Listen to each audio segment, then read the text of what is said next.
This one is over. Take two. High drive to left.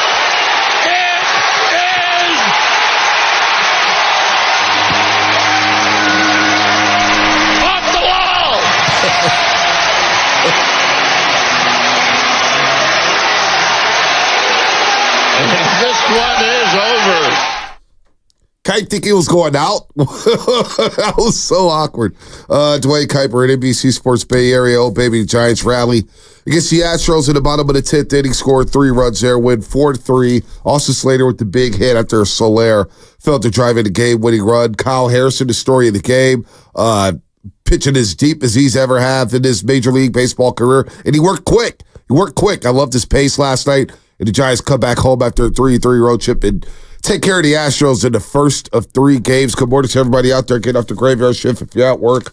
What is happening? Shout out to YouTube, Twitch, and Twitter. Brought to you by First NorCal Credit Union. Upgrade your savings dividend. Open a First NorCal First Class Money Market today.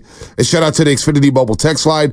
Right, by the way, just real quick, YouTube, obviously, the chat has been disabled. If you want to chat, you want to participate in the show, go ahead, text us at the Xfinity Mobile text line, 888-957-9570. Read your text there. Shasky, good morning. Love it. Spinoni, what's happening? Giants get a big win last night.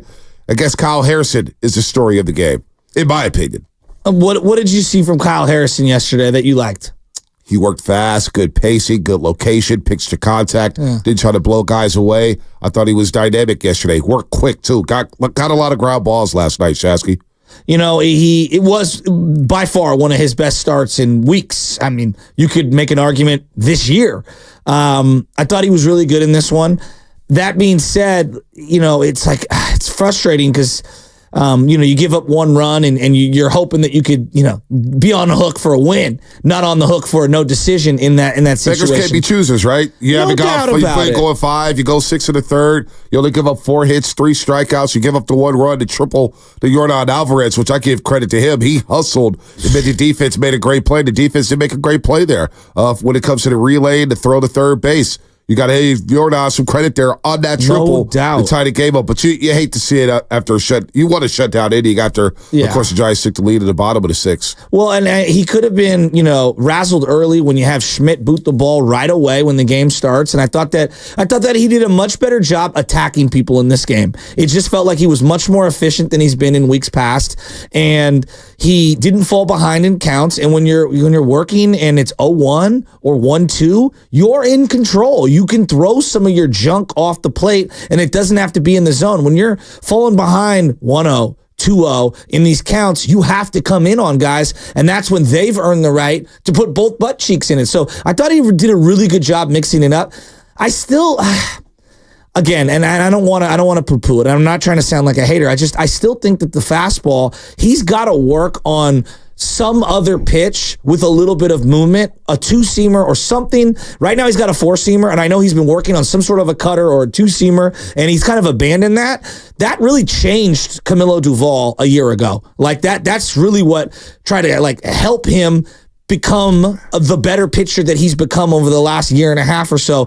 I would like to see a young player like Kyle Harrison add that to his repertoire down the line. I think once he can get a little more movement on that fastball, I think then you're going to start to see this guy make starts like yesterday become more routine. Well, I wonder what the Giants are going to do with him at some point. You hear about the innings limit. You hear about maybe shutting them down in his first big league season. I would hate to see that. You get a Strasburg situation possibly in the playoffs.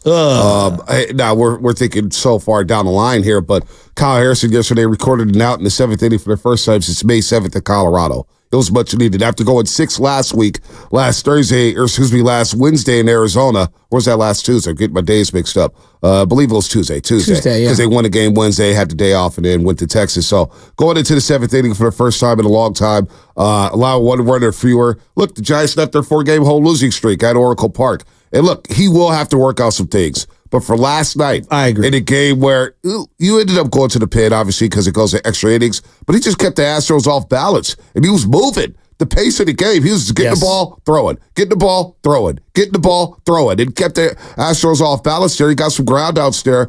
Look, the strikeout stuff, is it there?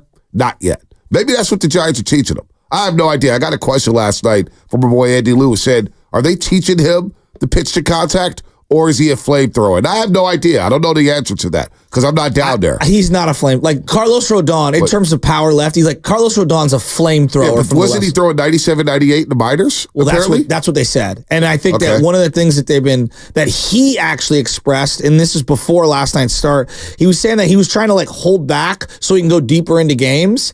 I just don't think he understands where he's at. Like, that's a Verlander in your 30s thing. To Matt Cain, late 20s, where he learned, hey, I could start the game with 92, 93, and then reach back in the 5th, 6th, 7th inning in certain situations and go 96, 97. I think that's like an acquired talent, if that makes sense. I think it's easier said than done. When you've done one thing your whole way, and like this is also... I'm having these philosophical conversations in my head. Is it better as a high school pitcher to go to college and get stretched out and start every 6 days and throw 110 pitches, 120 pitches every 6 days in your 19, 20, and 21-year-old age? Is it better to do that and play, let's just say, Power 5 baseball and use the weight room and not be treated with kid gloves because you've got hundreds of millions of dollars, or at least millions of dollars attached to your name as a second-round pick? Well, is it the Giants? Because other systems, I feel like they bring guys up at their own pace, right? They bring guys up at their own pace. I don't know if it's a Giants thing or what, but the fact is that he's here at the big league camp or big league club, and there's no going back. No, there's no going back to college. And maybe there is something to going to college and going 2 years and pitching against college guys your own age instead of going to the minors, but I don't know. It's hard to say no to that signing bonus when you're a first-round pick. It's hard to say no to that money, even though it may hinder you at some point in the minor league level. So, Bonte, look, let me tell you right now. If LJ's ever presented with the opportunity, dog, we're taking the money. I'm telling you that right now. I'm acting as an agent here. But I guess what I'm saying is that I watched it how the Giants, I don't know about other farms and stuff. I'm just talking about the Giants. If you look at his game logs, 2, 3, 4 innings was like the max all throughout the minor leagues. And I think I'm just seeing, and there's different thought processes behind it, but I would like to sit down and have a philosophical conversation with whoever's running the pitching staff or the farm. Like, when you're looking to develop someone, how can you go, how do you expect a guy to go 5, 6, 7 innings in the pros in the big leagues, and they've never done it in AAA and they've never done it in AA? I'm a big believer in you learn by doing. And so, like, once you build up that stamina and you build up that repertoire, now I can carry that over to the next level. I think it's really hard learning on the fly something new and getting stretched out to limits you're not accustomed to in terms of pitch count wise. I don't know. It's just a philosophical conversation I've been having in my head. Well, I'm looking at last year. He pitched, in AAA, 65 innings. Pitched in Sacramento, 65 innings. 65 innings. Overall, 67.2 innings. 67 2/3 of an inning last year in the minors. And then he comes up in the major leagues, pitches 34 innings. So overall, it's about 111. Yeah. About 111 innings. Right now, he's at 77. What do the Giants do when he gets to 111? What is his cap this season? Is he throwing 150? Is he throwing 140? Yeah. Is he throwing 130? Because then here's where my goes for this season. If he is at an innings limit and they say, hey, 130 innings for Kyle Harrison, we're going to shut you down after that. Then I need to figure out what's going on with Robbie Ray. I need to figure out what's going on with Blake Snell. And I need to have another conversation about Jordan Hicks and Kyle Harrison, maybe move it to the bullpen. And therefore, I may need another starting pitcher in the open market because this is not good. If Jordan Hicks is 10 innings away from a career high in innings pitched in the season, and Kyle Harrison, who pitched 111 total innings last season, is already at 77 this season. Well, what do you do? What is the cap? Because we got about 3.5 months left of the season. We got a long way to go. July, August, September of some big boy baseball. What do you do here if they get to their innings limit? So that's where my concern goes to. We can't look back here and what happened in the minors and whether you stretched them out. We're here now. And he's throwing you 6 innings, maybe 5, but he had a dynamic start yesterday. Not dynamic, but he did what he had to do yesterday. Really good start. I thought it was a step in the right direction. But now long term, looking over the next 3.5 months, no Cobb, who sounded like he may never pitch again, according to Susan Slusser in the Chronicle. What the hell do you do? The Alex Cobb thing, for those that aren't aware, she kind of flippantly just said something along the lines of like, yeah, he has nerve damage and he may never pitch again. What? Well, that's one starter down. So now you got Logan Webb. You got Logan Webb. Blake Snell will be back at some point. Yeah. I guess you're rolling with Keaton Wynn right now, who's trending in the wrong direction. He's descending, not ascending. So you got Keaton Wynn, Logan Webb, Blake Snell when he comes back, whenever he comes back. I don't know. Have we had an update on that? Have no updates on him. Robbie Ray. Well, Robbie Ray, I've seen more commercials with Laura Britt in the spring training where he's telling jokes than I have of him actually throwing with a glove on. Have you? No, Robbie, I don't know what's going on with him. Well, I don't know what's going on. Harrison, so now you're not going to have 5 starters moving forward. I don't know what you do in July, August, September when you start to, hey, Jordan Hicks, we're going to taper it down. Hey, Kyle Harrison, we're going to taper it down. What are they, 1-inning pitchers now? Are they going to be specialists by the end of the season? You got a problem with the rotation. I don't know. I think that this is like where we have all this data and none of the data, I'm just going pitch counts and all this stuff. None of the data to me supports the actual injury. So for example, Strasburg is someone that you referenced. And I was listening to David Cohn and Brett Boone, who does, the Brett Boone podcast. And David Cohn's like, he's like really into the analytics and the data. He goes, I have never seen anyone show me a chart that says if you limit pitches and pitch count and you limit guys in the minor leagues or at a youth age, that it is all of a sudden going to stop injuries. Injuries happen no matter what. And there's like no correlation between specific innings logged and how many injuries you're going to sustain because of going over some like artificial threshold. And like he made the same point that I've been making. Like, are we charting how many warm-up throws? Are we charting in between innings? Are we charting from the stretch, from the windup, how many breaking balls? Like you say 100 pitches, all 100 pitch outings aren't created equal. So I guess where I'm going at with this is like Strasburg was the guy that they were talking about. And they said, if you were to ask Strasburg, do you regret getting shut down the year that the Giants ended up facing them in the playoffs, and you look at your career where it was cut short because of injuries, do you regret that, even though you've made hundreds of millions of dollars? Wait, did he get shut down that year, or did he get shut down a year? He got shut down 1 year when they made the playoffs. Yeah, I remember, I think they played the Cardinals, and the Giants ended up playing the Cardinals when they rallied from it was 2012, it wasn't 2014? It was one of those years. Yeah, was it 2012 he got shut down? Correct, yeah, because I think that was his first full year coming back after Tommy John. And the Giants played the Cardinals in the NLCS that season, that was when they came. The Nationals collapsed in Game 5. Nationals collapsed in Game 5. Yep, Giants were on the tarmac trying to figure out who the hell were they going to D.C. or were they going to St. Louis. They got it, they go to D.C. They didn't match up well with the Nationals here. But look, overall, man, a good start. Good start for Kyle Harrison. I don't know what the Giants are going to do long term. It's definitely a decision that's going to be looming very quickly here over the next few months because July, August, September, you got half of June. What do you do with these guys? Are you going to need another starter? Which is sad because I think you need another bat. So now you got a plethora of holes. You need another bullpen arm. Although the pin held up tight, I know Camilo Duvall scared a lot of them, especially after that wild pitch. But he did strike up the side to get you to the 10th inning. This lineup, man, it's hard for me when I look at this lineup. And I'm just thinking to myself, what are they missing? What are they missing? Now, it worked out in their favor. Pitch hitting Slater, because I know a lot of people went crazy when he pitch hit for Yas.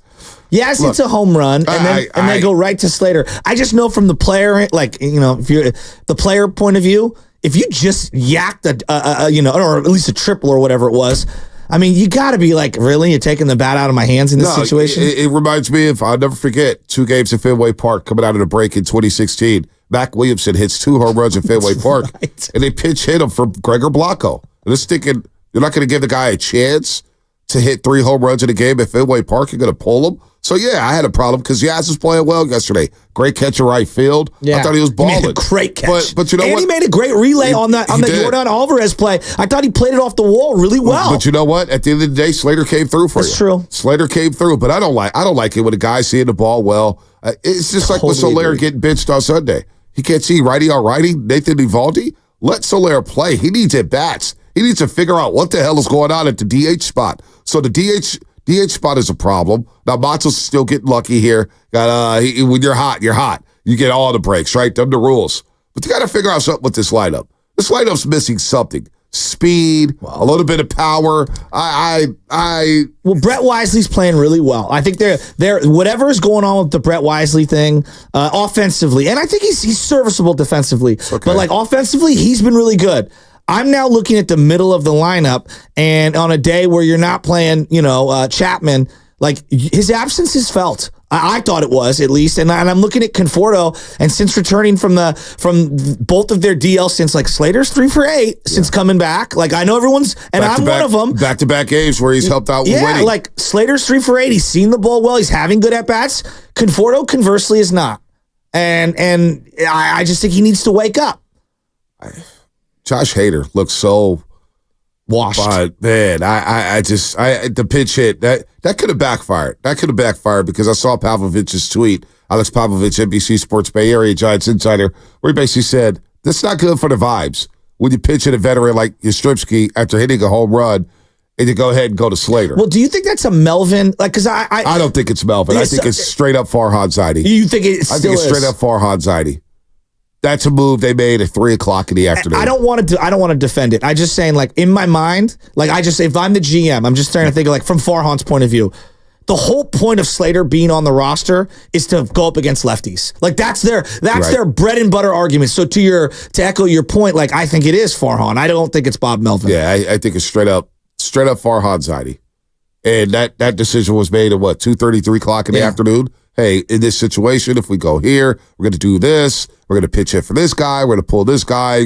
All that stuff. I don't think that's Bob Melvin. Now, I could be wrong. I don't know the inner workings of the Giants. I don't know what's going on with the clubhouse and the front office. Are they on the same page? I would hope they're on the same page. Farhad hired the guy. I have no idea what's going on, but they won.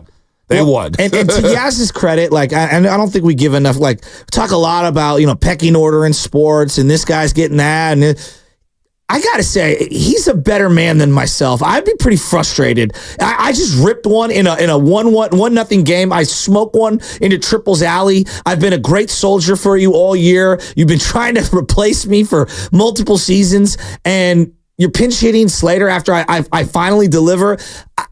I'd be frustrated, and I just think that he's a much more of a professional than we give him credit for in that situation. Like, I think it's a lot easier to say, oh, well, yes, you're batting 210 or whatever, and it's harder to, like, actually, you do get a big hit, you deliver for your team when they desperately need it, and then you got to play good soldier and let Slater come in. That's tough. I think that's really tough. He's one of your more athletic players, whether we like it or not. Yes. On a team that lacks speed and lack athleticism. He's one of your guys who has a lot of athleticism. You see him run the bases. And that's why, whether it's getting a home run hitter or not, you got to use this park to your advantage when it comes to the Triples Alley. When it comes to right center, when it comes to left center, got a lot of alleyway there. Get the ball in the gap. You can run for a long, long time. And that's what he did there when Soler scored after walking at the bottom of the 6th inning. So, look, Yaz is playing well, made a great catch. Giants get a win. Let's see if they can start rolling now. That's 3 or 4 for the Giants. 3 or 4. Well, actually, 4 or 5. And going back to the substitution for Slater, you also pinch hit for Wilmer Flores later in the game, which I'm fine with. Like, Trenton Brooks isn't very good.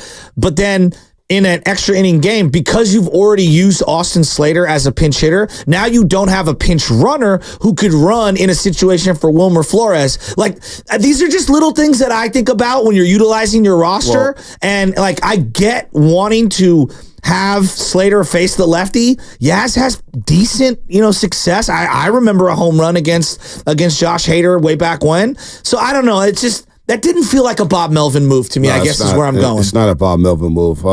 But look, the Giants overcome some spotty defense early on in this baseball game. Very spotty. Montero for the Astros, man, was just throwing right down the middle. What the hell is going on with him? That sinker was not sinking. Oh, he was leaving it all over the plate. Fat part of the plate, but the Giants take advantage. Jorge Soler, anybody concerned about him? Like that at bat at the end, the ball's 2 feet off the plate. It's terrible. I mean, and I don't know what is Ramos doing at third base? I don't know. Bases loaded, he walked straight to the clubhouse. He walked straight to the. He didn't even go down the dugout. Yeah, because he went straight down to the clubhouse. Disgusted with himself. Like, that is little league stuff. Hey, look, if you didn't see the ball bounce and you thought it was a liner, that's one thing. But, like, ball on the ground, bases loaded, even if you're not going to be safe, because you're not going to be, you try hard. Maybe you make an errant throw from first to catcher. I just didn't understand what was going on there. All right, more coming up about the Giants. We got some Draymond stuff, all that coming up. Brought to you by Liberty Mutual. Hi, we're Comparing Insurance Agency. Never heard of us? We know. But to help it stick that our local agent...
homers this one, and Yastrzemski dives, and he makes the catch!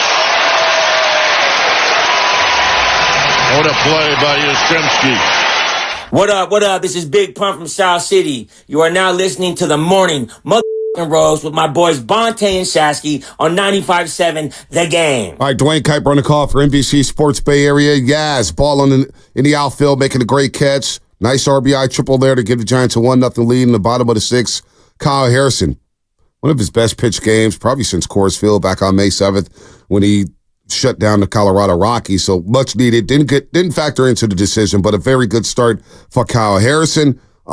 Giants win. They win 4 of 5. Quietly, they've won 4 of 5. Let's see if they can keep it going with Jordan Hicks on the mound today. Then, of course, Logan Webb on the mound Wednesday against Framber Valdez, who's a really good pitcher. I like Valdez a lot. He's solid with the Houston Astros, but it's set up nice for the Giants here on this homestand. It's really set up for them to go on a little bit of a run. Now they're tied with the wild card, but I'm not going to look at the wild card right now. We got about 40 days until the trade deadline. Just who are the Giants? Who's going to be a mainstay for me in August and September? That's what this is about. Guys are playing for spots. Guys are playing for at-bats. They're playing for playing time. Who's going to be a factor once we get to July and August? That's what I want to know with this team. I mean, it's what's about 3 weeks? 3 weeks until July. No, I'm saying for Elliott Ramos, was about 3 weeks? It's been about 2.5, 3 weeks. Yep. Yeah. That does not mean that it's sustainable. That doesn't mean that this is a large enough sample size.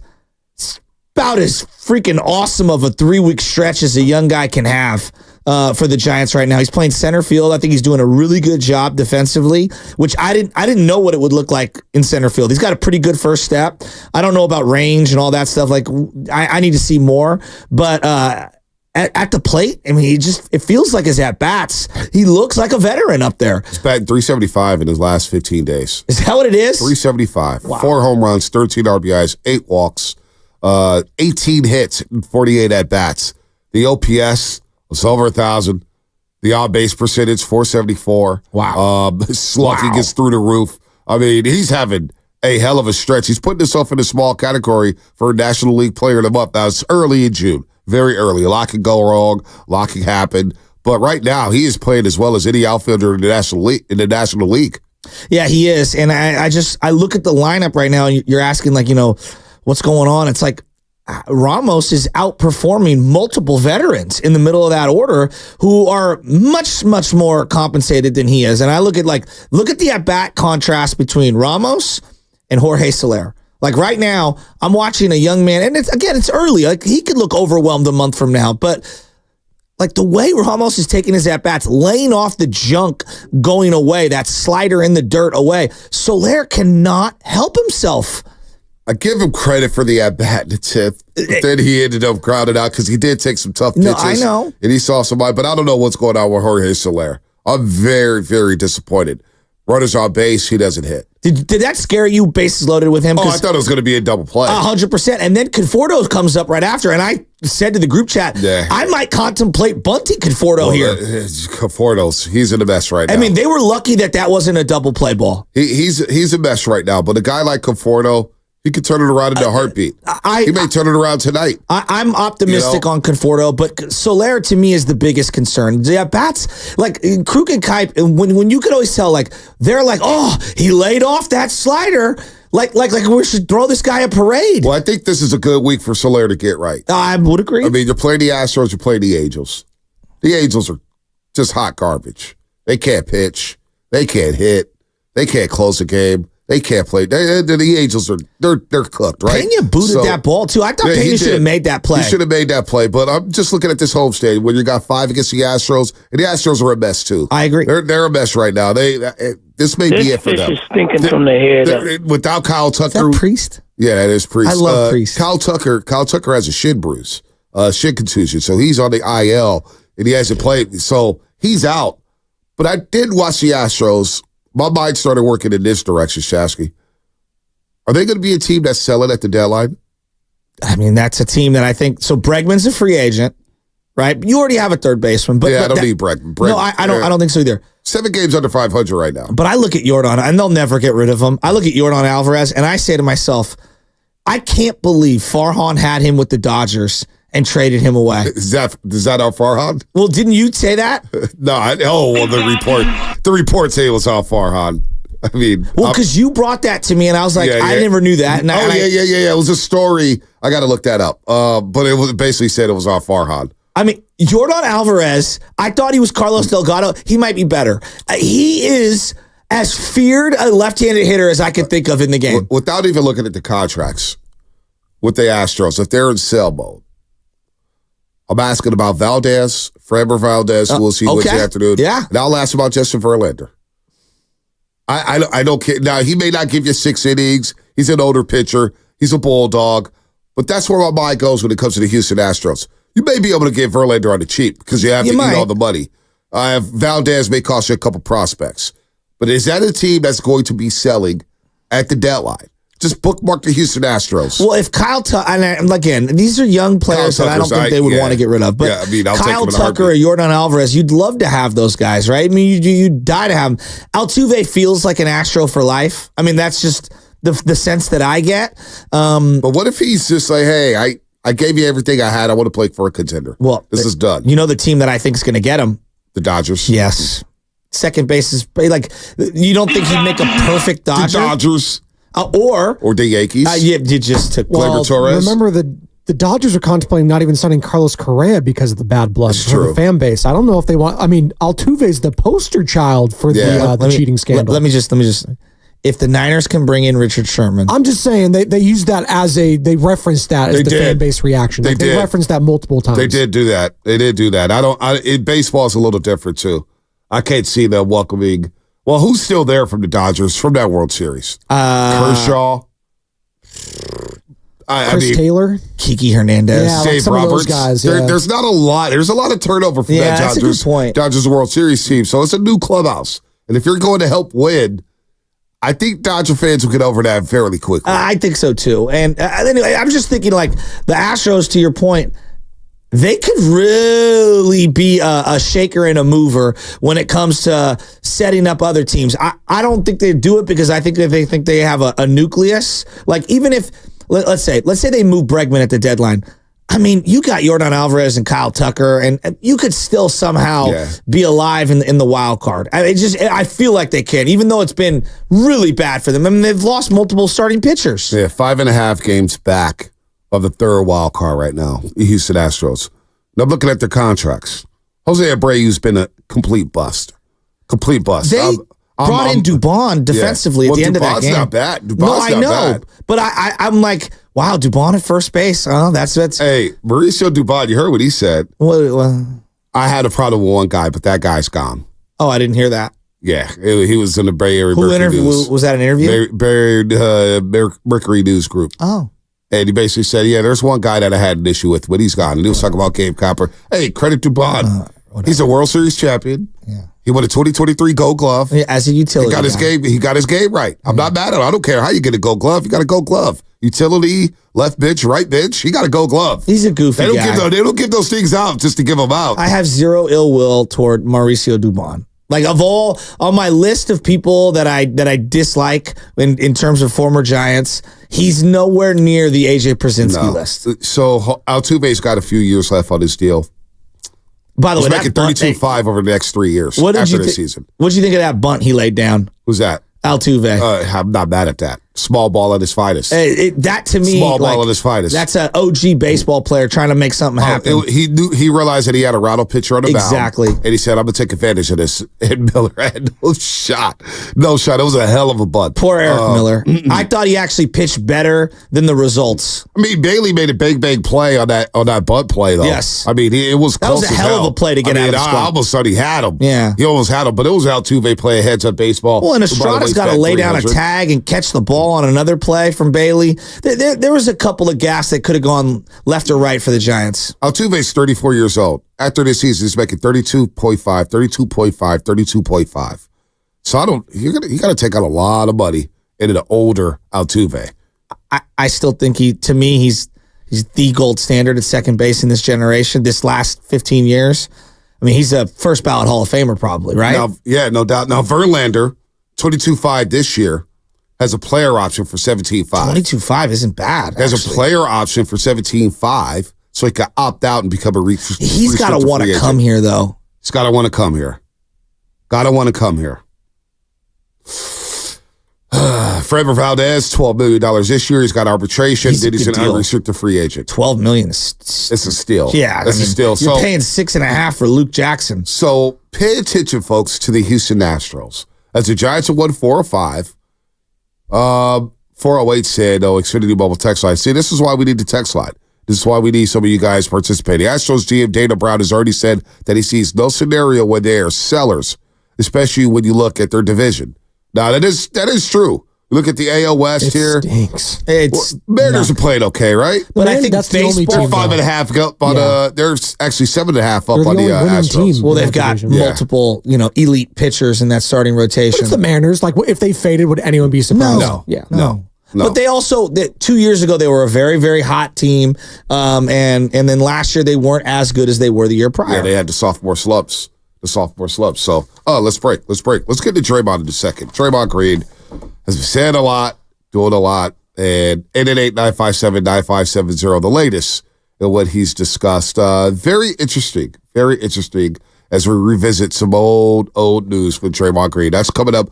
Brought to you by Fremont Bank, celebrating 60 years of full-service banking with no compromises. Adam, it's too much for me. Hey, what's going on? It's Willard and Dibs for Safeway. Enjoy these amazing deals. And as always, earn 4 times reward points.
Bay Area is Draymond Green. The Morning Roast with Bonte Hill and Joe Shasky is live on YouTube and Twitch right now. Time for you to like and subscribe. All right, this segment is sponsored by Golden State Lumber, serving the Bay Area for 3 generations. When you succeed, we succeed. Visit GoldenStateLumber.com. This offseason for the Warriors will be very, very intriguing, of course. We want to know what they're going to do, what's going to happen with Klay Thompson, what do they do with Andrew Wiggins, Jonathan Kuminga, what's going to happen with him? And then there's Kevon Looney. His reports yesterday are starting to swirl that he may be a candidate to get released by the Golden State Warriors, get bought out at $3 million. So if that is the end for Kevon Looney, man, what a ride for him. I don't want to jump the gun on that one, though. Hopefully Lou Dog is back. He's one of the better Warriors that we've had in recent memory. So he was on the podcast asking with Draymond Green. Hey, Draymond's been obviously in the news a lot since the season's been over, whether it's inside the NBA, whether it's his podcast. And yesterday, he discussed, a plethora of topics and ideas and concepts, but what he was talking about, taking young players under his wing. Taking players under his wing. And there's another cut that we'll get to, and it's going to toggle some memories here. And I want to know where Warrior fans are at when it comes to the sound and whether or not they even want to hear it. So here's Draymond Green as he discussed with Kevon Looney on his podcast, Draymond Green Show, how he loved taking Jordan Poole and Kevon Looney under his wing. For me, I've tried to teach and instill everything I know into this man right here because I felt like that was my duty. Take a young guy under your wing. It is the best feeling. By the way, it was the same thing for me with Jordan Poole. When I took JP under my wing and to see him have success was the best thing for me. One of the worst feelings I've ever had as an NBA basketball player was seeing him get a contract and knowing that I it off and I couldn't celebrate his contract with him. I think he had like a party or something with his people in San Francisco or something, and like to not be able to go celebrate that with him. And I it off like I did. I ain't going to sit here and act like I didn't. I it off. I take it on the chin. It is what it is. I don't hide from my ups, just like I don't hide from my wins. When I talk to y'all about the wins I have, and I tell you, don't let us win another championship, and then I tell you about it, I'm the same way with my losses. And I messed that one up, but it hurts. What do you think about that, Shasky? Okay, so Kevon Looney and Jordan Poole are friends, right? Very good friends. Yeah. Both from Milwaukee. So you're going to talk about Jordan Poole with Kevon Looney. That feels a little murky.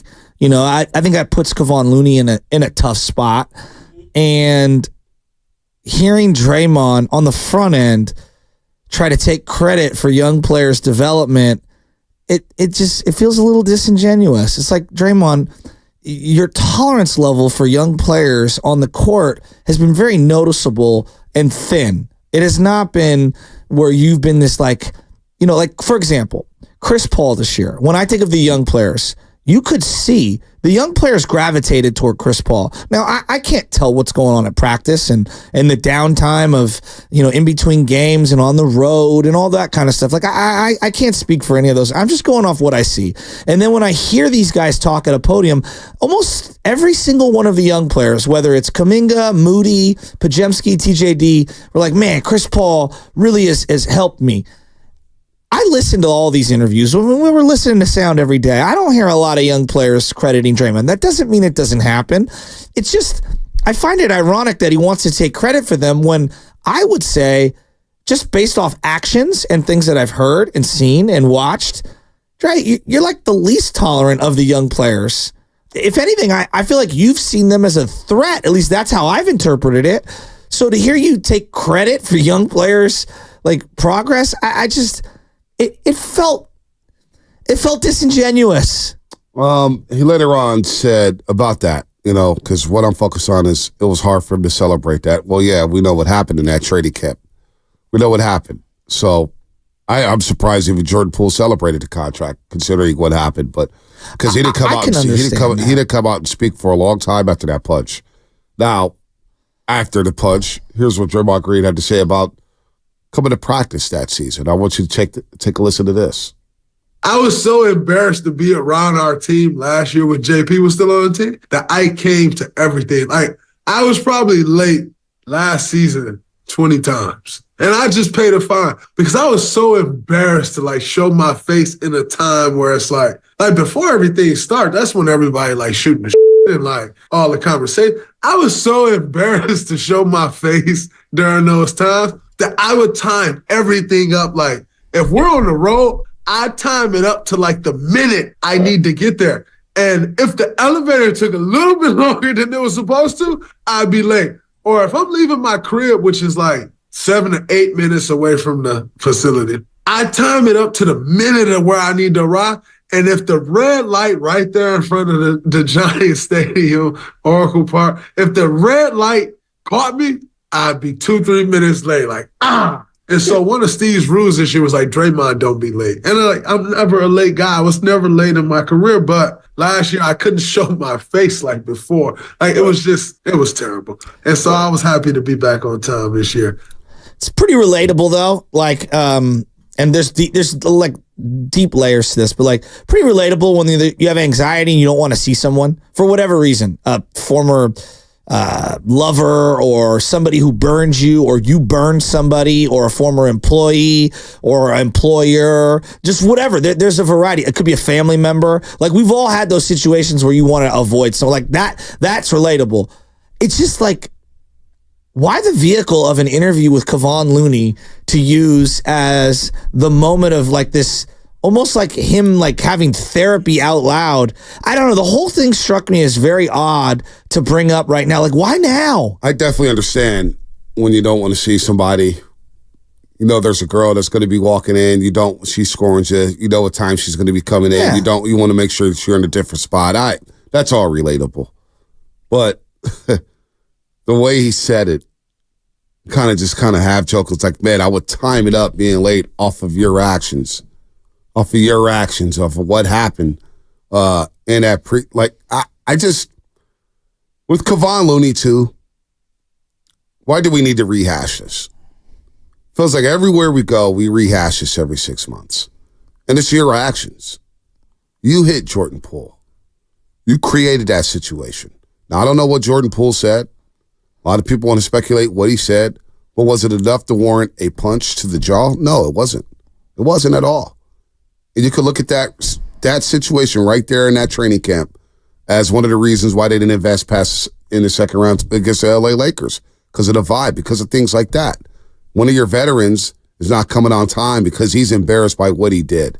And obviously they did not get over that all season long. Their article in ESPN in January that season, where it's like Draymond starting to get his leadership back, obviously that wasn't true because he's coming in late, left and right. And so, you know, he says that, hey, I was embarrassed by it. Yeah, you should be. You should be embarrassed by this. But that doesn't, doing it with Kevon Looney, who I know was irate about the situation because he considered Jordan Poole a little brother.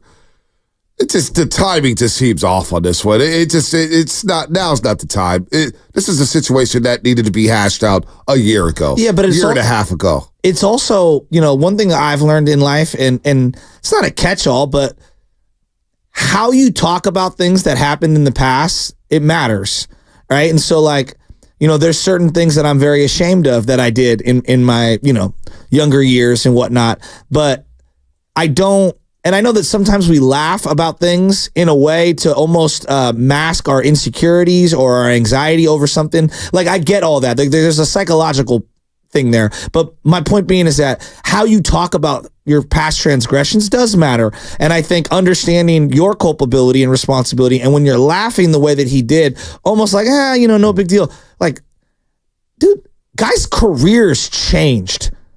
You know, the coaching staff made like guys lost their jobs on that staff. Guys are not here anymore. You know, Bob Myers is no longer here. And I'm not saying that's the reason, but that definitely, like, that was a fork in the road for a variety of people whose families were uprooted for everything. And I just think that this guy is still not seeing how his actions, like, you throw the pebble into the lake and it has a ripple effect. And it's almost like he's laughing about it. And I don't know if that's masking his own insecurity over the whole situation. But, like, to me, it's irrelevant. It's like, dude, you have learned nothing. And if anything, I know that we have been kind of criticized as a station, like you guys talked about the punch so much. Nah, I think we were spot on about it. And yeah, we got exhausted over it, but yet we're realizing now it was actually the tip of the iceberg. It was way more affecting everyone involved than even we could have imagined. Well, it was something that, that season where we talked about it, and Steve, you heard Steve Kerr after the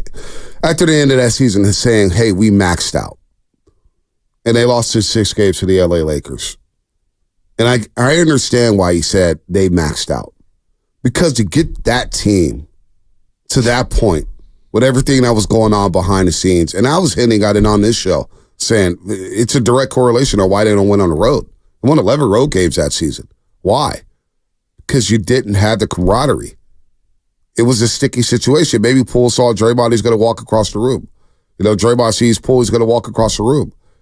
Hey, Jordan, what's up, man? There was none of that. You know what I'm saying? There was none of that little small talk, and yet they shared lockers together. They sat next to each other in the locker room. How awkward how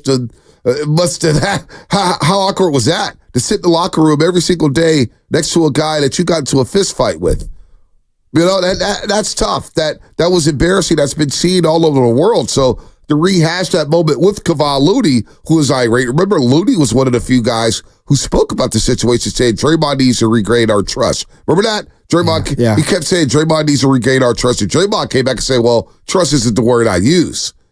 And it was like, wait, is he learning? What's going on here? This is all before the season. It just feels like, I don't want to speak for Kevon Looney, but I know if I was in that situation, like, dude, you're putting me in a really bad spot here. Well, I'm on this Zoom or whatever, and you're like saying all these things, and how am I supposed to react? My reaction to you talking is going to get clipped unintentionally, and however I am non-verbally, communicating as you're talking, like I'm now a part of this. Like, come on, you're dragging me into this now. In this situation, that's what I would feel like. This situation.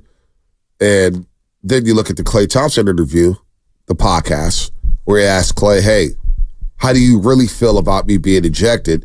You're putting Klay in a tough spot where I would think something like that would be kept in the locker room, kept behind closed doors. But you have Klay on camera who's trying to answer a question about you being ejected and you being suspended. Again, it's an awkward position to be in. Yes, that's a good point. Like, I don't, if I'm Klay, I'm thinking, man, I can't really say how I feel about you being suspended. So when you look at Kevon Looney and what's happening here, Kevon Looney may be gone. Kevon Looney may be out of here. And he's sitting there thinking like, boy, JP was my little brother. You saw when Jordan Poole came back with the Washington Wizards. Who did he gravitate towards? Him and Lou Dog were, Poole looked up to Looney because of the Milwaukee connection. And so to have that podcast and to rehash that moment, it almost, I don't want to say Draymond's trying to play the victim role in this situation, but as a cry for help, saying, hey, man, I was late all the time because I just couldn't. In a situation that you created, that's where we hear the rumblings about Steve Kerr telling, hey, I need you to take Jordan Poole to dinner. Maybe that should have happened. Maybe that should have happened to make sure that you're not late to practice, that you don't feel awkward about walking into the building.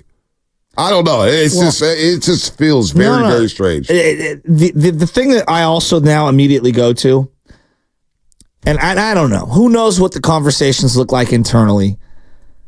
But after all that, where he's showing up, as he's admitting, I'm going off what he's saying, late, you reward him with a 4-year deal? Yeah.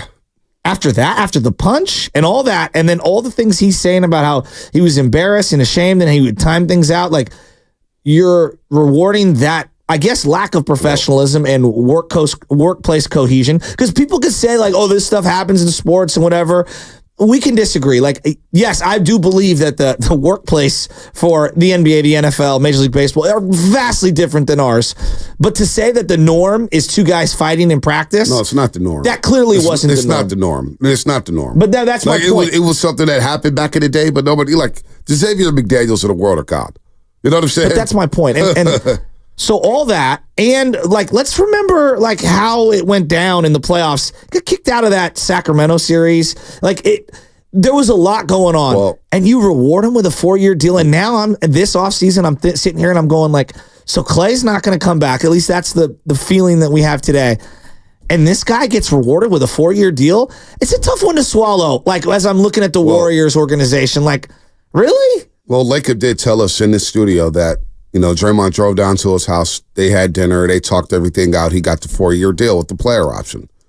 With that said, Jordan Poole got shipped out as they were looking for a backup point guard. It was pretty ironic because on this team, what they were missing was a guy who could blow by their defender at the point of attack and dribble drive penetrate. So, 888-957-9570. Personally, where are we at now? Where are we at now with this situation? Where are we at now with this situation as Draymond Green says this about what went down 2 seasons ago? I was so embarrassed to be around our team last year when JP was still on the team that I came to everything. Like, I was probably late last season 20 times. And I just paid a fine because I was so embarrassed to show my face in a time where it's like before everything started, that's when everybody shooting the shit and all the conversation. I was so embarrassed to show my face during those times that I would time everything up. If we're on the road, I time it up to the minute I need to get there. And if the elevator took a little bit longer than it was supposed to, I'd be late. Or if I'm leaving my crib, which is 7 to 8 minutes away from the facility, I time it up to the minute of where I need to arrive. And if the red light right there in front of the Giants Stadium, Oracle Park, if the red light caught me, I'd be 2-3 minutes late. And so one of Steve's rules this year was Draymond, don't be late. And I'm never a late guy. I was never late in my career, but last year I couldn't show my face like before. It was terrible. And so I was happy to be back on time this year. So when you hear this stuff, it's just wild, right? But when you hear this, it takes away from what he does on the basketball court. Because now when we talk about what he does on the basketball court, nobody wants to hear it. Nobody wants to hear it because you hear things like that. So 888-957-9570. We got a couple questions for you about the Draymond Green situation. Because I'm mentally, I'm a little exhausted from it because I'm man, it's another thing. What else now? What else? It feels like a lack of self-accountability in this situation. And self-awareness. You don't have to disclose everything. Yeah, some things need to stay in the locker room. This probably should have stayed in the locker room. But what will be the final straw for with Draymond Green and the Golden State Warriors? What will be the final straw with Draymond Green? Or are we at the point of no return? Because you would think that the final straw would have probably been the Jordan Poole situation. So you know what I'm saying? No, I do. I mean, like everything that he just admitted for the 2023 season, the punch and his actions and whatever you want to say it unprofessional. I don't know what you'd label it as. Showing up late and ashamed to be himself, rewarded with a 4-year deal, and then followed that up with how many games did he miss this year because of suspension? Suspended for 17, 18, ejected for another 3. Okay, a fifth of the season. Games with the back and obviously the injuries, whatever. Throw the injuries aside. Almost a fifth of the season suspended for your own actions. I've been exhausted, and people could label me some Draymond hater. I just come on, man. You're just speaking your mind. You're speaking your mind. No, I know, but just follow the logic here. None of this is logical. I'm sorry. We just keep enabling poor behavior, and we do mental gymnastics to try to make excuses for someone who continues to show you he doesn't care about societal norms, the rules. Nothing applies to him. He can laugh it off. He can create it as content. He can put people in bad positions, whether it's management, his coach, star players, his teammates. Not everything needs to be for public consumption and clicks. And one thing that my dad, had a tough time with was a filter. He would always say to me "Oh, I'll tell that to that person's face." And I'd say, Dad, just because you want to tell that to that person's face doesn't mean it's the right thing to do. Not always being fully candid is the right thing to do. Some things are better left unsaid or untold. And I think that I look at Jordan Poole, and we could talk about what he did till we're blue in the face, speculating, because we don't know. But I know that his actions since have actually been probably the route that I would suggest someone to take, which is don't say anything and take the high road. And I know it's the difficult path to take, But to me, it's the more mature path to take, and I think it's the more professional path to take, and it's the one that I would know that I'd be able to sleep at night peacefully, knowing that I just kind of kept it to myself. Whether I was right or wrong leading up to the actions, I know after the actions have happened, I think Jordan Poole has conducted himself in a far more, what I would deem to be appropriate way. Well, I look at the dad situation, right? For example, last offseason, and when Draymond was going at his dad, that to me was like, oh, come on, what are we doing here? The guy's son just got punched. He got embarrassed. He's going to be traded. He had a terrible playoff run. Was unplayable against the LA Lakers. What now? Now we're just piling on. And I think the tone that's getting a lot of people, including me, is when and I get what Draymond is I trust me, I understand what he's trying to do. But when you're laughing about that situation, that's a situation where you're talking about being late because of the situation you created, and you're kind of doing it with a smile on your face. That's going to rub people the wrong way. What do you think he's trying to do? I think he's trying to like laugh through it and soften the blow about what went down 2 seasons ago, but there's no softening the blow, especially when you're talking to Kevon Looney. So Draymond's a smart guy. See, I think we all forget this. Draymond's a smart dude. Now, does he make bad decisions? Absolutely. Yeah, but smart and reckless, I agree, but he's a smart dude at the end of the day. He might be, but I think what he's trying to do is soften the blow by laughing through it or smiling through it, but it's just not a good look at all. So you can be smart. Like, there's various forms of smart. There's street smart, there's book smart, there's read the room smart. He might be smart on whatever level you want to quantify. Hey, reading the room smart, yeah. I don't think he is. I think that he's completely tone deaf, and I think he lacks common sense, and I think that he clearly does not realize how things are going to land, and I don't think he thinks about what he says and the ramifications that are going to happen. At the same time, as you're listening to 95.7 The Game, KGMZ, FM, and AC1 San Francisco, and Odyssey Sports Station, always live on the free Odyssey app. Don't forget that you can also watch us every single day on our YouTube, Twitch, and Twitter streams, powered by First NorCal Credit Union. Upgrade your savings dividend. Open a First NorCal First Class Money Market today. I don't think he gives a damn. But that's how the problem. We interpret it. I don't think he gives a damn about how we feel about it. Like it's a problem for us. Yeah, probably. Well, clearly, but he does not care. Yeah, but clearly one of his teammates in Klay Thompson has been agitated by it, and we know that other ones have as well. But he might not care. But that's why I think that, man, this thing's crashing and burning. I really do. And I've been out on the Draymond thing for a long, long time. So what do you do? I don't know. What do you do here? Well, I am honestly disappointed that the Warriors have stuck with him this long and enabled the behavior. I honestly am. I love this team. I'll always be a Warrior fan. I'm going to ride with the franchise through a lot of things. It's hard for me to look at them and be like, y'all really are enabling this? And not only enabling it, rewarding it. All right, more Draymond stuff coming up here. 888-957-9570 if you got some thoughts on it. That's what's coming up on The Game, brought to you by Express Employment Professionals. If you're ready for a new job, let Express Employment...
All right, San Leandro Mo, 888-957-9570 is the number. The Xfinity mobile text line. If you can't get your thoughts off on the YouTube chat, go ahead, text us on the Xfinity mobile text line, 888-957-9570.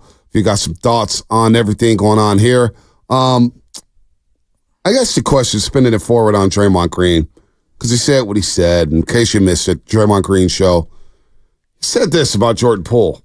He was disappointed, basically, he couldn't celebrate with him his new deal after what happened last year or 2 seasons ago in training camp.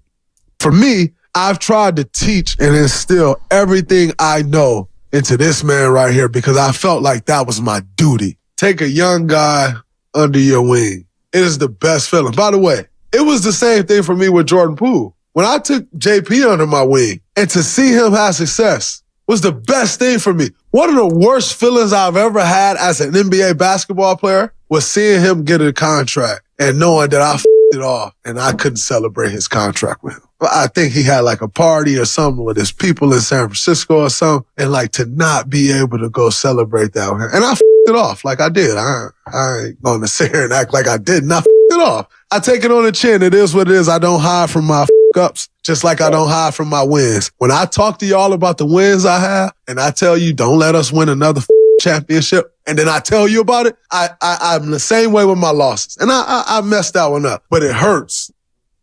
You messed that one up, and it hurts. It hurts. JP's now in D.C., Draymond is still here, and now we got Looney, who's being rumored to be waived. Klay Thompson's a free agent. So how are Warrior fans going to feel about this one? If Klay leaves and Draymond is still here, and the first member of the big three that is gone is Klay Thompson. Now, Klay could re-sign. We have no idea. We don't know what's going on with this free agency. I've heard nothing. Obviously, Marcus Thompson said that it feels like Klay is moving on, so we'll see about that.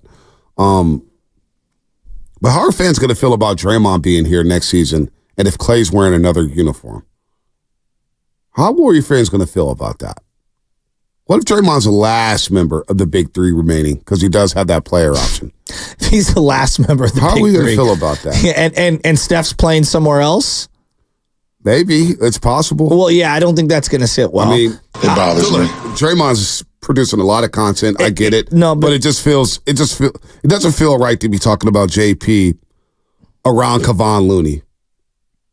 What is Looney supposed to say in that situation? What did Looney even say? Because I haven't even listened to the podcast. Forget what did Looney even reply? Forget what he's supposed to say. But I would be eager to hear. He was standing there, like, I'm not saying that. Right. He was sitting there, like, and he has like an awkward, like, you're kind of like not grinning because that makes it sound like he's smiling. It's just you're awkwardly looking into the camera. I think. But what did Looney say? Did you watch the entire? Because I only saw the clip. I only saw the clip online, so I didn't go back and watch the entire podcast.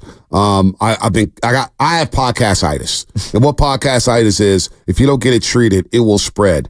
It will spread so fast. Too many people have podcasts. Number one, some people have podcasts who shouldn't be talking in front of just because there are microphones available for sale at Best Buy or Target, wherever you get your microphones at, Amazon.com. Too many people don't need to. It's just too many people with podcasts and this and that. So podcast-itis, I have it. So I didn't dive into the Draymond Green show and watch for Looney's reaction. But I'd be eager to hear what Looney said after that. Unless he didn't say anything at all. Maybe he didn't say anything at all. So I don't. Just strange. I don't even know where you go from here. This is what we're gonna have for the next year, 2 years. Just a bunch of podcast stuff. It's just like imagine you're somebody out here. Like I've seen the Warriors now. There's a bunch of reports. These are all online, but rumors like Lauri Markkanen to the Warriors. Imagine any potential person who could get traded to the Warriors. You think they're like, yep, that's the guy I want to play with. Just ask yourself. Ask yourself. Don't know. Is this so? Basically, you're asking the question whether or not this destination is attractive anymore. I don't think it's as attractive as we think it is to begin with, and I think that I think there's a hurdle, the Draymond hurdle, that needs to be overcome for anyone who comes to this team. Period. And it's just like I don't know where he gets off thinking that it's like right now is the time for just flooding everyone with what happened 2 years ago. Like it's out of sight, out of mind. I thought we got past it. I thought we were past it. I mean, it's out of sight, out of mind. I'm worried. You know what I'm worried about as a Warrior fan? I'm not worried about like what happened in re-adjudicating the punch from 2023. I'm or the 2022, whatever, October or whatever, whenever the heck it happened.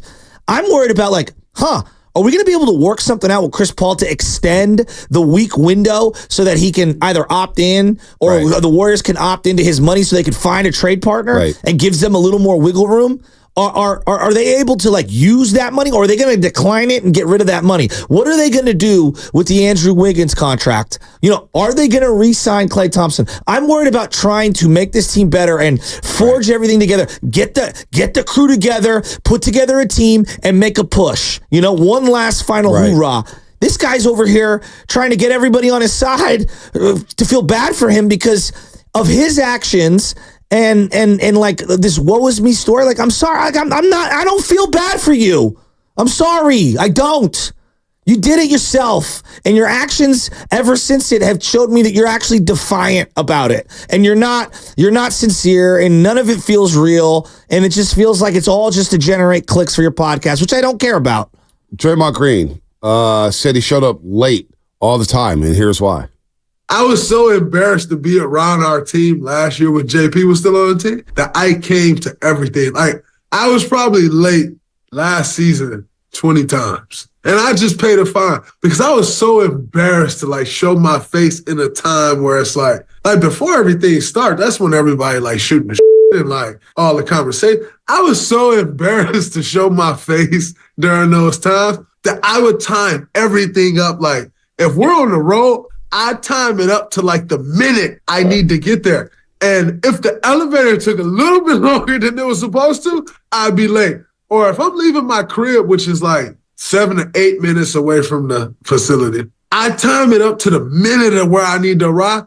And if the red light right there in front of the Giants Stadium, Oracle Park, if the red light caught me, I'd be 2-3 minutes late. Like, And so one of Steve's rules this year was like, Draymond, don't be late. And I'm never a late guy. I was never late in my career, but last year I couldn't show my face like before. Like, it was terrible. And so I was happy to be back on time this year.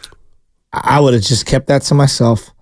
I don't think I would have put that out there. No, I mean, some things need to be left said in the locker room, I believe. This is why podcast status is spreading, because you bring, if I'm an NBA player, or if I'm a football player, I'm a baseball player, and I know somebody in my locker room is podcasting, I'm going to be very cautious of what I say, when I say it around that person. It's other work settings too. Somebody may be close to somebody and like, okay, if I say something to that person, then that person's going to go talk to that person, and then my business is going to be all out there. You got to be cognizant of what you're saying and when you're saying it. And if I'm in a locker room with a bunch of professionals and I know you're basically the media. So I'm liable to have some things that are in this locker room get publicly, get somebody out there to publicly state something about you being in a locker room. Like, I just don't, I don't get why we need to talk about this or rehash this situation 2 years from now. Now you got Warrior fans who love Jordan Poole who are now rehashing it, saying, hey, you cost us Jordan Poole. Maybe it cost us another ring. Maybe it just cost us another ring because the vibes were immaculate before they went to Japan. I just would have left it alone. And especially with Kevon Looney, who's sitting on that podcast. What is he supposed to say? I don't think he's supposed to say anything. I mean, and again, your reaction's going to get clipped. Whether you're staring into the screen and the guy's just going on and on and on. And I don't know how close of friends Kevon Looney and Jordan Poole are, but I feel like everybody told me that they're pretty good friends. And so I'm saying to myself, like, I don't even know how, like, if somebody started bashing you or whatever, or talking about how you and him had an issue, because he isn't bashing him per se. Like, I think I'd feel like a fish out of water. I'd feel like I was in a very vulnerable position. Yeah, apparently Lubman just watched the pod now, and he said Looney did not respond to the Poole stuff. Draymond mentioned that he helped Looney, and then Looney brings up TJD in his developmental year this year. And TJD was really, really good coming off that Warriors bench, a second-round pick. So I'm Looney's classy. Looney's first class all the way, first class personified. His parents are great. I'm sure Looney was listening, saying, boy, we have to rehash this one after what happened in the locker room. And he's sitting there every single day knowing what happened, and he was in that situation. Like, that's just, Why do we need to rehash it 2 years later? It just doesn't make much sense to me. I just think it just gets, in terms of PR, when people are like listening to you and they're down on you for all the Rudy Gobert stuff, and now you come out with this, and it's like, gosh, now we got to revisit what happened 2 years ago. Oh yeah, we were all that. Like, it just doesn't.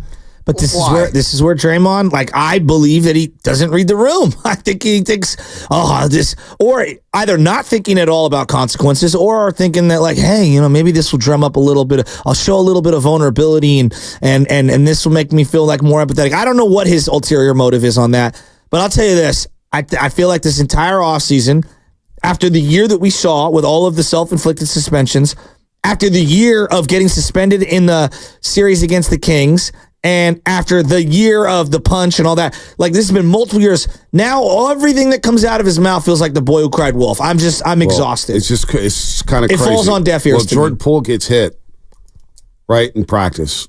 And Draymond's the one coming late to practice because he's embarrassed by what he did. And now he could come on time because Jordan Poole's now gone. Just think about that. Now it's all good because JP's gone. So it was obvious it was one or the other. And the Warriors chose Draymond Green. They chose their 4-time champ, defensive stalwart, and they said, you know what, we could trade Poole. Now when you look at the team, you think about the lack of firepower, boy, what would it look like if Jordan Poole was still here and Draymond was out and Kuminga's playing more? What does it look like? I have no idea. Draymond's still a very valuable basketball player, but the stuff that happens off the floor, hell, some of the stuff that happens on the floor, it cost you a playoff spot this season. 2 years ago, it divided the locker room. There's no denying that. 23-year-old. Right. It costs you a 23-year-old asset who averages 20 points a game. Who is ascending. Right. And 20 points a game in this league. You hear from Kenny Smith. You hear from Chris Willett. You hear from everybody. You ain't no scrub if you could get 20 in the league. It's the best league in the world. So it cost you a playoff spot this year. Cost you a 23-year-old. You had to make moves. Now you're going to lose Chris Paul. So basically got nothing from the Jordan Poole move. It's not good. It's not good. So I by the time Draymond's done as being I guess my question is this then.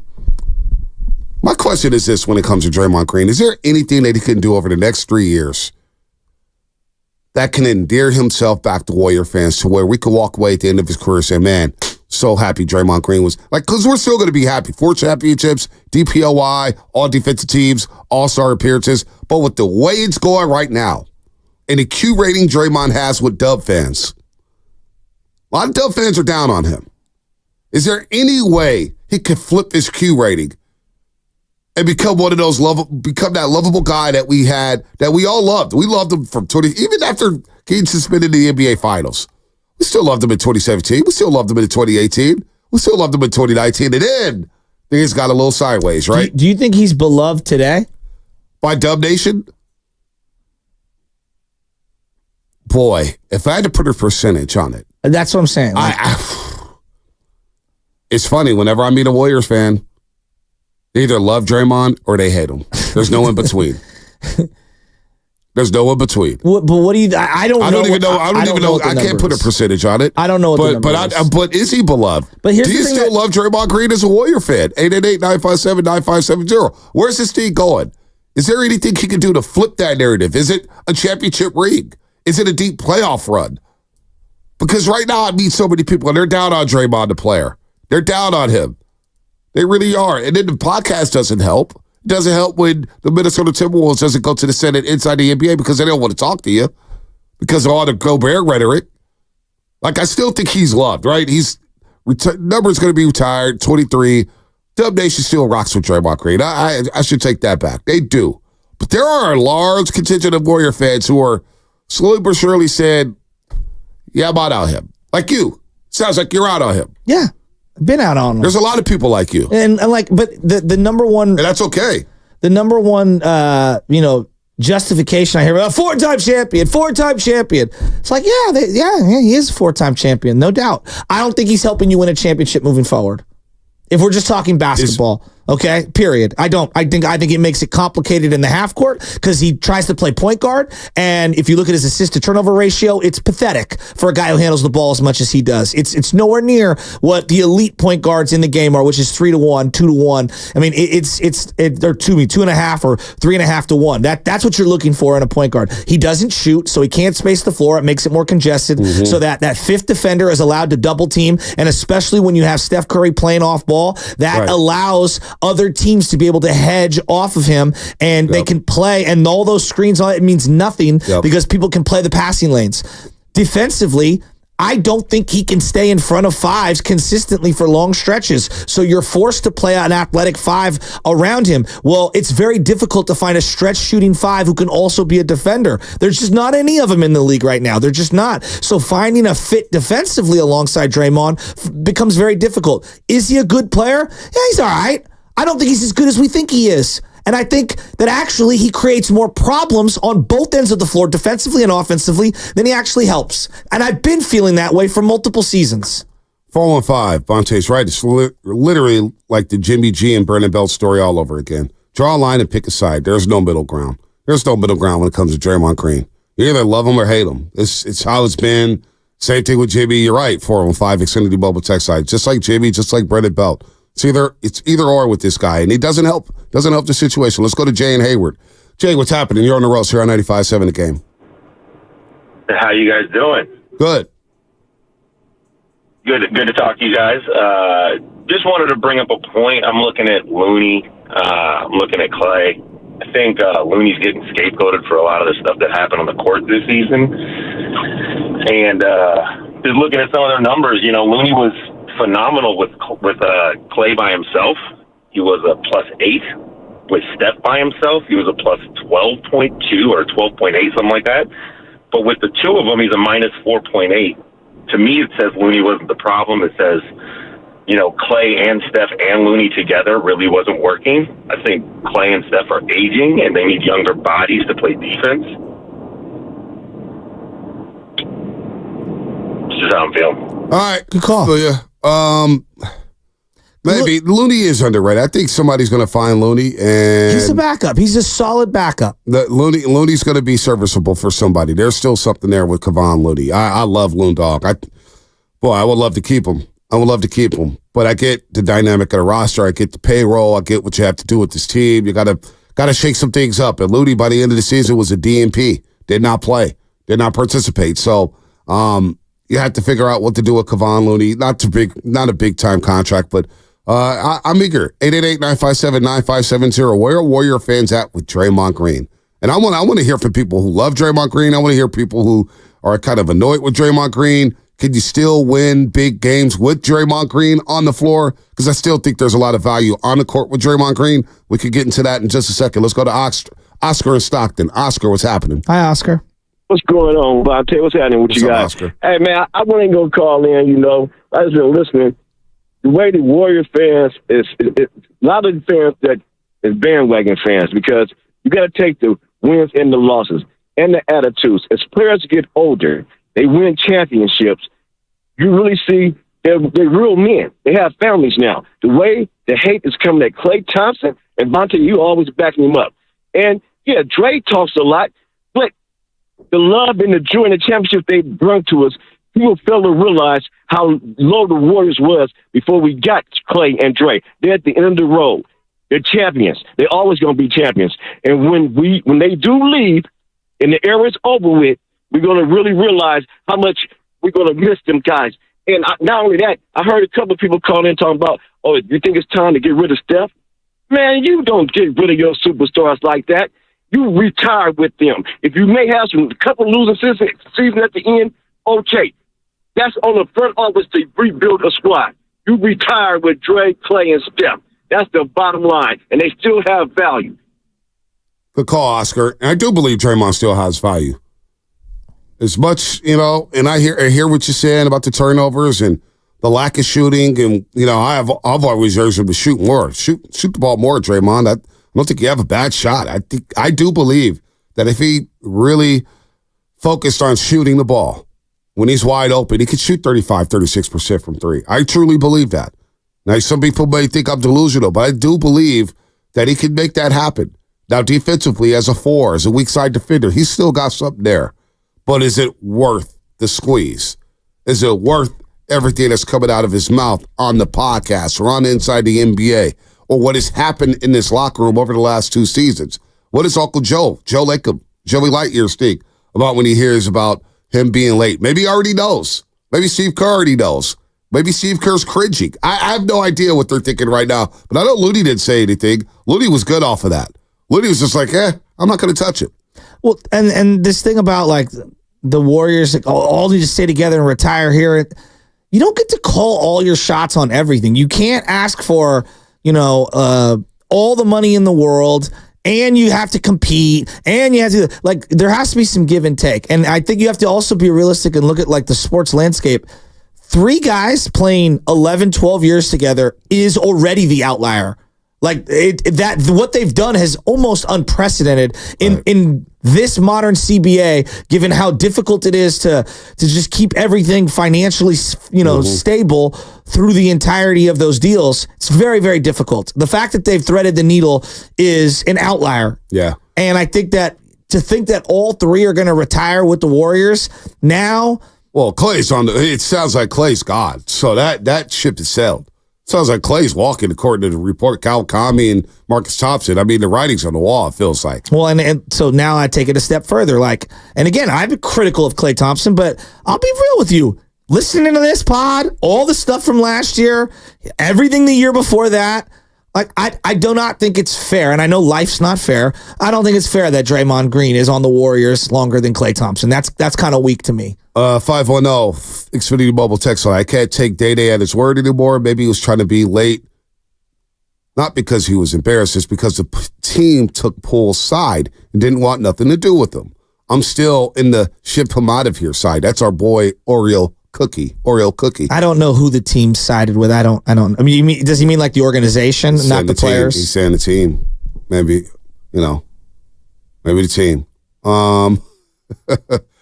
If we kept Green, how can we not keep Clay? That's also Oreo Cookie here. 888-957-9707. Don't hate Draymond, but after the punch, he lost me. Does everybody else feel like that? 888-957-9570. As the Warriors get ready to start the offseason, some rumblings are already starting to come out. What about Klay Thompson? Here's what Marcus Thompson said about Klay. Said it doesn't look good for him coming back. His situation remains very unsettled behind the scenes. I wrote about it last week. It's going to depend. I don't think it looks good for him coming back. I think he's going to get a bunch of money thrown at him. And I know it's crazy. Shorter term deal, like balloon payment. I know. Oh, no, man. Teams are out here desperate. We watched 4 teams in the playoffs could not score. They just could not score. And here's a hired gun. I think somebody's going to offer him a bunch of money. Then Clay's got to decide: do I take the money or do I? And what that number is? Is it going to? Are they offering him 30? Or are they offering him? I think he can get it. I think he can get it. Think he can get it. $30 million. We'll see what Clay gets. But that's going to be a big loss because of the spacing and the shooting, no doubt. You got to have. I don't know how you replace that. Do you do it with cheaper options? Good luck. Woody hit 240 shots last year or something like that. It's a lot to make up. I know everyone's obsessed about the money for Klay Thompson, or at least that's part of the conversation. I'm more interested in the role. Like, what is the role for the Warriors? What are they pitching in terms of a role? And then what are the other teams pitching in terms of a role? Because I do think that I think that as what I know the money, I get it. It's pro sports. I'm not naive to the money. I understand that there's the respect factor and all that is baked into it. But to me, the role that he receives from the other team and what the role is that the Warriors are pitching him. What do you think the role is that they're pitching him right now? I don't know what the role is. Maybe 30 minutes a game. 30 minutes a game is the role. Off the bench or starting. Maybe it's 28 minutes. What about closing? Maybe 28 minutes. It depends on the game. Clay's going to have to understand that. Do you think he accepts that? Absolutely. He did last year. Reluctantly. I know we love to use but he did. He was reluctant to do it, but he did it. Let's say all things are equal, right? The Warriors are offering the same money as Team X. Well, it depends what the team looks like, right? What does that team look like? What do they have around him? Because a shooter like that on the floor in crunch time, if you have the right personnel around him, and I think the ideal personnel around Klay Thompson is a big who can protect the rim, because at the point of attack, Klay's not the same defender. But if you have somebody behind you who can block shots and alter shots and contest shots at the rim, then also you can play a little more physical at the point of attack. And maybe you're getting up on the defender. You're not so worried about getting blown by because you have a guy behind you who can protect the rim. And then shooting-wise, if you're playing with a bunch of dudes, let's just use Orlando for this hypothetical, since that's the team everybody uses. Paulo and Franz Wagner are going to get to the cup and break down the defense. So they're going to create open shots for you over and over again. So in the late situation, you want Klay Thompson out there on the floor because of the presence and the threat that he is from the three-point line. So it all depends on the team and the personnel. Yeah, okay, so let's say it is Orlando. And they say, you're going to close every single game. Forget the starting. They just say, you're going to close every single game. See, I don't think they're going to do that, though. I don't think a team's going to sit down and say, hey, you're going to close, you're going to close. I think teams now, in today's day and age, they're not afraid to just go with the guys that got them down there in the fourth quarter. You don't think that's going to be a conversation for Klay Thompson? No, I don't. I do. I don't. He's going to sit there and say, hey, I want to close. I'm an option to close. But game by game, if he doesn't have it, then you know what? Your ass is going to be on the bench. I don't know. I think we don't give enough credit to Klay for accepting that change. That's a big change for a guy. It was only a couple of games. With an ego like that, he came out to the not bench for close? 14 games. I'm talking about to not close. Well, you had to close him on the team. No, right. But I truly believe that matters to him. And I don't think that's a wrong thing. I think it matters. I think it matters a lot to him. I think it matters to him that he is out there helping decide in the final minutes of a game. And I get it. I think where that matters comes from. if you're on a 500 team. If you're on a team that's winning, bygones will be bygones. Well, like Orlando is, you're right, but I'm just saying, like, heading into Orlando, like, in this hypothetical, what was Orlando? They won 50 games? 50 in the Eastern Conference. What did they win? Did they 47, win 48 games? They won 47 games. Okay. I think that the money is obviously baked into it. I do think that the role matters, and I'm very interested to see what that role is. Yeah, the role, internally for the Warriors and externally for the teams that are vying for his services. We shall see with Klay Thompson. We shall see. But Draymond Green, we had Eric in Oakland dropped off. I wanted to get to Eric in Oakland because he has something good. 888-957-9570 as we get this situation rehashed. Here it is, the text I saw that made me chuckle a little bit. It was from the 216, basically saying, shout out, 216, shout out Hawaii. We're back to the punch. And with that said, we shout out Daryl the Guru Johnson. I hate to go Hawaii on you, but I'm bringing it back to the punch. That was one of the funniest lines. Now we got Luka Akua. Wait, what? You guys don't know the star Rams wide receiver? Now we got Luka Akua. Put that, even though it wasn't on our show, put that in mispronunciation of the year for our Doobie Awards. 408, Draymond is hilarious. 650 mobile text line. A month ago, he said money was tight because fines are crazy in the NBA. He's getting on a pod and saying he willingly paid fines for being late because he couldn't face teammates. That's a really good point, actually. I didn't even consider that. He was really complaining about the $100,000 fines that he got from his own actions of suspension without realizing how tone deaf it was, that he was culpable of those acts and he was refusing to take responsibility. And then he comes out a month later, he's right, and basically says, like, yeah, I willingly got fined. Like, what? Again, then the guy just I don't think he keeps inventory of his own thoughts. Hey, man, always be contenting, right? ABC, is that what you guys say? Draymond Green on his latest pod, 888-957-9570 if you got thoughts on that. We also got Brandon Aiyuk as Jeremy Fowler from ESPN joined Willard and Dibs yesterday. And here's what he said about the latest with Brandon Aiyuk. Brandon Aiyuk's the big one. We know what the wide receiver market is now. It's looking at probably $30 million and above. And Aiyuk's considered a top 10 receiver now at this point by most in the league. Both sides have had negotiations, but it hasn't really graduated to something where it's going to get done and it's intensified. So they got the next 6 weeks over the summer before training camp to try to get it done, or he might not show up based on him not showing up to minicamp as a precedent. All right, that was SportsCenter, actually. SportsCenter. Did he join Willard and Dibs yesterday? I thought he joined. No, oh, my bad. That's my fault. My fault. Thought we were efforting him, and then somebody said, hey, Willard and Dibs are trying to get him. All right, my bad. That was SportsCenter. Brandon Aiyuk, 26. Here's what I've seen a lot of this. And I understand both sides of it when it comes to Brandon Aiyuk. The latest report from Michael Silver is that the Niners offered him $26 million per year, now alongside the guarantees. And I see a lot of people saying, man, that's generational wealth. What are you nitpicking for? It's $26 million. Be lucky you're getting $26 million. But do people also understand that there's a possibility he may never see the end of this contract and may not get all the money of this said contract that he's going to sign in the future? He may not see it all. Now, again, it's all more money than we'll ever have, but we don't play in that league. He's playing in a different league with millionaires and billionaires. And I see a lot of people just kind of pocket watching, and it makes me uncomfortable. It does make me uncomfortable when we say, well, this player's doing this and that, and you don't need all that money. You don't need they are what they're worth. And he sees the market. And if he wants another couple $1 million from an organization that's making billions and billions of dollars, then so be it. But I just see so many fans kind of just turn their back on a player, saying, well, you already got this. You're making generational wealth. It doesn't. That bothers me. But see, like, there's a salary cap. So, like, to say that these teams are worth billions of dollars, that is irrelevant to the salary cap. I understand the salary cap. But I'm just saying when people are so worried about a player trying to stick up for his money and get his money when owners are billionaires and they're making all kind of money. And I get the salary cap aspect of everything. I understand that. That's baked into it. But fans are not talking about the salary cap. They're talking about how much Aiyuk may be sitting out for. And they're saying, just sign the deal already. Just sign the deal already. Well, because we want to win a Super Bowl. Well, he's going to sign a deal at some point. Hopefully. And hopefully. And if he does it, then we'll move on.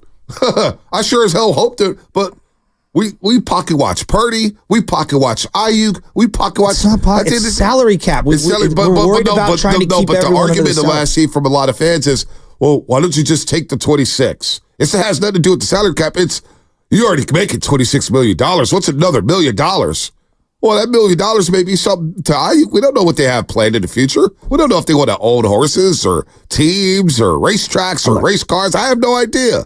Every cent matters. And if we're all in that position, we'd be doing the same damn thing. We're not going to accept to say, hey, let's just throw a couple $1 million away. You know what? That's fine. I'm making 14 anyway. What's another 12? Like, no, we're not going to do that. That's what bothers me. It has nothing to do with the salary cap. When fans are arguing about this money, it has nothing. When they're coming at me, I'm saying, look, I understand the salary cap, but they're not talking about the salary cap. They're talking about how much this player is making, and they're getting mad because a player just all of a sudden is not going to rush to sign $26 million a year. We don't know if their report is true. We don't know what he's worth. We don't know what they're working on in negotiations. We get so mad at the players so quickly over these dollars that they're making that they earned. He earned this money.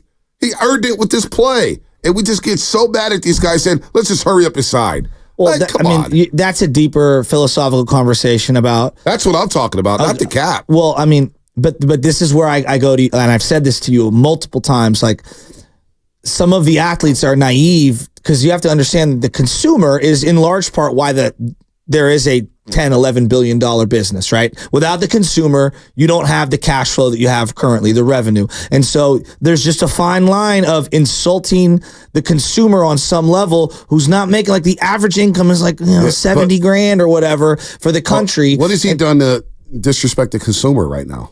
No, I'm just saying in the athlete in general. I'm saying the generic athlete I'm just looking in at general, it at times can rub, and Bosa did this, it can rub people on like, come on, man. Like, you're so out of touch. There's a way, like McCaffrey, the way McCaffrey went about it, I think a lot of people appreciate it. We didn't hear anything about it. He missed a practice. They said it was excused because he's, I guess, planning for his wedding or whatever. All of a sudden, boom, he signs an extension. And it feels like without an Instagram post, without, having family members do or post anything, and, crazy 49er social media people picking up on what a cousin or a brother or a wife might be posting. It just feels like it was all hush hush and then boom. Now that's not every single negotiation, but some of these feel a little more public, and I think on some level, and I'm not accusing Aiyuk of this, I do believe that generically, certain athletes are rubbing it into the fans' face and not realizing how it lands when your audience can barely afford to take a family of 4 to one Niner game. That's all. I think Aiyuk has handled it. Sure, some of the things, it's just the way of the times. Like, Debo literally said no in the club. Like, yeah, I'm not playing for the 49ers. Like, in the club's like, what? Aiyuk's dancing a little bit, and he's having some fun. But I don't think he's disrespecting the consumer. I think he enjoys the fans. And apparently, yesterday, there was some stuff. I just, the respect factor. And I just think we get so caught up in, oh, this guy's making this money. This guy's making this. Oh, we don't make this as a consumer. Well, we weren't lucky enough to play in the NFL. He is. I understand that, but you also have to realize that your consumer is part of the base. Like, it is. It just is. Devontae Smith's a great example. Devontae Smith signed his contract, and he came out and said, and it was brilliant. He's like, he got 3 for 75 or 76 million. And it was something along the lines of, the quote was, this is generational money. I've been working my butt off to get this money. $1 million here, $1 million there, when I'm going to lose a lot to taxes or whatever, wasn't going to change my family's outlook for me, my children, hopefully my grandchildren down the line. And I'm paraphrasing what he said. And that perspective was received by the consumer like, wow, he left a little on the table. And look, he kind of gets it. So I know. And like, I get that not everyone's going to have that same perspective. The Bosas, it's about business and squeezing them for every single dollar. Who's to not say everyone's going to have that same perspective. Who's to say Aiyuk is not having that perspective? He just wants what's right. After seeing how valuable he is to this offense. Social media posts. Right. Well, that's... And whether that's accurate or not. Yeah, that's, I don't think BA's done anything wrong. But it's true. I don't think BA's done anything wrong here. All right. We got more Giants stuff. They beat the Astros. They won 4 or 5. We got the Draymond Green stuff if you want to get back into that. 888-957-9570. You got Brandon Aiyuk. Brandon Aiyuk, what's going on with him? We got the latest on... I guess there's this Aiyuk Daily account where... I don't know where they get it from. Apparently, somebody quoted Aiyuk by saying, and I don't even know where it's from. I saw SF Niners post it. Maybe we'll dive into that in the break. But he's basically saying, Aiyuk, I want to be a Niner forever. I want to get it done. I love the Niner fans. I want to be there, help them with something. And I was like, where is this from? Did Aiyuk even speak? I didn't see anything about Aiyuk speaking, so we'll get to that as well. Slater with the walk-off for the Giants. And speaking of the Giants, we got the latest with Alex Cobb this week's or today's injury report.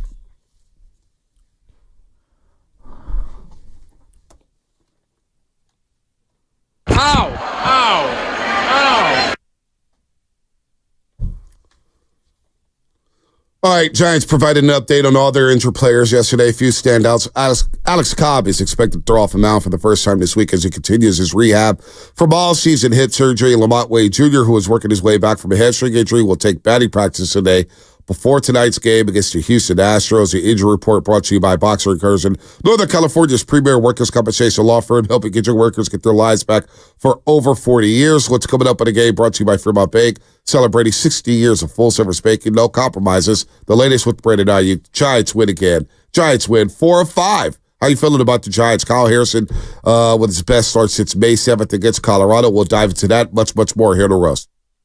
Have you been wanting to find the secret to losing weight and getting healthy the natural way with no drugs or injections? At Abundant Life Weight Loss,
one is over.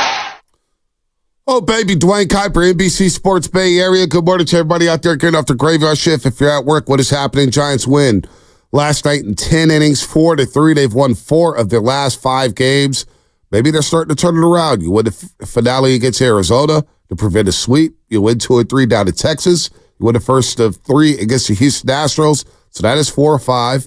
I'm not going to look at the wild card standings because everybody's in the wild card race right now. 40 days left to the deadline, so let's see what happens there. But the Giants are trying to turn it around, and it was encouraging. Kyle Harrison with a big start yesterday. 6 in the third, gave up 1 run, only threw 77 pitches, worked quick, got about 10, 10 groundouts yesterday, 6 fly balls. I thought Kyle Harrison had one of his better days as a big league pitcher. Yeah, I thought so too. And, it was unfortunate they couldn't score any earlier runs for him. But that's baseball. I mean, that's what ends up happening. But for him to go that deep into the game, I thought that was really good. I thought Ryan Walker was good. The 9th inning with Camilo was interesting to say the least. Randy Rodriguez later on. I liked what I saw from the San Francisco Giants as a whole yesterday. It's just some of the situational at-bats from some of their veteran guys are just really frustrating right now. And I need Conforto or Soler to just kind of heat up a little. One of those two guys, I think it would really help the team right now. By the way, shout out to YouTube, Twitch, and Twitter, brought to you by First NorCal Credit Union. Upgrade your savings dividend. Open a First NorCal First Class Money Market today. If you are missing the YouTube chat right now, go ahead, text us at 888-957-9570. The Xfinity mobile text line. We'll get your text there. It is free of charge, by the way. 888-957-9570. And shout out to our friends at Flowing Water Plumbing and Drain. If you're going to call it to the roast, you better bring it, because if you don't, you will be flushed. Brought to you by Flowing Water Plumbing and Drain. Shout out to all those guys, Brian and the crew down there at Flowing Water Plumbing and Drain. 888-957-9570. What now with the Giants? What now as we stand pat? I just want to see what happens over the next 3 weeks to see what this team is all about. Is Elliott Ramos the real deal? Is Jorge Soler going to heat up?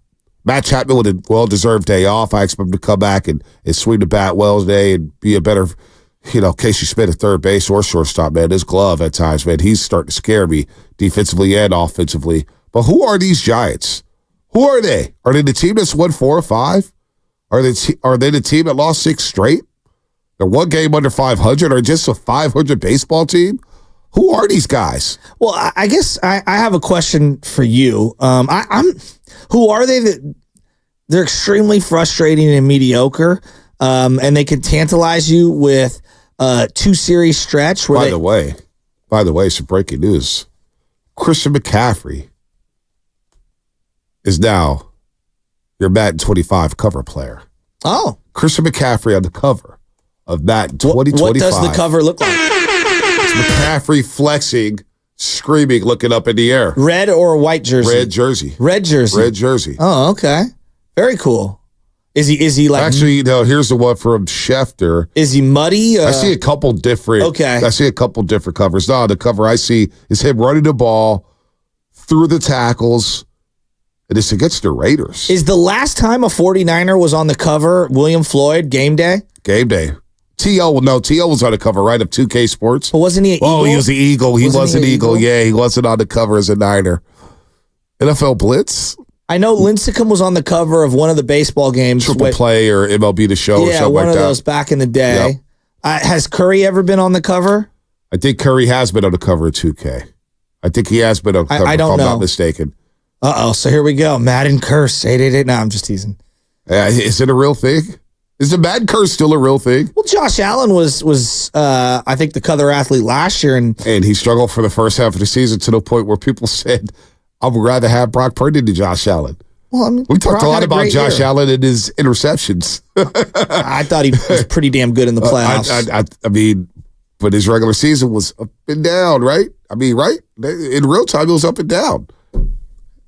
Madden curse. I hear you, but I'm just saying he was up and down last year. I remember talking about it on the show. He threw all kind of picks, and everybody said, "Oh, you can't read the field." As a matter of fact, somebody brought it up on the show, saying that he wouldn't be able to play Shanahan's offense.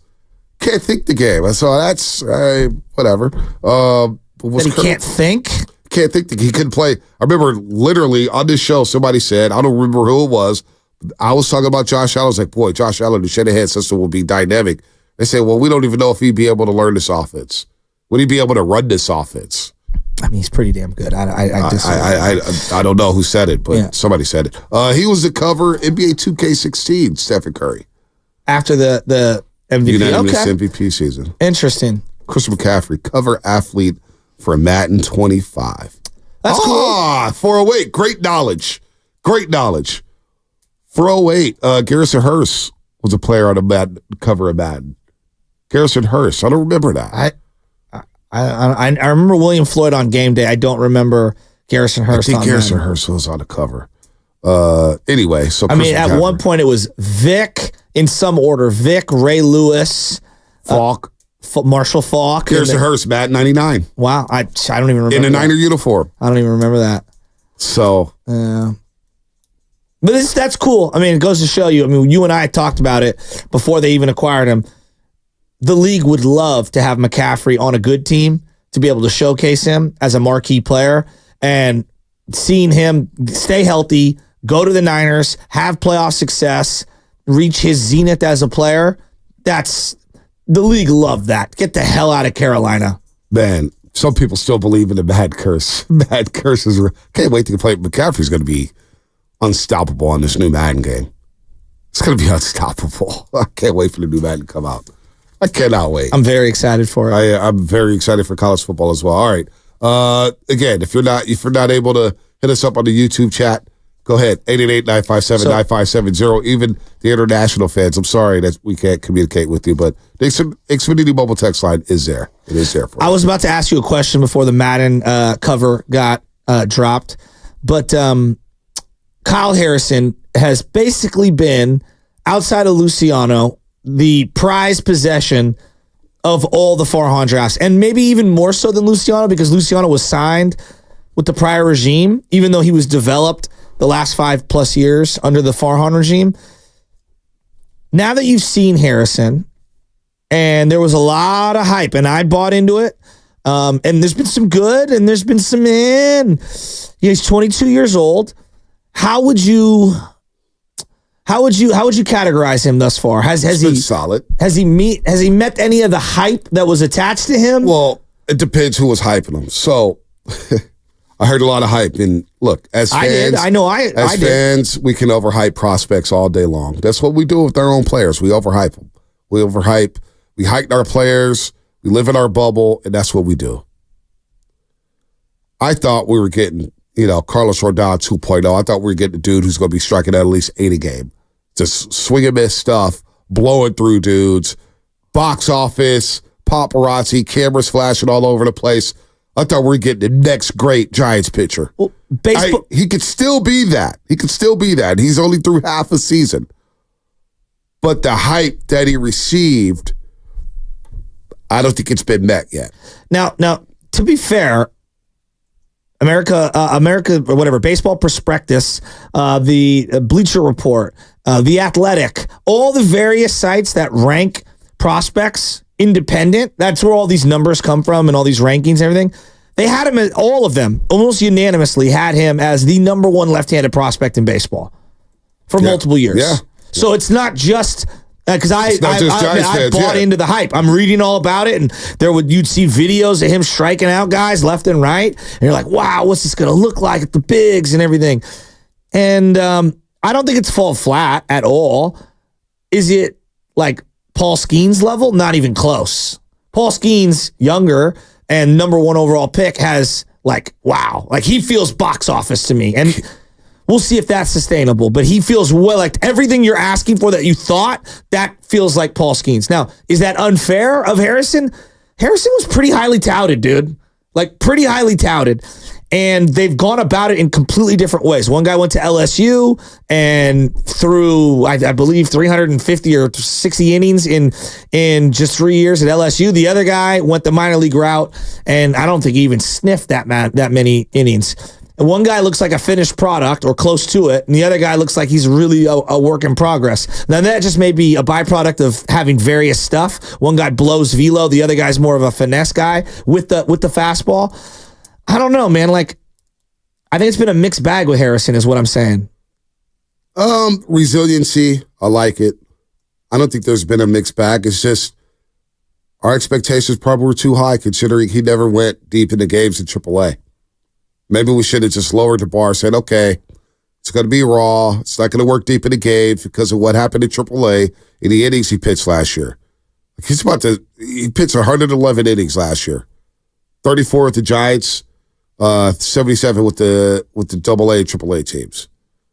So we're at 77 innings pitched right now. What's going to happen when he gets to 111, 120? Is he going to wear it out? Why wasn't he stretched out in the minors? Why wasn't he going deep in the games? Why was he only going 3 to 4 innings?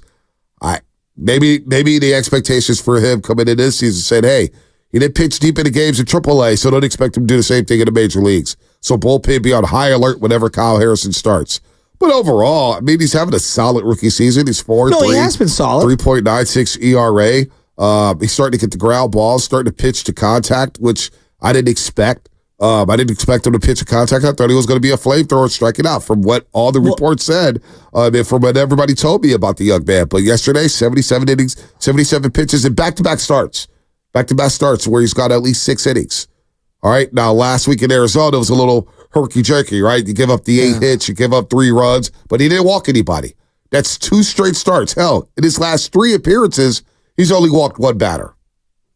The guy's getting better. So you're not walking guys. You're not giving people free passes, but can you limit the walks? Can you limit the hits, and can you limit the runs? Yesterday, he did that. Limited the hits, only 4 hits, gave up only 1 run. He got the ground balls that he needed, struck out 3, gave the Giants a chance to win a baseball game. He considers himself a fly ball pitcher, which is interesting because he likes to work up in the zone, right?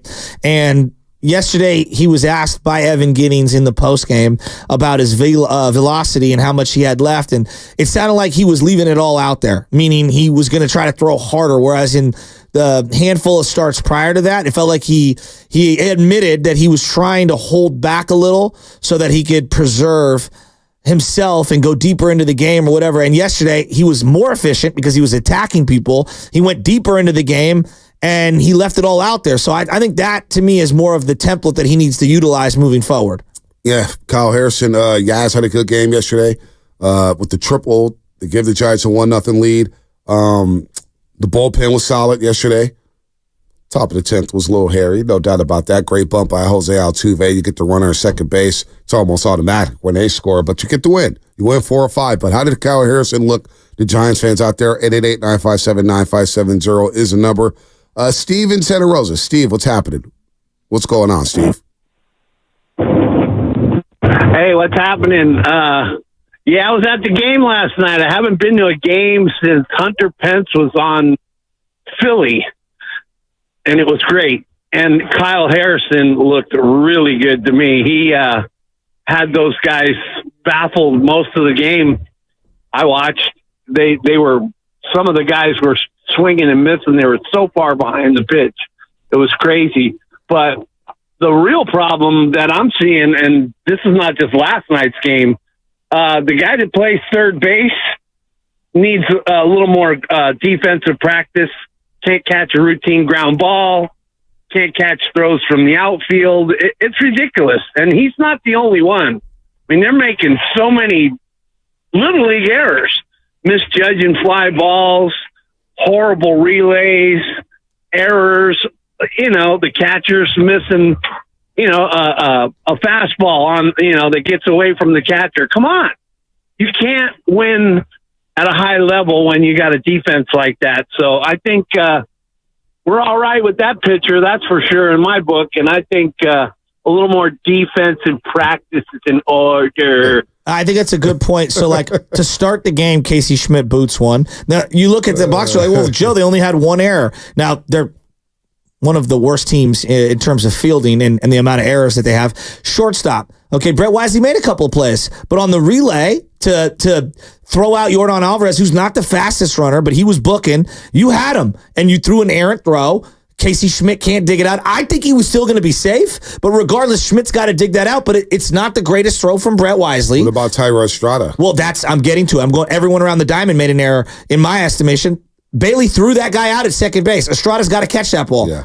I mean, and I know the guy's bearing down on you. You're straddling the bag. You got to slap that tag on his face, and you got to get him out. And then Wilmer Flores, like at first base, you got to stretch a little on that play. I think they get out of that. So every guy on the infield made a boo-boo yesterday. You got a guy, Trenton Brooks, playing first base. I don't know how much longer they can let him go out there. Well, you 133. You may need to trade for a first baseman. We've talked about that ad nauseum. But, Lubman, but during the break, we were talking. He's like, what about Kyle Harrison and long-term prospects? And you know what? I'm kind of tired of talking trade right now because I don't know who's going to be buying. I don't know who's going to be selling because everybody's in a damn race because of the third wild card. It kind of ticks me off. Like, you just give it participation trophies, and I get it. You could go to the World Series as a wild card and maybe make a run for it, and let the Giants get in. Maybe you get Blake Snell rolling here, and I know that's a lot of people don't want to hear that, but you get Blake Snell and Logan Webb as your 1-2. Maybe you could do some damage here. But right now, I'm just in wait-and-see mode with this team. I just want to see how it plays out. Who's a player? Is Ramos really a player? Is Slater and guys going to be around here? Is Matos going to be back up? Are we ever going to see Luciano again? Is Jorge Soler going to turn it around? Where's Michael Conforto at? Is he going to get hot? Pitching-wise, what's going to happen to Hicks and Harrison if they get to, say, 120 innings? What do you do there? Did you taper off of them? Do you let them say, hey, just go ahead and pitch? We don't care if your arm falls off? Because these guys have never pitched. Kyle Harrison, his next 2 starts, if he goes at least 5, he's going to eclipse his career high in innings pitched for a season. So where are we going to – that's why I'm just – forget the trades for now. Forget Vlad Jr., forget Pete Alonso. We all know we want those players. That's already baked in. You know that. We don't need to repeat ourselves. But I just want to see how it plays out here. When you got the Astros and Angels to finish up this homestand. You get the Cubs and the Cardinals next week on the road. Then you get the Cubs and the Dodgers back here at home going into July. Where's this team going to be at July 2nd going to Atlanta? Am I going to be able to find a player that could staple and say, okay, I got a long-term fixture here in the outfield? I just got to we're kind of in wait-and-see mode with this baseball team right now. How much data do we need for Ramos, you think? As a fan base, as an observer, Bonte, what do you need? I need to see another month or two. Okay. I need to see another month or two. 3 weeks. We saw Luis Matos win NL Player of the Week, and we thought he arrived. Well, he arrived all right. He arrived to the train station in Phoenix, Arizona, back to Sacramento. That's where he's at right now. So Ramos is, I got to see more. I don't know if it's a flash in the pan. Now, I'm with this 6-5 voting Cindy Mobile text line. Being the third wild card team has run the trade deadline. Every team just postures. The good GMs don't wait for the deadline to make a move. Should Farhan make a move right now? Maybe. But that's the problem with the third wild card is everybody feels like they're in it. It's interesting, talking about making a move and this, that, and the other. Like, there was a point in time, and I know we were deprived of our own homegrown pitching at that time, but I remember when Matt Cain came up, it was like, no way can you trade Matt Cain. Like, no way. Like, it was like unthinkable. I wonder where Giants fans are with Harrison. Like, a local guy, homegrown, we're all rooting for him. I'm not even here saying, trade him away. But, if he was the sticking point to get a difference maker in the lineup every single day, is he on that untradeable list, you think, for the majority of fans? I don't know. I don't know how fans feel. Do you remember that feeling about Kane? No, I remember when Kane came up? Kane, Litica, because it's where the Giants were at. You also got to think about where they were at the time. They were not close to winning anything. We're just trying to move on past Barry Bonds and figure out what the transition was. But it's not like they're close to really winning anything now. But no, Giants fans will say, hey, we're tied for the wild card, and the payroll, what you did in the offseason tells me that you are trying to win now. Yeah, but you're in a different mentally. But the payroll's a little. It's kind of like a false dichotomy. But where the Giants were, they were not even close. Not even close. Now, Giant fan wakes up this morning, they could screenshot the standings and say, "Look, if the playoffs started today, we're in it." That's what Giants fans are saying right now. Really quick, you mentioned Matt Cain, where fans are with that. I don't recall Matt Cain ever being a part of trade rumors, but you guys remember after 2007, Tim Lincecum and Alex Rios was the hot trade rumor that winter, in this fan base. And I remember fans were up in arms that trade was even being discussed. And that was after Lincecum's rookie season, where he posted a 4 ERA, and the Giants finished in last place in the division.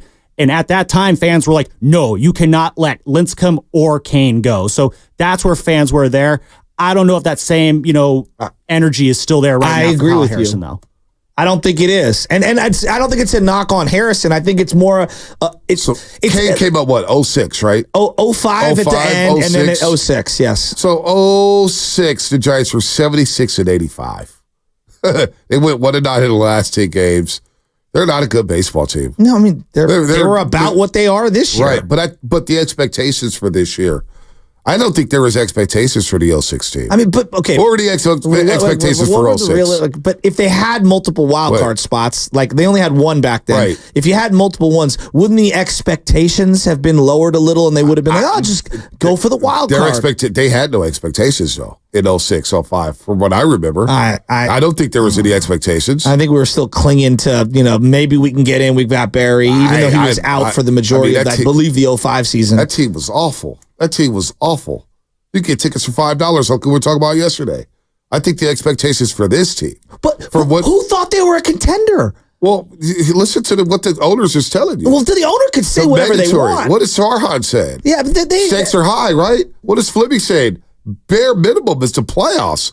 Their offseason actions told you they were trying to do something major. Yeah, but in 05, let's go back to 05. Like, I believe that was the year you got Matt Morris and Mike Matheny. Like, those are veteran pieces you're trying to add to a team to, make a playoff push. Like, I don't think they were that far off from where we are now. I really don't.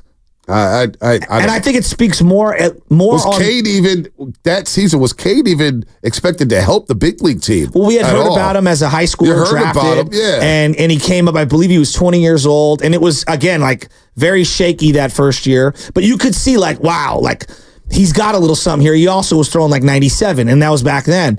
He had a really live arm, and he was really young. He came up at 20. It was different than pitched in 7 games that season, 46 innings. Matt Cain in 2005. They're 75 and 87. 75 and 87. Now, if I do the splits on that team, because I remember expectations, I don't think they were that high. We're like, boy, the Giants are cooked. I remember Sports Illustrated, matter of fact, when they used to come out with their baseball previews, had the Giants finishing in 4th. It was bad. It was bad. I mean, people have the Giants finishing in 4th right now. This is one of the more loaded divisions, right? You got the Dodgers, the Padres, the Arizona Diamondbacks, who were good last year, and then the Giants. So, look at what the Giants did in 2005: 12 and 11 in April, 11 and 16 in May, 10 and 17 in June, 12 and 15 in July. By that time, they're out of the race. They go 500 in August, 15 and 13 in September. They're not a good baseball team. Get it. I get it. Right now, they're 500. Right now, they're 500 for one game under 500. But with the way they spent and with the way they talked, the expectation is playoff or else. Playoffs or else. I don't know. I just don't think this team could ill afford. I think they could ill afford to miss the playoffs. I don't care if there's a 3rd wild card, 4th wild card, 5th wild card. They've got to do something here. They've got to do something. But if you make the playoffs and what? Conforto opts out? Snell opts out. Chapman opts out. You lose your draft picks for signing Snell and Chapman. I don't understand how making the playoffs is some grandiose achievement that carries over into more success next year. I'm not saying that at all, and I haven't said that all season long. I want to compete for something. I want to compete. To me, making the playoffs is not the end all be all. But with the payroll that you have and the investments that you made into these players, whether it's Chapman, Soler, Snell, whatever it is, I do expect big things. I expect more than just a playoff run. I expect you to make some noise. Now, I may be unrealistic, but your actions prove to me that you're thinking the same thing as a member of the Giants front office. All right, we can talk more about this. Get back into Draymond if you want. Christian McCaffrey, you're a Madden cover player. Does anybody still play Madden? Anybody out there? So where are the Madden users at? How you feel about this? That's coming up, brought to you by O'Reilly Auto Parts. Check engine light.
All optimism, baby. This is Adam in the City, and you're listening to The Morning Roast with Bonte Hill and Joe Shasky on 95.7 The Game.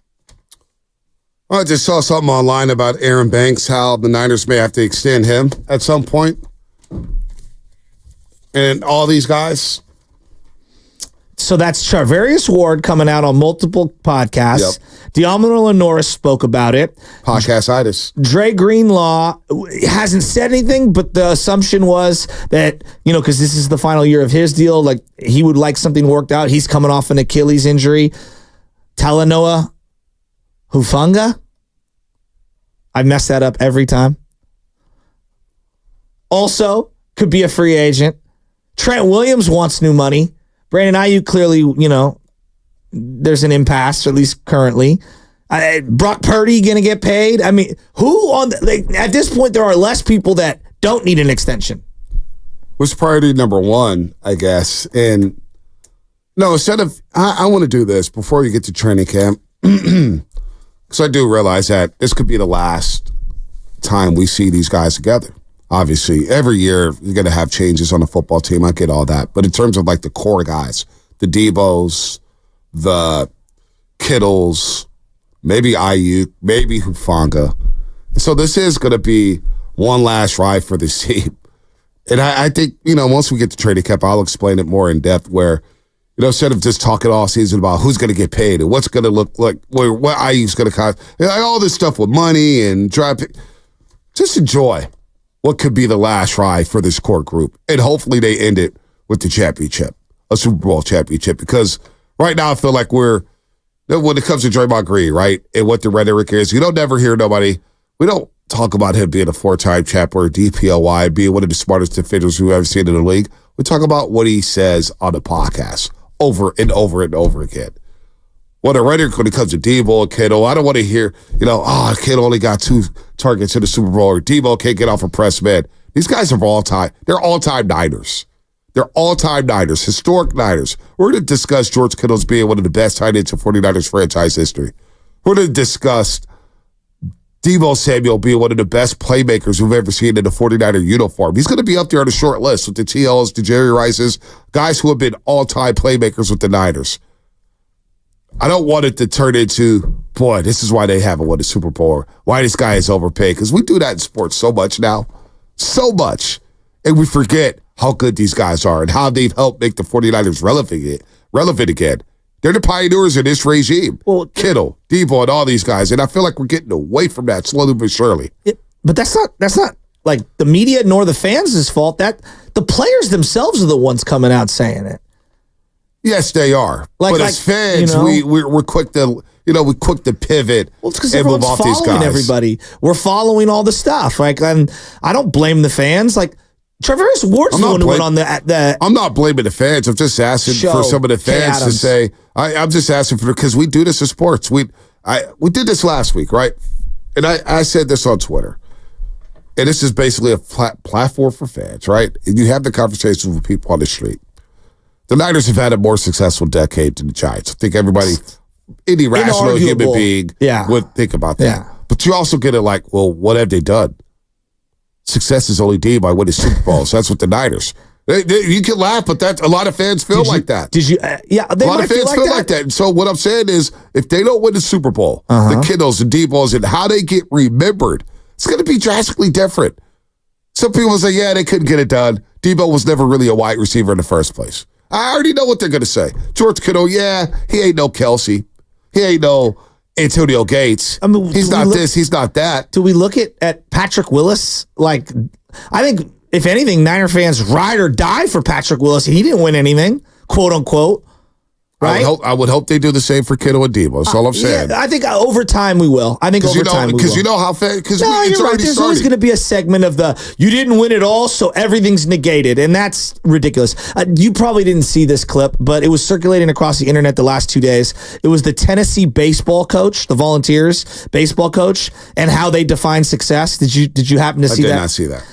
It was very interesting, and they were saying, like, if you don't win it all, is this year a success? And he's like, Are you serious? Do you know how difficult it is to win it all? And he went on this long 7-minute diatribe about how this guy who played center field, who had been struggling, crashed into a wall and broke his nose, and how like he's going to be able to walk into that facility for the rest of his life and tell his kids like, I was a freaking gamer. And yeah, like maybe he didn't win like the ultimate championship, but he was hella successful because of where he came from and what he did. And like I look at like the 49ers of the Harbaugh era. It's the most heartbreaking era. But I look back at that with like, yes, pain that we didn't win it, but I ride for Vernon Davis and Joe Staley and Frank Gore and Navarro Bowman and Patrick Willis and Justin Smith and even Colin Kaepernick and Alex Smith to a degree. Do they ride for Kaepernick? I don't think we ride for Kaepernick as well as we should. You know what I'm saying? As a fan base. And I hope at the end of this regime with Kittle and Debo, and if they don't get that ring, will we ride for them the same way we ride for Willis and company? I hope so. I mean, haven't we the last few years? It doesn't feel like it. What do you mean? We've talked about trading Debo for 3 years. Well, that's because you can't afford everyone. Right, but no, not only that, it's also because of what he's done on the field. Or what people say, well, we have Christian McCaffrey. If you're not running the jet sweep with Debo, what does he do well? Oh, he's not a great route runner, and I disagree with that. Did you not see the 9 catches against Detroit in the NFC Championship game? I can highlight a number of games with Debo Samuel has been impactful as a wide receiver. The rhetoric around Debo has been back and forth. The pendulum was swung left or right. You know, he better show up for this one because he talks too much. The Eagles game, I'll never forget, people were like, oh, he better show up for the Philadelphia. It's like, don't worry about Debo. He's a big game player. And what did he do in that big game? He balled out. So I hope we remember him the same way as Patrick Willis and Frank Gore and Navarro Bowman and Joe Staley. I think Fred Warner and all these guys are going to be remembered in a good light. But like, of course you got to win it all. Like that's to become legendary. I'm talking about all-time legendary. Like, yeah, you got to win the big one. History doesn't remember John Brodie. Trust me. I talk about it all the time. We don't remember Forrest Blue, Leo the Lion Nomalini. I can go right down the list and name all the legendary Niners from the 70s, 60s, and 50s, even into the 40s. We don't remember those champions the same way we remember Dwight Clark. Right? You know, Freddie Solomon, prior to Dwight Clark, was as impactful, if not more, during his tenure with the 49ers. Why do we remember Dwight Clark the way we do? Well, obviously, his impact on the city and how we culturally connected with him, because they won championships with him. Now, Freddie was on that original team, but you get where I'm going with that. Like, I hear you. I do think that, like, Kaepernick is a whole unique, though. He occupies a unique space for a variety of reasons because it was supercharged because we wrapped politics around it, and it sucks. I remember Kaepernick fondly. I know a lot of people, you bring up the name and they're triggered by it because of, you know, a lot of different things. And so, to your point, no, I don't think we ride for Kaepernick appropriately as a united fan base. We ride for Alex Smith more so than Colin Kaepernick. And Colin Kaepernick was so much more successful than Alex Smith in the Niner uniform. It's not even funny. But you see Alex Smith, he comes back to the Dwight Clark Dane. God bless Alex Smith. He had a solid NFL career. I'm not going to say great because he wasn't great. I'm going to just keep it real on the field. He's a great human being. He's a great person for what he does off the football field. But on the football field, he wasn't great. I also think that his best years by far were with Kansas City, not with the Niners, which is not remembered that way. And because of the way his career ended. But you see this region ride for Alex Smith a lot harder than Colin Kaepernick. And because I get the political stance and everything like that, it was, you know, it divided a lot of people. Losing his job the way he did. You know, I think that, and I will still stand with that decision. I do think that made him a sympathetic individual. No doubt. Let's go to Trucker George in the Port of Oakland. I'll turn to Port of Oakland, man. Trucker George, what's happening? Hey, representing, man. I want to say first off for you guys, I'm speaking to two fellow city brethren, man. We're proud of you guys. Joe, been following since the butcher shop, and Bonte, we're always happy. We're always happy to see you on pre and post. You know, City Boys on the rise, guys. Good job. First off, and the only point I have is Bonte. I want to counter the slogan that you're always pushing that we shouldn't be pocket watching because my city, our city, the 49ers, they seem to be on a money grab right now, and I don't think we should. Be talking about pocket watching anymore when the 49ers are obviously money grabbing anymore. And I'll leave you guys to it, man. Pride of Port out here. You know, we're doing our thing. Man, just please discuss further. Thank you, guys. Yeah, no. It's impossible to not discuss sports in 2024 with the way that the salaries are, with the cap, and how difficult it is to make a transaction, whether it's a signing or whether it's a trade, without discussing the finances of sports. It's the reality. We could call it pocket watching, but the reality is like there's an entire cottage industry of salary cap experts that to understand modern sports, you have to understand the finances. It's not so much talking about the players' money and the salary cap. We all understand you have to talk about the cap because it's part of the sports. How you build your team, you can't build it if you don't have cap space. We're talking about first aprons and second aprons in the NBA. We talk about the CBT in baseball, the collective bargaining tax. We're going to talk about it. My thing is the way we discuss how a player should go about their business. We don't know what these negotiations are like between the agent and the front office. We understand organizations have a business to protect, and if you overpay somebody, it could enable you or hinder you from signing another player or building your roster out. But so we get so mad at the player for if it comes out reported, hey, the Niners offered, like Klay Thompson, for example. How many people are mad at Klay Thompson for not accepting a 2-year, $48 million deal extension with the Golden State Warriors? Some Warrior fans just say, well, they offered you $48 million. What else do you want? They paid you so much money, and you didn't play for 2 years. Well, Klay may know that he could get more money elsewhere, and he could maybe get more years. But that's contradictory.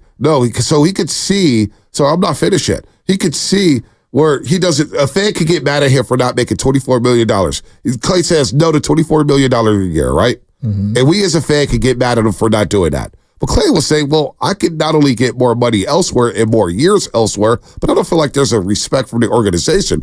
Well, the fan's going to be mad at the player no matter what. Why are we going to get mad at the player for being able to make more money and get more years on his deal elsewhere? Why would we get mad at that? We get mad at that all the time. I'm confused by what you're saying. I think it's contradictory for the athlete to say, don't pocket watch, yet I'm going to pocket watch how many years you have. No. They could pay me a little more, even though you can't afford it because of how difficult it is to keep the roster together. Not saying anything about the athlete, saying anything about pocket watching. I'm not saying that at all. What I'm saying is, as a fan base, we get mad as a player. It's been reported that Klay Thompson said no to a 2-year, $48 million extension. Yeah. A lot of people, a lot of fans, we've taken a lot of calls. When they get mad at Klay, said, well, they offered you 2 for 48. What more do you want? Well, Klay may be able to get more years and more money elsewhere. And we get mad at that for a player not signing an extension for 2 for 48, saying, well, you got $24 million and you didn't play for 2 years, you got all that money. Well, Klay may say, hey, I can go get more money and more years elsewhere. I can go do that. But it's a fan base or a certain fans were saying, well, we offered you this. Why didn't you just take it? And the player can say, well, I can get more elsewhere. Same thing's happening with Brandon Aiyuk, where he said, hey, I know I can go get more money elsewhere. Pay me what I'm but this is fans turn on you. But you can't say, okay, but this is where yes, there are going to be always a segment of fans. I'm not saying anything about the player. But this isn't like revelatory. Like there's always going to be a segment of fans that are like, come on, man. But you can't say, I want to stay here, I want to play, and the money's about where it needs to be, and then say, but I can go get way more money over there. It's like, well, that's hypocritical. So I think that less is more. And I look at someone like Christian McCaffrey and the way that he went about it, and I think that a lot of fans are like, this is what they think. Whether we believe it to be right or wrong, it's perceived by fans. That's the way to conduct your business. You're really, really good at what you do. Yeah, you could probably squeeze the organization for so much more. You negotiated behind closed doors, and then all of a sudden, boom, you popped out, and everybody said, wow, here's an extension. That's how every fan wants it to happen. It's not realistic. It's not how it normally gets done. And nothing was public. He didn't post anything. He didn't go on the Kay Adams show and talk about it. So, but he also has leverage that some of these other players don't have. Yeah, Aiyuk hasn't done any of that stuff. We're still mad about him. We're mad because he was dancing in an Instagram video after Amon-Ra St. Brown signed his deal. I thought what Debo did was a lot worse. I thought what Bosa did was a lot worse. Bosa didn't come out here He didn't get out here to the Wednesday of the season opener. And I was cool with it. Whatever. Sign the damn deal. Fundamentally, you know? I think we just need to come to grips with, like, fans want their guys. Like, this is the setting. And it's unrealistic, but this is the setting. Fans want guys to play for cheap so they can load up the team, and they want them to play on their team for as long as they're good. And when they're not good, unless they give them a feel good, they want to move on. That's the setting in sports. That's the setting with fans. So, yeah, like that's what it is. And I'm not surprised by it. That's always been the setting. So, yeah. So I'm not surprised by it, but that setting, we can't alter the setting when a player says, yeah, I'm not going to play for cheap. I want to get my bag. Because what would that player or that fan do in that same setting? Most fans in that setting will want to get their bag. I think every day people are making decisions to stay or leave or go to a different company for different reasons. And I always say QOL, and that's my algorithm, quality of life. Like that is a factor, not the number one factor, but that's a factor for me. Everyone has their own algorithm. What's the most factors? What? What's the most factors? For people. Well, it depends. Like, where do I want my family to live? Right? Like that's a big thing. Like, do I want to? Some people move around the country, right? Like you see this all the time in certain industries. But why would they move around the country? What's the number one factor? To grow within the business, to make more money, to have more power. I don't know. To have a different. It's money. Well, it's money. That's what we do. It's the bottom line. It's money. We all want to be rich. Of course it is, but I'm saying it's not in every single. It's not in every single person's equation. Not in every single person's equation. Would you say 80%? I don't know. Money is always a factor, but there's lots and lots of factors. All right. I don't get why we, as fans, we get so mad when a player, we see the $26 million. I saw it a lot yesterday. It's like, just take the 26. It's generational up. Just take the 26. Just take the 26. I don't know. It's kind of weird to me how we're evaluating these players and what motivates people to sign their deals or whatnot. But apparently there's money on the table, and the negotiations, according to Jeremy Fowler, have not intensified. But George Kittle, it's another guy. You want to talk about contract extensions? Here's Jeremy Fowler on Kittle. George Kittle. So this is not a pressing need, but I was told that, this is a player who might need a new contract eventually or even this offseason because he's got 2 years left had he not had the core muscle surgery. So he is technically coming back from an injury, but he was the only tight end in the league with a 1,000-yard season. Still a big part of what they do, so they might have to pay him. A lot of major decisions coming. Wouldn't we want George Kittle to be a Niner for life? What's that going to look like? Because it feels like a lot of people are ready to just move off of him, not pay him. So let me just make sure I'm clear on this with the 49ers. I mean, he got that from somewhere. Who knows? Representation, I don't know. So George Kittle now wants a deal. So that's, okay, George Kittle. 1, Aaron Banks. That's 2. Hufanga. 3, Greenlaw. 4, Charvarius. 5, Diamond Lenore. 6, Trent Williams. 7. Who am I forgetting?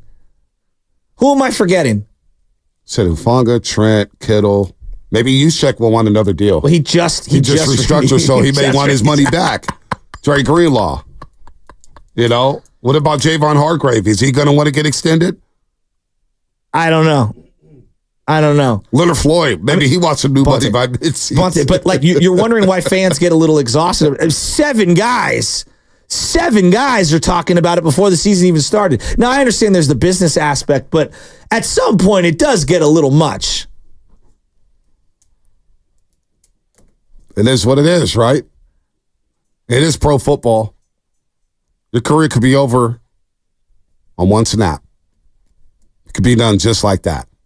And what is that team going to do? Are they going to compensate and honor the entire contract? Or are they going to look for loopholes to get out of that contract? That's the thing. As it stands right now, if we're just looking on a spot track of the overall guaranteed money for tight ends in the NFL, T.J. Hawkinson with the most on his current contract with $40.192 million, and then right behind him, George Kittle at $40 million guaranteed. So still the second most in all of the NFL on his contract. I don't know if it's a restructuring. I don't know what the term is, but he's moved money around the last couple of years to be able to finagle the cap and give them more room in any particular year to give other guys money. Like, if we're being real, he got paid, but he's been a quote-unquote good soldier because of how he's moved the money around. I'm sure it's benefiting him as well. But I do like... man, it's a lot of people asking for money. We can acknowledge that. No, there's a lot of people asking for money. And by the way, we haven't even brought up the big one, which is Brock Purdy. Yeah, he's going to get money. He's going to get And if money. you don't think we're going to slice and dice and look at every single guarantee on that deal. That's a great litmus test. Brock Purdy and whatever he signs for. And he may leave some money on the table knowing that he needs players around him to thrive as a quarterback. But if Brock Purdy was to say, I want every last penny, I'm going to stick the 49ers for everything, I can't blame him. He was the last pick of the NFL draft. He's got to get his money. You got to cash in right now. You can't blame him, but if he's making, I agree on the premise, but if he's making $75 million, we're not going to come in here as just a sports media and fan base and go, that guy's making $75 million and I can't afford a left tackle. I can't afford a wide receiver. What's he going to hike it to himself, throw to himself, hand off there is like a line where like this does matter. But do you blame part it? of the Dak conversation Dak makes $60 million. Well, that's part of the conversation. But in real time, once he signs that deal again, what I'm saying is I don't blame him for taking every penny. Of course. I'm not talking about everything that comes with that, but as the individual, if I'm Brock Purdy and I don't leave a dime on the table, that's fine. I don't have a problem with that.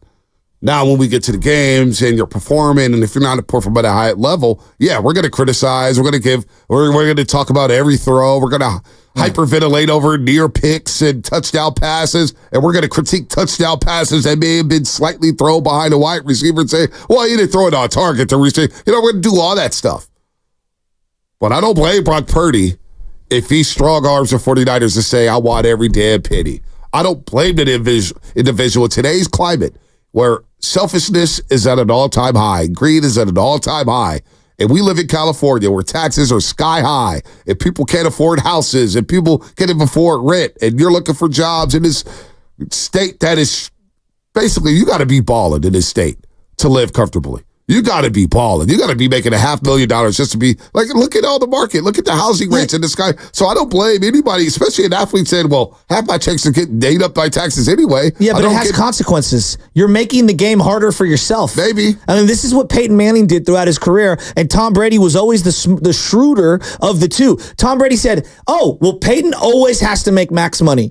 And they had difficult decisions, and they lost players on defense, and it made it a little more difficult for him to win in December. Tom Brady took the other route. Now, he was lucky because, again, he had the privilege of a wife who was making exorbitant amount of money, but he also factored into it like, hey, if I take a little less, and Tim Duncan did this as well, Tim Duncan did this in basketball, if I take a little less, we can afford a little more around me, and I will win. And at the end of the day, I can make more money long term and all that stuff. I can offset whatever losses that I have in ad revenue down the line or in championship lore that I can sell on behalf of myself once my playing days are done. So, like, Brock Purdy could take all he wants when his turn comes up because everybody's trying to. But just remember, it does come with consequences. And every $5 million you take is $5 million I can't spend on a guard, on a wide receiver. For example, Juwan Jennings, that third wide receiver. It does have consequences. That's where the front office has to be good at drafting, scouting, developing, player development. And I don't blame Peyton Manning in this sense, the competitor in Peyton Manning. See, that's the thing. We're not inside their minds.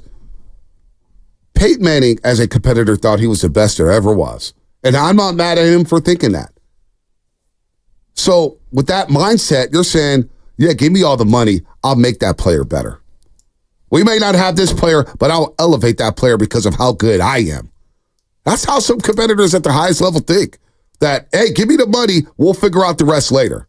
Now, some may be a little delusional with that thought process, but a lot of those players had that thought process where they're saying, look, I'm the dude. I can help carry this team. Yeah, I know. I can help win games. And it may not be realistic, but that is the mindset. Now, I don't want to take that mindset away from guys like Peyton Manning. I don't. I mean, Patrick Mahomes has won 3 rings, and he's already renegotiating his deal to give the team. And I'm sure it helps him somehow, some way that we don't know. But a lot of that already got turned into signing bonus. What? A lot of that has got turned into a signing bonus. He's doing whatever he needs to do to fit more players because now it's about legacy. And but you know what? It's about legacy, but guess what? Mahomes still gonna see that $500 million at some point, right? Of course, but he's still gonna see that money. We're acting like any of if you're just reasonable with your finances. Again, this is like the difference for these guys. This is like the difference between making $109,000 a year and $108,000 a year. Like it's really after we break it down in terms of prorating it to how much. It's not that big of a deal.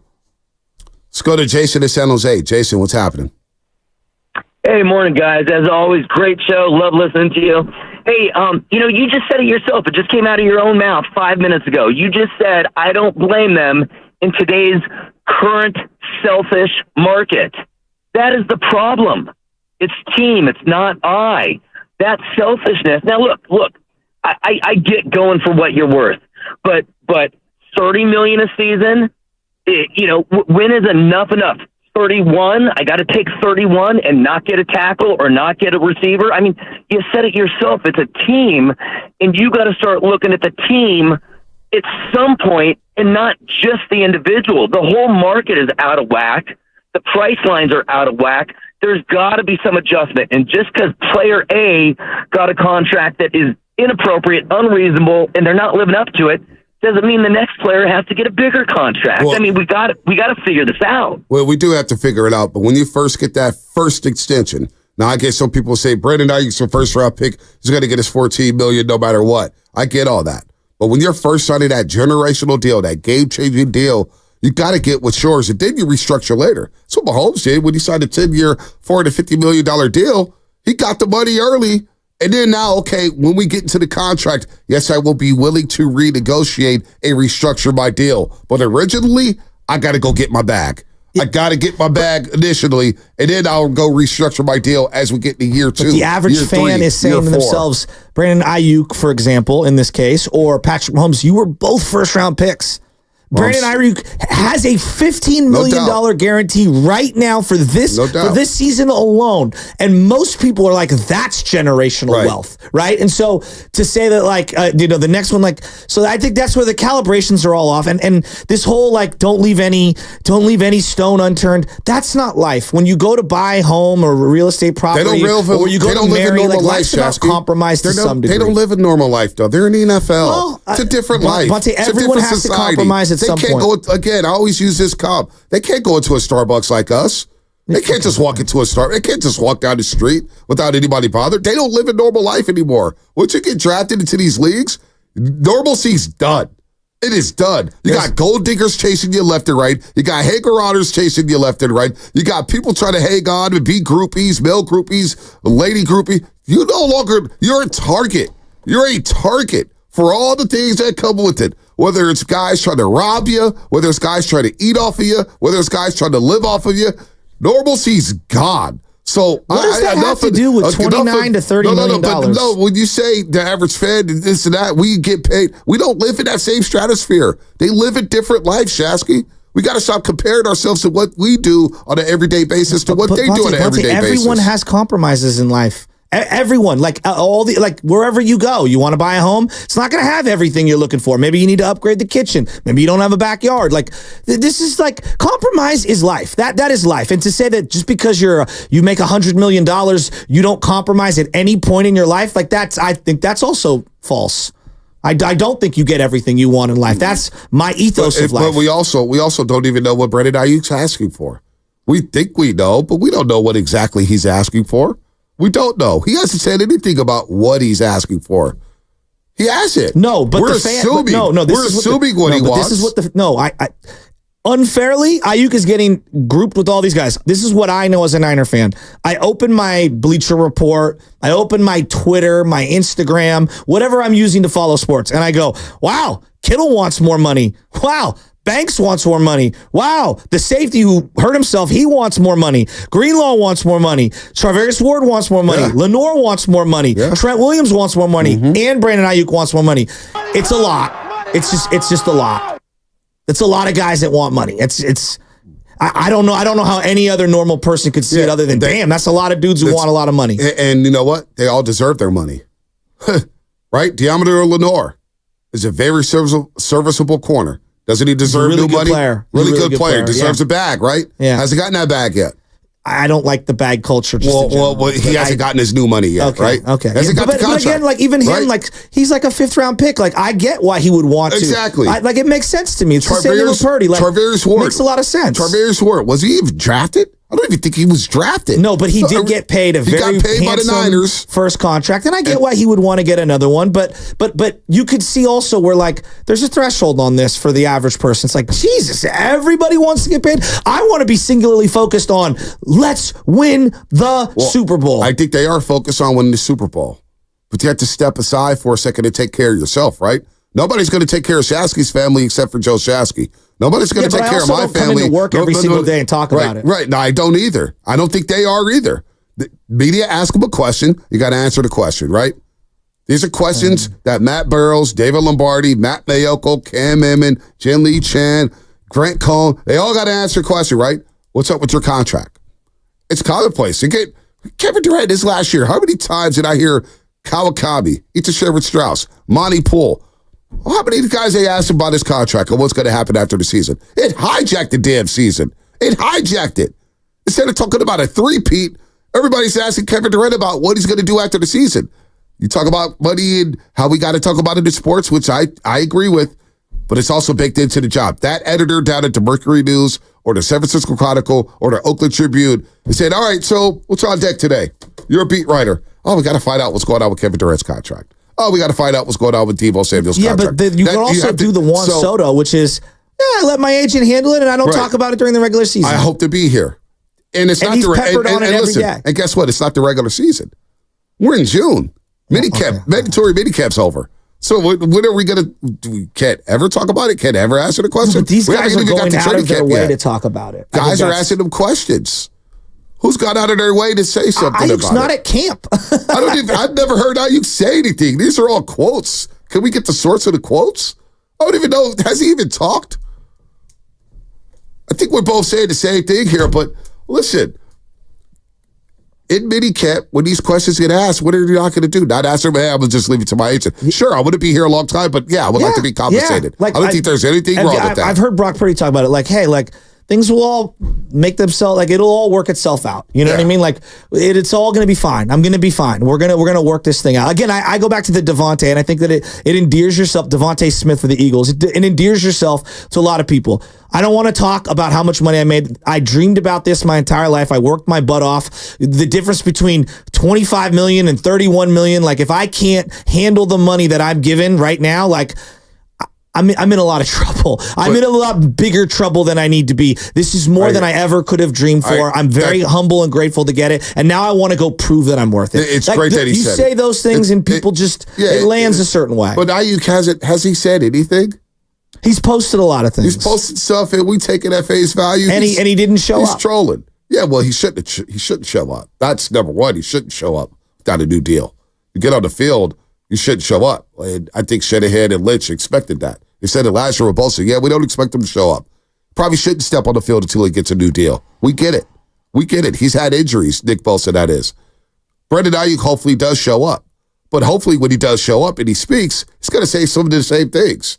Like this is a JUCO product who went to Arizona State. Wasn't everything guaranteed? Now he's in line to get the new big bag, and he's seeing his peers around him that he's better than. Like Jalen Waddle, I think he's a better wide receiver than Jalen Waddle. A better wide receiver, pure wide receiver, all-around wide receiver. I'm taking Brandon Aiyuk over Jalen Waddle all day long. All day long. He sees that. I should wait for it. And his actions, it's probably rubbing people the wrong way. But he hasn't said anything. Hasn't literally said, hey, I want the bag. But this is all speculation. Basically, what Mark Willard always says is, don't put words in my mouth. And people are putting a lot of words in Brandon Aiyuk's mouth right now. I'm glad you brought up the Dolphins. The Dolphins couldn't afford Christian Wilkins, and that's why he left in free agency, and they chose to pay Jalen Waddle. That's how the business works. Weird. The Niners have a lot of people that they have to balance right now, and Aiyuk is trying to get paid right now, and I don't think that the Niners can afford but whatever they're offering. Like, they want to keep the player. I think that's pretty obvious. And they're saying, here's what we can afford for right now, and as we've done with other players in the past, we'll renegotiate when we need to renegotiate, but this is what we can afford right now because we do have to balance all these things. So I think it's pretty fair from the Niners. I don't think that anyone's getting screwed here. I see 925. I guess $14 million isn't enough. Hold on. Thought I had to sneeze. I guess $14 million isn't enough money to support yourself. Is he supposed to leave $12 million on the table? Brandon Aiyuk? If you're in that position, 925 Xfinity Mobile text line, and you know you have $14 million, but I could get more? You're going to leave more on the table? Doesn't make sense to me. That's not how this Everyone works. operates differently. I don't know. Everyone operates differently. You know, they're like, for example, like JJ Watt did the hold in when he was already basically a, first round pick and, had some family numbing because of his brother and whatnot. And he decided to show up to practice and stand on the sidelines while they worked out a contract. Deebo Samuel, what didn't make first round money, made decent second round money, was clearly ridiculously underpaid, and sat on the sidelines and stood there and waited to kind of work it out. Now, he also did a lot of stuff on social media that some people were cognizant of, some weren't, and said some things. He demanded a trade. Well, that was also demanded recanted. a trade. I mean, he demanded a trade to the New York Jets, Deebo Samuel. Has Brandon Aiyuk demanded a trade? Has Brandon Aiyuk demanded a trade? No, not specifically. Yeah, no, he hasn't. He hasn't. Just wants to get paid. And I'm sorry, if we're all in that position to where, we're getting $14 million, but we know we could get $26 million a year plus new money guaranteed, we're gonna go take the 26. Yeah, but I find it hard to believe a person. I know, but Bonte, you also have to be reading the room enough to realize how that's going to land perception-wise with fans. That's all. You know what's going to happen with fans? He scores 3 touchdowns against the New York Jets in week number 1. We all forget about it. Probably. And we say, Brandon Aiyuk, that's why you pay him the money. Probably. We flip-flop left and right as fans. Well, so that's what's going to happen with the fans. We're all talking this now. Oh, just take your money. Don't be selfish, blah, blah, blah, blah, blah. But he goes out there and goes for another 1,500 yards. Where nobody's going to be talking about that money. He'll be like, damn, thank God we signed him. Until he drops a pat. Like, we did this with Bosa. Like, we did the same thing with Bosa. We turned out players in a heartbeat. Yeah, of course, but that's fandom. So why should that player care about fandom when that fan is going to turn on him left and right no matter what? That player should go get what they deserve. The player didn't care what the fans think, but you're asking why do fans feel a certain way? Because that's fandom. That's how the whole conversation started. Let's go to Nick in Berkeley. Nick, what's happening? Hey, man, if you think for 1 minute any professional athlete that's risking his life playing football is going to sit up there and not get paid for a fan, you've lost your mind. If any fan out there, you think that, guess again, you're living in a bad reality. Hey, check it, man. Aiyuk, according to Tomlin, I guess because he's gaga over Aiyuk. You know what I'm saying?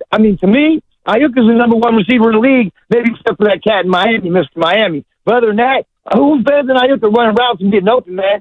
He got hands. He goes across the middle. He can go down the sideline, play the slot. Not too many cats can do that, man. I'm telling you, man, I'll get rid of Debo before I get rid of Aiyuk right about now. I'm straight up. But I don't want to get rid of nobody. Pay everybody. Because we're trying to win that bowl, man. That's what's up. Our owner cannot be cheap right now. And all this trade talk we did the last 3 years. Y'all know this. And every year I call in, why are we talking this Aiyuk, man? All you crazy people out there, go back to the asylum. We're not getting rid of Aiyuk. Stop it. All right. Well, I don't think the Niners feel the pressure to have to operate right now. I don't think that they feel that pressure. You are listening to 95.7 The Game, KGMZ FM and Nation 17. Let's go to Odyssey Sports Station, always live on the free Odyssey app. Don't forget, you can also watch us every single day on our YouTube, Twitch, and Twitter streams. If you can't comment on YouTube right now, go ahead, text us at the Xfinity Mobile text line, 888-957-9570. Powered by First NorCal Credit Union. Upgrade your savings dividend. Open a First NorCal First Class Money Market today. What's coming up on the game? Brought to you by Chilton Auto Body. Your phone calls, 888-957-9570. As we talk a little Aiyuk, we can get back to the Giants and Draymond Green. In case you missed what Draymond Green said, we'll play for you again about the Jordan Poole situation. That's all coming up, brought to you by Chilton Auto Body. But I had to sneeze. Have you been in a car accident? Chilton Auto Body has 15 convenient Bay Area locations.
This is Jeremiah from Fremont, also known as the Legend Jerry, and you're listening to the Morning Roast with Bonte Hill and Butcher Boy Joe Shasky, two Bay Area homegrown legends themselves, everybody.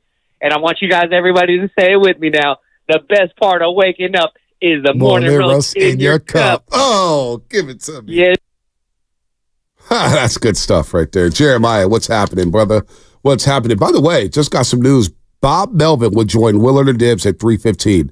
Bob Melvin, 3:15 with Willard and Dibbs. That should be a lot of fun. Can't wait for that as Bo Mel to skip of the Giants, and they've won 4 or 5. Bob Melvin, 3:15 with Willard and Dibbs. Couple things, news and notes around the sports world.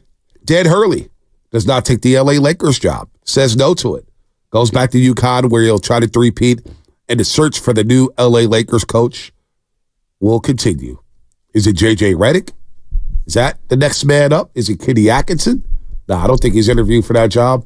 What's going to happen with that LA Laker job? And wow, can you believe somebody said no to the LA Lakers? Well, that was my big takeaway. My big takeaway was like, and you've talked about it, the sheen on that brand has been taking a hit for a long time. I mean, they've been vacant for 35 days. How many days has it been since Darvin Ham? It's been a long time. Like, long time. There's the LeBron factor that you've addressed over and over and over. If he's staying or if he's not, like, you're kind of dead man walking in that one. And then B, like, Jeannie Buss? Is that who you want to work for? Rob Pelinka? I don't even know if Rob Pelinka's any good at his. I don't even know if he's good at his job or not. I really don't. Let's just say when the moves go well, it's because of Rob Pelinka. When all the things go bad, it's LeBron James. Like, so that's what Laker fans try to say. That's a good point. But like even when they were down, like I get at the end of Kobe or whatever, there was still this like. Maybe I was wrong and people jumped off it, but there was this allure of being the Lakers. And I feel like that mystique is still there to a degree, but I'm shocked there's no coaches lining up to. To your point, Joe, I actually think it took a hit during that time more when Jim Buss was making the decision. Interesting. The brother of Jeannie Buss, obviously. And then he stepped down during the whole Magic Johnson. Then he came back up. Him and Rob Pelinka. Jeannie started making more decisions. They bring in, Luke Walton. That didn't work out. But then they landed LeBron. It's like, wow, they got LeBron James. That's when Jeannie started becoming more of the face, right? And then they got Frank Vogel, and then they won. And now it's been this revolving door. No Frank Vogel, no Darvin Ham. What's going to happen next? But it is interesting. 20 years ago, they sniffed around Coach K, the Lakers, after Phil Jackson stepped down after that three-peat, and he said no too. So where'd they go? Right. Rudy Tomjanovich. That didn't work out. And then what happened? Went back to Phil. They went back to Phil, and then it worked out. So, yeah, this is a very, this is probably the most difficult offseason any team has right now. And it's a tough sell, right? Yes. Because of LeBron James, because of what's going on with the LA Lakers, his player option, coaching LeBron James. That's tough. He's 40, but he's still good. But how long is he going to be doing this? Right. They've lost in the first round, or last year they lost in the first round. The year before they go to the Western Conference Finals. Year before that they lose in the first round. So I don't. Who wants J.J. Redick really the answer here? I'll say this.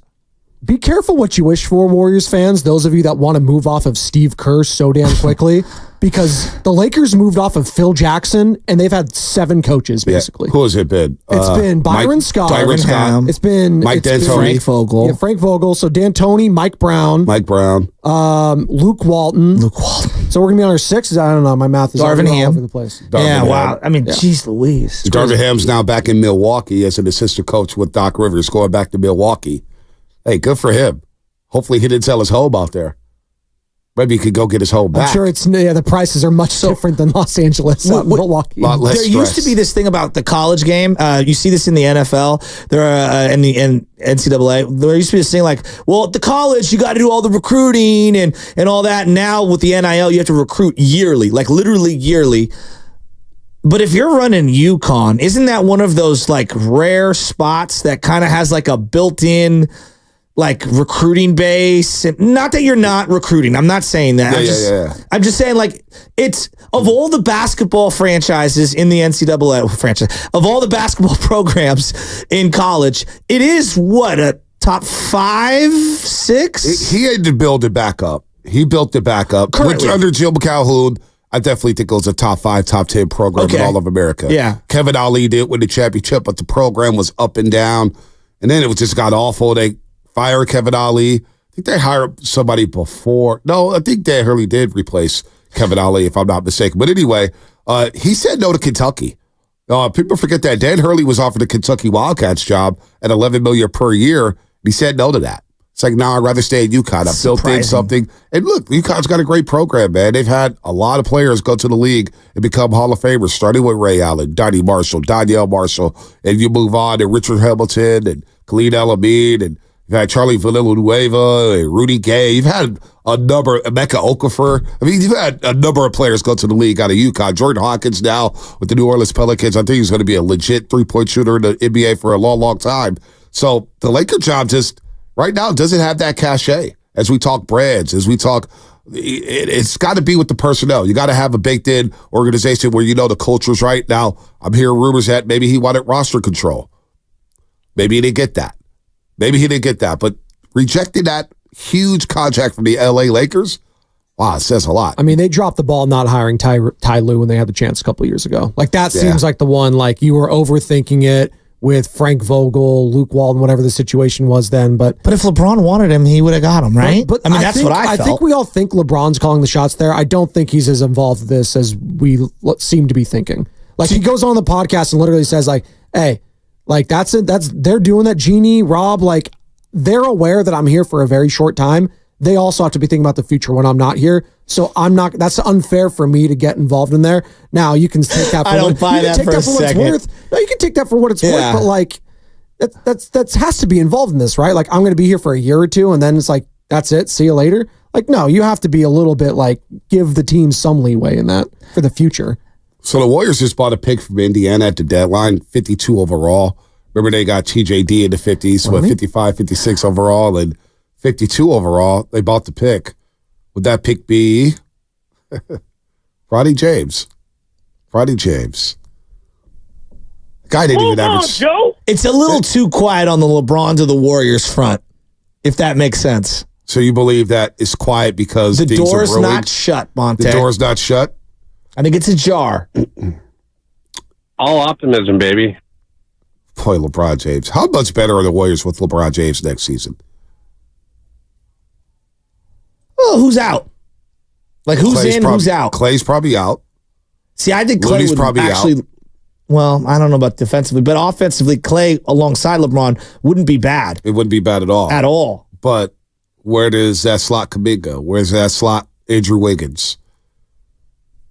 They better with LeBron. Bronny James at 52. The guy didn't even average 5 points a game in high school. I mean, in college.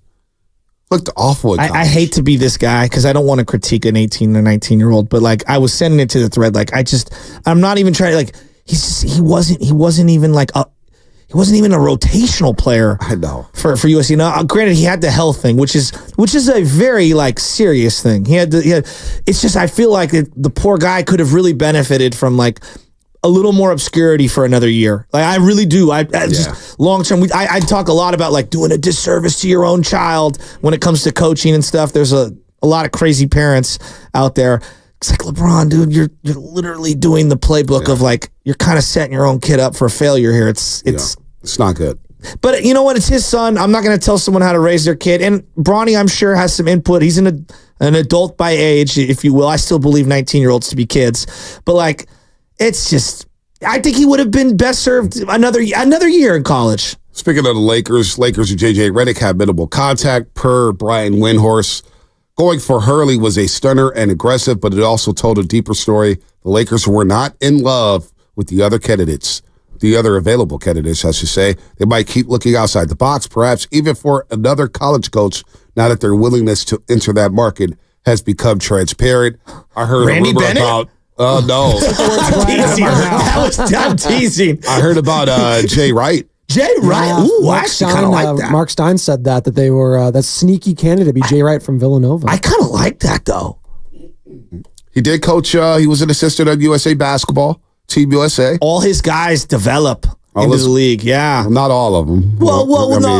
You're right. Worked out for the Knicks this year. Yeah, it worked out for the Knicks, but it hasn't worked out for Amari Spellman and Pascal made the rookie team. Come on. I mean, but no, he's a good college coach. But he was around the pro game. He was around the pro game, around the pros of Team USA, so he has that experience.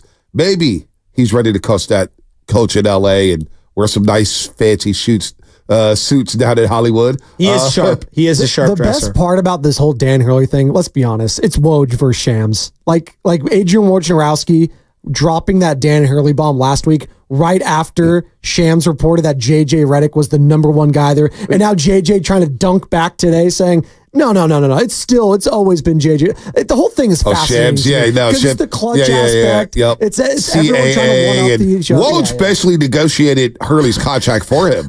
What? Woj basically negotiated Hurley's deal. He got used and basically negotiated his deal. It's unbelievable what's going on with Adrian Wojnarowski and Shams. No. I mean, it's basically what happened. I'm hearing that he could get a 6-year, $60 million, so he $70 million. Threw a dart at the wall. He started just basically negotiating for Dan Hurley. Dan Hurley's agent's like, yeah, what Woj said. Dan Hurley's like, yep, we're getting the bag. What's Woj said we're right here? The bag. So JJ Redick, and then my question is, if JJ Redick does get the job with the Lakers, is him and LeBron and JJ Redick still going to podcast together? Are they still going to do the podcast weekly? I don't know. LaShannon Sharp, some call him. He dunked on the podcast recently saying, what'd he say? You can only talk X's and O's so much and you have to like diversify your portfolio, man. It's called being entertaining. It's called a podcast. That is true. I mean, when I worked with the voice of the 49ers, I was told to dummy it down. I was told to dummy it down as, Pop was breaking out cover 3, cover 2, which I like. I like these X's and O's. I can't got over that stuff. Technique, 3 technique, 5 A gap. I love all that stuff. I trust me. I love it all. I will talk about that all day long. Trust me. But I understand it's entertainment too. But I was told to dummy it down. Hey, just act like you don't know what he's talking about. Ask some general questions. Like, no, I'm not doing that. I'm not sacrificing. What is it called when you hike the ball and you're like 5 to 8 yards back? So yeah, it's as a thrower of the football. As a thrower of football. So to some people's point, of the football, Jeremy Newberry. So to somebody's point, to Shannon's point, X's and O's does fall on deaf ears. What attention spans at our all-time low. I did this research in college where the average user on YouTube, they'll watch a video for 4 seconds and click off. 4 seconds. You got 4 seconds to capture somebody. I think TikTok has got to be faster, right? Probably faster. It's probably TikTok, decreased. Reels, shorts. That's why those things are just booming right now. I mean, the boss is obsessed with TikTok. Long form reading is a thing of the past. How many people are going to sit down and do some long form reading on an article? Instead, they'll look at the headline, read a couple paragraphs, and click off. You know what I found in the basement? We were cleaning out for Pops and stuff. I found this book. It's called The Art of Hitting by Pete Rose. It's this old school book, right, from like the 80s. And I was like, dude, if someone sent me this, what is it called? Kindle? When you read on Kindle. Yeah, right. If someone had sent me this to read on the phone, I probably wouldn't read on the phone. But the fact that it's a hard plastic covered book, I don't know, it's really, really, really cool. And I reread it again and it was super awesome. And I was saying to myself, like the whole, like why I love the newspaper was the physical grabbing as I grabbed some papers here, like physically grabbing and reading. I don't like reading on my phone. I like reading by holding something that's like paperback, I guess, if you will. To your point. Real quick, we're still talking about the Lakers coach and stuff like that. What's the more undesirable job right now as a coach? The New York Jets or the Los Angeles Lakers? Well, the Jets is a good job. Oh, you got some players there Aaron with Rodgers, the Jets. by the way, not reporting today at mandatory minicamp. Well, good for him. He had somewhere else that was better to be, according to Robert Saleh. The grand old party. What was Saleh's exact quote? Was that his exact quote? Yeah, he said there was somewhere else that was more pressing. Somewhere else that was more pressing. What does that mean? I don't know. He is subject to fine, as Saleh said there too. Oh wow. He's not cool. immunized from fines. Be careful. Shoot your shot. That's all you got. Careful with the shot. I love how the NFL scheduled like 4 of his games in the first month on primetime. They're like, we don't know if this is going to be good or not with the Jets, so we might as well just get them out of the way and get them on television as often as possible. Yeah, it seems like a disaster waiting to happen. Seems like it. 650, I'm talking YouTube chat. Yeah, what's that? Was the YouTube orange? Was that YouTube or Orange YouTube? I guess they're talking about us changing the colors. Oh. Or do we still do that with no chat? Do we still change the colors? Oh, yeah, I still change it. Yeah, it's been alternating between purple and green with this Jets. Oh, I like that. Purple, yellow, green. It's like a bruise. Purple, yellow, green. We should just get all the colors of the rainbow at this point. By the way. I would say the Charlotte job is one of the most Charlotte Hornets. One of the most least desirable jobs in all of sports. Who was the guy coaching there that was such a great coach that everyone told me about on NBA TV? Steve Clifford. Steve Clifford. Coached there twice. Such a great coach. Yeah, 2 tenures there. 2 tenures. Oh, how could I forget? Well, the highlight of Clifford this last year was when him and Kerr were talking at the end of the Hornets game, and then you see the fight break out, and you see Clifford say a word that I can't say on air, but I felt like that was his high point right there. It is sad, but it's true. Robin. That job, the Miami Marlins job right now, probably not, I don't even know it's South Beach, Miami, but would you really want that job? With Gabe Kapler. Yeah, thank you. You were thinking what I was thinking. We're with just Gabe locked in. Kapler.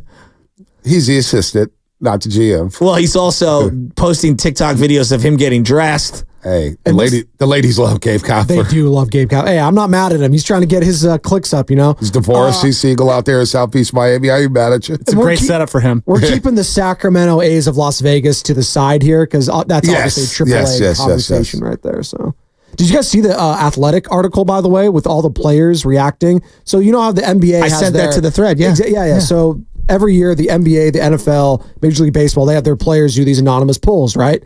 So the Major League Baseball did one this year, and it was the team that you would least like to play for, I think was what it was, and it was majority the A's, but actually sneaky right behind it was the Chicago White Sox. Well, obviously. Unsurprisingly, but just the players that act, and the quotes that were attributed to it, it was all directed at ownership. What actually was refreshing as a fan too, is just to hear the players realize that it's the ownership and not the fan problem. Because for the longest time, I think the perception was the fans were bad, but now it's starting to get to where it's pretty publicly known and nationally known that it's John Fisher. And that is refreshing. If that will take one semblance of the A's leaving, it's almost all on John Fisher and Dave Kaval and the clown show that is the Oakland A's. And on that same note, they did things like who's the most overrated player in baseball, as we did this in basketball. Who do you think, Bonte, is the most overrated player as voted on by the players in baseball?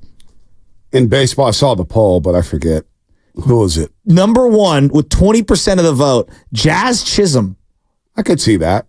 People were really mad that he made the cover of the MLB The Show when they didn't think he'd even come close. I could see that. I don't think he didn't have a good season last year, right? No, he's hurt.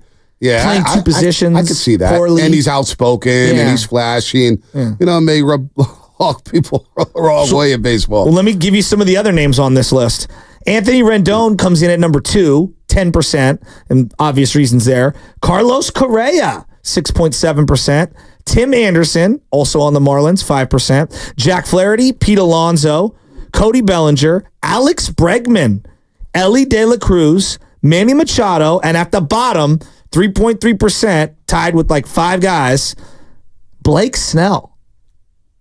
Most overrated player in baseball as voted on by the players. I'd love to be overrated as a 2-time Cy Young Award winner. I'd love to be overrated. Two Cy Youngs, I'm overrated. Great. Awesome. Well, I mean, I think look at it this way. He could be the only multi-Cy Young winner to not make the Hall of Fame with Blake Snell. Wow. Well, Tim Lincecum. Okay, 1 of 2. There you go. Jacob deGrom. Yeah, I don't think DeGrom's getting into I mean, it's not a fun as fact as I thought it was. You may want to do some research on that one. Man. You might want to do some research on that one. This is like your Bumgarner, isn't the all-time lefty list. Chasing the slider loan away. Yeah, that was that. We immediately poked the hole. Put that as best dismissal of the year right there. That sad, moment. But it's true. Just sad, the saddest but truest of the year. Yeah. Oh. It's sad, but it's true. 888-957-9570. If you got thoughts on that, most overrated. Bob Melvin going to join Willard and Dibs at 3:15 today. 3:15. Bob Melvin, Giants manager. We'll talk to Willard and is it Dibley today or is it FP? FP is in today. FP is in today. So all optimism, baby. Expect to see a lot of high cheese when it comes to interviewing Bo Bell. High tight. Chin music, baby. Chin music. Kyle Harrison-esque to Bryce Harper. Absolutely. Up and in, baby. Bo Bell, you better be ready to roll. 888-957-9570. Draymond Green said this yesterday on his, we could end the show with this because it was a pretty good conversation about Draymond. Talked to Kevon Looney and said he loved taking young guys under his wing, but also was disappointed in not being able to do something with Jordan Poole. For me, I've tried to teach and instill everything I know into this man right here because I felt like that was my duty. Take a young guy under your wing. It is the best feeling. By the way, it was the same thing for me with Jordan Poole. When I took JP under my wing and to see him have success was the best thing for me. One of the worst feelings I've ever had as an NBA basketball player was seeing him get a contract and knowing that I f***ed it off and I couldn't celebrate his contract with him. I think he had like a party or something with his people in San Francisco or something, and like to not be able to go celebrate that with him. And I f***ed it off like I did. I ain't going to sit here and act like I didn't. I f***ed it off. I take it on the chin. It is what it is. I don't hide from my ups, just like I don't hide from my wins. When I talk to y'all about the wins I have, and I tell you, don't let us win another championship, and then I tell you about it, I'm the same way with my losses. And I messed that one up, but it hurts. So that's one aspect of it with Loon Dog, and I'm not sure how Loon Dog responded. Actually, he didn't respond. But Draymond also said this about that season after the incident with Jordan Poole.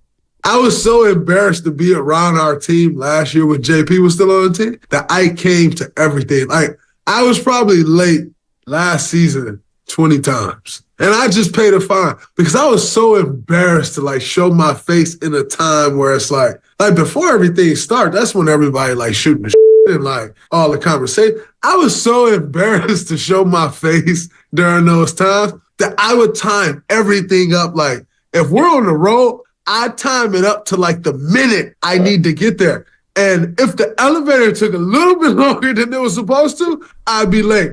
Or if I'm leaving my crib, which is like 7 to 8 minutes away from the facility, I time it up to the minute of where I need to arrive. And if the red light right there in front of the Giants Stadium, Oracle Park, if the red light caught me, I'd be 2-3 minutes late. Like, And so one of Steve's rules this year was like, Draymond, don't be late. And I'm never a late guy. I was never late in my career, but last year I couldn't show my face like before. Like it was terrible. And so I was happy to be back on time this year. I mean, the tone of it is what gets me.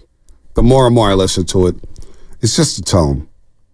I don't think that's something, and Draymond can do what he wants. He does what he wants. Who the hell am I to say what he can and can't do? But saying that with a smile on your face, just, I don't know if you're looking for sympathy. I don't know if you just wanted to get it out there. I don't know if you were looking for approval from Kevon Looney. I have no idea why he was even brought up. I didn't listen to the podcast. But saying it with a smile on your face, with a little bit of a smile, a little bit of a laugh, is probably not going to go over well with a lot of folks. It just isn't, especially about that situation, and especially how that situation played out. And when you think about who's here, who's not, and after the way this last season played out, which you were suspended for multiple games and ejected, first of all, it probably shouldn't have been said, but saying it with a smile on your face is probably not going to go over well with a lot of folks, Jasky. We've obviously heard Draymond's point of view at times about the situation with him and Poole and then the subsequent aftermath, fallout, however you want to describe, all the months after. What is your perception of the way Jordan Poole has conducted himself since the entire incident has happened? Well, I remember I called Willard and Dibs one day because Willard had said something about there's some in the organization who were happy that Jordan Poole got punched, which I didn't find was appropriate. I felt that was a little unfair to Jordan Poole. And I called him then and said it, and I'll say it again now. I thought Jordan Poole handled that situation as well as anybody could.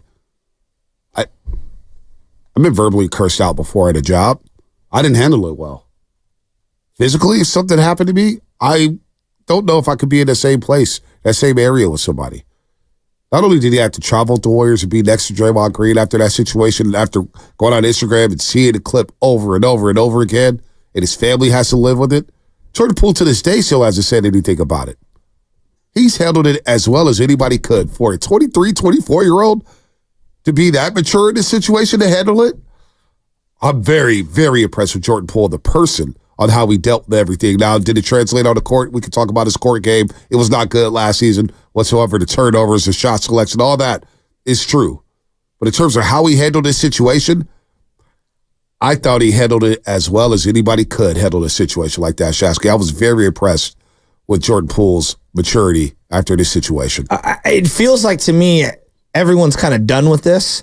Just like societally. I mean, I know it's going to generate a lot of clicks and people are going to quote tweet it or repost it on various social media outlets, but it's like, I don't know, it feels like a lot, and I think everyone's kind of done with this. I wonder if people want to hear from Jordan Poole or they just want to just like move on. Because if this all happened a year ago, like let's say Dre came out with this 1 year ago, I think the fervor would have been higher than what it is today. But I wonder, like now it's been 2 years. So, you know, Dre's looked out a little different. Jordan Poole's looked out a little different since then. I just wonder if people even are clamoring to hear from Jordan Poole, or if him not saying anything actually speaks volumes on itself. I just don't think a lot of Warrior fans want to relive that situation. Yeah, I know I don't. You're probably I don't want to relive that situation. You're probably right. Hijacked our shows for weeks. And the season. Crying out. I was skeptical on how to talk to Jordan. I didn't know how to talk to Jordan Poole at the time. He was a different dude last year after this situation. He was different. And how could you not be? How could you not be? But then to do this podcast with Kevon Looney, I think adds another element to this because we know who Looney was in terms of being a mentor for Jordan Poole. That was his Milwaukee brother. That was his brother.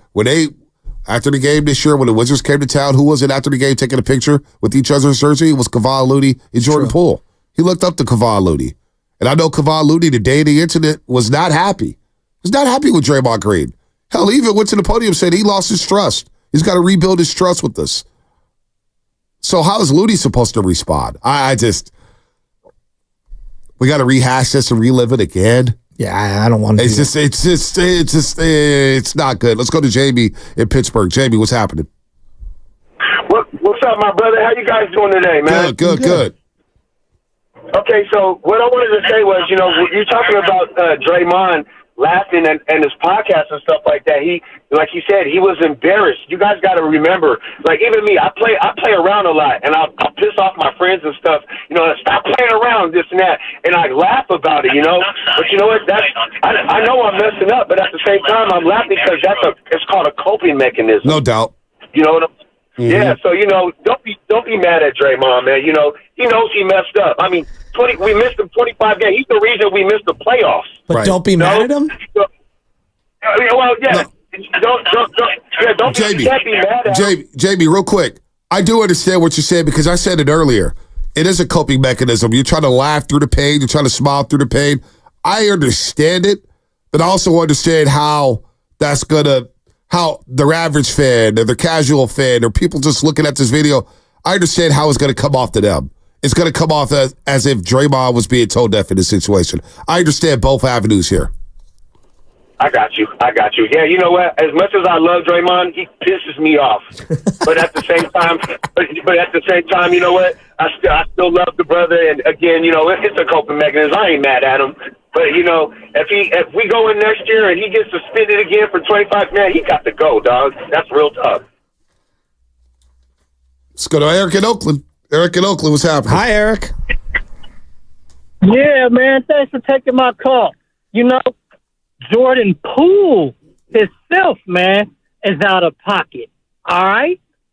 He needs to know, coming into this situation, dealing with them OGs like that, okay, when to be quiet.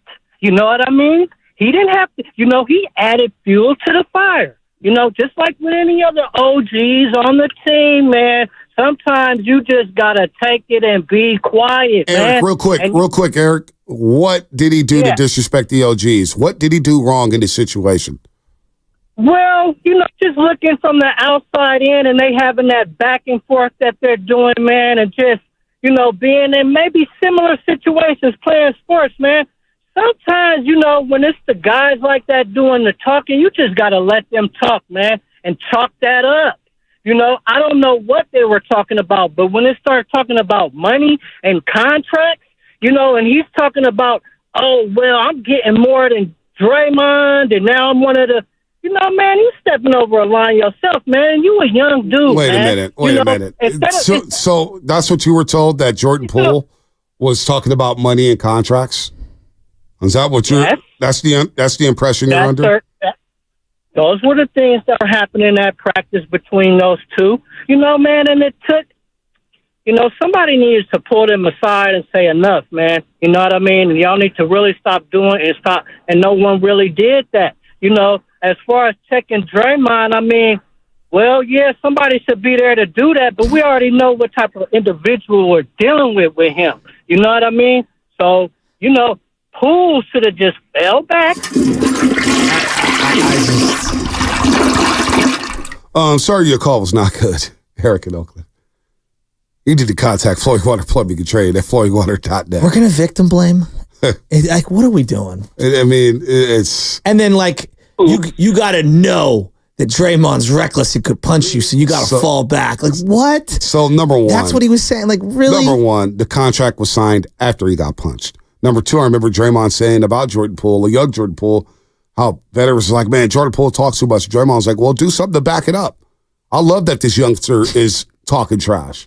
So, here's the thing. The public does not know exactly what was. No, all this is hearsay. I don't know. All this is. I've never seen it definitively in print what was said. Yeah, nobody knows. Nobody knows what happened. I don't think I've seen anyone who's a respectable writer or an insider even try to explain what could have been said. Yeah. It's pretty much like off limits. No one's brought it up.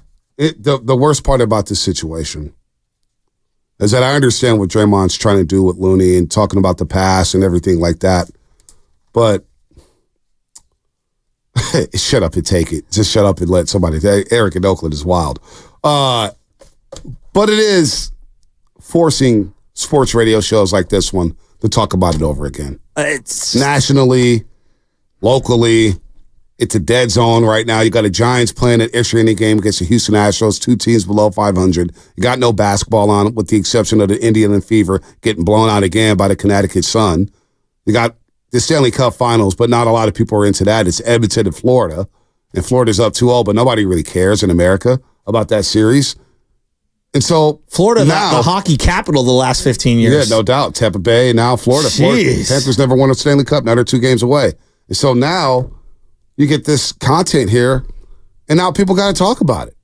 They're going to, like, you know, and some people like 650, Collar had a point. He was running his mouth, acting like he was on the level of Hall of Famers. Arrogant-ass kid thought he was going to get paid, and they were going to cut Green. No, he didn't. Don't know anything. Everybody's speculating, and everybody's trying to control the narrative about what happened, but here we go again. We've rehashed the situation. We've opened it back up. So what was going on? And Draymond was late because he was embarrassed by what had happened. You know what I want to talk about?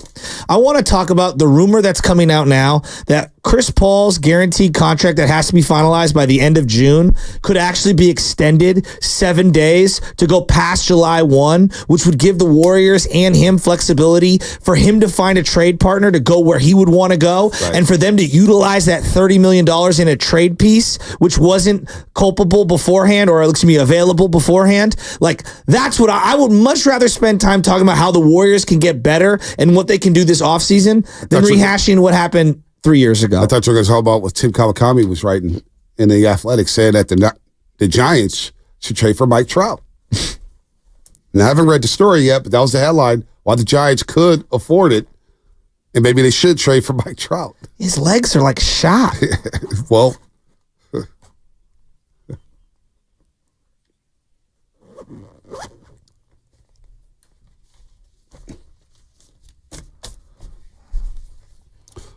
Well, can Mike Trout DH? Because it looks like the Giants need one right now. Part of what makes Mike Trout, though, isn't just the hitting; it's the speed. Yeah. I know. Yeah. But like, that's why, like, I'd be very hesitant on that. Like, he's been hurt a lot. He's owed a lot of money. A lot of money. Million? A lot of money. My final thought is, it's only money. My final thought is, we got to live with this situation again.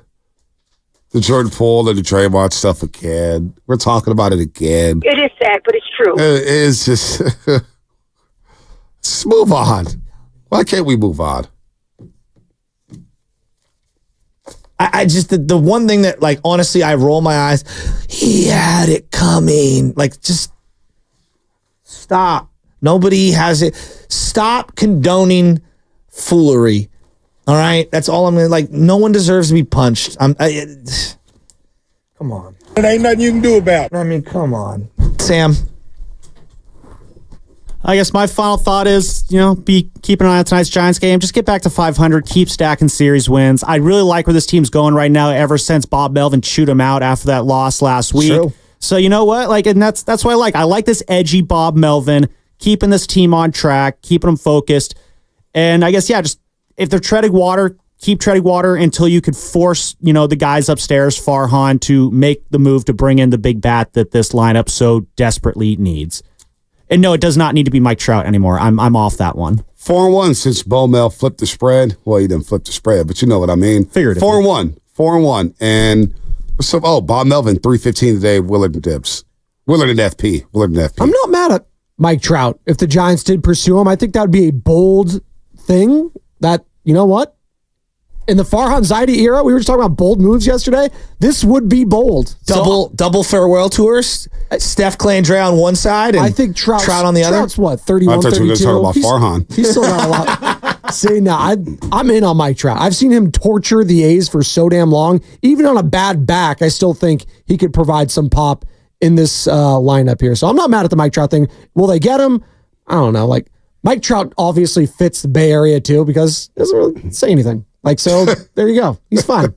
I guess I got to throw another thought there. I do know, or I've heard that if he does go anywhere, he really, really wants to go to Philadelphia because he's obviously from that area. Grew up a Phillies fan. I think he's friends with Trey Turner too or something like that. So that's another thing that Giants would have to contend with is his no trade clause. Another thought is, as Jordan Poole was traveling the world, traveling Europe, what the hell is he thinking about hearing this again?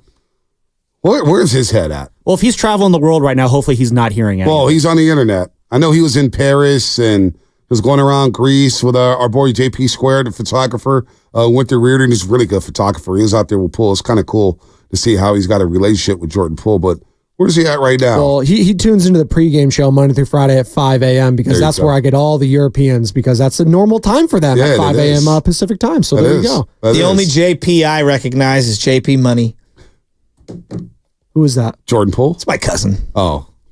It's JP, the Wizard has a lot of money. JP Money, maybe he's got a good bill of back. JP Money does not have the money that Jordan Poole, JP Splash cousin has. So it's just a clever name. Watch this and Playboy. He was always in finance. So JP Money. He knows his financials. That's it for us. That was Fast Five, brought to you by Xfinity.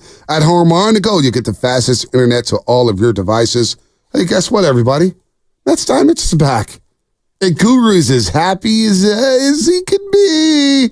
Guru's ecstatic. Haven't seen him this jovial in a long, long time. All right, that's it for us. Have a good day, everybody. Where in the world?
I'm mentally invested. Don't tell me to pray and you don't say what for.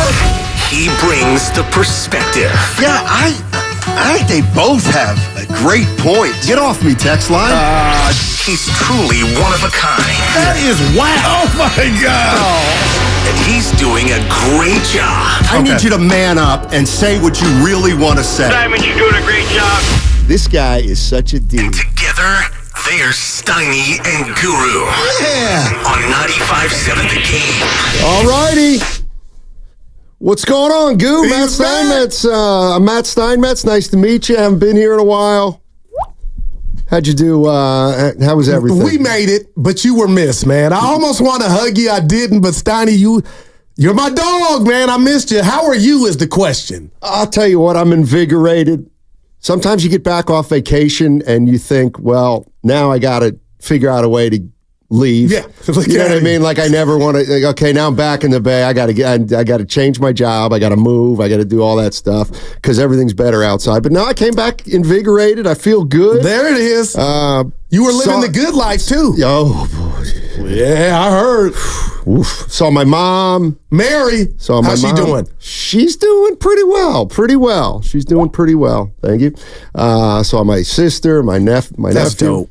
Played a lot of golf. Was on the East Coast. Dude, it's different back there. For the better or worse? Yes.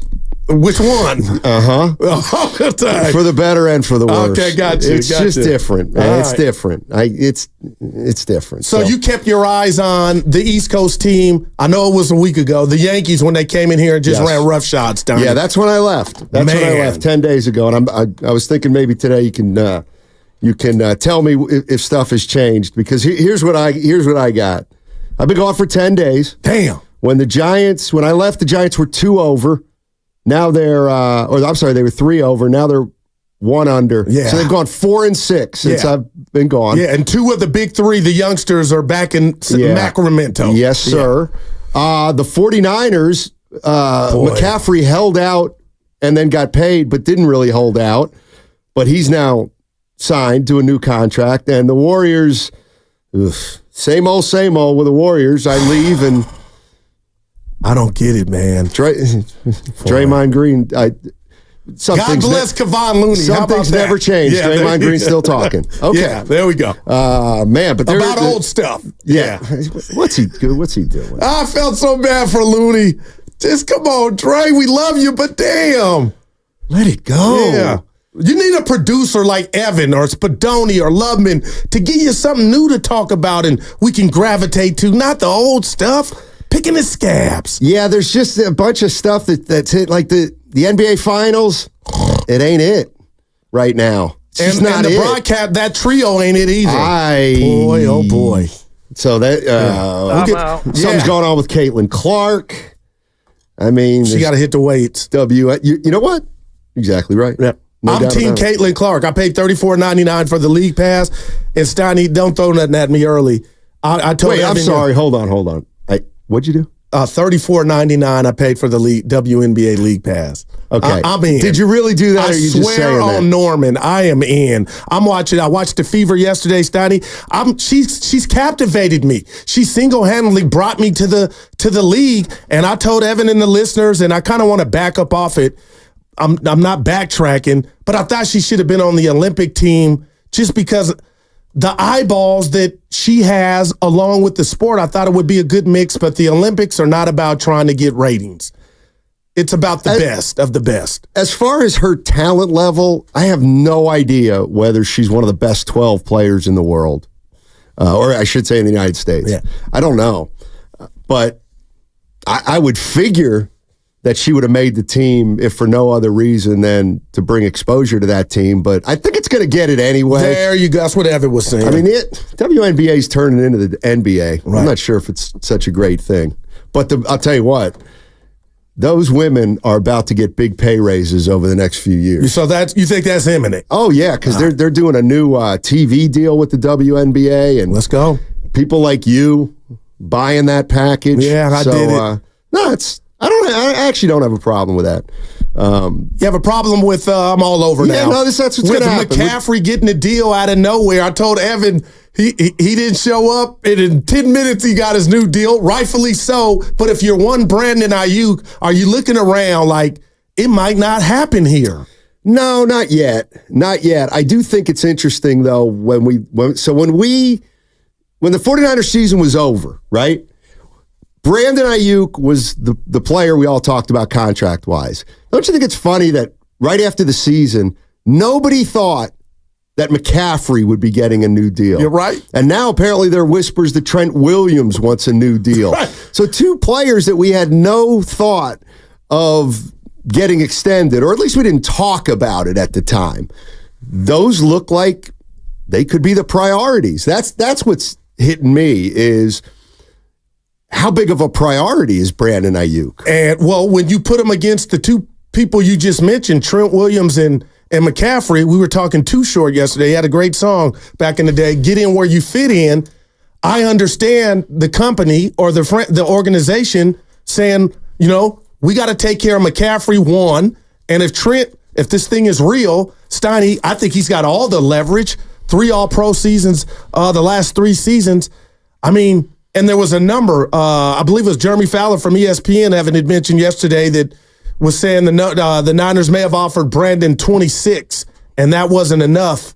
So I don't know if that number goes up, but at the end of the day, I do understand, Steiny, the 2 better players out of that trio are Trent Williams and McCaffrey. Yeah, so it's business. I feel like the 49ers have a track record with situations like this. They end up signing the guy or re-signing the guy. So Bosa held out a little bit. But we never thought he was going anywhere. I don't think we're at panic time with Aiyuk. Debo talked like this. Debo talked like he wanted to get out of here. So I feel like Aiyuk is going to be here. I'll tell you what's on your board. Yeah. Last week, TJ Huzmanzada, who is a mentor to Brandon Aiyuk, was on with Willard and Dibbs last week, and he said this is disheartening. And every day that goes by that Brandon is not taken care of, it's disheartening. So to me, that was coming from the horse's mouth. So I get what a lot of people are saying about the calendar. Hey, this didn't happen. Debo didn't get his. But Stoney, it's about Aiyuk, and I just can't imagine a Niner offense without his services. But when you think about Ricky Pearsall and why they would use their number 1 draft pick on that position, I do wonder behind closed doors, is Kyle and John and York saying, you know what, we don't want to lose him, but we can still get to the greatest of heights without him. Yeah, Justin Jefferson signed his extension while I was gone too. Man, a big one. What did he get? $35 million average. Guaranteed was over 100, I think, right? Man. So, Mike Silver reporting that, Aiyuk turned down $26 million a year. We don't know what the guarantee was that he turned down. That's what it's all about there, though. Yeah, there it is. So what else happened when I was gone? Did you get to the... Well, I went to the Yankee game Friday. Okay. I can't stop thinking about it. Bonte Judge was in the house. homered in that game, I believe. Yes, sir. Okay. Twice. He homered twice. That's right. Okay. And Steiny, I got to tell you, I didn't go into the game knowing I was going to walk back to the caddy feeling like no matter how the Giants season culminates with a playoff berth or not, they are not the Yankees. A lot of teams are not the Yankees, but Steiny, that park was so electric, it could have started your car. Like, it could have charged your car.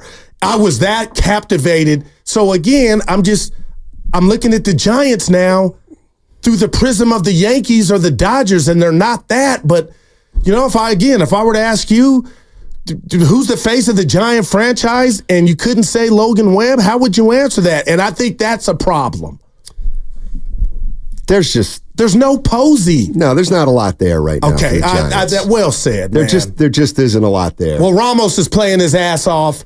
If you talk about the future and if he could stay around, it's early still. You know what I was wondering if you're a Giants fan. I was talking to Evan about this. So Ramos he's been good. He's been real good, no doubt. Terrific. Is there a buzz about him? I don't think so. I mean, yeah, he's good and he's a nice young player. But he's not dynamic. He's not a superstar in waiting. Do we know that? I mean, because MLB Network, among the baseball ranks, to answer your question real quick, Steiny, I was watching MLB Network over the weekend, and even the Texas broadcast, it was on Roku Sunday against the Rangers.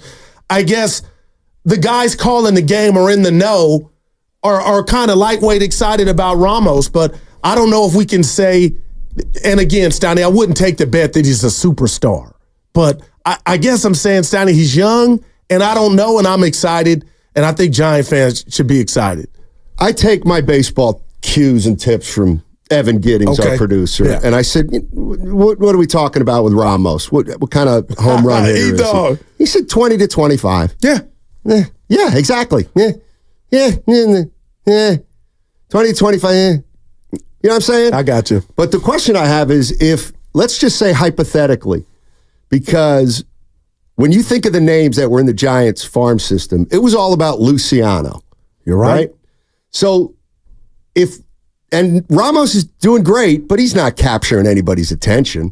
My point is, if Luciano were hitting 310 with seven homers or 6 homers, whatever it was, if Luciano were doing what Ramos were doing and was at least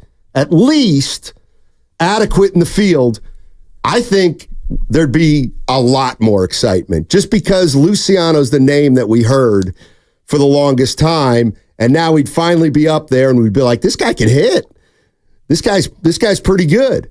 But Ramos just came out of nowhere, kind of. I know the hardcores knew who he was, but Well, what if you can, Exhibit A, all the buzz was about Trey Lance, and rightfully so.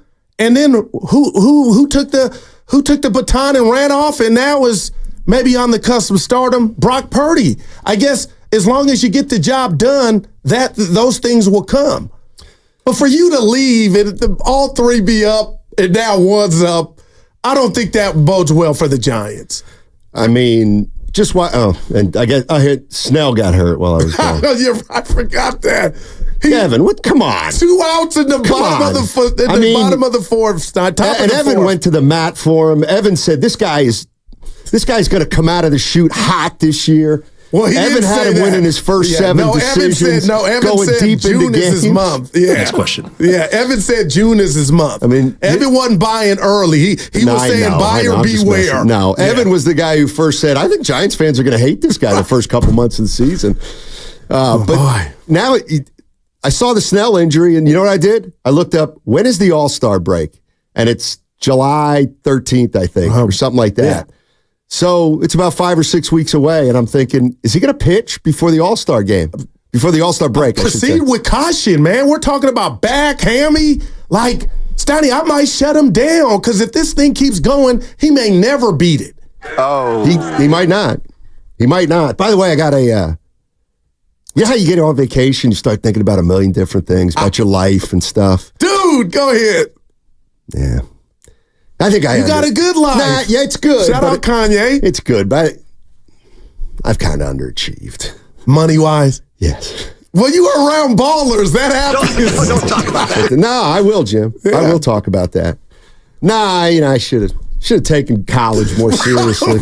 Oh, boy, Steiny. No, it's all... Oh, here's the other... So much has just grabbed my attention. It felt good. Let me tell you. I know what you're going. No, you don't. Go ahead. My home run. No, it felt good. I got one out. Me and Evan had hit the bar before, but boy, one softball game. Yeah, one went out. That's right. That was the day I left. Yeah, that was. How many other home runs were hit? None. I'd hit the warning track a couple times, but yeah. So you hit a ball over a fence? Yeah, over a fence. And then Dibs tried to say, did it really go over? That was this is true. Yeah, Evan saw it. This might be... Bonte said about 315. And he meant that. He called Daryl 315 Johnson. That doesn't get out at 320. Oracle. Yeah. No, at softball fields, normally 250, 280. But it went over. And Spadoni said this as he watched with Lil Benny and his daughter. He goes, "Not bad, Goo." And for Spadoni to say not bad, I said, you know what? That was excellent coming from you. Well, clearly this is your finest moment as an athlete at 95.7 the game. I would say that, yeah. I mean, let's just try to think about some things. We don't need to run down the item yet. We got it. We had the horse game or knockout. We had the Warriors World Tournament. Warriors World Tournament. Anyway, good. Guru now 1-6. Yeah, there He's you 1-6. go. Yeah. So you're righty, right? You bat right? Yeah, I bet right. Okay, so you pulled it. I didn't ask Evan how I looked at the stance. I tried to look like Soler, but I didn't have cleats, Donnie, and it's hard to hit without cleats. Shasky was the only one with cleats. He was ready. He also hit the ball. Oh, yeah. We had a couple. Who hit the ball? Unlike Soler. Yeah. Oh. Loveman struck out. No. Yeah. And he had his lady friend there, too. Oh, boy. Yeah, I tried to talk to her, like, don't hold this. Yeah, Yeah. You missed that. Yeah, I did. So you're not going to ask me how I played? I played golf. Yeah. How'd it go? I played 6 rounds of golf. But you're glowing right now, so how if you play bad, it's not affecting you, so we're good. What if I told you I played fine, but I played the hardest courses I've ever played? All right, can you give us a number? Well, on the hardest course I've ever played, I shot a 106. Ooh, Steiny. Dude. No, I'm saying in my world, like, oh, boy. So let me put it to you this way. Here's what golf's like. And courses. Pretend courses are like a pickup basketball opponent. I'm with you. Each golf course is like you're playing a pickup basketball game. So if you play Metropolitan in Oakland, public course, that's like playing a pickup game where we got a better team. Well, what would your handicap be there as opposed to this hard course? I can shoot under 90 at Metropolitan. All right, gotcha. But the course I played back east, one of the courses, oh, God, it's long, it's just so hard. There's so many traps, elevated greens, narrow fairways. They can make a course so that it's hard for anybody, even the pros. Your hip held up? Oh, yeah. Hip is feeling good. That's what we're talking about. I do have, and I forgot, I should have screened this before the show if it was okay for me to bring it up. We're grown-ass men, bud. Yeah, I know. Say it. But chips will fall where they may. What's going on with the YouTube chat? Yeah. Can we want to... The boss is so spectacular, he wants me to look in your eyes and you look in mine as opposed to responding to, the greats out there like a Drew Down or Otis Bird III. Okay. Because you can be talking and I'm typing. Oh. And I owe you that. Well, you're not supposed to be doing that. Well, no, you respond to stuff. But I can multitask. Me personally, I'm good. Sometimes I get back to people on the during the break. Dude, you're all in. Yeah. Well, that's too bad because I like to before a show kind of type into the YouTube chat, "Hey, what's going on, guys?" And maybe needle a couple people here and there. Well, if you got that gravitas, maybe talk to the boss. It can be able. See, this is 408 says, Steiny, where'd you play? Get the water ready. Get the waterfall ready. I got a bucket. Thank you. Started out on Tuesday, played Gulf Mills Country Club outside Philadelphia. Wow, okay. Thank you. Then played Rolling Green Golf Club outside Philadelphia. Then was the jewel of the jewels, Pine Valley. Pine Valley. Don't ask me how I got on. It was a friend of a friend. It's hard to get on. That's where I shot a 106, I think. The hardest course I've ever played. If you know anything about golf, the slope was 155. I lost. Jesus, ridiculously hard. And then we went down to the beach, played in a Stone Harbor member guest tournament. You are getting it in. Unbelievable. So dude, what are we doing? You should have stayed in sales.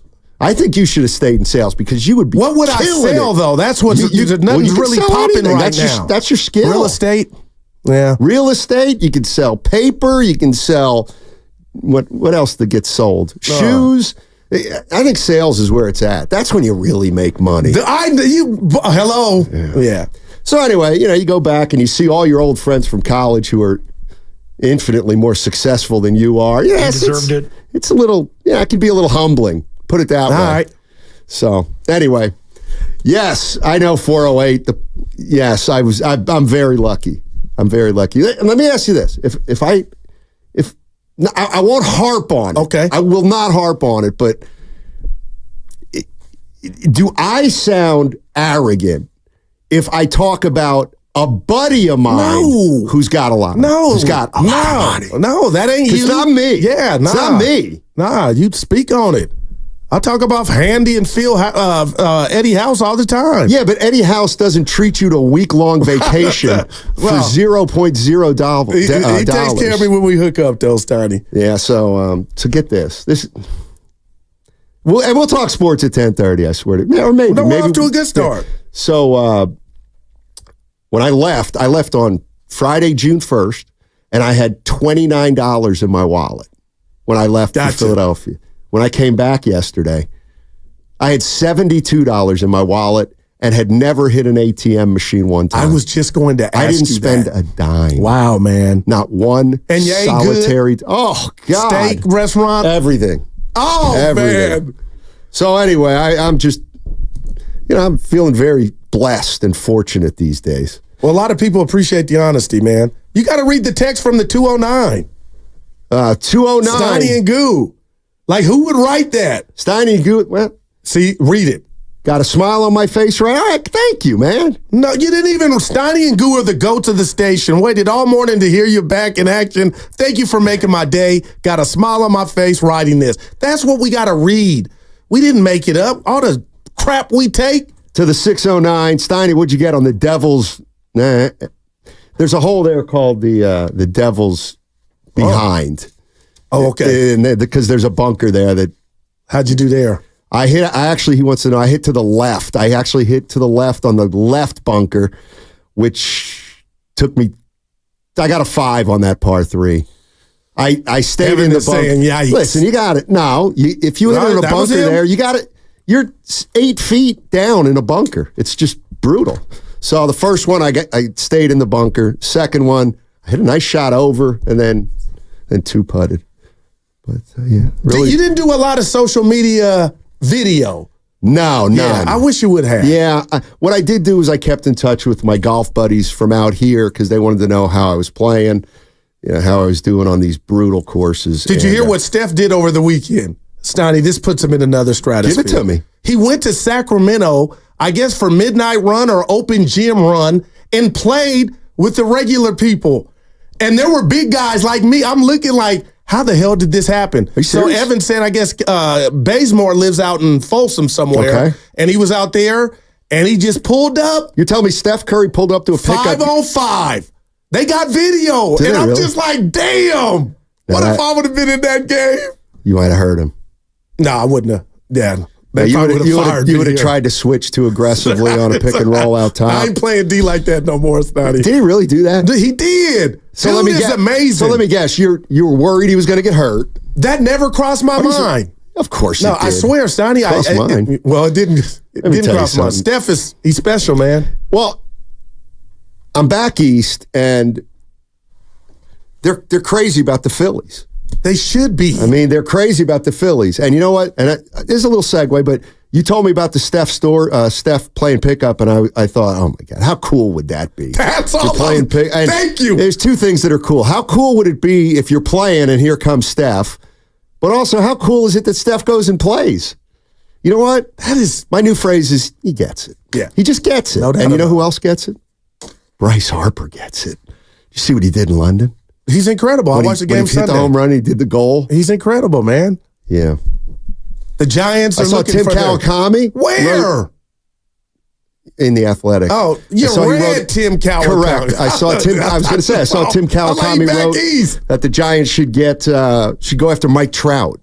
Well, I'm borrowing from our guy Shasky during the commercial. His legs are fried. I'm paraphrasing. He's going to be 33. He'll fit in. I was in Mike Trout's hometown, Millville, Millville, New Jersey. They called him the Millville Meteor back when he was in high school. He's from the East Coast, a big Philly guy. What if I said I'm out on him being a Giant?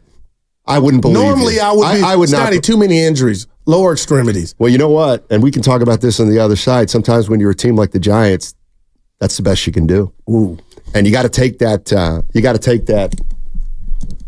take that risk. Chapman been out of lineup last 2 games. Talking about a hammy. So that happened against the Rangers? Dude, it's hamstring central here. Hammy. Uh-oh. Is this true from the 916? Steiny, how did it feel to take a month off? FP and Goo formed quite the bond. Well, I was hold on. Did you go to the Battery with FP? No, we did. He said it's been real quiet there. He says it's been quiet. Shout out to Battery. Steiny, I was with Larry, too.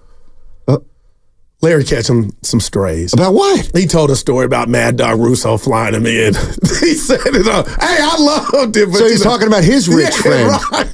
Well, why does he get hammered for it? But you can say, I didn't hammer him. I loved it. But people don't like good news, man. Yeah. All right. Well, I want to get into this. I want to get into some more stuff from your side. By the way, 888-957-9570 is the number. A lot to get into today. And the San Francisco Giants, they've won 4 or 5, but they're 4-6 since I've been on. I don't like that. Still under 500, like their record. I said they were going to go 2-7. You did. But they've gotten hot. All right, hey, download the Odyssey app directly from our QR code on both YouTube and Twitch, brought to you by First NorCal Credit Union. For a low-rate auto loan, apply online or just ask for First NorCal financing at the dealer today. That segment was also sponsored by Safeway. For Fremont Bank, investing in our Bay Area community.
You just want to talk basketball, don't you?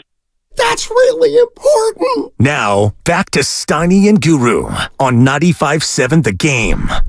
Damn it. All my East Coast buddies think I've gotten soft. Were you ever hard? Well, they just think I'm too nice now. They think that, cut that. Well, when things are free, it's hard to be. They think I'm not critical anymore. They don't think I criticize anybody.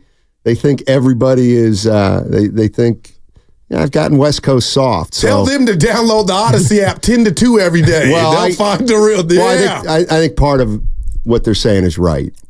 I've been a little too soft. I was thinking about it. We got 6 hosts out here, right? Yeah.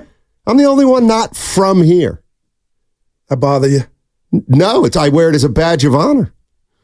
But you guys have sucked me into this West Coast naivete of be careful, don't be too critical. Well, you claimed Oakland one show. Did you play that for? Remember that day you were claiming Oakland? I'm from the West. By the way, yay! The stereotypes are believed, unfortunately. I'm not saying they're right. In fact, I think they're wrong, but I took a lot of heat for San Francisco. I stood up for San Francisco like you couldn't believe. Wow, man. Boy, San Francisco's getting hammered on the East Coast. I get it. So, I think we got the All-Star game coming next year. We've got a new drop, too, from you. That'll be coming soon. I'm not into There's the another pull my one. finger humor, man. It don't do it for me. Were you ever hard? What? Uh-oh. Why is that just... Good God. Like, I'm ashamed that I'm laughing at that. That's what you guys have done to me. So I'm just watching. I can honestly say I'm sort of built for this. And here's the other thing I don't want to do. Give it to me. But it's hard for me not to do it because I was just back east for 10 days. But just getting into the Giants a little bit. I'm watching the Phillies. Dude, they are must-watch TV back east. They are on the TV. They're in people's houses with the volume down. So they're the Warriors in their heyday. Yeah, I think they are. I'm jealous, man. I think they are. And we watched those games in London, and I was checking the Giants box scores. Yeah. So I'm watching the Phillies, Schwarbs, Harper, Real Muto, keep Bohm, going. Nola, and I'm looking at the Giants box score, and I'm like, oh boy, yikes! It's just not. I get it. It's just like, is there anybody out there that really thinks this is anything better than a 500 team? The Giants. I do. Okay. Now let me prep. If I say 5 games over, do you still look at that as a 500 team? Well, let me ask you this, because we always they're going to make debate. the playoffs. They're the third wild card right now, and you could back into that. You can't. Well, because I'm not running from that. My Solaire bet, Stein, he's hit 1 since you left. I don't think I'm going to win it. No, I know you're not. Boy. So wait, so 5 games over would be. Now this has always been that'll get you the third wild card, I believe. Is 5 games is it possible to be 5 games over if you're in a 162 game season? This is always what people when you say 5 games over. Yeah. I say 81-81 goes to 86-76, and that would constitute a winning season. That would be 10 games over. But some people say, no, 5 games over would be 80-75. It's semantics, but you're saying you think they can go 86-76. Yeah, no doubt. Great. No, that's 10 over. Great. That's 10 over. No, that's okay. But they could do that, too. Yeah, I don't think they can. I don't think, 10 over by now.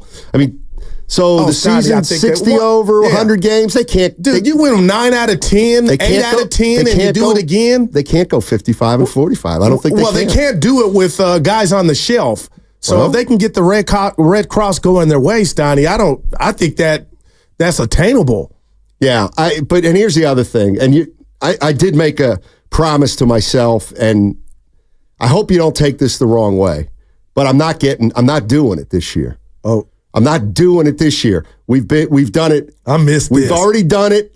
We did it last season with the Giants, and we did it this season with the Warriors. And this is what my friends back east call soft. This is why they think I'm soft. It's like, I'm not doing it. I'm not doing what I know you're going to say, but Steiny, if the playoffs were today, I'm not doing it. I'm not doing it. Well, ESPN or any other outlet on the internet that records standings will do it. Yeah, but they're one game under 500. Totally get it. Yeah, so they're in a group of about 19 teams battling for the third wild card. Yeah, Pirates one of them. Skeens what I'm saying is I'm not getting excited about that. I'm not getting. You want to get excited about a 500 team? Barely? I love you for that. Go ahead. It's semantics, We're Steiny. better I'm than not that. excited about that, but I'm telling you that's what it can be. And at the end of the day, how can this team be exciting? No, see that's they don't have any exciting players. Yeah, but they do. They got one. Hold on, don't tell me. Hold on, because he's in diapers. Ramos. Get out of here. He's got flair. He's got nothing. Are you really being? You're going to tell me Elliott Ramos is a dynamic player? No, okay. They don't have any dynamic players. I won't fight you on that. Okay. Yeah. And they're not good enough. Well, right now they're not. Really? Wisely. Yeah. He started the rally last night. Schmidt. No. I mean, what are we doing? I don't know why I don't like how Schmidt looks in his uniforms. You probably also don't like that I came back from the East Coast and now I'm saying the Giants stink. No, you're not saying that. Yeah, I am.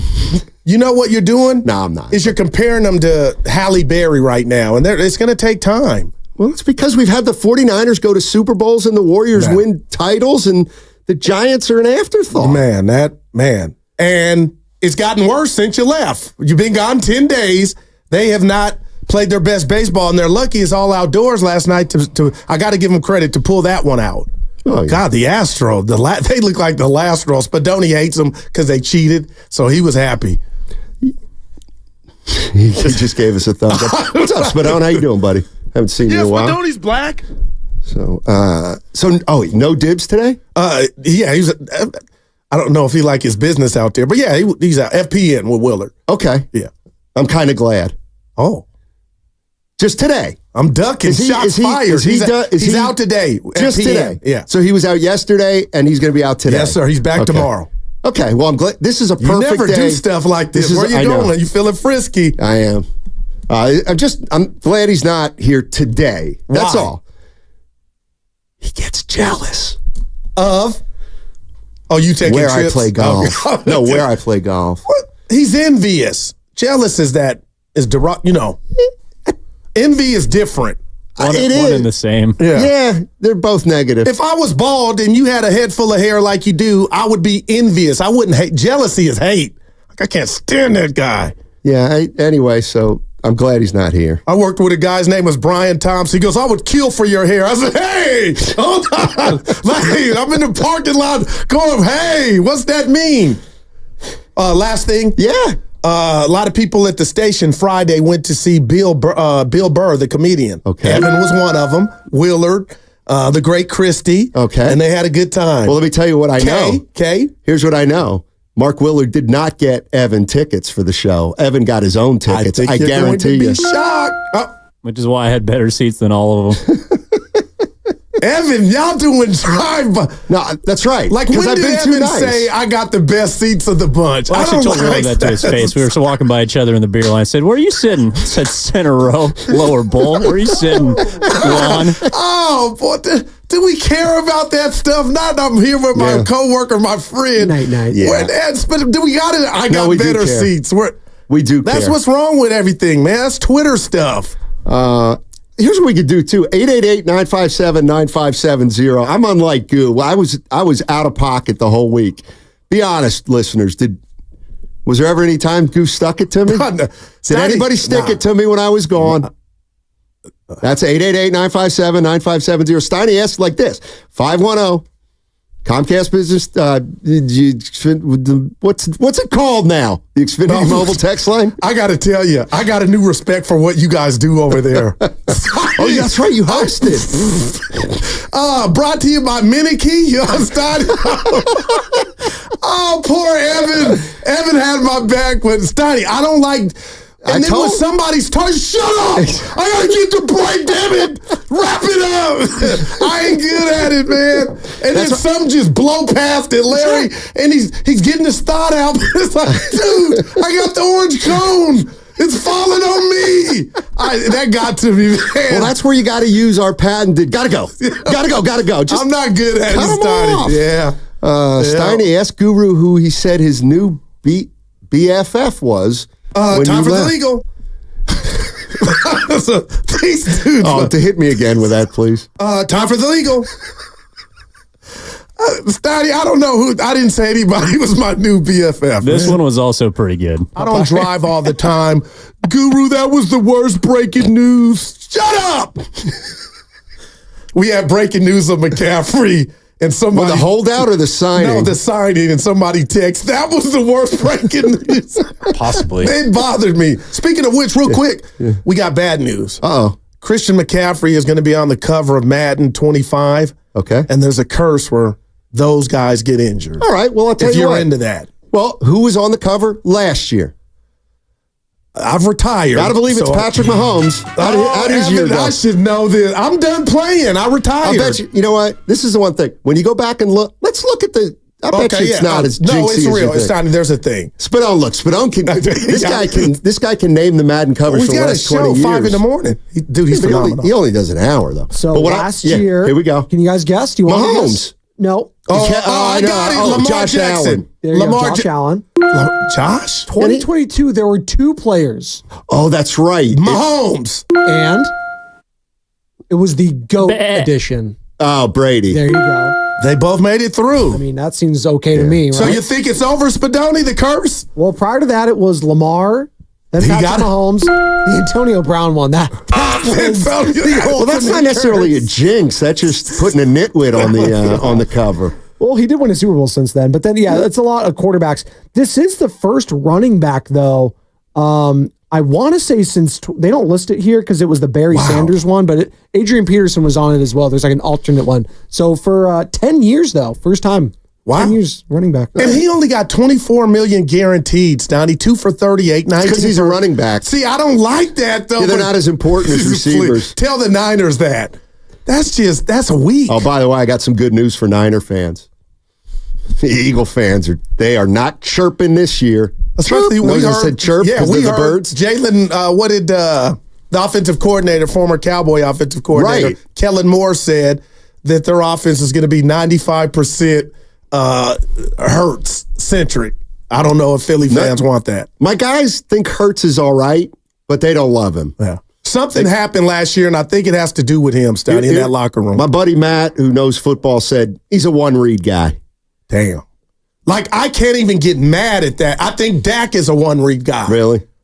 And Purdy's kind of to play quarterback. Oh, I'm just whatever to do. I don't care about skin. That is wow. Think about what he just said. A one-read quarterback. Yeah. But he got to the Super Bowl and almost won it. So did Cap. Jimmy's in Dublin. Jimmy, you are the first call in the new Matt Steinmetz. I wasn't here last week, so you're the first call. What's up, buddy? Man, I'm good. How you guys doing? Doing well, man. Thanks for popping in here. Oh yeah, no doubt. So yeah, I think I have to agree with you, man, on that Giants tape, man. I mean, they don't have the tools. Wow. To make it to the last wild card spot. I mean, you got Soler, man. I mean, and see, this is the thing with the Giants. The Giants get these guys that are, Mr. Universe on every other team. I mean, Soler, what he had, 38, 34 bombs or something like that last year. Yeah, 36, I think. Look at him. The dude can't. The dude can't even. I mean, he's struggling. Conforto. I mean, what happened to him? And then you got all this youth, and then they're juggling whether to keep the youth up or send them down. And then the biggest fool's goal of all time is Blake Snell. And then you blame that. You got to blame that on Farhan. You can't have this guy have one solid year since that Cy Young year in Tampa Bay. And then on top of that, San Diego was scoring like 6-7 runs a game last year when he was pitching. So, I mean, he could give up 5 runs and still get the W. You guys have a good one, and welcome back to the West Coast, Bernie. Thanks, Jimmy. Appreciate it, my man. I love Jimmy Steiny. Snell looks like a disaster at this point. But still plenty of time. But what? I know his agent. Wait a minute, hold on. Not You're going to stick up for Blake Snell right now? I know. I'm going to stick up for the signing. You had nothing. You needed to go get that. If you're Farhan, you needed somebody to say I do. You could argue that he's hurt. Like That I got you. He's lost them. Without Blake Snell, they may be 3 over 500. No, but I think you're being what we call in the union sometimey. You are right now. Right. But let it all play out. Okay. And Jimmy and you might be right. I'm just like, you gotta sign that dude and add him to your rotation like they did. Especially coming off the year, Jimmy, where he won the Cy Young. Maybe that's why you don't start him or don't sign him. But if you're the Phillies, I think you can look at Snell like that because you still got something without him. But when you're the Giants, Donnie, and everybody's looking around like, what are we doing here? You kind of are desperate.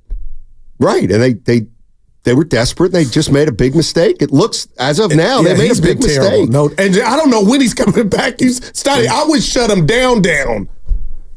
For how long?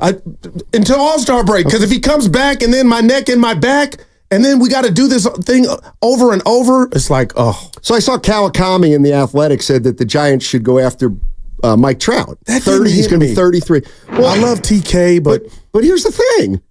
When you stink, or when you're not very good, you've got to take a chance. Would that do it to Giant fans? Like if we had breaking news right now that Mike Trout, and we're taking in the injuries, you know what I'm like, Steiny, he's almost like every year now he's going to get hurt and miss a lot of time. But would that do it for you? Well, the Warriors got Chris Paul, and he was pretty healthy. Well, that was Calipari, one and done. I would also cite, this has happened before in the Bay, and it's paid off. Big time. Big time. See, that when you're average like the Giants or below average, you have to take a shot at a star whose value is low. You just have to. What about when the Warriors got Baron Davis? He was considered injury prone, and he was considered a diva. That was incredible. Return on investment. He came here, and everything changed, and he put together 2 or 3 great years here. You know who else is like that? Not quite to the extent, but let's not forget. I'm trying to think. Let's not forget, the 49ers acquired a guy who people were worried about his injuries, and he took the 49ers to another level. Christian McCaffrey. Well, when Christian McCaffrey was traded here, I'm not mad at that. It's not to the extent of Snell, but people were concerned about whether McCaffrey was done or not, and how many games he was going to play. And everybody acknowledges now that McCaffrey has taken the 49ers offense to another level. I just think when you're a team like the Giants and you're barely treading water and a name becomes available, you're never going to find the perfect name. You're just not. They're not going to get. Yeah, if they could have signed Judge, great, but that is an absolute aberration. So do you want to go out and get Mike Trout? I mean, I'll tell you, I would. Well, hearing you talk now, I would. And then what if he got hurt? Well, he probably will. He probably will. But anyway. Would he even want to come here, Trout? Well, if he got traded, he would want to get out of there. So he's halfway through his $426 million contract. So apparently he's gotten paid half his money. CMC was shut down all year the prior year. That's right. Remember that? So listen, I forgot all about McCaffrey's Donnie. Well, he's not. He was in Carolina. He was in Beirut. Was it fair to compare Trout and McCaffrey? Well, I know. I was going to say no, but I mean, I think we can say Trout's injury prone at this point. And so are the Giants. So that's why I wonder if that's why you would proceed with caution. No team in the NFL would have passed on McCaffrey's zero scrutiny. What does that mean? I'm not sure what that means, 925. But this is where my East Coast friends say I got soft. I just said, yeah, can you please explain yourself? Whereas if I were from the East Coast, they'd be like, what are you talking about? What are you talking about, 925? I was shocked Kawakami went there but he's telling you what we all know. They're Steiny. They don't just need it. They're desperate for a box office type of player. Injury or no injuries. Yeah, I don't see it, Bob. I really don't. But what else is going on, man? What do we got? What'd you do this past weekend? Do you really want to know? So Sunday, I had plans solo with my brother, and my wife has a handyman. His name is KK. They grew up together. So he had... Don't put another one on there. I'm not good with my hands. Don't add a K. So I don't do, like, if we need trees I hope his middle name's not Kiko. No. Okay. But anyway, she guilted me into cleaning out the garage because he came at 7:30 in the morning with his crew. So I got the remote. I'm in bed watching the Clipper series on Hulu. It's incredible. And I wasn't going to lift a finger. But then when 4 men are out in your driveway, it looks bad if somebody came up. Yes, where's Big Daryl? Oh, he's in the, So I went out there and all day, Snotty, just cleaned out the garage. But I feel like a man, like I did something, Were you ever hard? I went and bought some paint yesterday. I felt like a man. Where'd you I actually went. Oh, by the way, let me tell you something. I had one of the expensive. I had one. You ain't kidding. I know. Especially Benjamin Moore. Dude, Goodness I was just about to ask you, where did you go? I mean, one coat does equal 2 if it's Benjamin Moore paint. Anyway, so we needed Benjamin Moore. Of course you do. You gotta have the best. And but they don't sell Benjamin Moore everywhere. So I'm like, where do they have it? Yeah. Anyway, they referred me to this hardware store in Alameda. I'm going to mention the name. I'm going to mention the name. I go to this store and it's unbelievable. I forgot what great customer service is like. I'll say it. Because I live in the Bay and we don't have great customer service.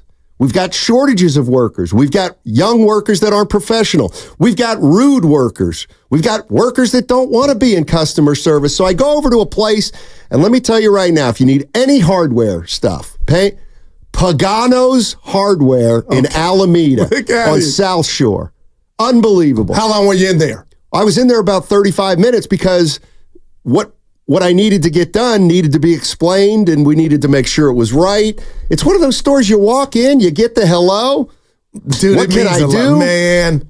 And I want to shout out a woman named Sue over there who was just incredibly professional. I got out of there with the with the right paint. Yeah. And who painted? Who used the paint that you purchased? Because you didn't do it. No, the guy who's painting for us. But just FYI, and this is the way it goes. I go to Pagano's hardware store and I get 2 gallons of paint that we're going to use for the deck. Then I had to go over to Home Depot to get 4. Are they a sponsor? No. Then I had to go get 4 cans of another kind of paint. Of course, I got the wrong kind. You know why? Because I couldn't ask questions over there. No doubt. It's just patronize your local businesses, I'm with you. everybody. And I guess you were gone. In the Bay, they're getting rid of the self-service checkouts because a lot of people are stealing. So, are you serious? Yeah, Stoney. And I'm not, just PSA to the clerks. No, we're not friends. Just ring me up and I'm out. Quit this. And then when you're in line and the person's talking about you barbecue, exchange numbers. It's about in and out, animal style, man. Quit talking to me when it's just small talk. I'm worried. I'm just worried about where we're going out here on the West Coast. I'm feeling like a little pull. They had some sideshows over here on Embarcadero. Those aren't the sideshows I grew up studying. Police nowhere in sight. Like, that's what I want to have a meeting with all the where are you guys scared? And it's okay if you are. What's going fires? Dude, go down in, but just look on the Bay Bridge. They've taken over the Bay Bridge. I'm like, I'm old, man. Why do you think I'm not old. Why do you think why do sideshows bother us so much? Because they bother me. No, they used to, well, we gotta go. Yeah, there we go. But and here's the I other need thing. a VA. You ever notice since COVID now, there's always a couple people that drive ridiculously fast during COVID, people used to go faster because there's nobody on the roads. But now there's still a portion of people that drive like 100. Like, you're just driving and then you look in your rearview mirror and all of a sudden somebody is right on you doing 90. It's scary. I got a ticket going in the slow lane Friday coming to work. We'll talk about it on the other side. We absolutely will. I'm upset. What on 9th? By the way, that segment was sponsored. I'm just going to do the whole thing. What's coming up on the game is your chance to win a 4-pack of tickets to the Alameda County Fair. Listen in at 12:30 to win a 4-pack to the Alameda County Fair. It's all presented by Fremont Bank, celebrating 60 years of full-service banking with no compromises. Head to Safeway this week for amazing...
Were you ever hard? Now, back to Steiny and Guru on 95.7 The Game. So, nice to be back with my man, Goo. What's up, baby? See, no personal text between us. I asked. I said I hadn't talked to him. I'm going to let him breathe and enjoy himself. I mean, nobody cares, but the home button on my iPhone now doesn't work. Apparently, the new iPhones don't even have a home button.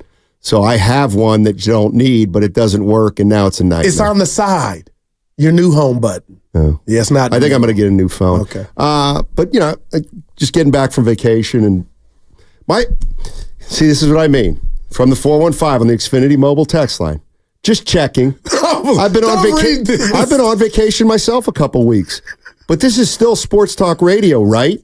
Did the format change? Oh, stop. Now, here's the thing. They're jelly. West Coast Steinmetz would be, hey, I just got back, and Guru and I are real good friends, and we're kind of catching up, and you guys are our listeners, and we consider you part of our friendship group, and that's one of the reasons that I love working with Guru. Partner. And we're just catching up like friends would do. The East Coast Steinmetz is saying, shut up. There we go. Shut up. That's our guy. We'll talk about whatever we want for as long as the boss says it's okay. Spadoni, we can get to this one too. Go ahead, man. He's my favorite. He's my favorite basketball reporter, Adrian Wojnarowski. But the Woj Danny Hurley thing was just a special. That was just a wonderful. Why was it a special? Cahoots. I think some people were in cahoots, Spadoni. So, Adrian Wojnarowski wrote a book on St. Anthony's basketball. That I did not know. Which was coached by Danny Hurley's father. Okay. Yeah, it was something about, Woj is tapped into the Hurleys. He hooked him up. I'm sure the Lakers did reach out, but he was never going to the Lakers. I felt that way. I told Evan. But here's the other thing. Why would if the Lakers really wanted him, why wouldn't they make him the highest paid coach in the league? Well, because they've answered your question, no doubt. Right. I just don't think he was ever going. And the minute I heard they're interested in Danny Hurley, I thought, he's not going to the Lakers. And then it got so bad that Woj hooked it up to where he will make his decision tomorrow, which was Sunday night. And I'm like, this dude wasn't, man, come on, Steiny. Who's going to be there? Spadoni had a great call, Jay Wright. That's not a bad name. I like that. It's not a bad name. Let me tell you who they're not taking. Let me tell you who will not be the coach of the Lakers. Borrego. There's no way. I mean, he might be a great coach. He's not. But he might be a good coach. Right. They're not hiring Borrego. I'm going to say something now. I'm almost ready to bet on that. I need... Maybe. You're my radio best friend. Yeah. Evan's my brother, and so is Spadoni. Shout out to everybody else. I went in on why Patrick Ewing was an assistant coach for as long as he was, and it never got him a head coaching job in the pros. He went to Georgetown. I'm starting to wonder, Steiny, I'm being real here, people, what the hell's going on with Sam Cassell? What is it about Sam Cassell to where he can't even just give him, even if it's a handout, just give it to him, he flames out and he's out of here. What does Sam Cassell, an NBA champion, have to do to get a head coaching job? He's starving. You watch these games, he's up off the bench, he's just begging somebody please tell me what Sam Cassell has not done to get a job or even an interview. I just, as a black man, Steiny, I just think it's BS. I can tell you. But then, real quick here, before you tell me, my other friend, Black, was like, what about Brian Shaw, Jason Kidd, Mark Jackson, all these coaches that didn't have experience, that got head coaches? I'm like, that doesn't make it right. Sam Cassell's paying his dues. He knows the game. He can't even get a damn interview. Well, I know why. And I learned the answer Sunday, believe it or not. And it's funny you bring up his name. He's got too much going on. He's not focused on basketball. That's why he's not a head coach.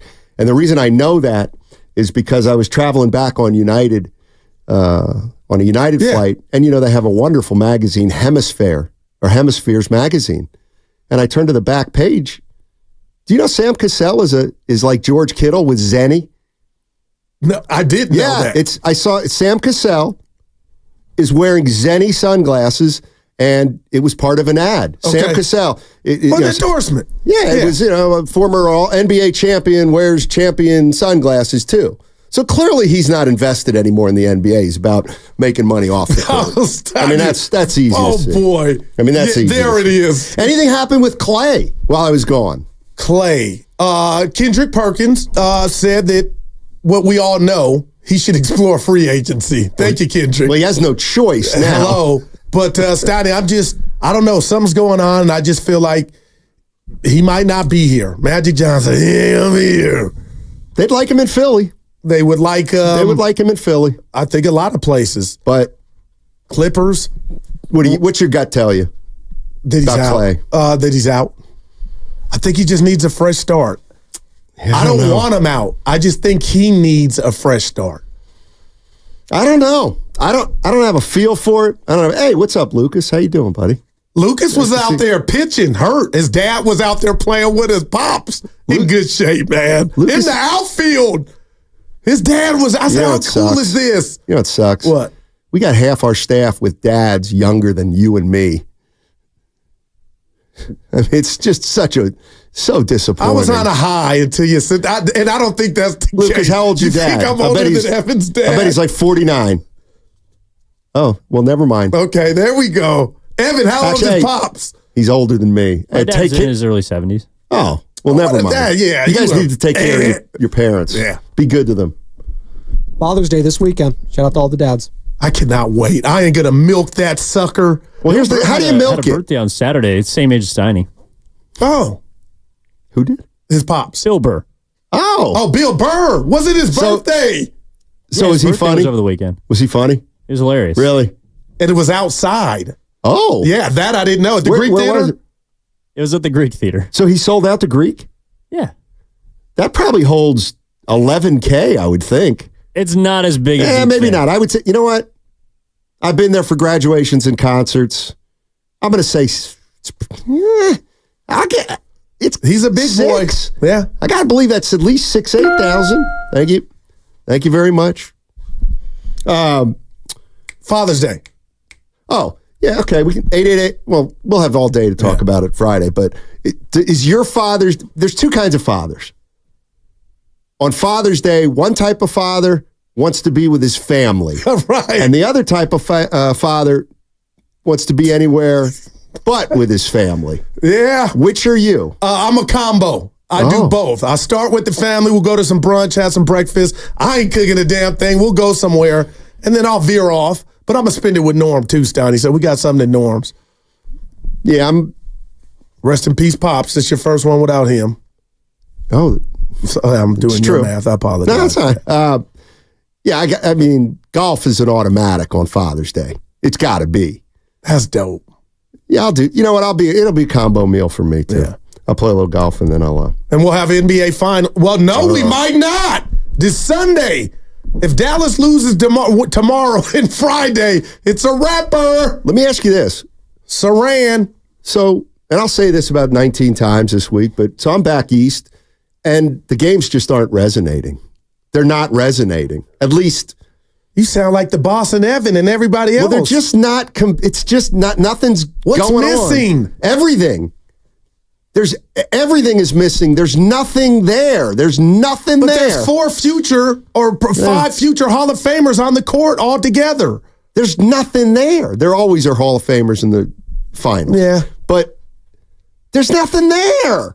There's no oomph. There's no pizzazz. From the broadcast, too. And exactly. I think that's where it starts for me. I have not watched one game back. That tells me, they ain't doing something's up. I think there's another thing going on here. You cannot take 9 days off and play a game, take 3 days off, play another. This is unbelievable. This is incredible. You may have with that 10-day. You may have just solved it. We were all in Minnesota, Denver. Everything was great. Dallas, Minnesota, and then it was like crickets. They've played. So they started the series on Thursday, Friday, Saturday, Sunday, Monday. There's been 2 games in 6 days. Well, you may have solved the mystery. I mean, who wants to do that? Wow. Who wants to wait that long between games? I know I don't. When is the next one? Tomorrow. And then Friday. Oh, they have oh my gosh. Yeah, one day off and then right back wow. at it. So then so please tell me at least it's Wednesday, Friday, Sunday. That on my calendar, that's what it shows. Because you thought the format was 2-3-2, but it's 2-2-1-1-1. When did they switch that? I think it was longer ago than I think. Mm-hmm. But oh man, I want to get to some of this sound. This is a lot of good stuff. Where do you want me to start? Honestly, because TJ Huzmanzada saying, that's the wrong one. You asked me. Let's do another one first. Help me out, Stoney. Oh, by the way, it's just so much I've caught. I'm watching the Giants game last night, and everybody, Dubon's on. Mauricio Dubon. Remember when the Giants traded him? He was public enemy number one here. For him. Yeah. They got him from the Milwaukee Brewers.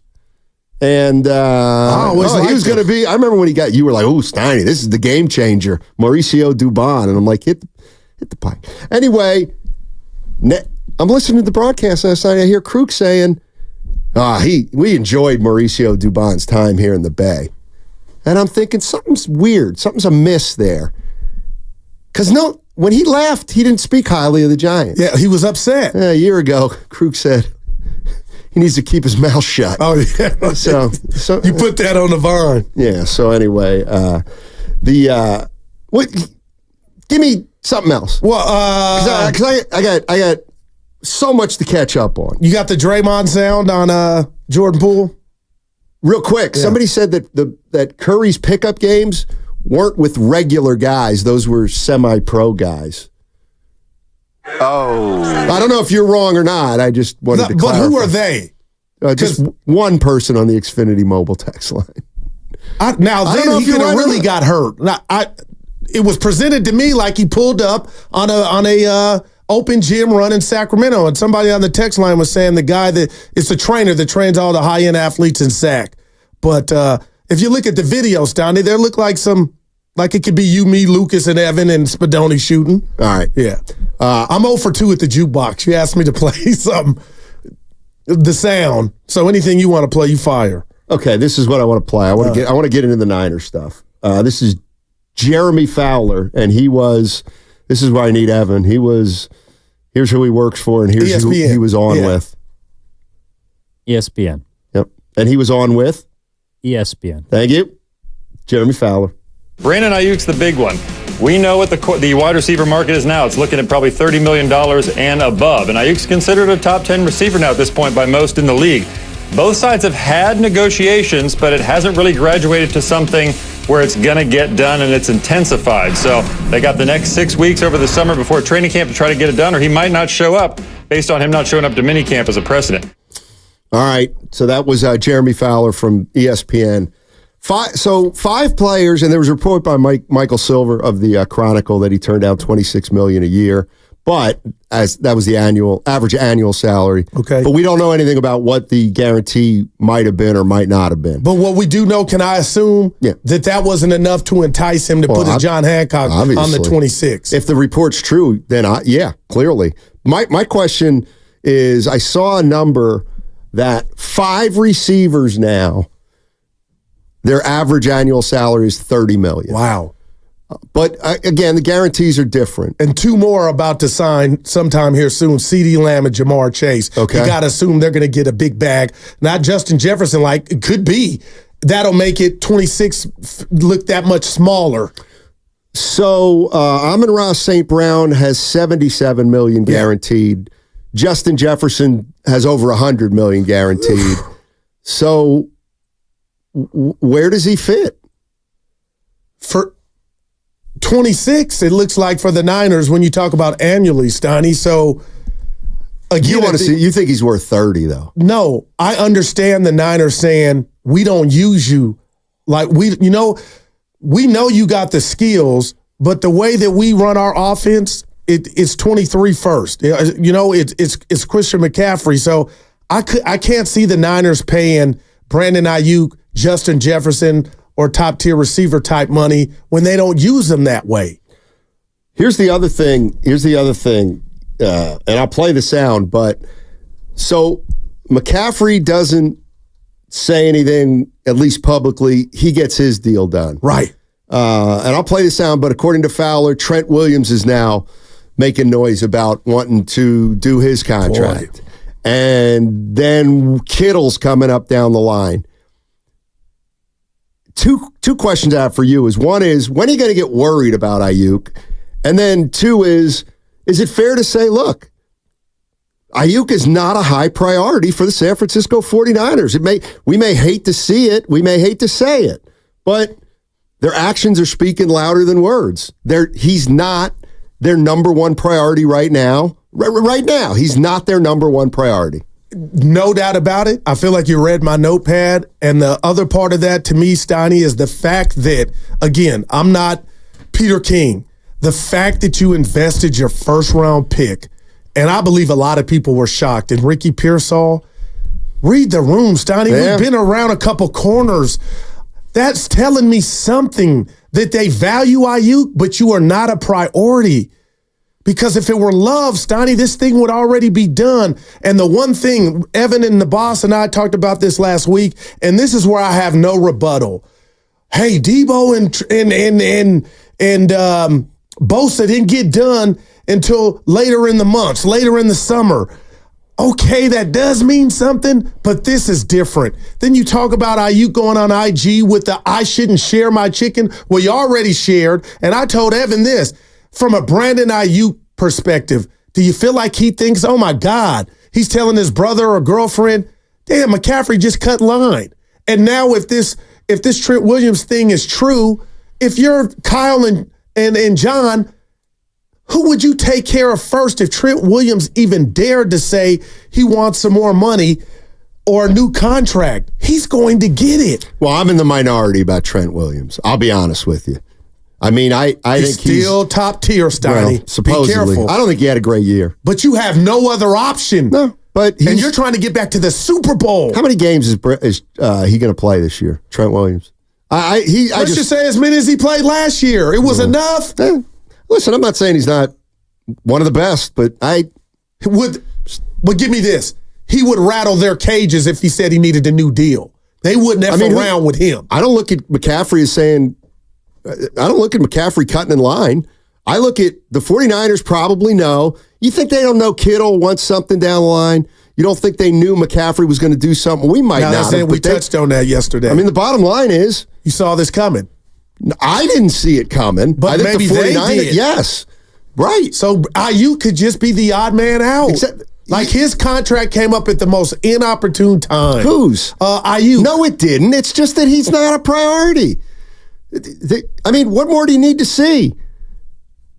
Christian McCaffrey just got a contract extension that nobody even saw coming. Yeah.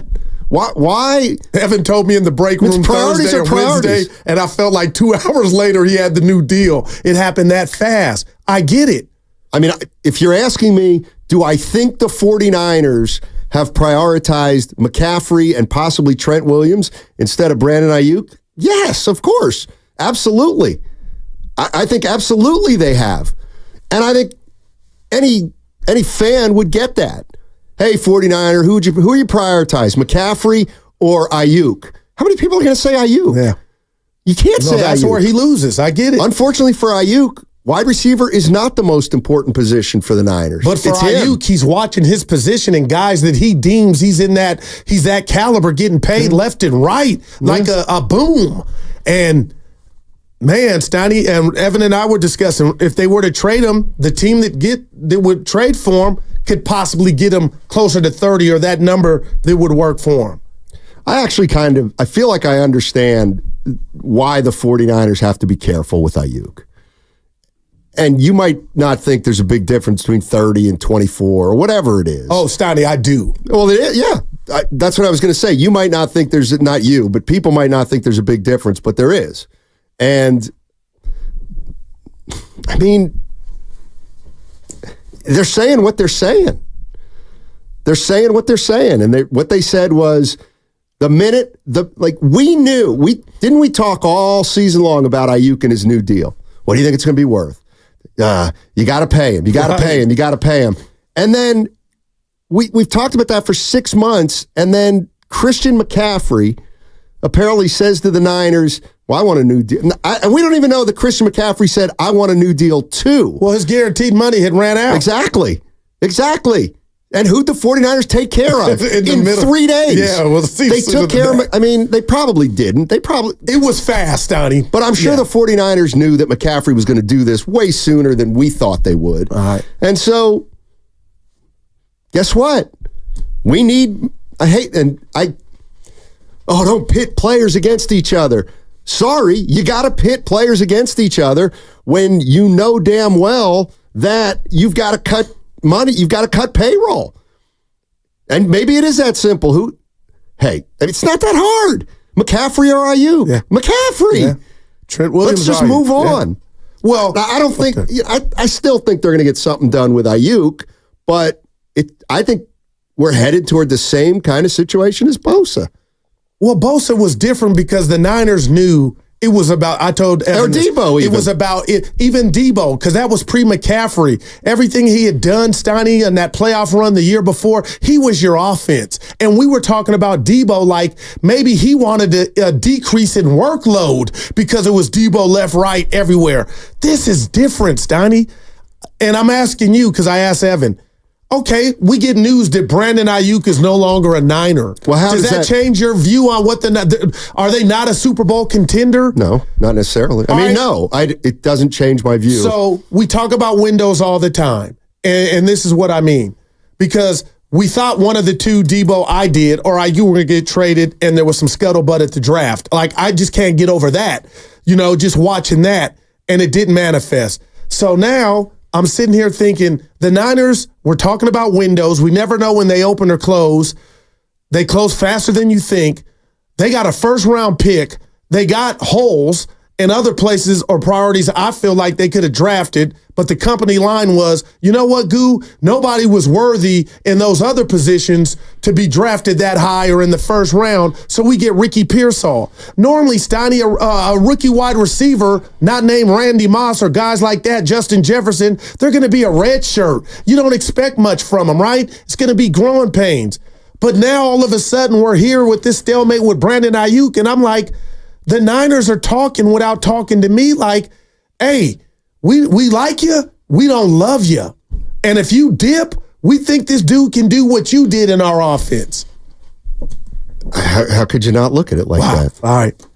How could you not? Now, again, I hope he's here, man. If you're asking me whether Aiyuk is going to be a Niner this year, I still think he will be a Niner. But next year's team is going to lose somebody.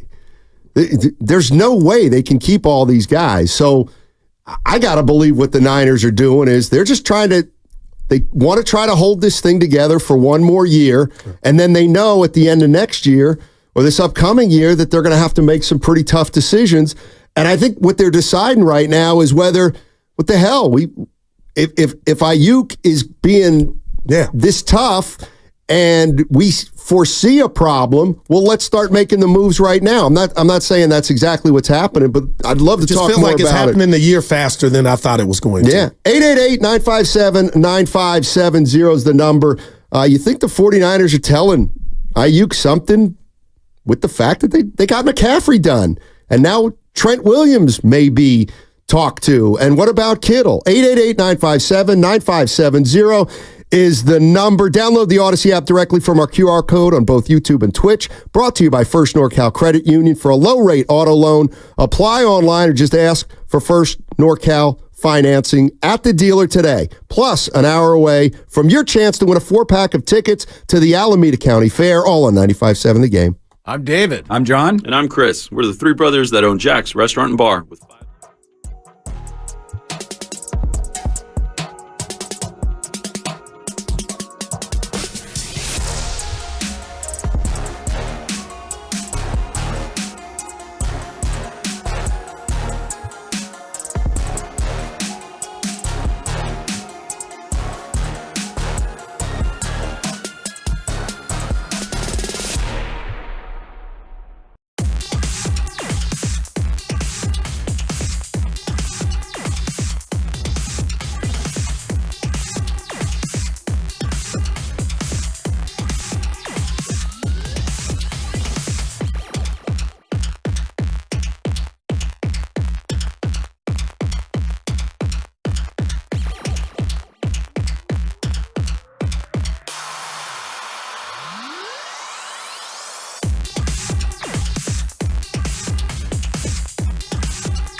Steiny, he overthrew Emmanuel Sanders. Then Steiny signed the contract. You're a grown-ass man. Now, back to Steiny and Guru on 95.7 The Game.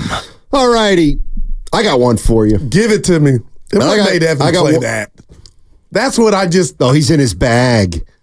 Let me tell you something. That kind of retired. It's kind of went away. Yeah, and you know what? It went away a longer time ago back east. We hung on to that crap too long. I'm going to call you the Big East. Yeah, how about that? That's not bad. That's not bad. Trust me, I'm just trying to stick it to some Bay Area fans for no reason. No reason. I love it out here. Hey, we're talking about Aiyuk and a little bit of Klay Thompson. I'm going to open this up to fans of the Bay Area. All right, and you're going to get the first question. All right, you got 4 choices. 4 choices. Brett Favre. And we're talking about Klay Thompson and Brandon Aiyuk. Do you think both will be here?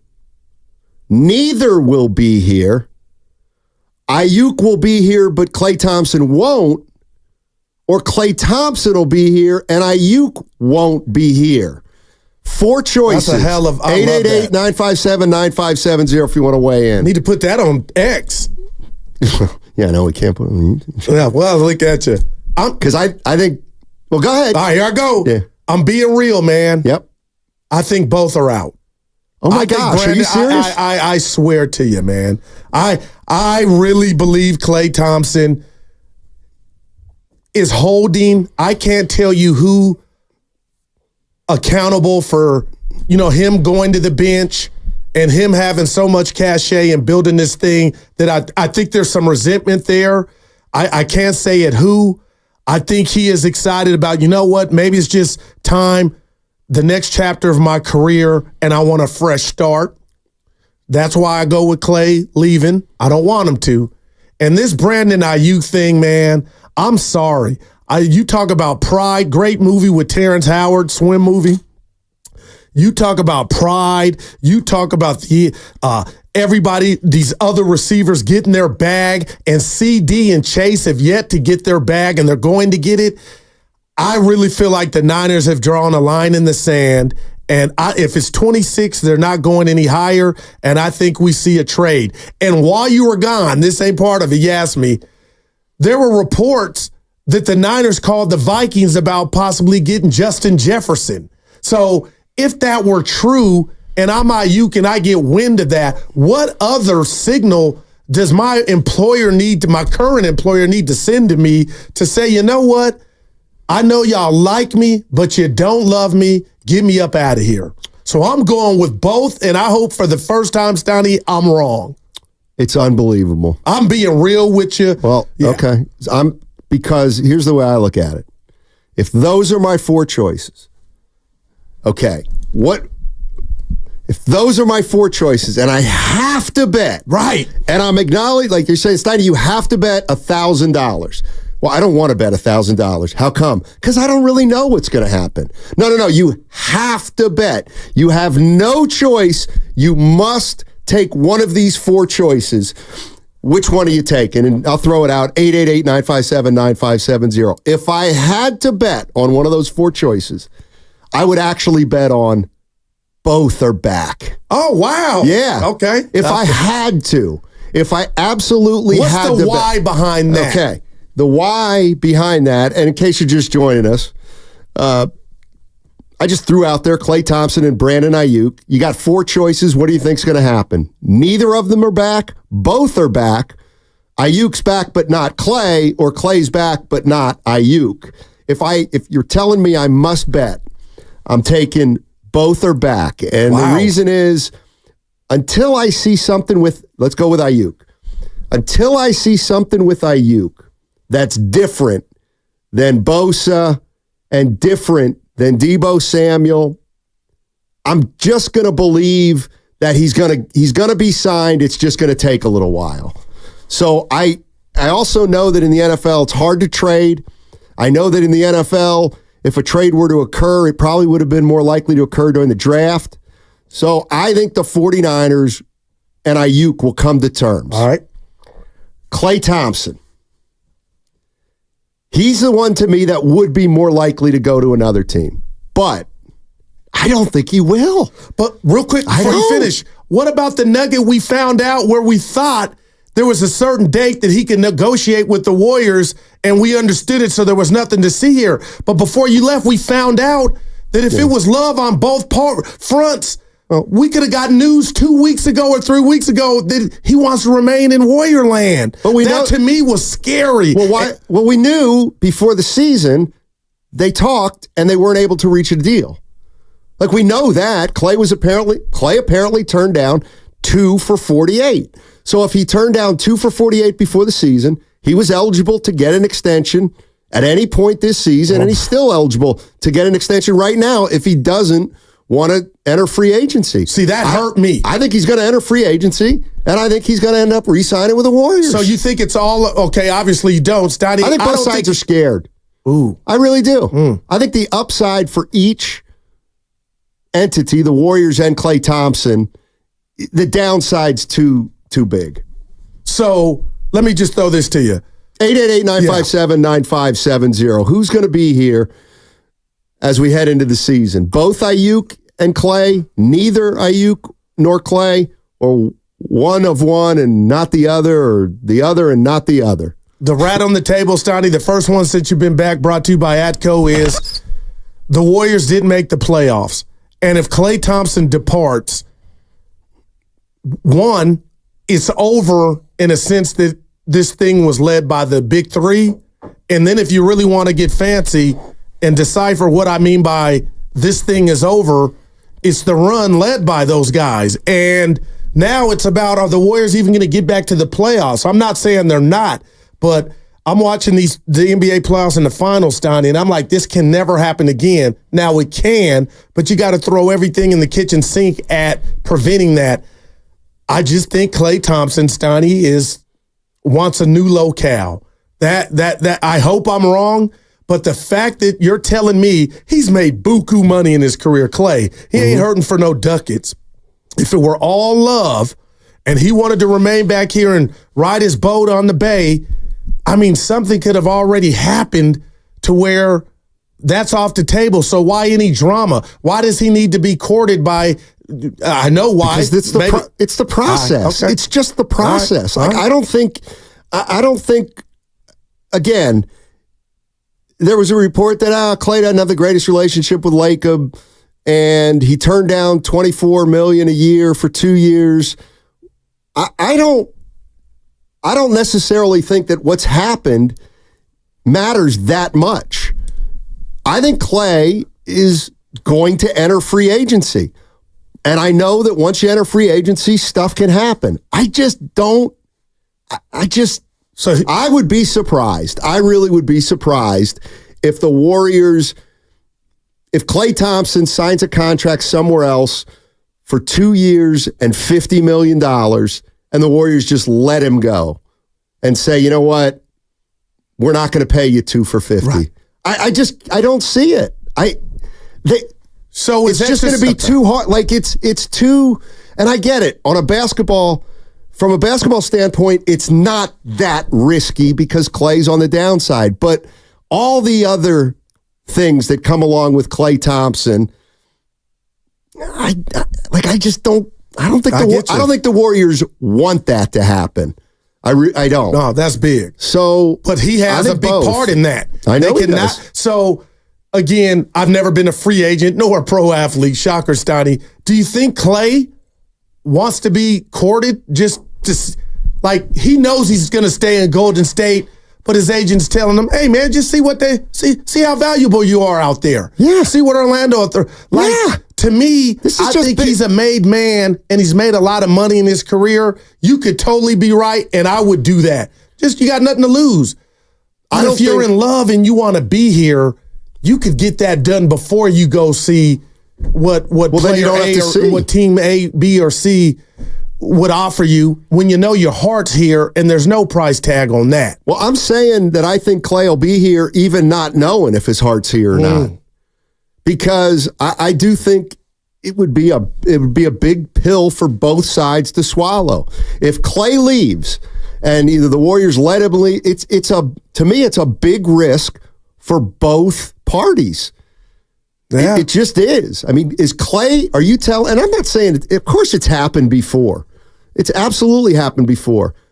Is Clay really going to play his last 2 or 3 years with the Orlando Magic? Yeah, but that could be the. No, I know it's happened Say the before. Lakers. Like, what if it were the Lakers? They don't have any money. Well, they just don't have any money. Ryan in Walnut Creek says it comes down to, just real quick, Stoney, comes down to how much he wants to play with Steph. You know? Well, actually, I don't know that holds a big thing anymore. What I'm saying, Philly is another team that's said to be really involved with Klay Thompson. To me would be basketball perfect. For how much? How much are they going to pay him? What if they said, F it, here's 30, Clay?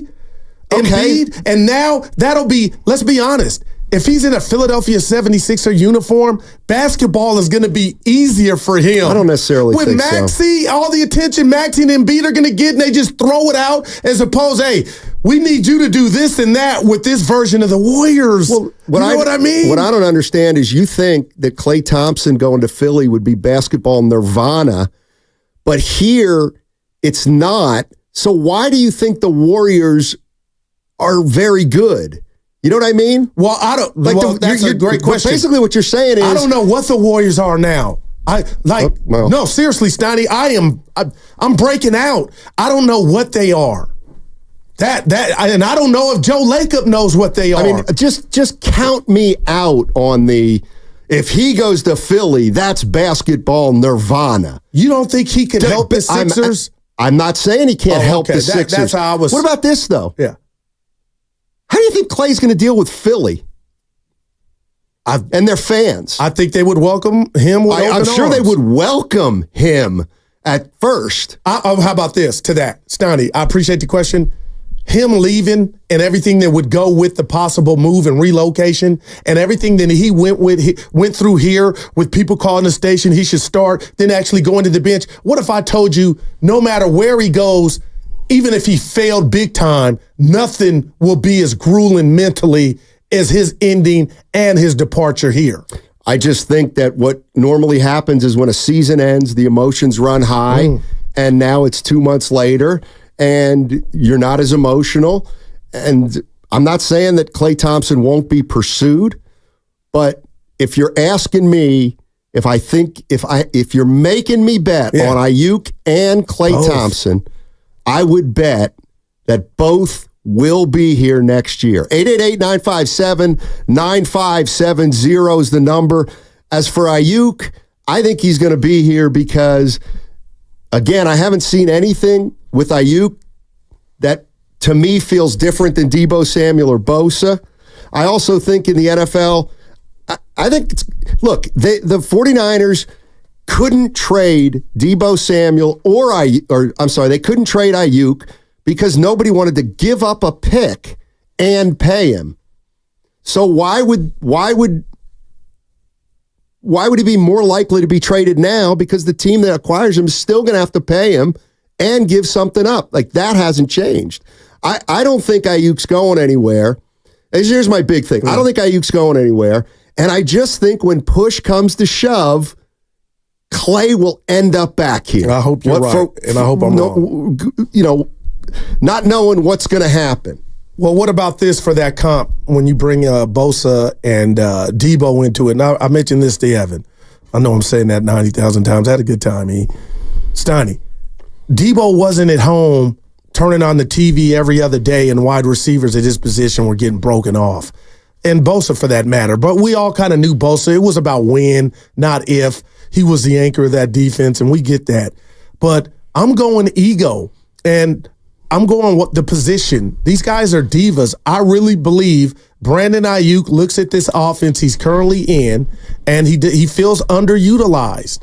And I feel like But he's got no leverage. Right. But none. You're right. But to make him forget him being underutilized, okay, pay me handsomely. Make me forget that I'll never put up the CeeDee Lamb numbers and the Justin Jeffersons. And if the 26 is the 26, maybe what you just asked a second ago about the Niners' mindset was we didn't trade him at the draft because we thought we could get him to accept that, him and his team. But when they find out as it gets closer to training camp, this dude is not budging, and he's talking about a possible holdout, maybe they just say it's time to cut bait, and that's why we drafted Pearsall. Let's see what we could get for him. People might disagree with me, but I still don't think Aiyuk has gone as far as how far Debo went a few years Debo requested a trade. Exactly, and he's here. Yeah. And Aiyuk hasn't even gone that far. That's why I think Ayuk's going to be here. As for Clay, man, it's 650. Philly fans would skewer Clay if it takes him 1/3 of a season to find an offensive rhythm. I kind of agree. I don't think Clay's a fit in Philly. I do not think he's a fit in Philly. Only if he didn't play well. Well, he's not playing well. Well, if he shoots 40 or 39%, the Philly will take that all day. It'll be like you did what we got you for. With no defense. Well, I mean, like I'm not convinced. You got Embiid down there. You know what I mean? First of all, Embiid, those guys don't play enough. Embiid doesn't play enough I'm looking at the spacing, though, Steiny. If he were to get with the team to where the spacing is different than... See, that's what I mean. That's what I mean. Yeah. If you're telling me this Philadelphia 76ers spacing is so great, then and that's why he would... Oh, a perfect fit. He's been a perfect fit here for 12 years. So the fact that he's not a perfect fit here anymore, or he... Like, I'm not ready to say he's not. Why doesn't he have the spacing here? Like, why? Because there's only one guy that garners attention from a defense, so it's easier to guard. In their heyday, when they could move freely, and he was able to do different things on the court, so he was moving. Now it's all stale. So Embiid equals Curry. That's what? Steph Curry creates space. But for other Embiid players on the block to garner that attention and throw it back out to a wide open or pretty open Klay Thompson is different than Curry fiddle-faddling at the top of the key trying to penetrate in the key, Stoney. I mean, I think Philly's a player for him, and I know we're here in Orlando. I'm not saying they're not a player for him, but let me tell you what. I mean, this idea that Embiid's going to be in the low post and they're going to double him and then they're going to kick out to an open Clay. It's like Embiid doesn't play in the post enough for that to really happen. And the other thing is Philly's got to, yes, Clay ended up at 39%. Yeah. But he was not good for half the season. Well, I remember. And you know what I think's really important? I don't think he can handle Philly. I don't think Clay can handle Philly if they start coming down his road, which they will do if he has the kind of year that he had last year. I mean, he'll get an opportunity in Philly, and they'll like him at the beginning. But the minute, I mean, can you imagine Clay? You know how we know after 12 years, Clay sometimes gets in his own head. Clay doesn't sacrifice S. All that stuff in Philly will not play well if he's not playing well. Man, I can't comment until we were to see it, but I think about J.J. Redick's last years in Philly. I mean, the quality of shot and the looks he was getting. Tobias Harris, I watched that whole series in playoffs, on a bad day. I'm just like, damn, if they had a dude that could even remotely shoot, what Philly probably would be playing now. Please, and see, that's where you're. When is Embiid? Did Embiid play in a finals? Well, I'm not aware of. On one leg. He was on one leg. He's still on one leg. Well, like he's not the player. I just don't think Embiid's the player you think he is. That's all. He was getting 35s and 40s on one leg. So I'm assuming good health. And now you got a shooter outside to help you to go with Maxey. Oh, my goodness. No, I don't see it. I mean, I don't. And the other thing is, like, that would be my spot for him, Philly. Again, they may not want, but good God. I'd have to look at the free agent list, but if I'm Philly, I don't. If I'm Philly and they need shooting, though, right? Right, but they don't need a head case. They don't need a head case. Well, part of the head case is the history that Clay has in the Warrior uniform and the demotion, if we want to deem it that. Steiny, I'm just thinking what word am I looking for? The maturity it would take and the hurt and the pain that would go in making that decision to leave. Like, Philly's the Sixers aren't good. They're not a good team. You ever had your heart broken Like it'll never, when you do it the second time, it'll never hurt like the first time. So when Clay were to leave out of here, I don't think Philly, he would be that fragile. It would be like, yeah, of course he's trying to put his best foot forward, but nothing will penetrate and hurt him to the degree that this did. And just saying bye. Could you imagine? How do you think Clay would respond to getting booed? He has never even been close. No one would dare boo him here. I don't put a lot of stock in that in terms of places that are tough to play, but for Clay, where he is right now in his career, I don't think he's good enough for the Philly fans to say, boy, what an acquisition. They're going to say, well, he's pretty good, but boy, he's not the player he was 6 years ago. And I know, obviously, he's not, but go ahead. Well, it's interesting. You're asking about, how he'd respond to being booed. He was actually asked that this season. Remember, after they got booed in back-to-back home games? Would you like to hear his response? Good call. Sure. Hey, you guys have been booed each of the last 2 home games. Obviously, you're not used to that. How do you handle that? Are you supposed to lose sleep over it? Okay. Evan, that was a great one. Now this I gotta play the East Coast Steiny. If you guys think that kind of question and getting booed for 2 games is anything like what has happened to athletes in Philadelphia, I would say it's drastically different. Also, they were booing the team those nights. No, but I'm saying I remember us doing a show after that, around that cut, because he sounded really salty about it. Yes, no doubt. And it wasn't like they were just booing him, like as if the fans basically didn't know what they were doing. Exactly. Yeah. No, I hear you. And I also think, and I'm going to use something that you said a couple months ago, and I got to acknowledge you're right. Can the Warriors really, if Klay Thompson can still shoot 38 or 30, well, then why would they get rid of him? They need shooting. Right. But he could get rid of them. But he won't if they're. Right. What I'm saying, that's my fear. Hold on. Yeah. I don't know. I have no idea if Philly said 2 for 50 and the Warriors said 2 for 50. Maybe he would go to Philly. I have no idea. I just, knowing everything I've seen for the last 12 years, I think if there's a number there that both sides like, I think he'll be back. Okay, because they have no replacement for him, what if I told you that? That's just me right now. No close replacement to go along with Steph in that shooting. I'm sorry. And I've been consistent with that. Here's the other thing I truly believe, and I'm just going to use this. I'm going to exaggerate. I think Klay Thompson, and I think it went for Draymond Green, and it goes for the Golden State Warriors. I think they're still too scared. They're all too scared to think that that the Warriors can succeed or be fine without Klay, or that Klay can go somewhere else and be a factor.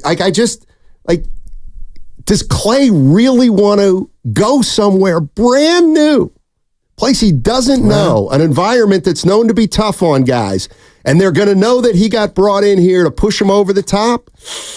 I think most people want to be comfortable, and that's why I think Klay will be back. And you know what? It might not be comfort, but out of necessity, I think Ayuk's going to be back too. What do you guys think? 888-957-9570 is the number. 4 choices. Aiyuk and Klay Thompson are both back. Neither are back. Klay's back, but no Aiyuk. Ayuk's back, but no Klay. 888-957-9570. That was sponsored by Safeway. Next question. Head to Safeway this week for amazing digital deals for members.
Oh, I'm going to watch it. Believe me. I really love these.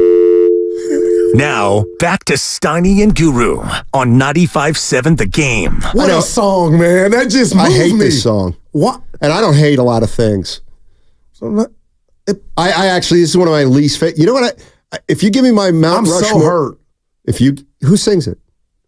You don't even know who sings it. I hate it so much. I know who sings it. Toto. Yeah, Toto. There we go. I was going to say YouTube. Well, go ahead. This is right up there with the Doobie Brothers' Old Black Water. Keep on running, Mississippi. It's terrible. I can't think of that. Daryl Hall and John Oates. No, this is the Doobie Brothers. I don't. I just don't Skinny like Bob that. Checked in last week too. He called in. Did he? Yeah. Hey, I didn't take his golf balls to the East Coast because they're too heavy to carry in a golf bag, and then it gets over 50 pounds. How about your clubs? Did they handle them with care? My 7-iron. I got to get my 7-iron fixed. They broke it? I broke it. Oh, okay. Well, I didn't break it. It just came loose. Well, shooting 100 is I'm playing. You know nothing about the courses I was on. I just know a C-note ain't it. Yeah. We're talking about, and I want to throw another guy This is a phenomenal question by you, man. Brandon Aiyuk and Klay Thompson. Bay Area sports fans, if you had to bet, I know you don't want to. I wouldn't want to bet on this either because it's hard. Who knows? And I want to hear Evan's answer after you're done. You set it up. So if you take a flyer, and you have to, right? You have to bet $1,000. What would you bet on? Both Klay and Aiyuk are here. Neither Klay nor Aiyuk are here. Ayuk's here, but no Klay. Klay's here, but no Aiyuk. Which of the four choices? And Guru said he would say neither are here. And believe it or not, and this is where I swear to God, and Evan, you listening? Good, because you need to. I want his answer. We want his answer. Trust us. We know radio is theater of the mind, but this has not been orchestrated. If I had to bet, I would actually bet both will be here. Wow. Evan Giddings. Here we go. I would bet that Aiyuk will be here, but Klay will not be here. Wow. Just please expand. Well, I just feel like right now it's trending towards Klay testing free agency. And I think someone, whether you perceive it as dumb enough or, I don't know, aggressive enough, is going to give him money that the Warriors won't want to. And that'll be enough for him to walk. Meanwhile, I think the Niners will eventually either pony up or Aiyuk will concede and they'll figure it out. But it's interesting because I think it could also change. I was just going to ask you that if Trent Williams got some money from the Niners. If Trent Williams reworks his deal tomorrow, I would see that if I'm Aiyuk and say, well, gosh, I'm not a priority. Man. You know what? Figure out a place to trade me. Man, I wonder, let me just throw this at you. Since the Warriors season ended and the Niners season ended, since they ended, do you feel any different? Like, has that opinion changed? In other words, if I'd asked you that right after the season, you would probably say, well, I shouldn't put words in your mouth, but I bet if I asked you right after the season, you would say Aiyuk's going to be here. Yeah, no doubt. So you've changed your opinion on that. The Niners have everything, the subliminals, I'm reading them, his IG, but the Klay Thompson one where I was like, you know what, Steiny, he's staying. When you told me and broke the news that he could re-up with the Warriors now, I'm like, the clock's already been ticking. So does Klay just, and I get it, does he just want the satisfaction of, hey, I went to lunch or I went to steak dinner with the Magic. I went to, I went on a date with the Lakers. I get that if that means something, but we're talking about homegrown, 4 chips, leaving Steph and Dre and Steve Kerr. If you can get that done, I don't need to go on them dates. So that's what has me thinking, you know what, Steiny and the listeners, man, Klay might just want a new, fresh start, man. He might. But here's what I'm saying. I don't put any, I shouldn't say weight, but the fact that Klay apparently turned down 2 for $48, and at that point, they may have tabled negotiations. See, the one thing about Klay and the Warriors is we don't know a lot. And we're assuming he turned down 2 for $48. So maybe he turned down 2 for $48 and his agent said, let's just table this until the end of the season. Let's just table this. He doesn't want to worry about it. And if he goes into free agency, he goes into free agency. But so now we're at this point. I completely understand why Clay might not sign like if the Warriors came up with an offer right now, why he wouldn't sign it. Because now he can actually see tangibly what another team might offer him. All right. All that said, I still think both are going to be here. And that shocked me coming from you. I thought you were going to follow me. Well, a lot of this has to do with just, what does it have to do with? Just track record, history. I think it's hard. Guys are more likely not traded than traded. It's hard to trade a guy, to find a team. And if I think, like if Aiyuk holds out, now I don't want to get into this, but if Aiyuk holds out, to me, he would still be a Niner, even though he's not playing. If you know, I don't believe the 49ers will trade Brandon Aiyuk. He might hold out now. I don't know. But I just think he's going to be this year's Bosa or Debo. And I think that Klay Thompson, when it's all said and done, I said take the easy way out. I think it's more the path of least resistance. All right. That's what Americans love. That's what we love. Just what I'm thinking about. Yep. Just what I'm thinking about with Klay Thompson. And when push comes to shove, is Klay going to really go to Orlando?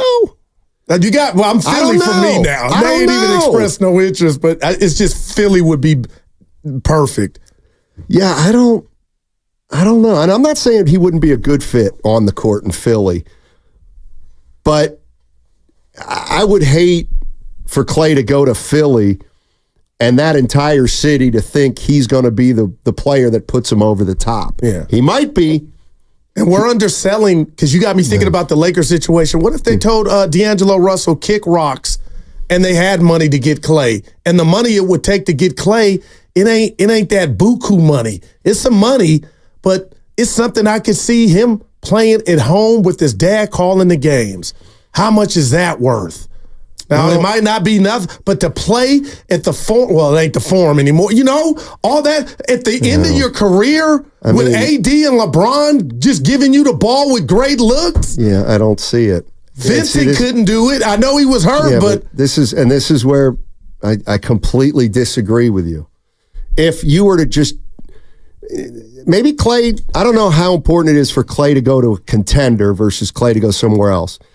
But if you just dropped Klay onto the Lakers, so what? Oh, sorry. So what? They're not winning a title. Again, you were gone. I said, had they played, they were. Do you forget? Like, this is what people do. They forget the overall season. What kind of year did Klay have? I just think that's so 39%. unfair. Yeah, what do you mean it's unfair? It's 39%. Okay. Guys would give their right and left arm for that. Not him. But how unfair are you being when we talk about a fall off? Yeah, he set the bar so high. That's right. That's right. And when the bar was high, he was a championship player. Do you think he's a championship player right now at 30 minutes a night? If 30 minutes a night, Maxey are my teammates, I don't. This is what I think you're missing, Steiny. Let's just use the Lakers, for example, since I brought them up.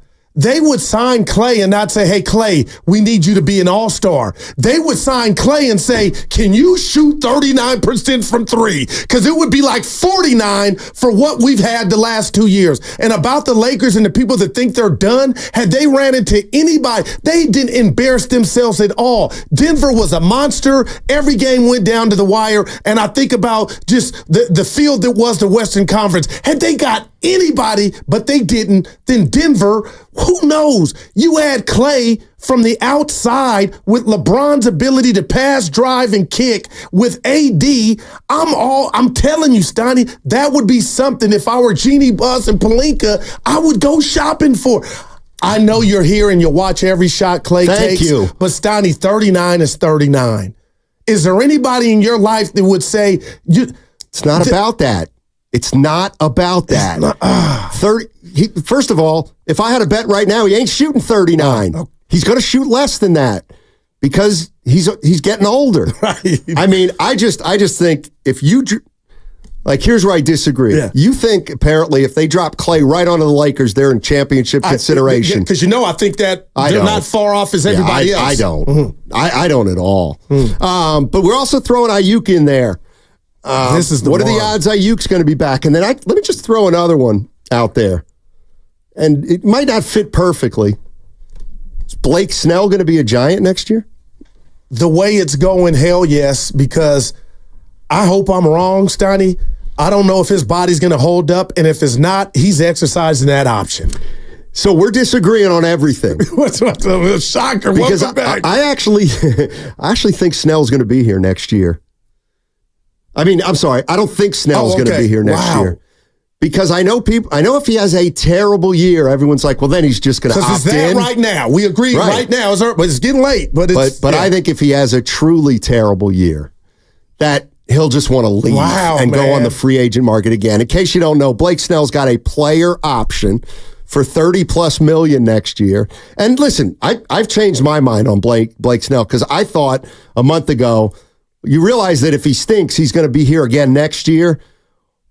But I think if this is the way the year's going to go, and that means he comes back, and let's say he goes 4-9, and his ERA he has a couple good starts. Because it's 9 now. I think he's going to just say, the hell with it. Get me out of here, and I'll go through free agency again. Wow. But again, this is all just us speculating, and we're throwing it out there. So the game we're playing right now is next year. Who's going to be here and who won't? I say that Klay Thompson, Brandon Aiyuk, and Blake Snell will all be here. And we're putting this in the cap. You guys know how excited I am. Like, I want the answers. So right now, it's impossible, but we have to revisit this down the road. Because, Donnie, I want to be wrong. But this doesn't count as a hot take. I'm asking a question. And I'm not saying, like, if you said to me, these are realities. Are the Warriors going to go to the playoffs next year? I'd be like, no, I don't think they're gonna. Really, Stein? No, I don't. Okay. That we can revisit. And I might be wrong on. By the way, I'm not saying that. Yeah. This is just an example. But if you say to me, what do you think about Aiyuk and Clay? Both. I'm saying right off the bat, I'm not sure because this is stuff that's behind the scenes and we just don't know as much. And that's why I've watched the hot take. Yeah, I've watched the Warriors play. So I feel like I have a better grip on whether or not they're going to make the playoffs or not, as opposed to whether or not Clay's coming back or not, because I don't know how Clay feels. I don't know how the Warriors feel. But I have watched the Warriors for the last 2 years, and so that's why I would feel more confident about making that kind of prediction. No doubt. And remember a couple weeks ago, Steiny, I said, you better be careful about Wiggins, what you wish for. But he has no control to get up out of here. The team would have to make a decision just to trade Andrew Wiggins. But with Klay Thompson, what scares me, Steiny, is he has Janet Jackson. He has control. The Warriors can put their best foot forward, and if what I'm talking about means anything to them, like it's just time for a change of scenery, then they can control it to a degree, but ultimately it will be, his decision. Let's go to Chris. Chris is on the Bay Bridge. What's up, Chris? How you doing, man? Hey, guys. Hey, Steinmetz, I finally agree with you. Guru, have you watched Klay Thompson play lately? We all had the same amount of points as he did the last game. Let him go to the Lakers. Let him go to the Lakers, because then we can go to the Cup every time, because he don't play a lick of defense. Let him take his boat to Orlando. Let him go. 3 or 4 chips does not help you play defense, Guru. Let him go. I hear you. Yeah. Thanks for the call, Chris. I mean, I'm not saying, they should let him go. I'm just saying. But to point out the 0 for 11 was kick a guy when he's down. That was a bad game. He had a bad year. Like, I don't think, people are going to get on me for bad, but he didn't have a good year. He did not have a good year. What do we know? He has cojones as big as the Lord knows what. I think he's lost confidence, too. See, but that's where I don't think he has. I do. Like the 0 for 11. Like he was letting them fly. Was it 0 for 10 or 0 for 11? I had 0 for 11. But what was it? I don't know. I had 0 for 11. I watched the game 900 times, but Steiny, I think he'll take a shot to win you a game, and I'm picturing him doing that somewhere else. He doesn't, and I got to be careful here. Gosh. DGAF. He doesn't give a, you know what the F stands for. So I don't think he's lost confidence from taking the shot. I actually do. I think he's lost confidence, but he'll never say it. But I think deep down he knows that he'll never be the same player again. And I get it. People out there can be like, well, no kidding, Steiny. But he's told us as much when you say the same player again. Right. Now you're talking about both ends and everything that goes with it. That's why if you drop them on the Lakers, they ain't all of a sudden a championship team. Just because they've got a sniper? I'm not calling Klay Thompson by any means a taller J.J. Redick, but guys like He's not as good as J.J. Redick right now when J.J. Redick was shooting the hell out of it in his prime. Well, Steiny, I'll take 39%. I'll take that all day. J.J. Redick shot better than that. Well, let me just tell you this. If I J.J. Redick moved without the ball better in his prime than Klay right now.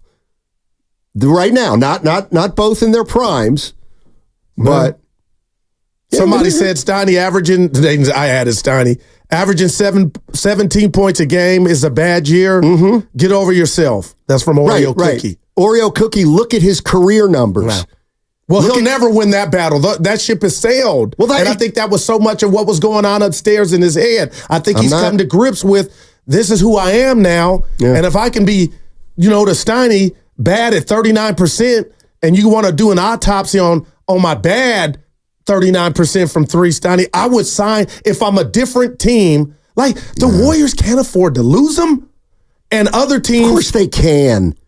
Why can't... They were a 10 seed. Then shooting will become a problem. Okay, well, then they're going to have to make it up. Two dudes. I'm throwing Wiggins in there on a good day. Like, just like... And again, I'm not saying the Warriors should do it or the 49ers can do it.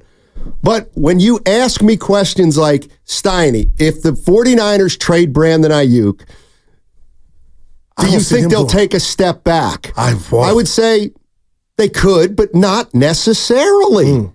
I just would, you just don't know. You don't know about players' fits. I do think there's a possibility that if Klay were to leave and next year you're just saying, you know what, Moody and whoever, you're going to play the two. Community. They could be better. They could be better. Well, of course they're going to lose 39% shooting, but maybe they get better defense with Podziemski and Moody. Maybe they get less erraticism, if that's a word. Erraticness? Help me. But the thing about Klay's 39%, and I get it. 39's 39. Yeah, the problem with the 39 is there's still too many 2 of 10s, and those get you beat. But and here's the by the way, I got a bone to pick with somebody, and I don't know who it is. I don't know. California, West Coast, or what? This is a beef with somebody out here on the West Coast.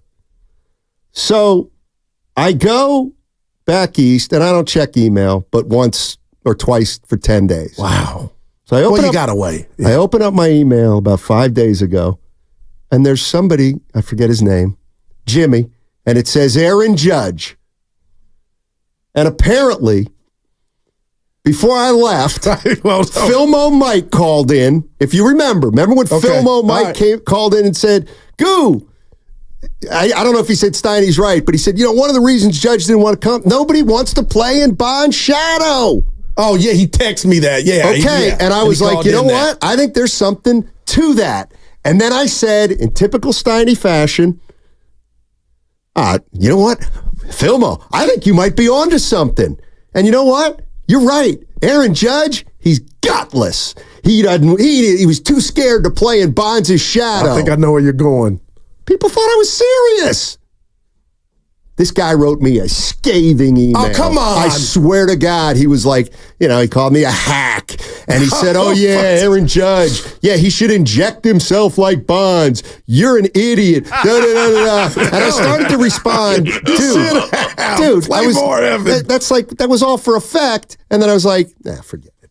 It was pretty funny. Yeah, no, but and he's off Twitter, and he's still found out about it. Like they're finding your they find a way to get to you. Well, and good. Serves me right because I'm not afraid to say the address where we work. I give out my phone number on the air. Who cares?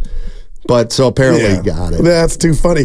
The last thing about Judge's visit, I think it was Friday night's game, before or after the game. You think you were there? Well, I was at the game. This was after. Gotcha. And a reporter asked her, a young lady, were you really close to signing with the Giants? And he had the smile, Steiny. I don't know if we had the sound. He was like, I was close. I was like, stop it. You weren't close.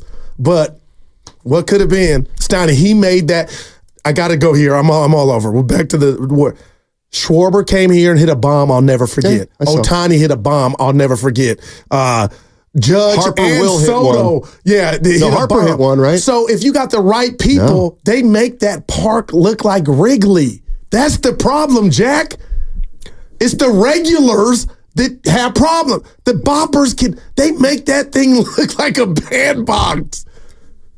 Greg Johnson, in his interview with Tim Kawakami, said the ballpark is an issue with boppers. And Greg Johnson is part of the problem. Well, I mean, Exhibit A last night, Mike Yastrzemski hit a double. Oh, I saw. Oh, my God. Triple. 421 Now, that's bad feet. luck, Evan. You can't hit it there. Literally, that is the only park in which that ball is not a home run. But how many balls go out there? Quite a bit, I think Juan Stoney. Soto hit like 2 out there. Quite a bit. Stanton hit one out there, got a triple. Ohtani. No, I'm talking about just the roly-poly when it rolls. That's a triple. But my point is, the reason Volpe. The reason Bonds, Volpe. I mean, Bonds can make any park look small. Most of Bonds' homers were pulls. Yeah, pulls, not between the foul line and Sammy right Sosa center. would lose 100 home runs if because he goes up. Right, he would want out of here with that backspin.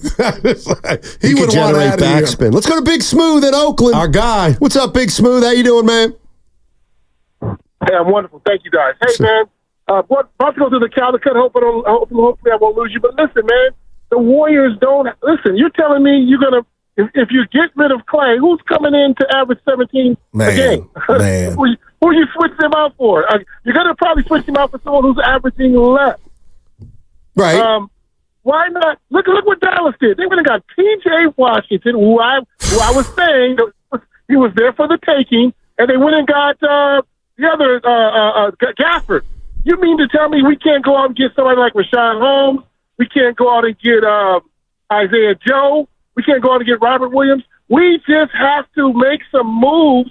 It doesn't have to be drastic, but just a couple moves like that. That'll be helpful. I don't think we need to completely revamp, but honestly, Looney's probably gone, and that's okay. Thank you, Looney, for your services. Great guy. We'll always root for Looney in some way, shape, or fashion. But I think we have to do something. We don't have to, if we can't get B.I., then let's get Robert Williams, let's get Isaiah Joe, because he's a sniper, and he can help with the point. He can back up Steph on the point. But then we got to do something, man. Look, Dallas did 2 moves. If they wouldn't have done those 2 moves, they wouldn't be in the finals right now. True. Those 2 moves were not blockbuster deals. They were not blockbuster. No, you're right. But thanks, Big Smooth. Yeah. But here's the problem. And Dallas has 2 dudes that could get you 30. Thank you. Warriors, Guess what? 1. Guess what?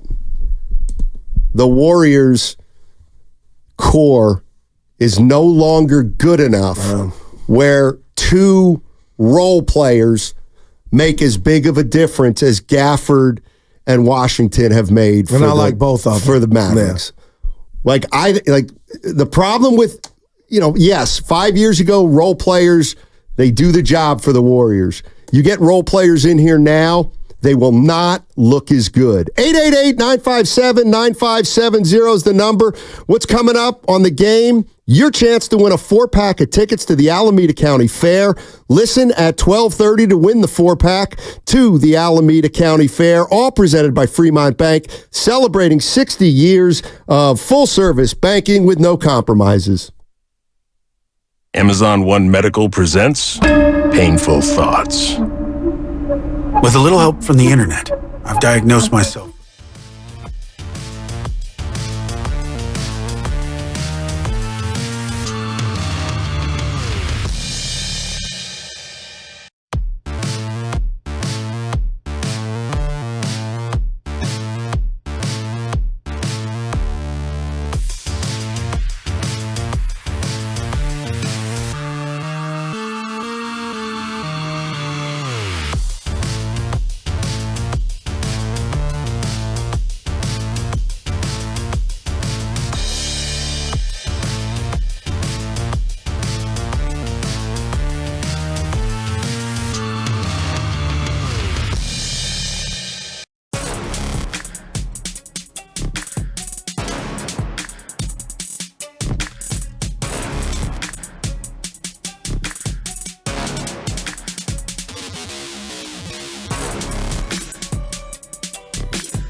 I was at the Circa putting in work. Now, back to Steiny and Guru on 95.7 The Game. All righty. It is that time. Caller number 6. Caller number 6 on the contest line. Contest line, 415-523-4652. Caller number 6 gets 4 tickets to the Alameda County Fair. Contest line, caller number 6, 4 tickets to the Alameda County Fair, 415-523-4652. One more time. You want to win 4 tickets to the Alameda County Fair, 415-523-4652. Caller number 6. And your boy's going to be out there, Steiny, with the winners. Who? Me, on the 29th. You getting paid for that? What? What about just, hey, Goo, you going to be safe? Can I go? You need company. Why do you care about the pockets? You know why? You know why? That's the first thing my partner went to. Yeah, that's because I just... God, you just came back from your rich friend. Well, that's why. And you made money. You got more money in your wallet. $60. Dude, man. Seriously, what are they giving you for that? Listen, listen what I'm going to do. I got to tell you about a conversation the boss and I had on my way out yesterday. And we'll get to that before I get out of here. All right. Warriors World on Twitter just put out a tweet that made my side hurt. It's so special. I got to just give it to you. It better be. You know what? No, this is Donnie. This is great. Okay. And Evan, what do you think the odds are that I'll chuckle even a little at this? Both of you. I want a letter grade from the both of you because I'm acting like I wrote it. This is up my alley in regard to humor, man. You ready? So we talked about who was on the Mad cover earlier. It's Christian McCaffrey. Right. He's on the 49ers. On the cover, he's running, and behind him are about 3 Raiders chasing him. Okay. So she tweeted, I didn't know congratulations to the Raiders for making the Madden cover. And when I read it, I go, they're not on the cover. Oh, they are on the cover because they're chasing McCaffrey. This is not bad. That's my type of humor, man. That's a force. That's not actually that different than pull your finger humor. No, it's way better. They're actually on the cover, technically. You need to write, bro. This is where you got to read the room. Were you ever hard? And my feeling on the Raiders is this. You know what? I know for a fact that the Raiders moving to Vegas has hurt some people. Not every Raider fan, but there are a lot of Raider fans out there that are still disappointed. And to say something like that to me, and I talk a lot about this, the difference between good-natured and mean-spirited. And I believe that's mean-spirited. Why would you stick at the Raiders fans like that? Well, talk to EA Sports. They did it. Normally, it's just your guy on the cover. Especially when they haven't played each other since McCaffrey's been a 49er. I mean, they have. Remember, it almost went to overtime in Vegas a couple years ago. Yep. In a game that meant nothing. They almost lost it. It didn't matter. They had everything locked up, didn't they? That dude's special, man. So I just sent him a personal text, and he goes, I sent you a package with the tracking number out of nowhere, random. She's good people, man. And you want to know how much they paying me to show up somewhere, boy. All right, I'm back now, Steiny. That was funny. I go, Sheed, you got it wrong. I need to correct somebody. By the way, Bob Melvin, Giants manager, joining Willard and Dibbs at 3:15. 3:15. What grade would you give him? We talked about this last week. Larry is down on everything Giants, Steiny. Don't ask him. Well, he should be. This team is, it's a snoozer. This team's a snoozer. But you were excited before you left. I was. But then I watched the Phillies. And I watched... That might do it. And I watched the Yankees series. Right. By the way, Real Muto, your boy. You got I saw this. Scheduled for knee surgery tomorrow. Yeah. Him and Porzingis got the same doctor. Porzingis out. Dude, that's why you don't sign injured players. Not JT. That's a big deal. They'll do something at the break, at the deadline. Phillies. Did you see Jason Kidd said Jaylen Brown's the Celtics' best player? I'm down on him. You know why he said that? I'm down on him. Who? Jay Kidd. What? Just as a head coach, you can't wear a hat backwards at the podium, dude. All right. Come on. Tony Romo. You know what this is? And I love Jay Kidd. Channeling his inner mad dog. I think it's coward. Oh, yeah, coward. What did he beat you to that opinion. It's Colin his first Coward. time, Jim. I didn't know that. He beat you to that I in didn't a like big the way. look, Jay. He already has criticized J.J. Redick for that. But JJ's not a head coach. He said, how can you be a head coaching candidate and wear a backwards hat? If I had great minds think alike. Call me, Callan. But no, seriously. Everybody borrows in this. You just did it for that. That's fine. I swear to you, that's authentic. That's mine. And, maybe. Just like work hard, play hard. Just like Ant-Man. Boy, what? Stoddy, stop, man. They're not in the finals. Nah. So what could he have possibly done that makes you want to make fun of him? I'm out. The woman's he's dating. Oh. Yeah. Well, you got to stay off all that crap. It's the truth. That kind of been Singular around. or plural? Singular, this one. Yeah. Anyway. I'll tell you about the boss before I get out of here, our convo. Before 2. We're talking about Klay Thompson and Brandon Aiyuk and even Blake. Sorry. Relax, I'm not used to it yet. I'm not used to it yet. Oh, you're running out of fumes. You're on fumes now. Absolutely That not. shouldn't bother you. We're welcoming you back. Well, right, and I pause for effect there, as if I'm really annoyed. We missed you. Which I'm not. We did miss you. But I am annoyed that you continue to live in the past. That's half my problem in life. Yeah, when it and great point right here by the Xfinity mobile text line. And it's listening on the app. I'm a little delayed, but Guru, 39%. And by the way, it was 38.7. That's 39. 38.7 is not what it used to be for guards. The league average is 37. So he's just a sniffle above average as a shooter. He's right. Really yes, we are really doing it. And you know what else we're really doing? We're really going to do this. You can cite, where are those own numbers? You can cite 39% all you want. Yeah. And you know what it means? Nothing. Because it's trumped by the people who actually watch the games that matter.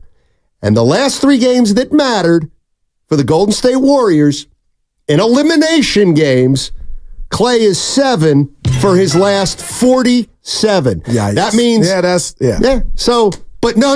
You're cherry picking. You're cooking the books with that one. But in your mind, he's going to play in the playoffs next year for some team. And he would tell you it's awful. Thank you. But that wasn't all in one. It wasn't the same series. You just exactly. It was when the games were very important and the defenses were really good and the pressure was really on and the stakes were really high. Put him on Phillies, Donnie. Put him on L.A. Oh, I mean that. And I think that's what scared me. I think he knows it. So, go. Now, I'm being real. You put Klay Thompson on Philly, they can compete with the Celtics? They can compete with them now. They just need a knockdown shooter. And listen, last thing about this. Have you noticed when Klay makes his of the 39%, when he gets the ball right, Chris Paul was starting to really give it to him, right in the chest, right in the breadbasket, the feet are set. Well, Maxi's not that kind of guard. But he don't put it in the breadbasket. No, Stoney, I saw Tobias Harris just clank, clank, clank. He stinks. Yeah, but on a good day, he's okay.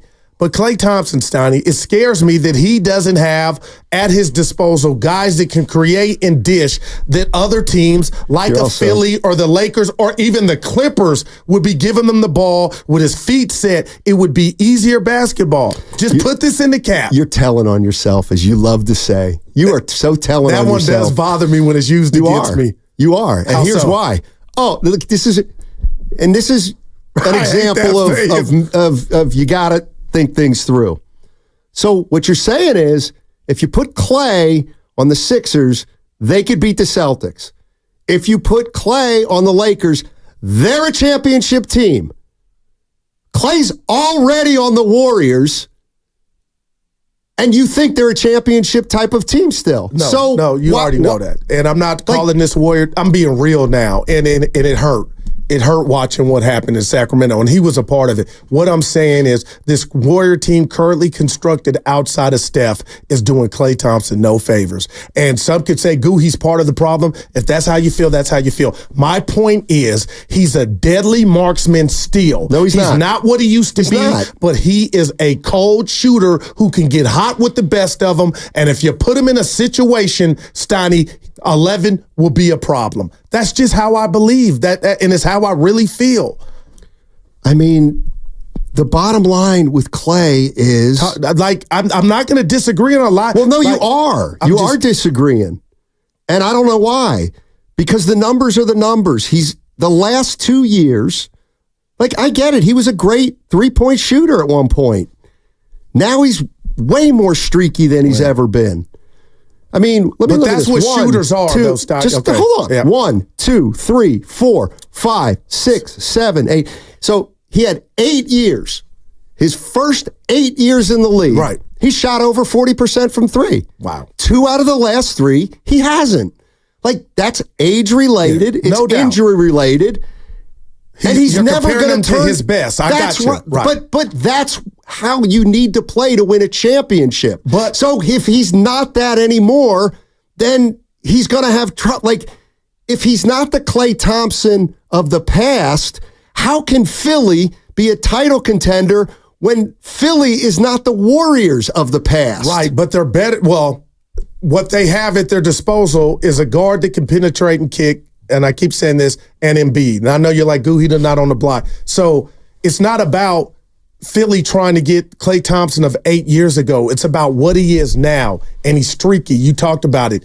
I think the game would be easier, and Klay Thompson still has the guts of a cat burglar, and Steiny, it would be a marriage made in heaven. I just mean that. And I'm adding the Lakers. I'm adding the Clippers to that. I'm adding the New York Knicks got shooting. When Klay Thompson goes to Philly and has a subpar year, I'll tell you. Guru's going to be like, what a great decision the Warriors made to let him go.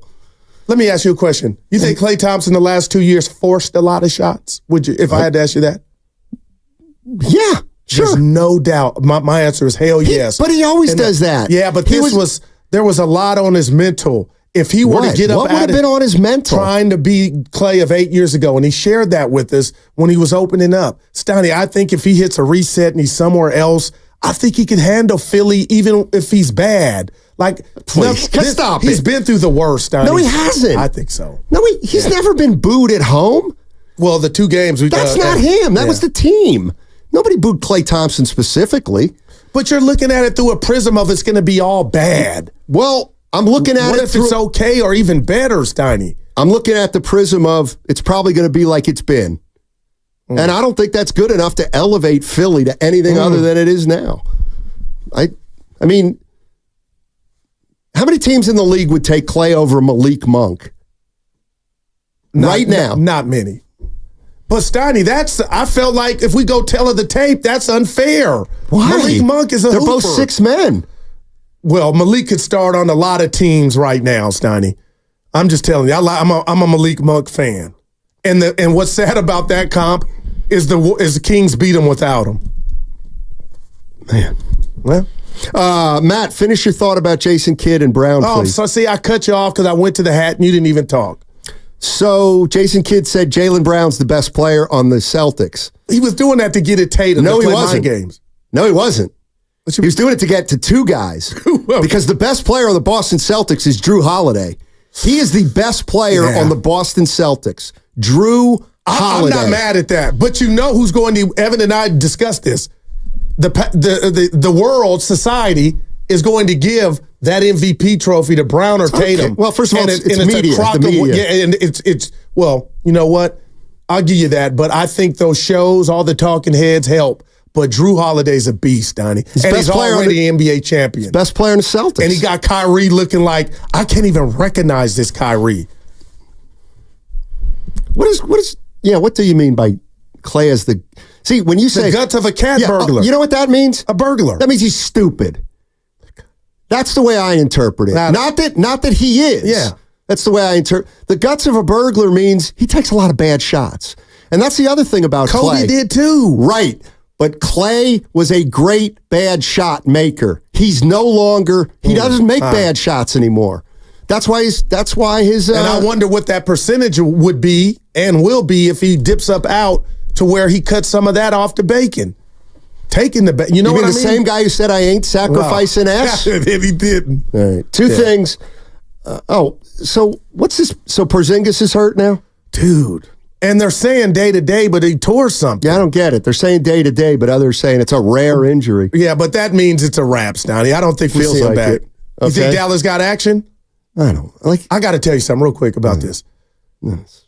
Luka is hardened, and I love him. No, he's not. The way they play, Indiana could score on Boston because they were quick. They had no D. Dallas styles make fights. Dallas has to just fiddle-faddle, and Boston can take a shower, blow dry their hair, and get back on D. It's 1 against 5 right now. Brad Stevens has he's assembled the better team, man. I hope I'm wrong. I want to see a good series. But you're right. Like this is what I hate. Me? Not about you, but sometimes. You think I'm the internet. There's 2 teams left. There's the best team in one conference and the best team in another, and you're talking about the Mavericks like they stink. There's one team out there and all they do is have the Mavericks down 2-0. Yeah, it's not and over. Now all of a sudden we're back to Luka's hardened. They've got no action. They're like you're not. They're on the social second media. best team. I'm calling you're right. Luka I'm not. the Don, even when they're losing. I'm not giving up on Dallas. How about forming an original thought instead of going to Twitter? No, it's I typed it. I'm not, Stoney, 2 things can be true at once. 408, Xfinity Mobile text line. Yeah, I know. But he doesn't You're realize. Down on Clay. Clay can shoot 39%, but he's not a lockdown defender anymore. He compromises you on the other end. Oh, I know it's defense. It doesn't matter. I know. That's from Gil. Yeah. All I'm listen, I'm not saying. I don't want to call Clay Luka. I don't want to call Ja Luka. How many stars can get you buckets right now in the current NBA and can get had on the other end? A bunch of them. But Clay doesn't get you points on the front end like I'm a star anymore. You put him in a good Clay situation. averages 17 a game. That could be easily 22, 23. You want to bet? You want to bet? No, I don't want him gone. Well, there's no chance he averages 20. So the Sixers next year, if they're healthy, they're going to have 3 guys over 23 points a game. It could happen. Like if you watch. The 3 J's didn't even have that. And Tobias Harris is just. God. Trust me, he's not going to score. He's got everything at his disposal. Who? From, Tobias Harris from the basketball gods, but he just can't put it together. It's a joke. It's a waste. But he's gotten paid. I want to make it clear. Like, I'm not saying Clay is useless. I'm not saying Clay stinks. I'm not saying Clay is done. But it's a lot of that energy. Well, all I'm saying is I do not believe if you drop Klay Thompson onto Philly or the Lakers right now, they're all of it. Like, that's not. They're not title contenders with just Klay Thompson. Well, they're already to me before. He would help. That's all I'm letting you know, man. Philly wasn't Minnesota. If they had Klay Thompson shooting from the outside, do you realize he couldn't play for Minnesota? Like, seriously, he could not play for Minnesota. You have to defend. You have to defend in Minnesota. That's the part about Klay that's a damn shame. Is what made Clay great wasn't just the way he doesn't shoot it as well as he used to, and his defense has fallen off a cliff. But I don't think you're by yourself with that. But Stoney, he could play, but obviously, dudes would go at him. Chum. And again, I'll wrap it up with this. Warriors, be careful what you wish for if somehow he's not in a Warrior uniform and you had something to do with it. Because, Stoney, the Warriors are hurting. They're hemorrhaging. I don't even know what they are. But if you allow him to leave, just tell me everybody's going to take it up 2 or 3 notches. That's what I'm fearful of, man. Well, let me tell you what I'm not fearful of. Tell me. The Warriors were 46-36 last year. Here's what I'm not fearful of. If Clay leaves. Right. I'm not fearful that all of a sudden they're going to be 30-50. I'm not fearful of that at all because shooting is only one aspect of the game. I hope you know I know that, but all right. He can't defend anymore. Not on the perimeter. Anyway, by the way, Tell people the joke that you just told me about. NBA Central put up a poll. Are you sure it's not a fake account? Russell Westbrook, the team that the front runner to land him this offseason, the Miami Heat.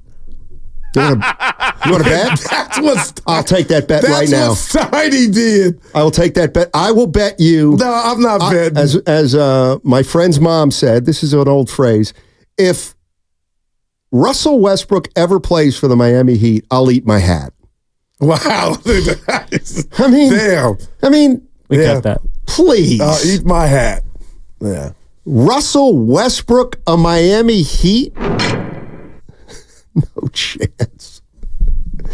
Oh, my God. It's like, you may as well say, and you know what? He's going to go along there with Nick Young. Oh, boy. Pat Riley's looking at Nick Young and Russell Westbrook. You may have to find a replacement for Butler because he said so much stuff. I don't know how you come back.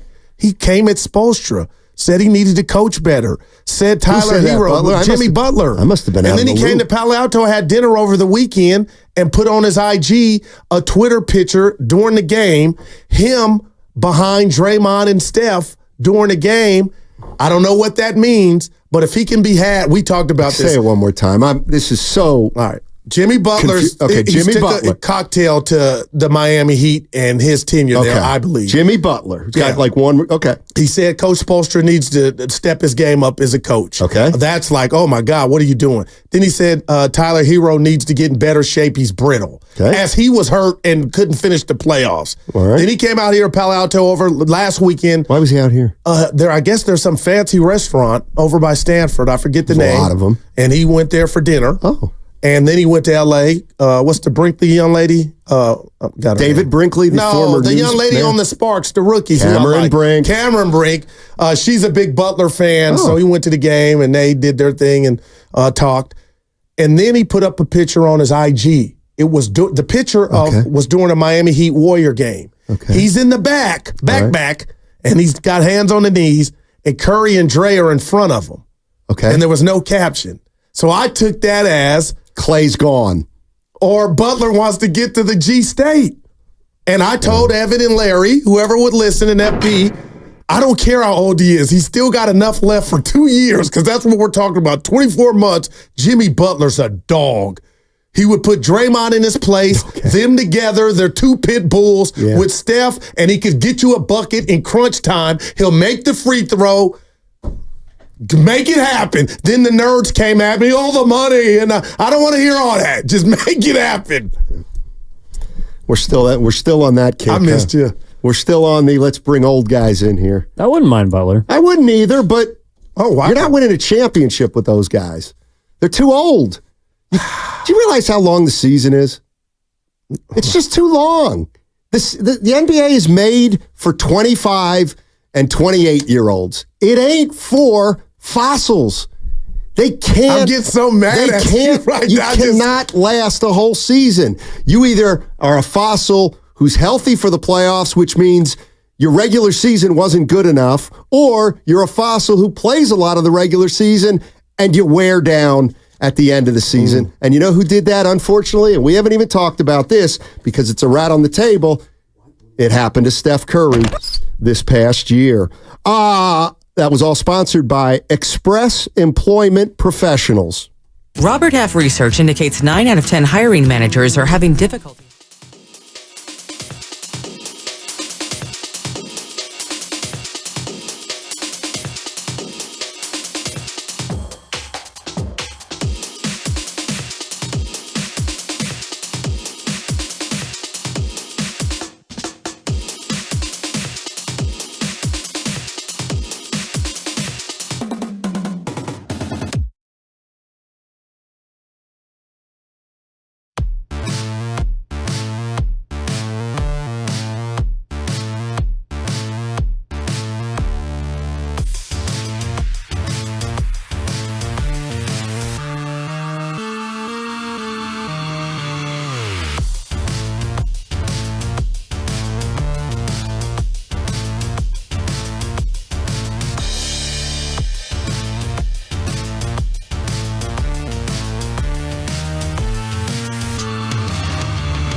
Hey, Steiny, you're doing a wonderful job. Stop hating on Moody. He stinks. No, you stink. Now, back to Steiny and Guru on 95.7 The Game. What if I told you that there's something I've been thinking about? I didn't tell you I was thinking about it. It's sports related. It is funny, but it's something that you say, and I disagree with it. Not you say, people say. Oh, okay. I was See, one of the things you've been spying on me. One of the things that makes me the D that I am is I'm literal, and so when somebody just says a throwaway line, I just don't let it slide. There's a mechanism in me that says, well, hold on, let's think about that I deal first. with it 20 hours a week. Let me tell you what's a myth. The third wild card is a myth in baseball. Okay, it's not a myth. It's not a myth in terms of course, the number 3 wild card can make noise. That's not what I'm saying. Oh.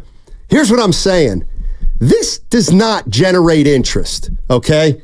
The Giants, 33-34. Right. The Cubs, 32-34. Keep going. The Reds, 32-34. The Cardinals, 31-33. Pittsburgh, 31-34. Arizona, 31-35. Nationals, 30-35.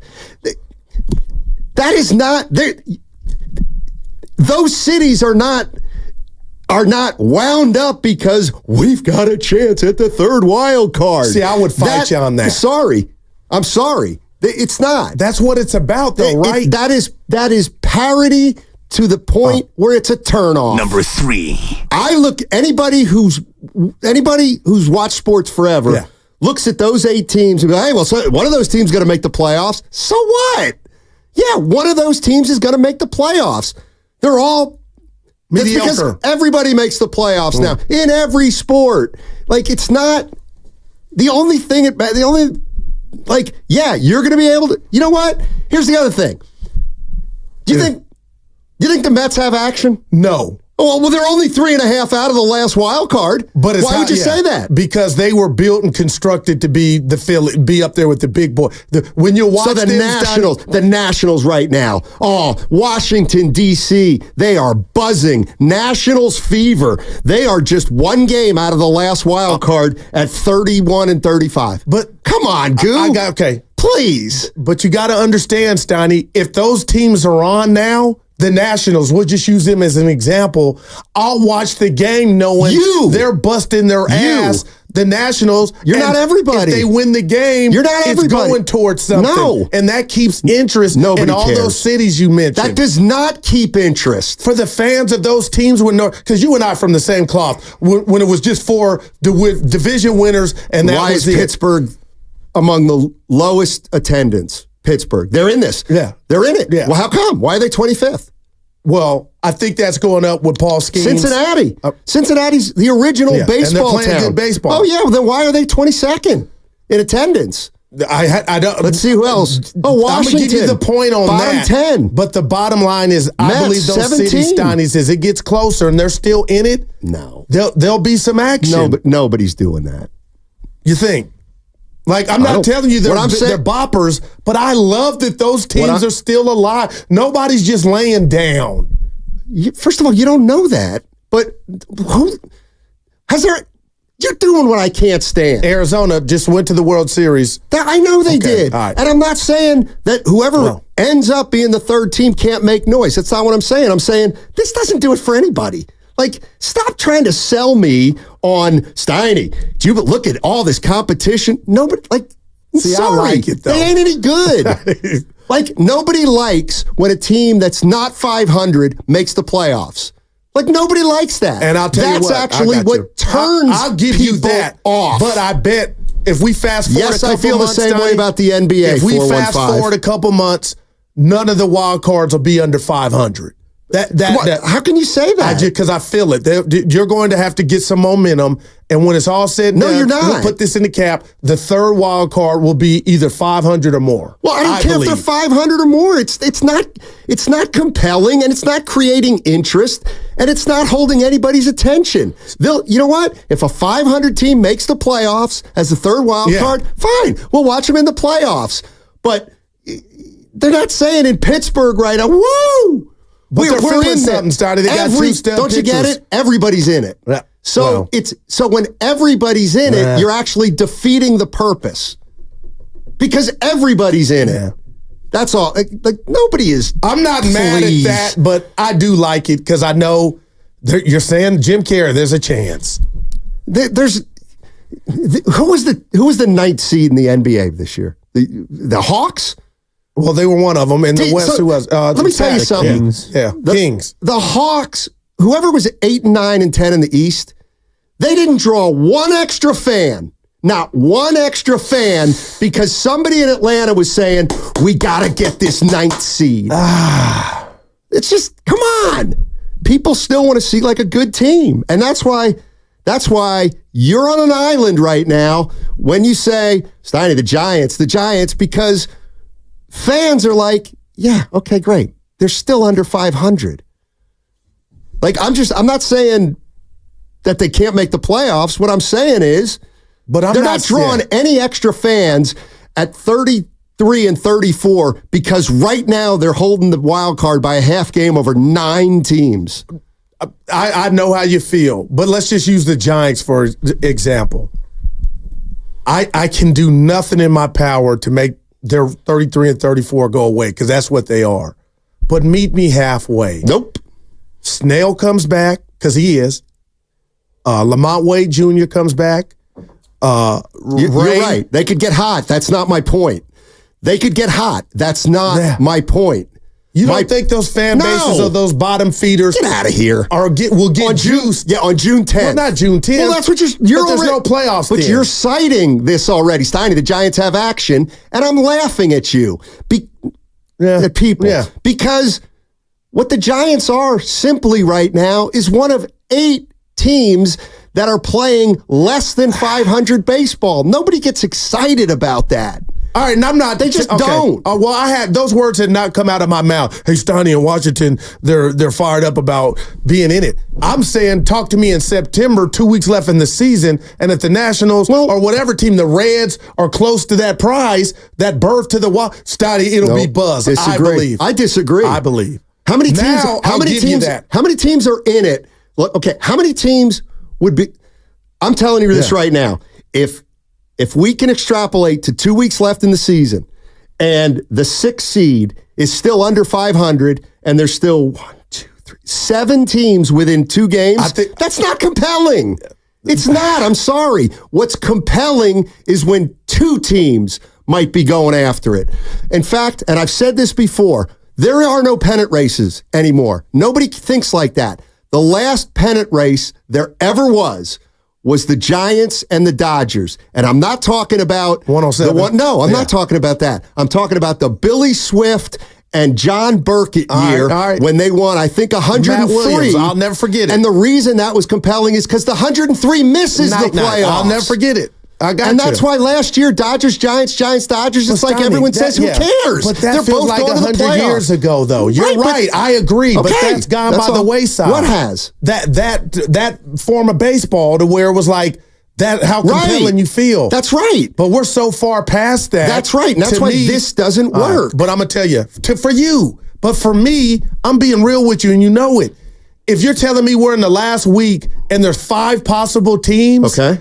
I'm watching as much of those but that's you. But there's more me's than you think. No, there aren't actually. I think there are far less. Like, I'm just looking at these standings right now. Yeah. And you cannot tell me you cannot tell me this means anything to anybody. The only way I'm meeting you halfway now, I'll give you that. But even if you're in first place, it ain't over. You still got to play first place baseball. I'm telling you that last 2 weeks, Steiny. Okay, great. I would love to watch Nationals Pirates. No, you wouldn't. If I knew. No, you wouldn't. Both of them were fighting for a spot. Stop. And that's why they implemented that. So it wouldn't just be night and Boar Fest. It was the Giants Braves, that Giants Braves year. Thank you, 1993. When the Braves finished with a better record than the Giants, won 103 and didn't go to the postseason. I mean, all I'm saying is this is no different than the NBA. And I don't have a problem with it. Well, they don't. NHL, the play-in doesn't generate any excitement. Nobody cares about the play-in in Atlanta. I mean, who else made the play-in? The Warriors. Exactly. And then Warrior fans didn't care. Like, they really didn't once they knew they were one of 10 teams. I mean, it's not quite the same. I mean, nobody, come on. Oh, yeah. I tell you what, attendance is really up in Chicago because they're just a half game out. They're going to draw regardless. All right, let me do. Do you think the Stoney that was in love with baseball? No. Because it could be as simple as that, Stoney. I'm a fan and you're not, and that's why you look at it like that. What if your allegiance was to one of those 6 teams you just ran down? That's what I'm saying. Wouldn't you feel a little more? No. What I'm saying Stoney in that market would feel is the conviction that's in your voice now. I hear think you know what I'm saying? Yes, I do. But what I'm saying is, ain't nobody in Washington, nobody is more interested in the Nationals because, hey, wow, I know we're 4 under, but woo, we're only a game and a half out of the wild card. Nobody is excited about that. Now, nobody. I'm being real. I'm not saying somebody's coming to the yard in bunches, but Stoney, there are some National fans, if that keeps up, who thought we didn't have diddly squat coming into this year. It's just pathetic. And now at the end, look what the Nats are doing. No. They might have a chance. I think I would be Evan. You could tell me if I'm reaching, but I think that's why they put that in, is for those fans. And I'm telling you, it's not buy season tickets. It's irrelevant. I think they also did it much like the NBA put in the play-in tournament to de-incentivize teams from tanking because they had a huge issue with that like 10 years ago. All I'm saying is the Giants. I agree with that. The Giants are right now holding a half-game lead over 72 teams right now for a 6th spot. There's not one Giants fan, one, that has bought a ticket because they're saying, we've got some action here. Oh, no. I think Giants fans are saying they're underachieving. No, Giants fans are going to say, you want to go to a game? Yeah, well, no. What's their record? They're about 500. Yeah, what the hell? Let's go out and see them. The playoffs have no impact. This is not creating any drama. This is not creating any more interest, I don't believe. But Stoney, I feel like you're trying to taste the cake as it just went into the oven. We're only in June. Right.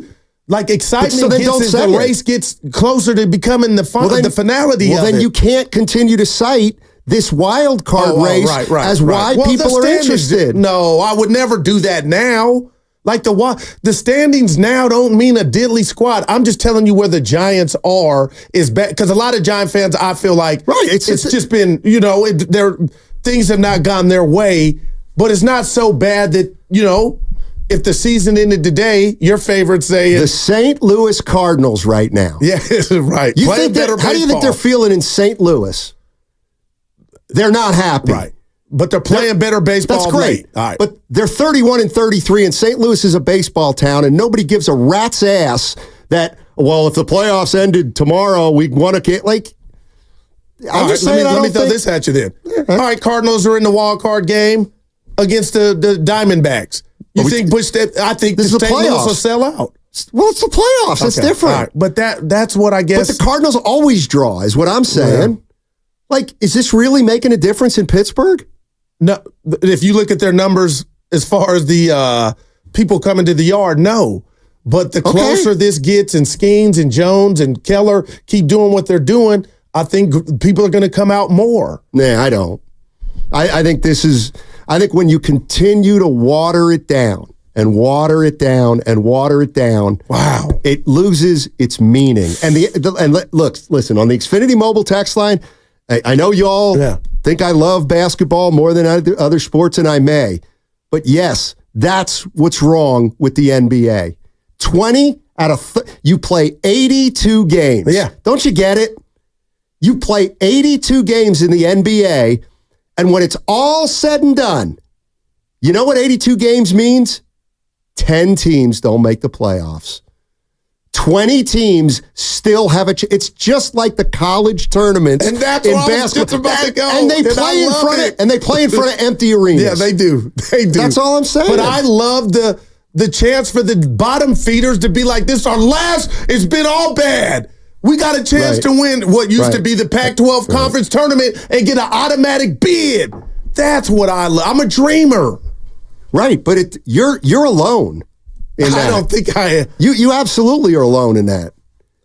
This is not, it is not compelling when everybody makes it. Under 500 teams are battling for a okay, I'm being real. What would you like? How many? Just we'll go NBA. What would the cutoff be as far as how many teams would make it in your world to make it compelling? Because Evan's right. That's why they did it, Stoney. I would say if we did what you want, the old school. Do you know how many teams would just be checked? That they would be in Honolulu mode in June. The teams that look at the teams in the Yankees division or Phillies division. They know it's over, but the wild card means it's over for winning the division, guys. But we still can qualify for the postseason. When baseball was at its most popular, they took fewer teams than ever. That's the bottom line. In the 1970s, and 80s, 1 out of 7 teams made the playoffs in each division. Well, you know what? Now 12 teams make it, and nobody cares. Nobody. Damn. There's too much. Fans. Sure for fanatic. They see through this, is my point. Well, you don't even need to be a hardcore basketball fan, and they'll tell you, well, I'm not watching the NBA till the playoffs start. Well, how come? Because everybody makes it. I'm not that's. Now, I feel like that's been your greatest point of that, because you're not saying once you get in, you can't do anything, because we saw that with the Diamondbacks. It's not about that. I'll give that last thing you just said. I'll give you that about it's not compelling because everybody's going to make it. But if you're one of the teams not in, Stoney, everybody doesn't make it, and that's why that last week, when there's 3 or 2 spots available and 6 or 7 teams are fighting for it, every game means something that night. Right. But when you look at it through the prism of who's going to make it. Well, the other thing is, okay, you're saying every game means something. Yeah, fine. Okay, it means something. But it's not generating interest. I don't think it is. Let me just I got to do I'm this. Watching those games. I know you are, but that's what but you're not the reason baseball is dying. And you're not the reason basketball is a joke when it comes to 20 teams making the playoffs. Do you really think that Somebody right here, Stoney, real quick. The only reason I'm watching the Giants is because of the wild card. And that's a troll. Being that they feel like they can't win the division with the Dodgers in it. That's a troll who's trying, to me, but it's not about the only reason I'm watching. My point is, if the San Francisco Giants right now were 33-34, and what are they, a half game in? Yeah. And if they were 33-34 and 6 games out, there aren't more people going to the park because they're holding the 6th spot. They're going to the park because it's baseball and it's the summer and we got a team and they're okay and they're 500 like 9 other teams. I just don't think. So you think half the fans are oblivious to the team they go see, the standing ramifications for them? I think right now most fans. That's what I'm saying. That's like they don't care right now. They don't. You want to know? They don't. But I don't think they're really going to care that much more. Why don't they in basketball? Like, seriously, under your theory, wouldn't the Atlanta Hawks, who I think finished 9 or 10, playing game, and they were in a dogfight with Toronto or somebody, did they generate more interest the last 2 weeks of the year because they had a chance to make the play-in as opposed to not? I don't have the numbers, but I have to believe the ATL had a little buzz about the Atlanta Hawks being in that situation. I don't. And I wish I could pull the numbers to see how many people came out if they hosted. I believe they hosted the game, but that's the essence of fandom. I think, see, that's where I give fans, I don't want to be a jerk. Yeah. I give fans more credit than that. I think fans know this is a joke. It's a joke. And so do not ask me to be a part of this joke when you all know these teams are mediocre or worse. That's all I'm saying. Yeah.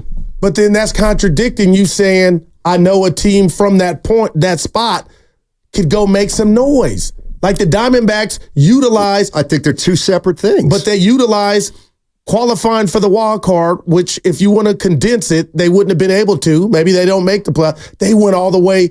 They went all the way to the World Series. So it's the seed was right there from the wild card. That's all. I'm not saying that if the Giants finish 78 and 84 and they stumble into the 6th spot, I'm not saying they won't sell out a playoff game. What I'm saying is that it's a joke. The interest won't, like, fans are not going to be excited about it. They'll be like, okay, that's fine. Let's see if we make it. Oh, we won our last 2 games. We finished 80 and 82. Guess what? The Giants are in it. And was that a 1-game playoff now or 3? I can't even. That's the other thing. How many games? Well, 10, do you 12, know off the top of your head? 3. Is it 1? It's 3. Yeah. When did they change that? I want to say about. I'm not sure, 3, though. 3 to 5 but you're not really ago. sure. Right. Evan, help me out. It's 3, though. I got 3 right. Huh? Is it 3 games? The wild card's 3 games Yes. now. Yeah. But the Giants won their World Series from the wild card position. There weren't 6, first of all. And again, that's not my point. It's about they think that this crap, that they think they can fool fans into thinking that, oh boy, this is compelling. It's not compelling. One team is going to make it and they don't deserve it. I'm not saying they can't shock the world, but this is not compelling. And I think this is the 707, JP in Berkeley. I think he nails it. I don't know about other people, but I go to baseball games just because I like baseball. Well, yeah, that's it. Not because, so we got action. We're at the old ship in a future Friday. It's the last week of the season. The Cardinals are playing the Pirates. The winner of that game is the 6th wild card. You can't tell me you wouldn't be glued to the TV or you at least pay half attention to that game, knowing the implications of whoever wins. So it's already a playoff game. And that's what the wild card represents to me. The last month, it's for those teams, it's already the playoffs. And that's what makes it exciting, Steiny. I would, like, you have no numbers to back I'm not saying, and I have none to back up what I'm saying. I just find that compelling that I can watch a game. You would listen. I'm not saying it's the last game of the year. It's the last game of the year, and Pittsburgh is playing Cincinnati, and the winner goes and the loser doesn't. I'm not saying sure. Nobody's going to care any. I'm talking about right now over the course of a season when you got crap. You got crap here. Right. You got 33 and 30. Well, this is why celebrating that. I think that. No, you're saying you are. Well, because it's fact. You are. It's the standings. But right. I'm not saying that everything's good in the hood, Steiny, with the Giants because they're the 3rd wild card. No way. Well, that's my point. It's not creating anything. It's creating no interest, and it's like people are smarter than this. In Atlanta, they should be right now. In Atlanta, they know they ain't going anywhere. Who cares if you're 9 or 10? In fact, I'll bet you, like it just doesn't, nobody, and I know, why didn't anybody care when the Warriors were 10? I think people cared, Stan. And if that game were here, it would have been sold out. Well, that's ridiculous because that's the NBA. Well, I'm talking about, the NBA. 888-957-9570 is the number. What's coming up next on the games presented by Fremont Bank? Celebrating 60 years of full-service banking, no compromises. Hey, what's going on? It's Willard and Dibs for Safeway. Enjoy these amazing deals.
boy shook me.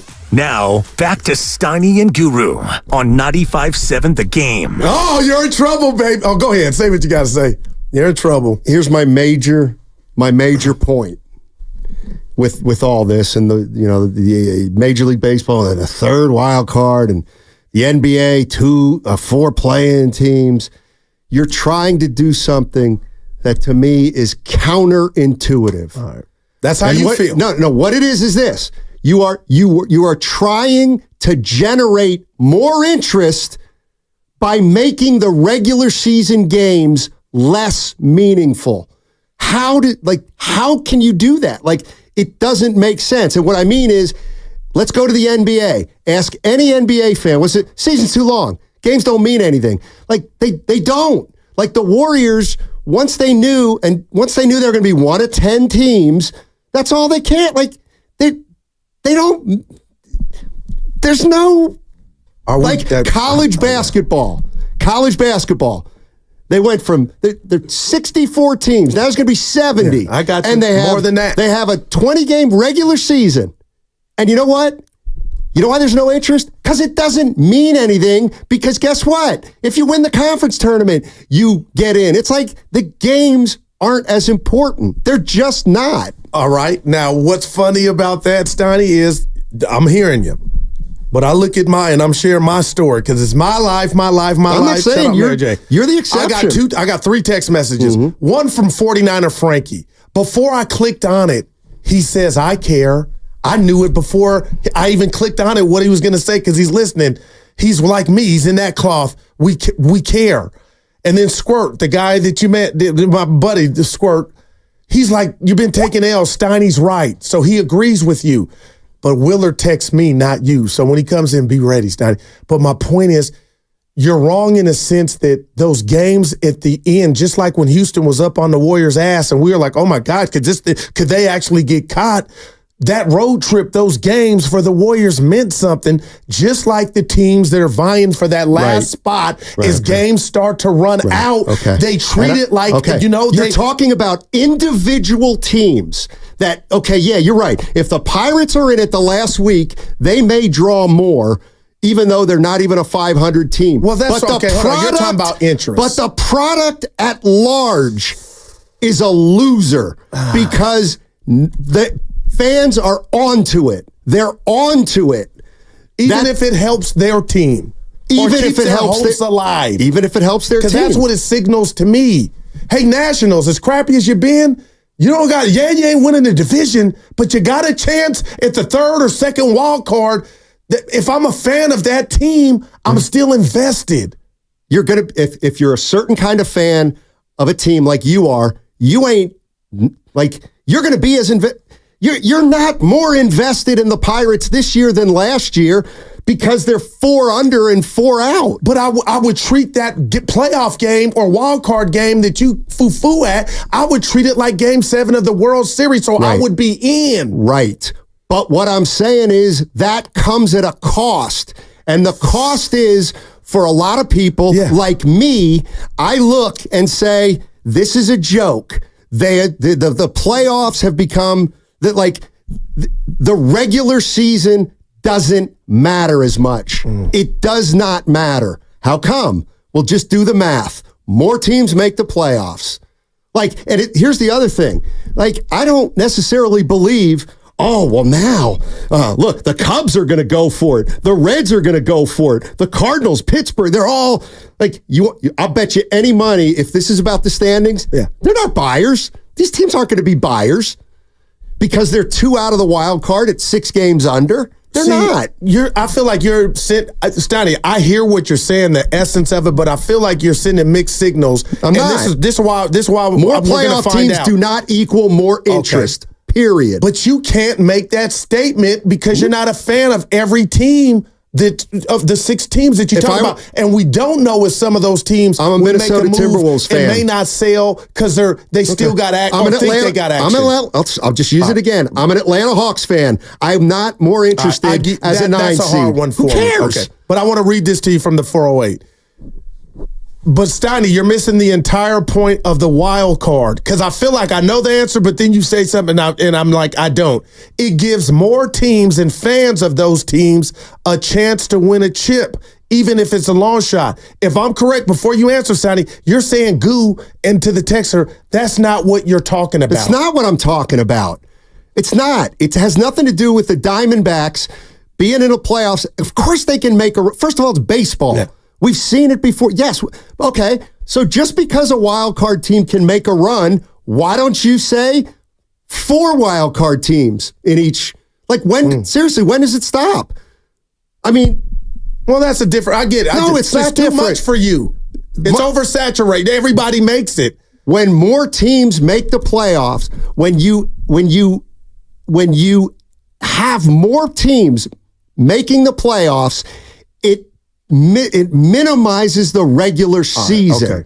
And if you want to know why fans don't get it, and you know what? That's the other reason fans don't get it. You keep saying, well, last 2 weeks if they're in it, yeah, you're right. Last 2 weeks if they're in it, you may see an uptick. In the meantime, most people are like, wake me up, because everybody makes the playoffs and the regular season doesn't matter. So you know what? I'll pay attention when the games start to matter the last week of the season. So in 2018, I don't know if you remember, TBS and what was it? MLB Network, Steiny, were showing all the teams' games that meant something for like 3 or 4 possible teams to qualify. So it was almost like it was the NCAA tournament. And it was riveting baseball for the bottom feeders to see who was going to make it. And to me, it generated major interest. TNT was showing games and TBS was showing it. So that was 1 year.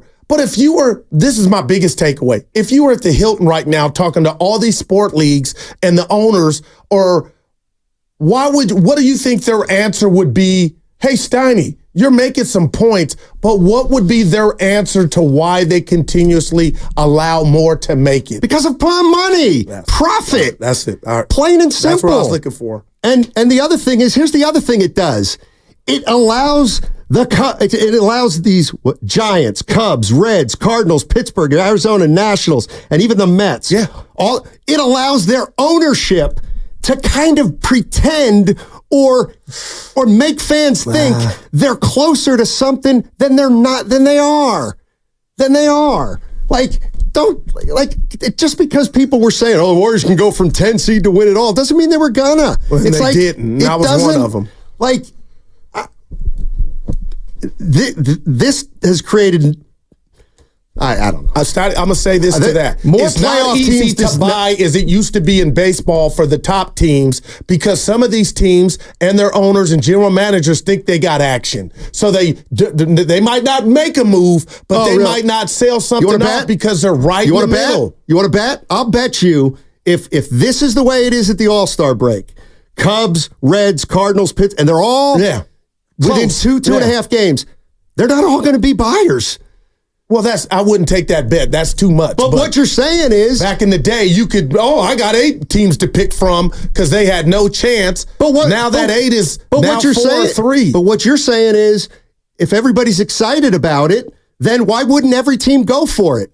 They're not going to go for it because the owners know they ain't a championship team. I think we're seeing more I think we're seeing, and I know for a fact, we're seeing more teams think they got a chance at the wild card. Okay. So it's not as easy to go get something, Sanford and Son, from one of these down teams, because they don't go get anything, but they might not be, they're reluctant to let something go because they know they got to show their fans, we ain't the Dodgers. It's all cosmetic. It's totally cosmetic. But life is cosmetic. No, it's not. I do not think making more playoff teams makes the interest greater. In fact, I think a lot of people look at it the other way, including me. 888. Oh, you got the FP and Willard on the other side. What's coming up next? Brought to you by Fremont Bank, celebrating 60 years of full-service banking, no compromises. Syntech Premium full.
Now, back to Steiny and Guru on 95.7 The Game.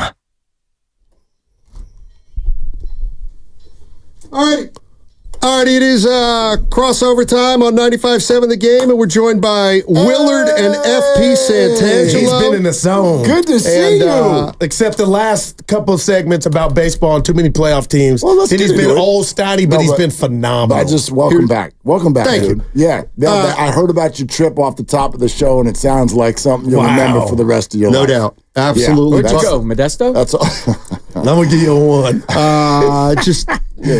He went fancy. That's what he did. Really? Like his rich friends, You're FP. a big leaguer, and you'd have been like, okay, Really? I Steiny. have a buddy who got me onto an exclusive golf course. You know what question? You know what question you didn't answer though? So you left with $29 in your wallet, and you came back with 72. Correct. I assume that's gambling victories. I won $100 because bet. you said you didn't go to the ATM and you didn't spend $1. So out driving around in Radio Land, I'm like, so Steiny, where'd you get the $43? Yeah, I won one bet for $100. A guy said I wasn't going to break 96 on this course, and I did. Something like that. So then I took an extra 100.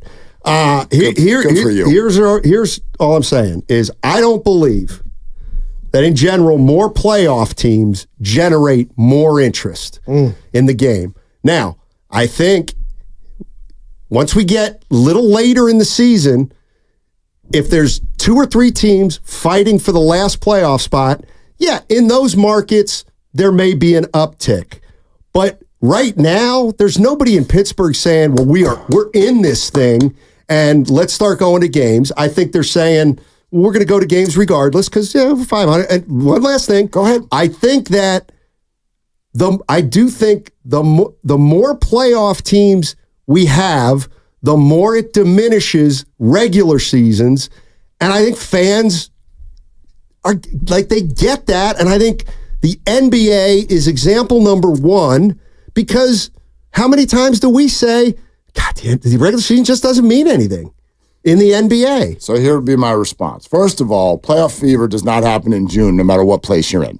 So there's no playoff fever in the places where they're winning either. Milwaukee does not have playoff fever. Okay. So they're in first place, and they have a lot of wins. But what I kept wanting to say to you as you were going through this was, you're hitting off all the spots where you say it's not helping. So this extra wild card teams, it is not helping cities around America. And the thing I wanted to say back to you so badly is, how's it hurting? I will tell you.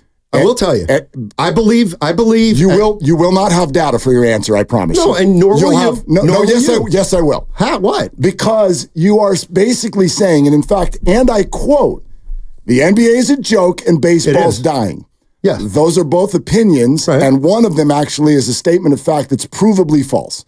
Major League Baseball is financially absolutely crushing it, and inside the NBA on TNT is about to go away because a new network is willing to spend billions with an S in order to get the contract. My response to you, Steiny, is you are not wrong. You're expressing an opinion, but you're speaking for, it sounded like, the masses. Well, what I'm saying is, and I'd argue it's much more, you're more on an island than you think you are. No, I disagree. You sounded like someone who's just not into sports right now. No. That's what it sounded like to me. Well, and I'm representing a large percentage of sports fans. And so are we. And it equals out. So that means I disagree. Okay, so we're going to get late in the season, and it's going to be, the Giants and 2 other teams going for this 6th spot, a game under 500. Great. Some Giants fans may get a little excited. Cardinal fans may get a little excited. Where's your evidence?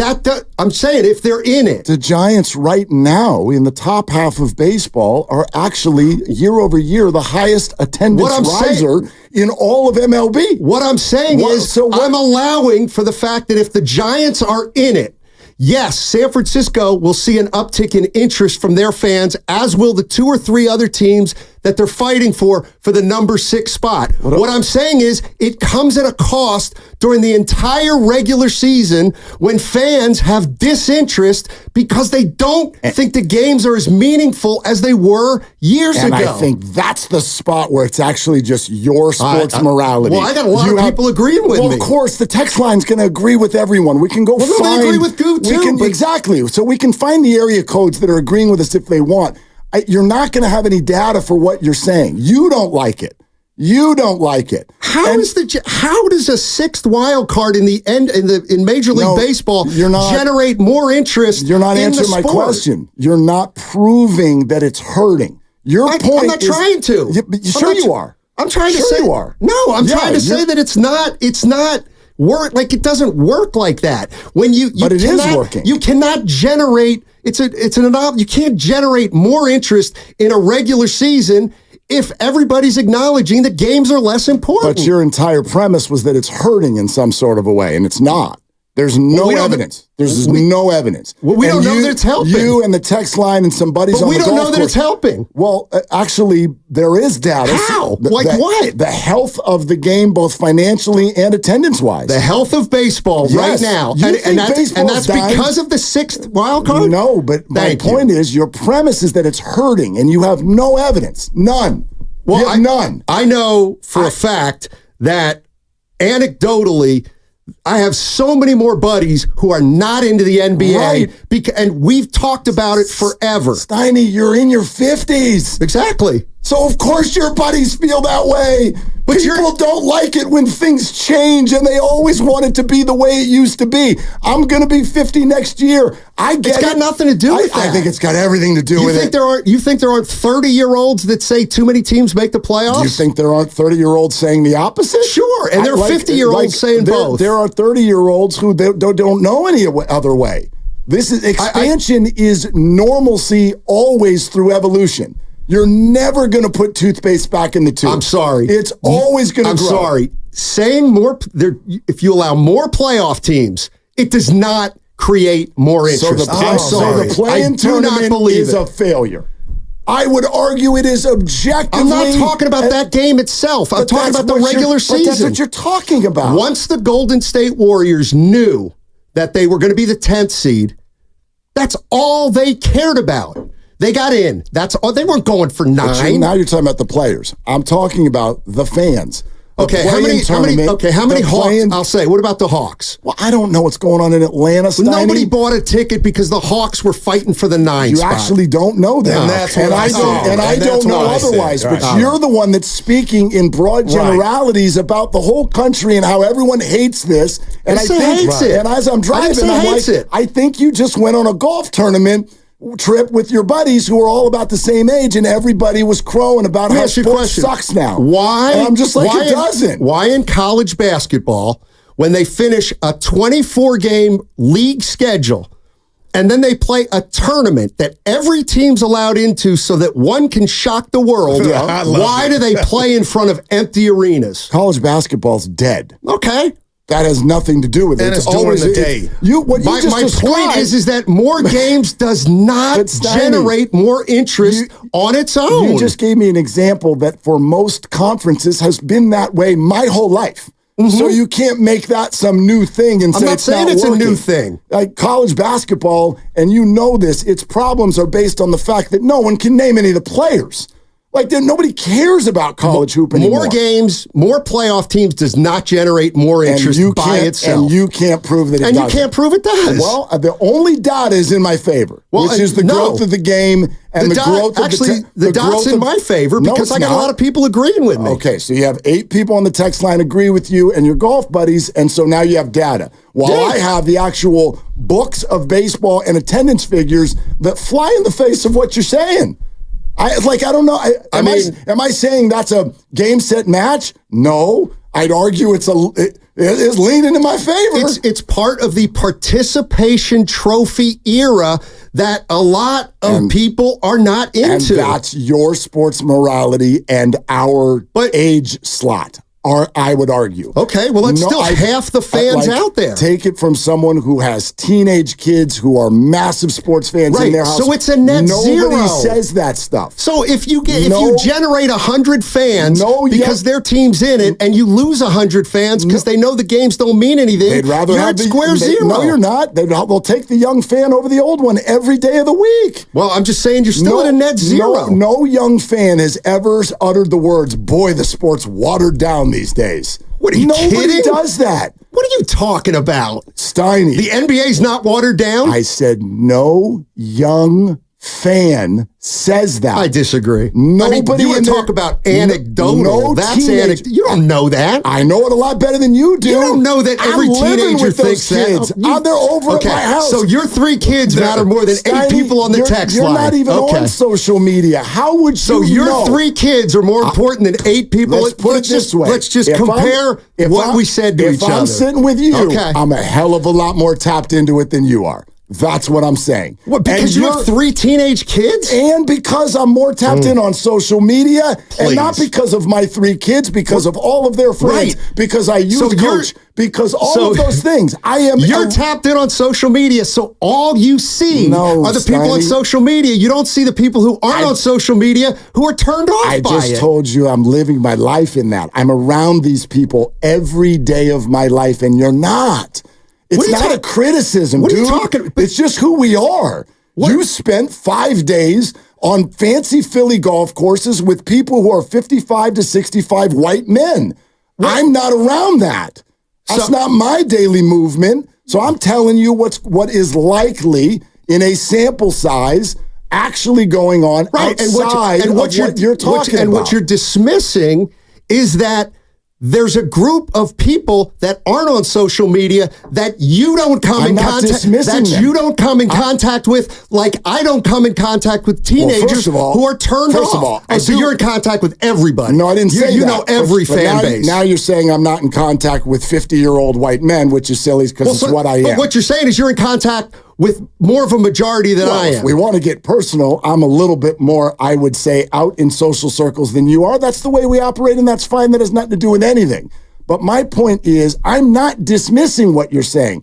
I'm challenging what you're saying because you're the one who came out with a blanket statement. Nobody likes this. And I'm here to tell you you're wrong. Well, you're wrong, and you can't give any data. And you can't give any for it. I just did. So, you're 3 kids, and because you're on social media, that has more power than the silent majority. No, go back to what I said. You said the NBA is a joke. It is. And baseball's dying. The regular season. And then I gave you a bunch of metrics that totally disprove that. Wait, and you don't what want to hear metric? it. The fact that attendance is up, money's up, NBA contract leaves TNT to go to a new network for multi-billion dollars. Okay, these 8 teams. No, hold on, let me finish. And you think it's dying. I'll let you finish if you let me finish. How is it dying? Answer my question. Because 5 of these so-called teams that are in the... Come on. Because 5 of these so-called teams that are in the race... Their attendance is in the bottom 10. Pittsburgh's not drawing. And that's why, because of the wild card, Pittsburgh hasn't drawn. That's my point. How long has it been since Pittsburgh's drawn? That's my point. They're not getting a boost by it either. Oh, it's June, Steiny. Exactly. You're talking about playoff fever on June 10th. 11th, sorry. Point. What are we talking about? That's what we're talking about. But that's nobody's a faulty going to premise. Well, you're not generating more interest right now. Of course you're not. Okay. What? When has that ever been the case? Does that come at a price? No. Yes, it does. Such as if everybody feels this way about the NBA, let's say. Don't. I'm not saying. Okay, forget everybody. If a lot of people feel that way, then you're taking away what you're getting. A lot of people feel everything. If you want to just find people who agree with you, you're going to find it. Okay, but so here's what you're dismissing. No, I'm dismissing nothing. Yes, you are. But you are not able to give one provable metric to the statements that you've been making for the last 45 minutes. I'm telling you, a provable metric that suggests baseball's dying. Nobody likes this. NBA is a joke. Everybody hates more playoff teams. Baseball? Give me a provable metric. Well, you think baseball right now is more popular than in the 80s? It's growing. I was 5 in the 80s, Steiny. Well, that's my point. Then don't talk from a point of reference that you have no idea about. I have a more vast knowledge of past times because I'm older. So your point today is baseball's not what it was in 1980? That's your point? No, my point is stop trying to snooker fans by saying we're going to dangle a carrot in front of you that allows more teams into the playoffs, so you'll be interested. Are there going to be some? I don't feel snookered. And I don't think a lot of people feel snookered. There's going to be fans that maybe are If the Pittsburgh Pirates are in it, they're going to have an uptick the last 2 weeks of the season. The Pirates' attendance is up 8% this year. They got Skeens and Jones. They got that's why. Well, what I would say, Steiny, I was totally on your side when it first happened because we in Oakland, 102 wins. The next team was 500 if there was another wild card. Back in the day, there was only one wild card. So when this first came to fruition, the sixth team, I was like, no. It's not fair. But once you have that 6th team get to the World Series or win a World Series, and then your fan base, and more importantly, your clubhouse thinks if you just get in the dance, you have a chance to win, it lends credibility. In the NBA, has a play-in team won an NBA championship? No, they're gone. And until that happens, then who cares about the wild card and the other teams? But in baseball, it's happened. The wild card team has won the World Series. So now as a player and as a fan base, if it's September and my team's hot, and we have a chance to go in because the Dodgers win 170 games, 107 games, and they never win it. So it does have credibility, Steiny. But what I want to say is, like, I was on your side when this first happened. Like, I say, water down baseball. This is terrible. But it's not true. Like, these cities, and more importantly, the players, they want that 6th seed. They want to get in because they know if they can. And they can win a championship. You listen to 95.7 The Game, KGMZ FM, and HD1 San Francisco, always live on the free Odyssey app, Twitch and YouTube, powered by First NorCal Credit Union. I am not saying that a 6 seed can't make a run. Of course they can. The Giants won from a wild card. Which lends interest, though. It lends interest now there's late in the season. And those games are important too, but that's not the month or 2 months going into the end. They take those games as if the playoffs. Who takes them? The teams to qualify. Well, I'm talking about the fans. So I'll give you I'll give you the fans of those 3 teams that are battling. Okay. I'm giving you those. What I'm saying is, over the course of the entire season, if you continue to water down and allow more and more teams to make the playoffs, nobody's interested in baseball right now. Nobody's interested. Right. If he's going to take me literally, I'm going to be. But fewer people are into the NBA in November and December because it doesn't matter. Because they take 2 out of 3 teams, and because every veteran player in the league doesn't start playing until, again, don't take me literally, but. Like, it's about getting healthy for the playoffs. But if Team A is playing Team B for the last wild card spot in Major League Baseball, you're telling me you're not watching I'm telling you they're glued to the TV. That's right, for one night. But what do you do? What do you do about all the people who are not watching during the regular season because they've deemed I don't think they're fans then. I don't think they're real fans. Well, you still need their eyeballs. Obviously, they don't. Am I a fan of basketball? Yes. Okay, well then why do I hate 20 teams have a chance to win it?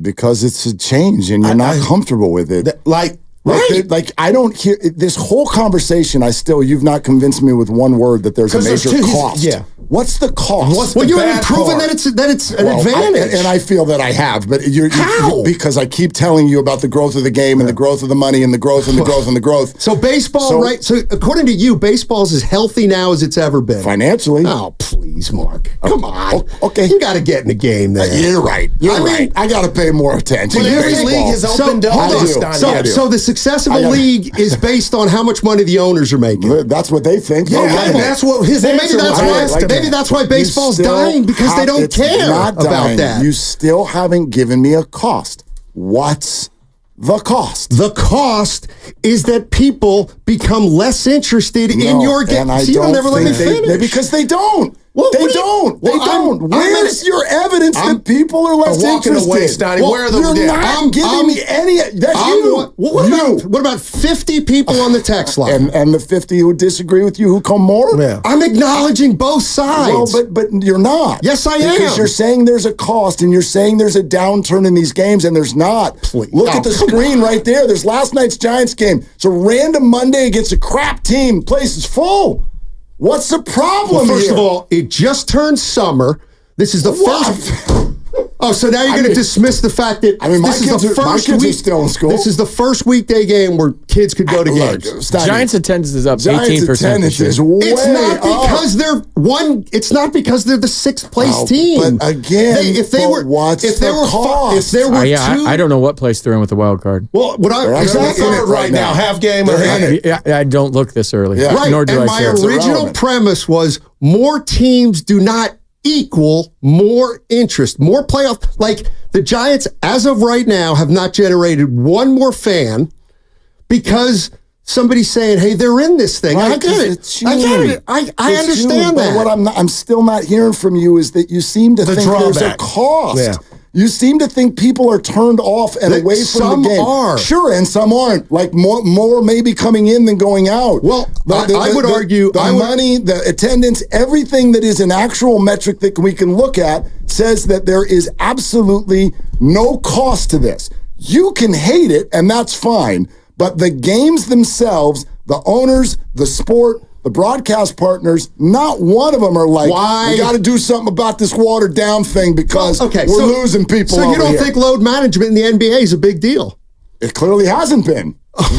People don't like it, but Mark, why are they addressing it then? What's the cost, Steiny? The cost is that your league has taken a hit. By the way, another faulty premise. Because more and more fans are looking at NBA players saying they don't play. When did I say anything about load management? I didn't say anything about load management. My point is... That's a completely different topic. No, it's not. Yes, it is. No, it's not. Yes, the reason load management bothers a lot of people is because it goes hand in hand with these guys don't care.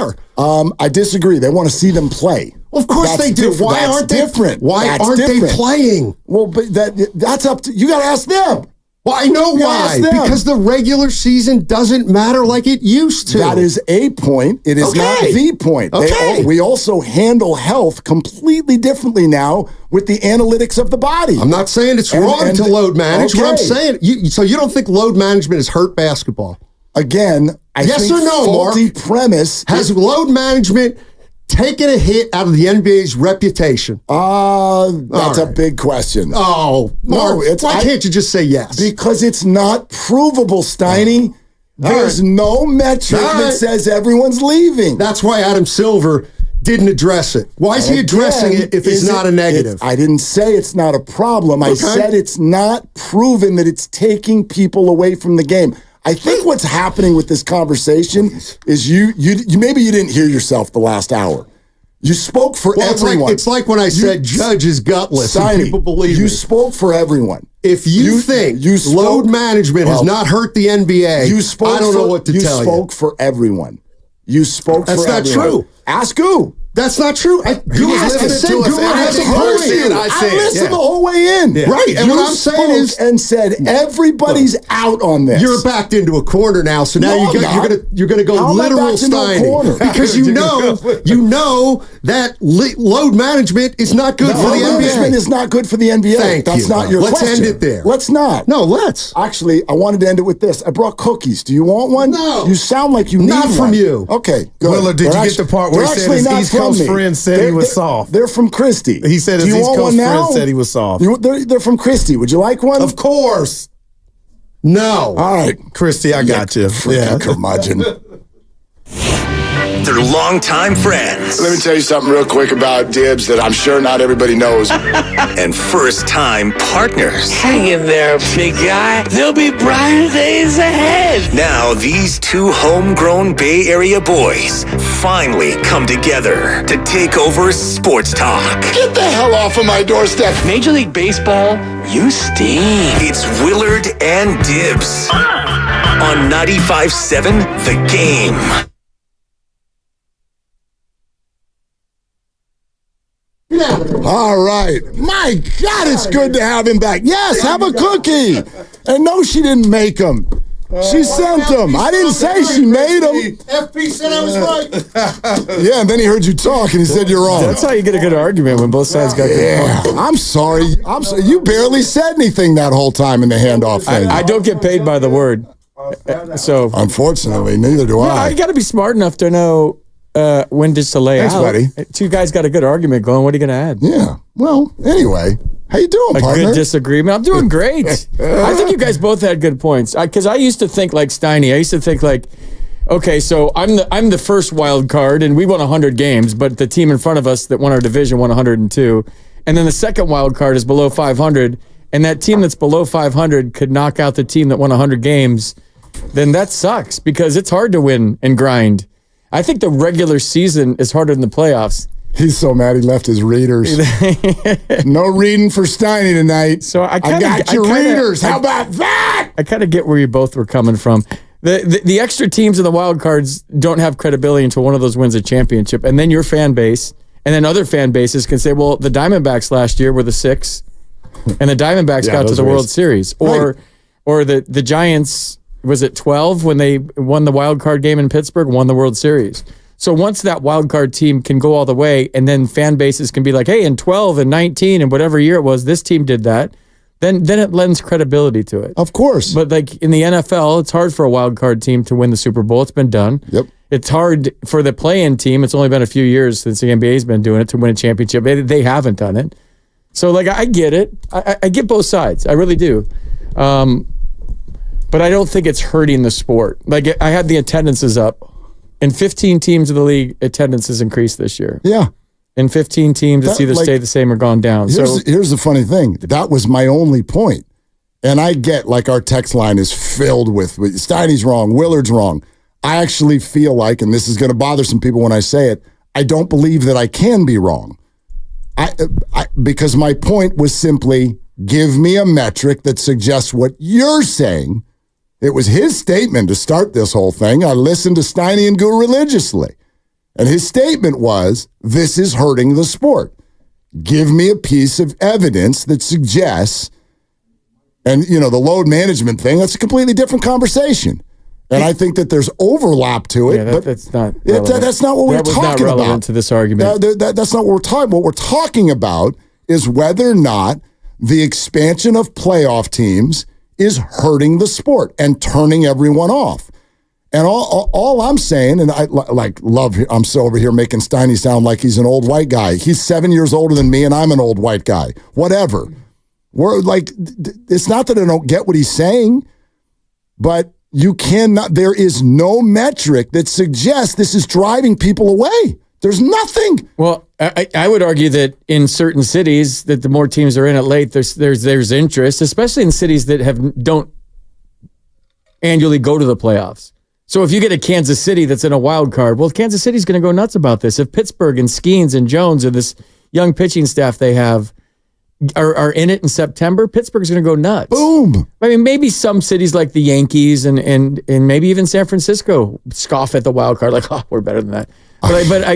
So I don't think fans are going or not going to the game based on more teams in the playoffs. I think if you made a list of why people are turned on by baseball or why people are turned off by baseball, I don't think the extra wild card team is even going to be in the top 7 or 8. I agree with you. It might be, whatever, the pitch clock sucks or, the shift or whatever. Or the games are too short now, and they used to be like there'd be a lot of things. My ballpark sucks if you're in whatever. There's probably a list. I don't know that one's real high on a lot of people's list.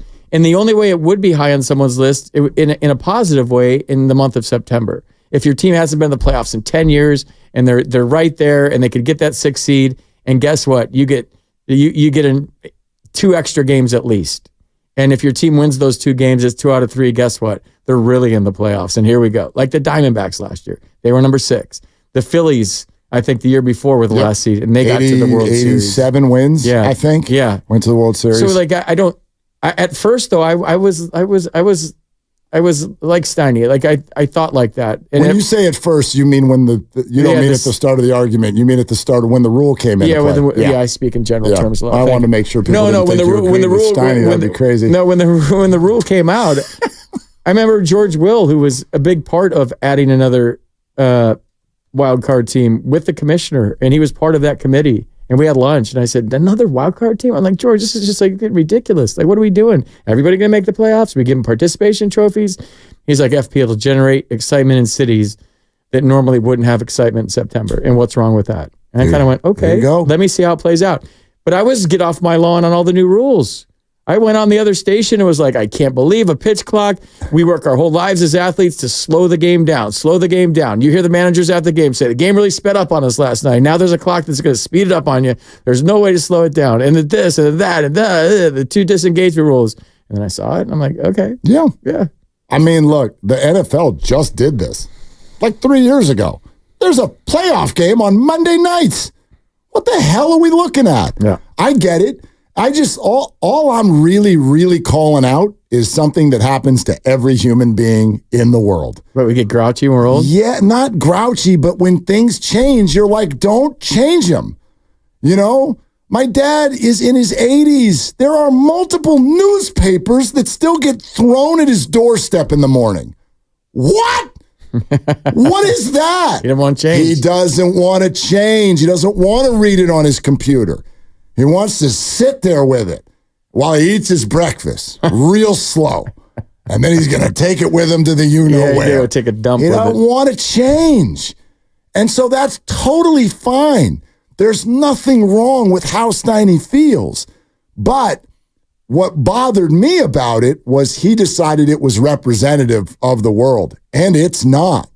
And I've actually tried really hard. It's one thing that I've really, really worked hard on in my career is knowing that when I got older, I didn't want to start saying, well, today sucks because it's not 20 years ago. So today sucks. No, it doesn't. It's different. It's different. There's things that I like better. There's things that I don't like better. But I'm going to let the world kind of lead the way on some of these things, and I'm certainly going to pick my battles. Like if I say to you beast mode, do you know who I'm talking about? Michael Morse? No, I'm talking about Marshawn Lynch, and I wonder how many of you remember that Marshawn Lynch and the nickname beast mode was born out of a home playoff game that a team earned with a 7-9 record. Too watered down?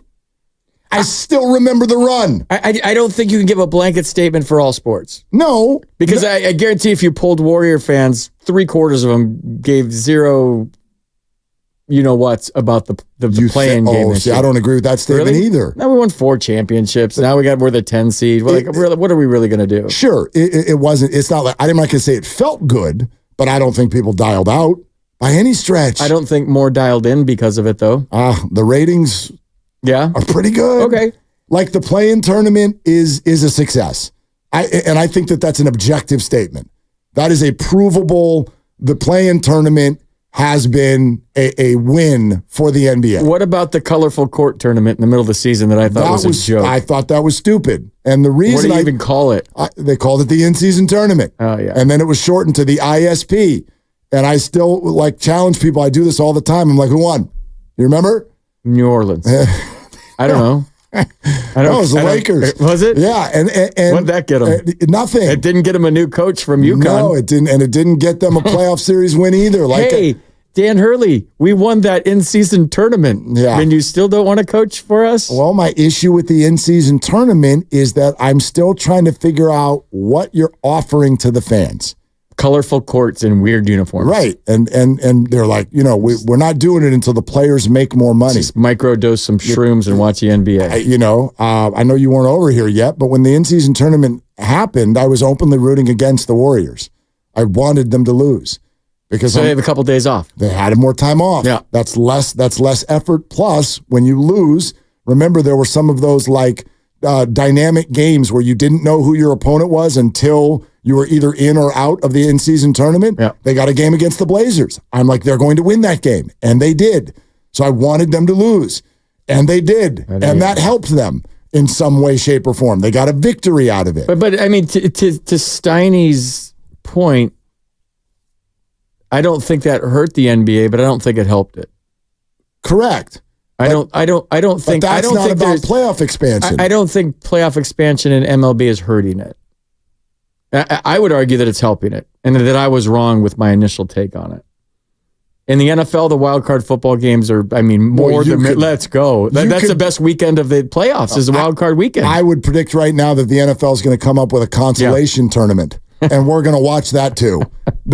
All the teams that didn't make the playoffs. Here we go. Yeah. Tuesday through Thursday during the playoffs, you guys are playing. No, they won't do it. They won't. But I'm tongue in cheek, but you get what I'm saying. Yeah. In the NFL, we'll watch anybody play anybody. Yeah. But look, all I'm asking for is tell me where this is hurting it.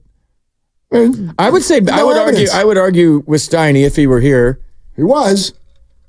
That fans don't go to games in June and July because their team is in or not in it. 100% agree. Fans go to games in the summertime because it's the sport they grew up with. It's the national pastime, and they want to be at the yard for 3 hours and watch their team either win or lose.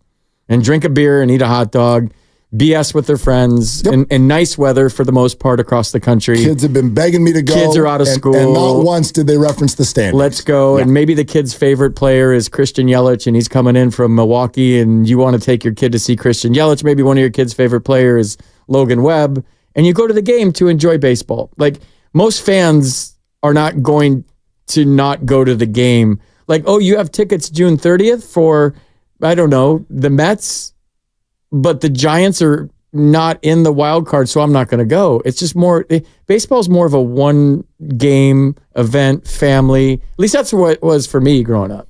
Like, I never knew, I couldn't tell you what place the Giants were in. Even when I was in junior high school, when we would all pile into the car from Folsom, California and drive down 80 and go freeze our butts off at Candlestick Park. I didn't know what the Giants, I didn't know what they were, they were 7-3 in their last 10 or 3-7. I don't know what place I just knew it was a big league baseball game, and I got to watch big league players for 4 hours, and I used to root for extra innings because I wanted a quad A candlestick. Even if the Giants were ahead, I hope they blew the save in the ninth because I wanted a quad A candlestick. And it was just baseball. Yep. And if there was 26 teams or 25 teams in the playoffs, I didn't care. I didn't know. So I don't think it's turning fans on until September, but I don't think it's turning fans off ever. I definitely agree with that. And actually, I will say, if it's going to go one way, it's turning fans on. And it's not because anybody's got playoff fever, but I do think there is sort of there's a drawback to buying tickets to a game when your team is like out of it. When any team sort of signals, we're going nowhere. And how many teams in the National League have signaled that so far? Yeah, two. That's it. Rockies, Marlins. So I don't care what place the Giants are in, but what are we building toward right now? We're not actually building toward October. We're building toward July. Are you a buyer or are you a seller? It's almost like the baseball's own little in-season tournament. And you need to declare, like a poker match, are you going high or are you going low? And the race for that is right now, and the metric is how close can you stay to the playoff standings. And only two teams, the Marlins and the Rockies, are like, we out. Everybody else is right there. Why? Because there's more playoff spots. Now, is that a good thing or a bad thing? There's positives and negatives just like everything else. And I'm not telling anybody out there to like it. I just don't think that there is any way to measure whatsoever that this is hurting sports. Here's the other thing. If you think that expansion of playoffs and expansion of teams and all that stuff, if you think that's a bad thing for sports, bow out now. Because I can promise you during your lifetime, wherever you are right now versus 25 years from now, it's going to be bigger. More teams, more playoffs, more games, more money, more series, 17-game schedule, my rear end. I'll bet you everything I own right now that in 25 years they're not playing 17 games. Playing 18, maybe 20 by then. It's always going to be more. So if you fight that, you're going to lose. Well, you have 20 games in the NFL, you're going to have deaths. You're going to have one person die a year. If you start making those guys in 25 years, and they're going to be bigger, faster, stronger, 300 pounds running 4.40s, and then you add 3 games to that, you're going to have like I don't know. It's going to get gnarly. 49ers played 20 games this year. They're okay. They're all getting paid. Well, I'm more on your side in this if it matters what I'm thinking versus Steiny's, but I do see both of your points, but I don't see the thing I like that you said, and just kind of wrapping this whole thing up. The thing I said is, how is it when you said how is it hurting it? Yeah, that was my only question. Well, here, hold your thought. Okay. And 888-957-9570. Y'all can weigh in on this. How's it hurting sports? And we do have to get to the organizational depth of the Giants. I got some things that I want to get off my chest about this. And Bob Melvin's joining us in 45 minutes. Let's go. How about that? Okay, Bo Mel's on the way. We're sponsored by Safeway. Obviously, FP's in for Dibs. It's Willard and Dibs. Head to Safeway this week for amazing digital deals for members. USDA.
She nicely played with the music. Back to Willard and Dibbs on 95.7 The Game. Grandy does not mess around, and I hope.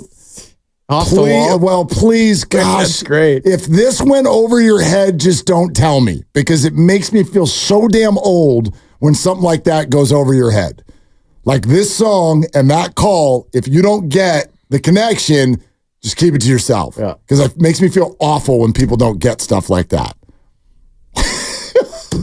And I love got when so Grandy, many jokes that would get me fired about Michael Jackson going through my head right now. And then I said, there's so many. No. That call, be careful. That call was incredible. Somebody counted it up. It was 6 seconds. And I appreciate Kite because he's like, dude, I'm going to wait till I get it right. That thing hit off of a white sign out there, and I don't know if it's a homer or not. So I'm going to wait. It's easy for us to see at home, but you shouldn't have... You know where the white walls and the white scoreboards come into effect even more than with the broadcasters? Because I knew I was waiting. He didn't want to mess up the call, and that you couldn't see where it bounced on the relay throws. So if you're taking a relay throw from the outfield and you're the shortstop, you can't see the ball. And I've had third base coaches at the big league level say I didn't know whether to wave them or not because there's that out of town scoreboard at some ballparks. It's electronic and the lights are white. And the ball's coming out of the white lights, and they can't tell where the relay throw's going, and they're just sending guys at third or stopping guys when they just can't see because of the backdrops. So that's anything.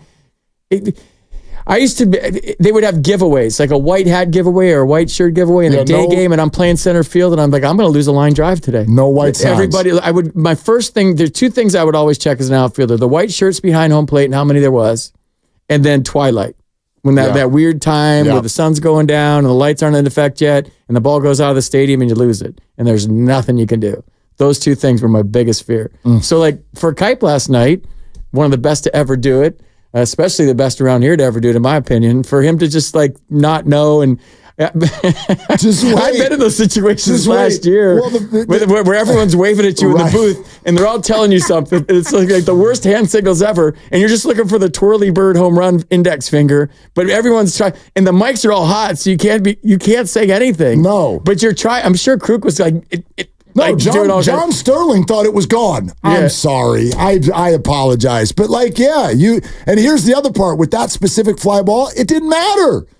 Home run, not home run, it didn't matter. They only needed a sac fly. The second he hit it, the game was over. Yeah, but you don't want to miss a walk-off home run call. Could have, this was what I was thinking. He could have just been hit to left, and this one is over. Like, he could have just done that, because it doesn't matter. But I appreciated the way he handled it. If you don't know, just let it flow. He got it right. He sure did. He got it right. Slates. Yeah. Good for Austin. Yeah. Somebody said yesterday on air that he can hit right-handers too, but I don't know. I'm just, I'm texting you the second he comes up. I'm like, of course this game's going to come down to Austin Slater against a right-hander. And then he crushed it. No, you got me on that one. Well, how about the kid last night? He was real good. Kyle was great. Kyle Harrison. He pitched. He pitched. It's the first time maybe I've seen him pitch versus throw. And he was big league baseball last night. Huge. Slider for strike. The slurve had lots of break to it. It was nasty. The changeup at any count. Fastball had ride on it. It was low. He was around the knees all night with it. It was good to see. Yeah. Good game. No, he was fantastic.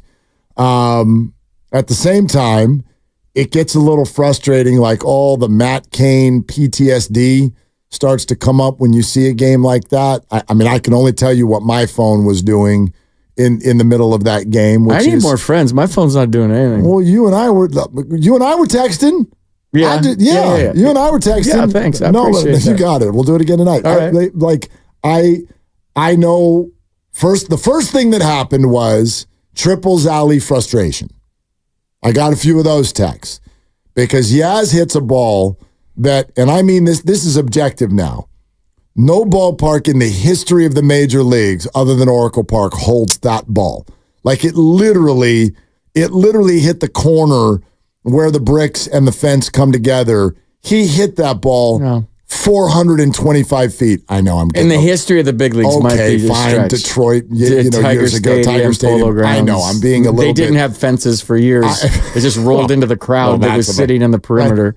So that was a little grandiose, a little hyperbolic. Fine. Point is, there ain't no ballpark that's holding that thing at any point right now, except for this one. And so then, when it becomes an RBI triple instead of a home run, and then he gets stranded. And 2 seconds later, the Astros get their only run of the game and tie the game.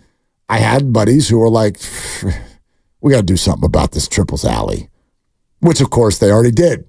They did once. They're not going to do it again. I don't think.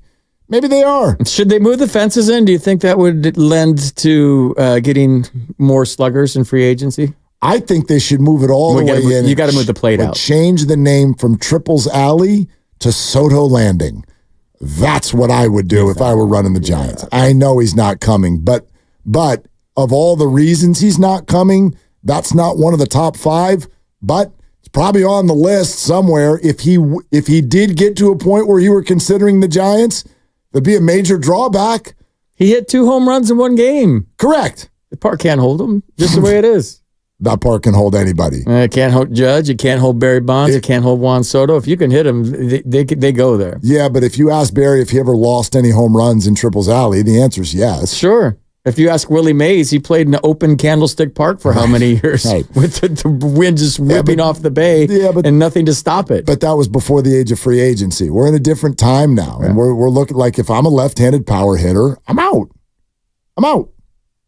Yeah, so I guess you could move home plate out. You ain't moving the bricks or the archways anywhere. No, but you could bring the fence in even further. Like it can attach to the bricks wherever you want it to attach to the bricks. Yeah. That's what they did last time. You can bring it further. I don't know if it's going to be enough to really change the park. But that was... You were going on an organizational depth rant that I interrupted you on. No, not at all. So there was that. And then the next thing that sort of came up was this. First of all, the Giants have a DH problem. And Luke was just joking with me in the other room. And he's like, the H in DH stands for hitter. But right now with the Giants, it's not, unless, of course, the D stands for doesn't. Doesn't hitter. That's what we've got right now, and it's a problem. And my mind really went there after reading Tim Kawakami in The Athletic really make a case for the Giants trying to trade for Mike Trout right now. Even though he's 33, he's hurt, he's often hurt. Yes, there's a lot of money left on the deal, although not that much. And you can negotiate who's paying what in a baseball trade, as we know. This isn't really even about Mike Trout, even though I'm thumbs up on the idea. Like, the Giants' rallies right now are too often ending up with hitters on base and Jorge Soler at the plate. And it just, man, I loved the signing, I love the swag, and I love the yellow shoes. It's not working. It's not working. He's not making adjustments. It's all you have to do is throw a slider down the way. He's just not seeing it. He's pulling off. I don't know what's going on. He's trying to hit the Coke bottle. Yeah, take your singles to right and then hit some mistakes for homers. And I know it's frustrating Pat Burrell a lot because they've been working real hard behind the scenes, but it's just not going from the cage to the batter's box yet. It's not translating. And he hits so many ground balls. It's just like, get the ball in the air, dude. Please get the ball in the air. And it looks like if I'm going to give my professional opinion, he's swinging with his body and not with his hands. When you trust the hands and they're nice and relaxed, you let the ball get deep. But when he swings, it's his whole, like from his belt buckle up, it's his whole body swinging. And you start to get into the rotational, pulling off the ball with your body and not trusting your hands and letting the ball travel. It hits them toward triple alley. Yeah. And then if they make a mistake on a hanger, you pull it to the Coke bottle. But right now he's trying to hit everything the Coke bottle, and he's just very, very upper body, stiff, rotational. I mean, he needs to get Joe Boo out of his locker. First of all, Pedro Serrano needs to get Joe Boo out of his locker. Yeah. And then just, the spinning ball is frightening and confusing him right now. And then he's late on the fastball. So it's been a rough watch. But he's hitting 211. He's got 7 home runs. He's driven in 18. 18 runs driven in. Yeah. Your homers are solo. that number to me, I mean, again, I think we said it yesterday. Guys got fewer RBIs than Luis Matos. Matos was here for 3 weeks. It's a problem, and I think the Giants right now need to do two things. A, they need to be willing to put someone else in that spot on certain nights. I know right now they're so unhealthy that it's like, who? But I would rather, if someone else, if Brooks can be over there at first base, I'd rather see Wilmer right now as the DH. There are certain nights, right? If Chapman is back, hell, I don't know, depending on who's on the mound, I'd almost rather see Wisely out there. When Luciano's healthy, let's take a look at that. If he's even up on the big league club, I don't know. They've got this purge out in the outfield. Let Slater be the DH for a couple of nights to get him these more at bats, so you can try to see what he's able to do. That's number one, and number two, I think it needs to be in the back of their mind at the trade deadline. That was even one of the points that Tim made about Mike Trout. Is if the legs are not allowing him to play center field anymore, the DH position needs to be considered something that is currently open for the Giants. I know they signed Soler so that he was the everyday DH for 3 years, but it's hurting them right now. It's hurting them too much, and they've got to be open to doing something else. And I think they will, but 200 at-bats, when you're talking about 600, that's a third of the season. So we'll see. Maybe he turns it around. Maybe he gets hot. Maybe he figures it out. But he's just not seeing the ball. Like JT and I always used to talk, whatever your hitting coach is telling you, keep your head still so you can see the baseball. That's the number one thing you have to do to hit, is to see the ball. So if you're moving forward, or you're starting to open and you're diving in, or you're jumping toward the pitcher, or you're squatting down and coming up out of your squat and your head is moving, it's going to affect the way you see the baseball. And Felipe used to always say, like, if a guy's swinging at sliders in the dirt, he's not seeing the baseball. And to me, it looks like Jorge Soler is predetermining, I'm swinging at this pitch based on the count, based on just, I'm guessing. I've been there where you're just hoping it's a strike, and you say, I'm going to swing at this pitch and I hope it's a strike. If it's not, I'm going to look really stupid because I'm not seeing the baseball. So whenever, for you younger coaches out there listening with your kids, the number one thing is to keep their head frozen. Like, make sure the head is still to see the baseball. That's the biggest mistake a lot of young hitters make, is their head's moving all over the place, and the ball's moving on its own. So then if your head's moving on top of it, it makes the ball move even more. Yep. Well, and I also think Jorge maybe needs to be reminded about how powerful he is. Dude, you don't need to get all of it. Well, that could be part of the problem. But he seems like he wants to get all of it. Well, he might just get most of it. It may still go in the second row. If he's intimidated by the ballpark and thinks he's got to generate more than he has in the past, maybe that's leading to this big upper body swing that he's got going. Maybe. I remember Paul Goldschmidt when he was a Diamondback and they put the balls in the humidor. He was real frustrated with the balls in the humidor in Arizona. Wasn't going where it used to. So then he started swinging harder and getting out of his game plan and going max effort, and his average went in the tank. And so until he got comfortable, I talked to some hitting coaches that are friends of mine with him, and they said, we just had to get him confident in the ballpark again. When you're on the tee box and the wind's right in your face, oh God, and you're striping the ball all day long, but all of a sudden the course turns around the teeth of the wind, and you kind of jump on it a little extra because the wind's in your face, and you duck hook it. Same kind of thing. Like if you can go with that easy swing and hit it 400 feet like he can, but now you're in a ballpark that might be a little intimidating to you, and my 80% swing's got to be 180%. And it seems to me like he thinks he needs to generate more to get it out of this park. But he's right-handed. He doesn't. Like, come on. Yeah. He doesn't. And I'm just guessing. You know what I mean? I haven't heard anything like that. And half his games are on the road where it was in Arizona where he hit that thing 25 rows deep. Arizona. Not his own ballpark. And nobody on base. Yeah. You got my attention with what you said yesterday about the different pitches that you'll get based on where you hit in the lineup and based on whether it's a high leverage situation. Soler has been objectively awful in high leverage situations this year. Solo home runs don't beat you, so you're going to get better pitches to hit with nobody on. Right. And last night he came up. Luckily, he got backed up by Austin Slater, but he came up with the bases loaded and nobody out to win the game. And he cued one off the bat. And luckily, Ramos didn't mess with anyone else's mind I don't know what the hell Elliott was doing down the third base line. He lost track that the bases were loaded. I mean, the fact that there's a ground ball. He might have beat that. I mean, fair or foul, there's zero reason ever to turn around and go back to third base. I have no clue what was happening there. He thought it was first and third or second and third, something like that. He didn't know the bases were loaded. Luckily, that didn't hurt him. And Slates was there with the swing. What is he doing? I don't know. What is he doing? There's been a lot of those. There's a lot of what are they doing this year with the Giants? Run, Elliott. Run till they tag you. You might have made it. That what an easy play. I mean, but it all worked out. It all worked out. And that's kind of what I'm getting at, though, with the organizational depth. This is supposed to be one of Farhan's strengths.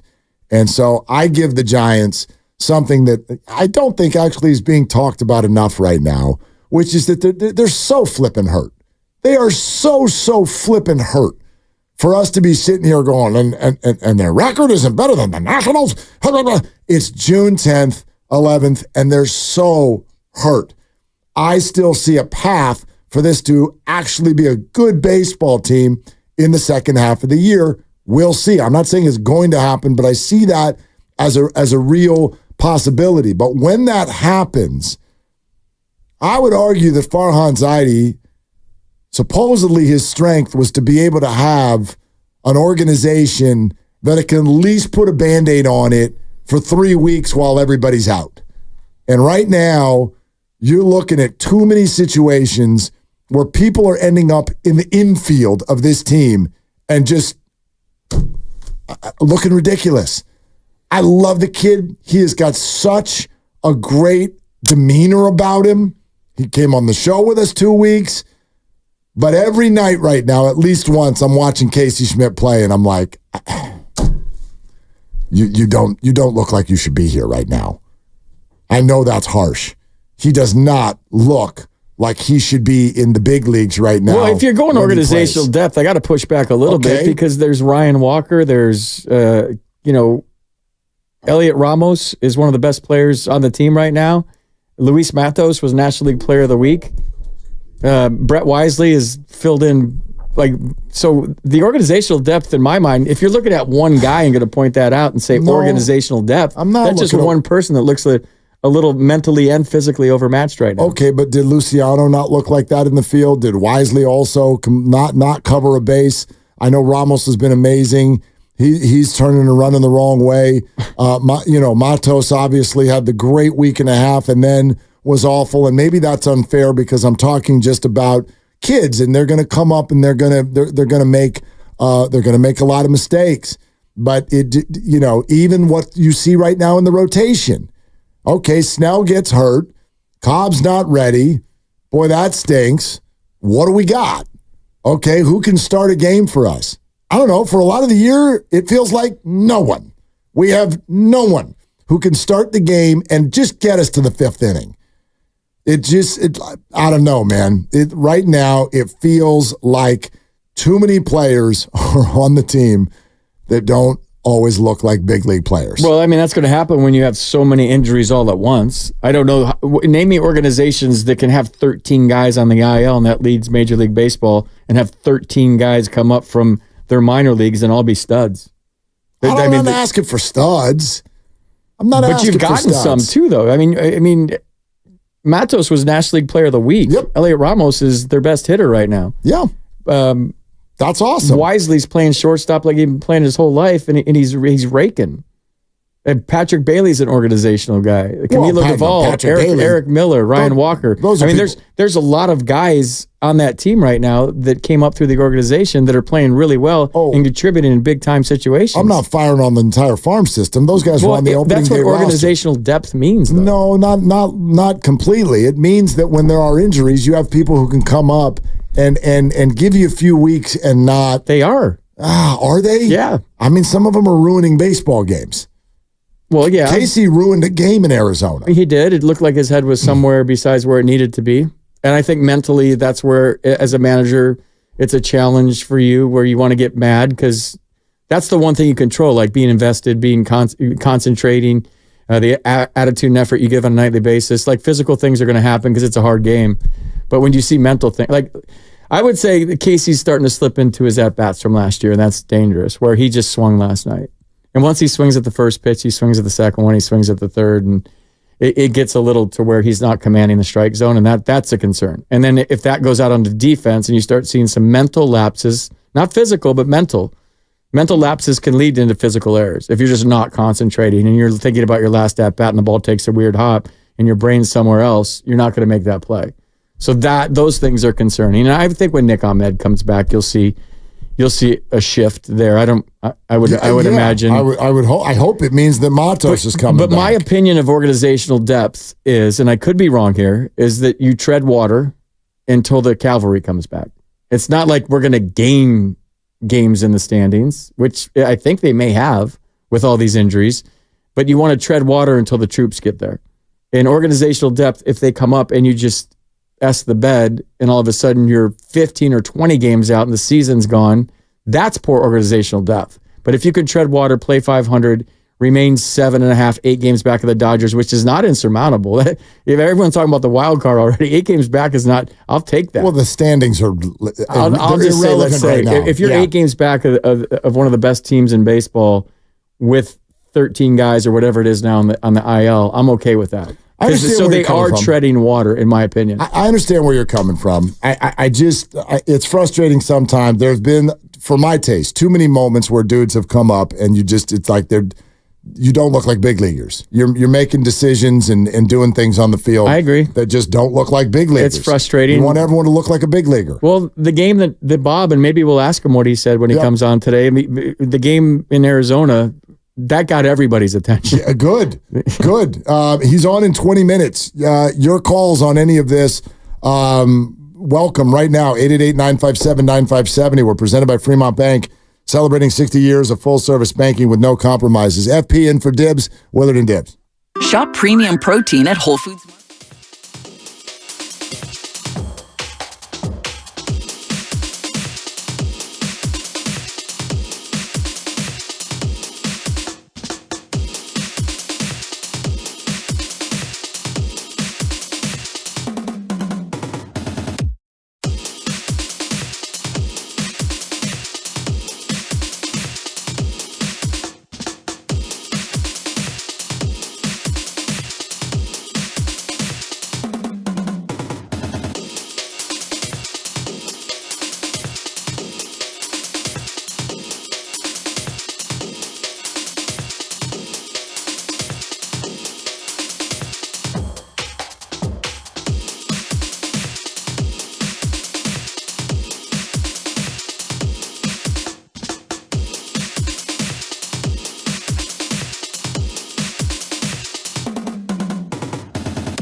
Twitch and YouTube. Powered by First NorCal Credit Union.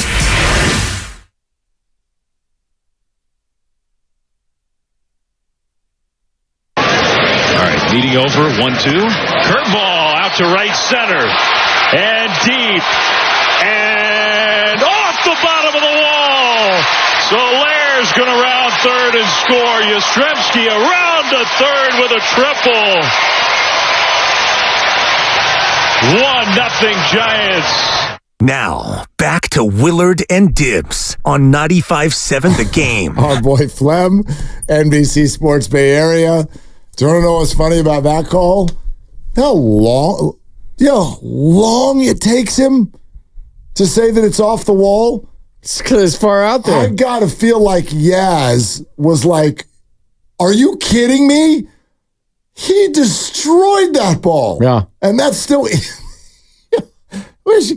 Shout out to Peter McGowan. God rest his soul. He loved the triple. Rest in peace. Can you play that again? Listen to... Ball hits bat, and how long it takes Flem to get to that's off the wall. All right, leading over, 1-2. Curveball out to right center. And deep. And off the bottom of the wall. Oh, my God. Yeah, that thing was in the air for like 8 seconds.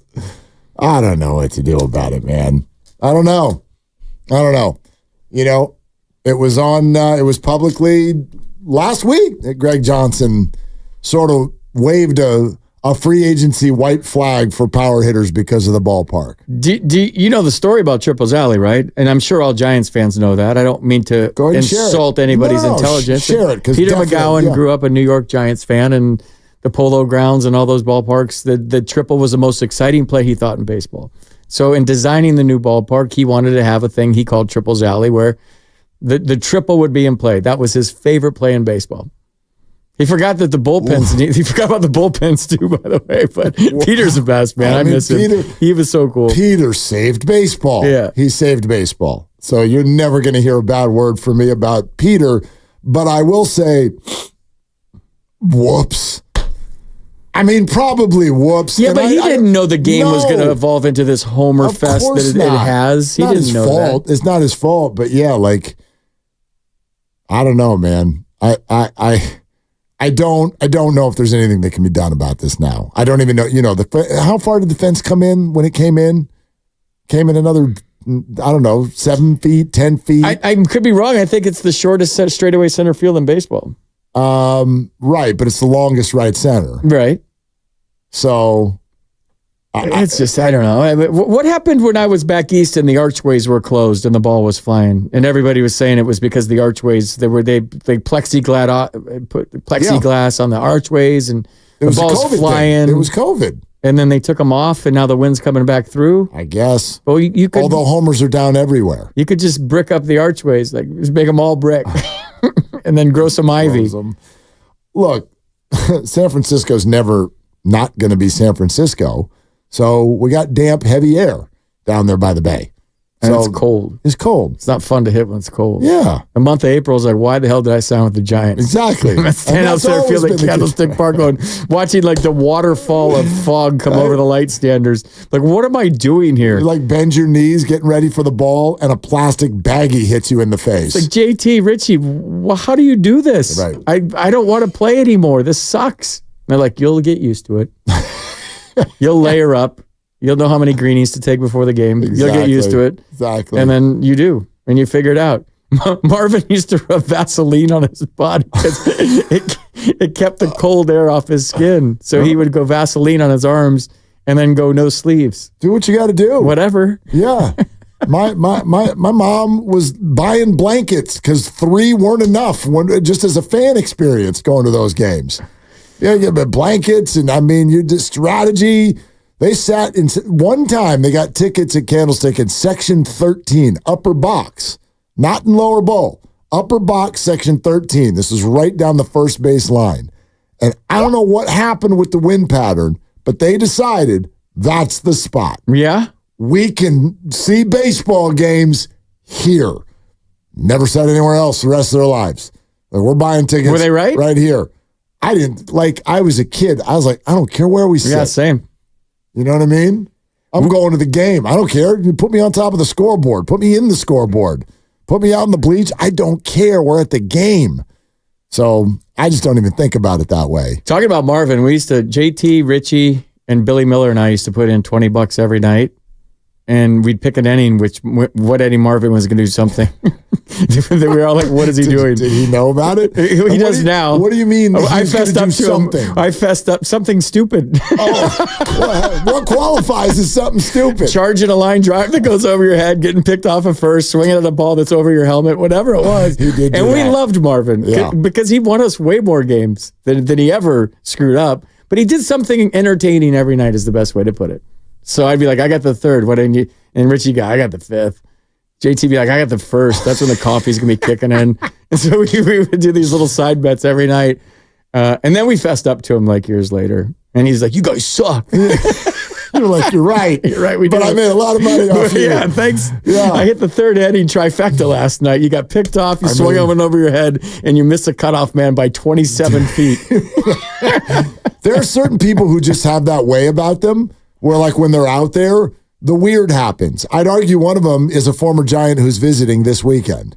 And he actually had some interesting things to say last night to NBC Sports Bay Area. And I'm talking about Mauricio Dubon. Oh, geez. Right? He was a weird stuff happens guy. Yeah, well, I don't know. What are you doing on the base paths? He crushed Gabe last night, right? He crushed Gabe. You know, like there was the comment he made last year, and I'm paraphrasing, but basically last year when the Giants played the Astros, he made a comment about not being treated right when he was with the Giants.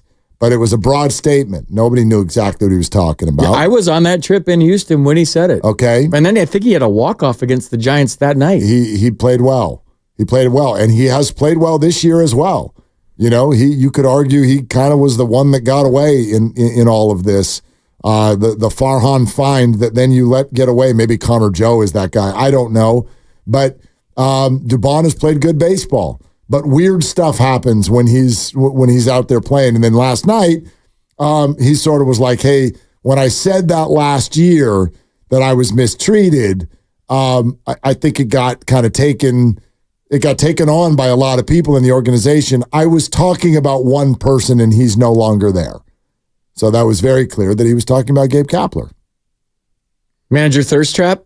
I mean, that's what he's doing now. Like it is what it is. Yeah. On TikTok, he's the Thirst Trap king.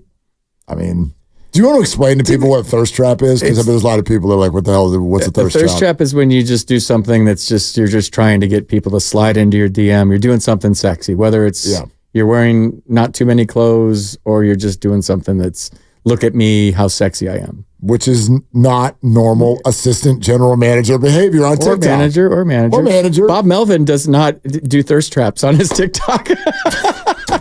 He doesn't. He's a big league skipper. That's why. First question in 5 minutes. Hey, Bob, you on TikTok? Yeah. Are you doing thirst traps for 50-year-old women on TikTok? At Bo Mel 32 or what? Like, no, look, he's different. But here's the thing with Dubon, dude. Just shut up. Just shut up. Dubon and Kapler are actually cut from the same cloth. Mauricio's 916. He's a Sacramento kid. He's one of my son's best friends. But there's nothing worse than going somewhere else and going backwards and ripping your organization. Just go play. Is he really one of your Dusty best Baker friends? Gets the most. Yeah, they're tight. Dusty Baker gets the most out of utility players. He does because he makes them feel like they're every bit as important as the superstar on the team. He made Mauricio Dubon feel like Alex Bregman. He did, and that's why Mauricio flourished there. Some guys develop later than others. Maybe Mauricio was rushed and he wasn't ready for the big leagues. Maybe he wasn't ready to play for the system of Gabe Kapler and the way they did it. But then he got the training wheels taken off, go play. By the way, how are the Astros doing without Dusty Baker? Just thought I'd throw that in there. Yeah. Just how's that going? Not as good. How's that? They kind of ran him out of town a little bit. Not as good. How's that going? Yeah. Served his purpose. Walked in there and smoothed everything over after they cheated. Won a World Series. Then he won a World Series. And then he got paid for winning the World Series, and then it was more like the analytic department was ready for somebody new. Yeah. And they got that somebody new. And how's that going? Just thought I'd throw that out. Not as good. Yeah. Not as good. I'm a little biased because Dusty's my friend. I love Dusty. Dusty is objectively, and I don't even know Dusty. I've been lucky enough to shake his hand a time or two.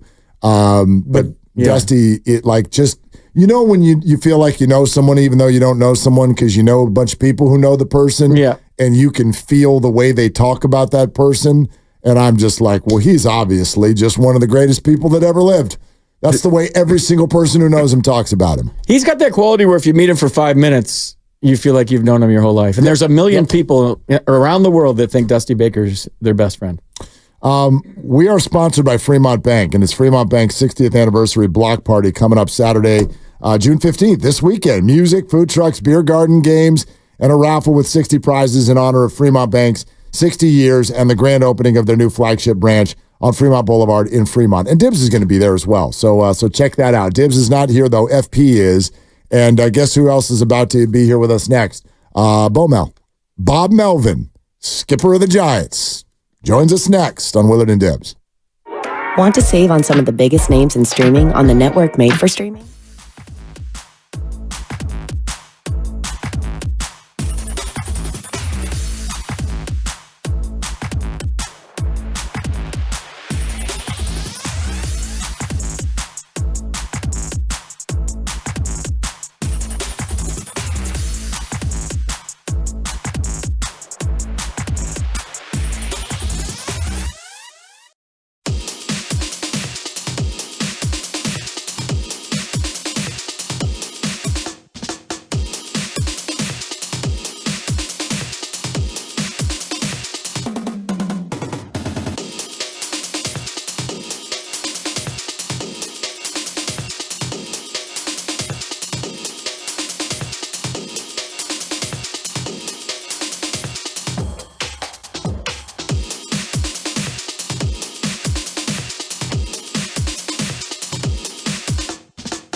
What a play by Yastrzemski. Now, back to Willard and Dibbs on 95.7 The Game. Yeah, the vibes are feel good after one like that. When you give up 2 runs in the extra innings, the fan experience is kind of like, oh, damn, this is going to be tough.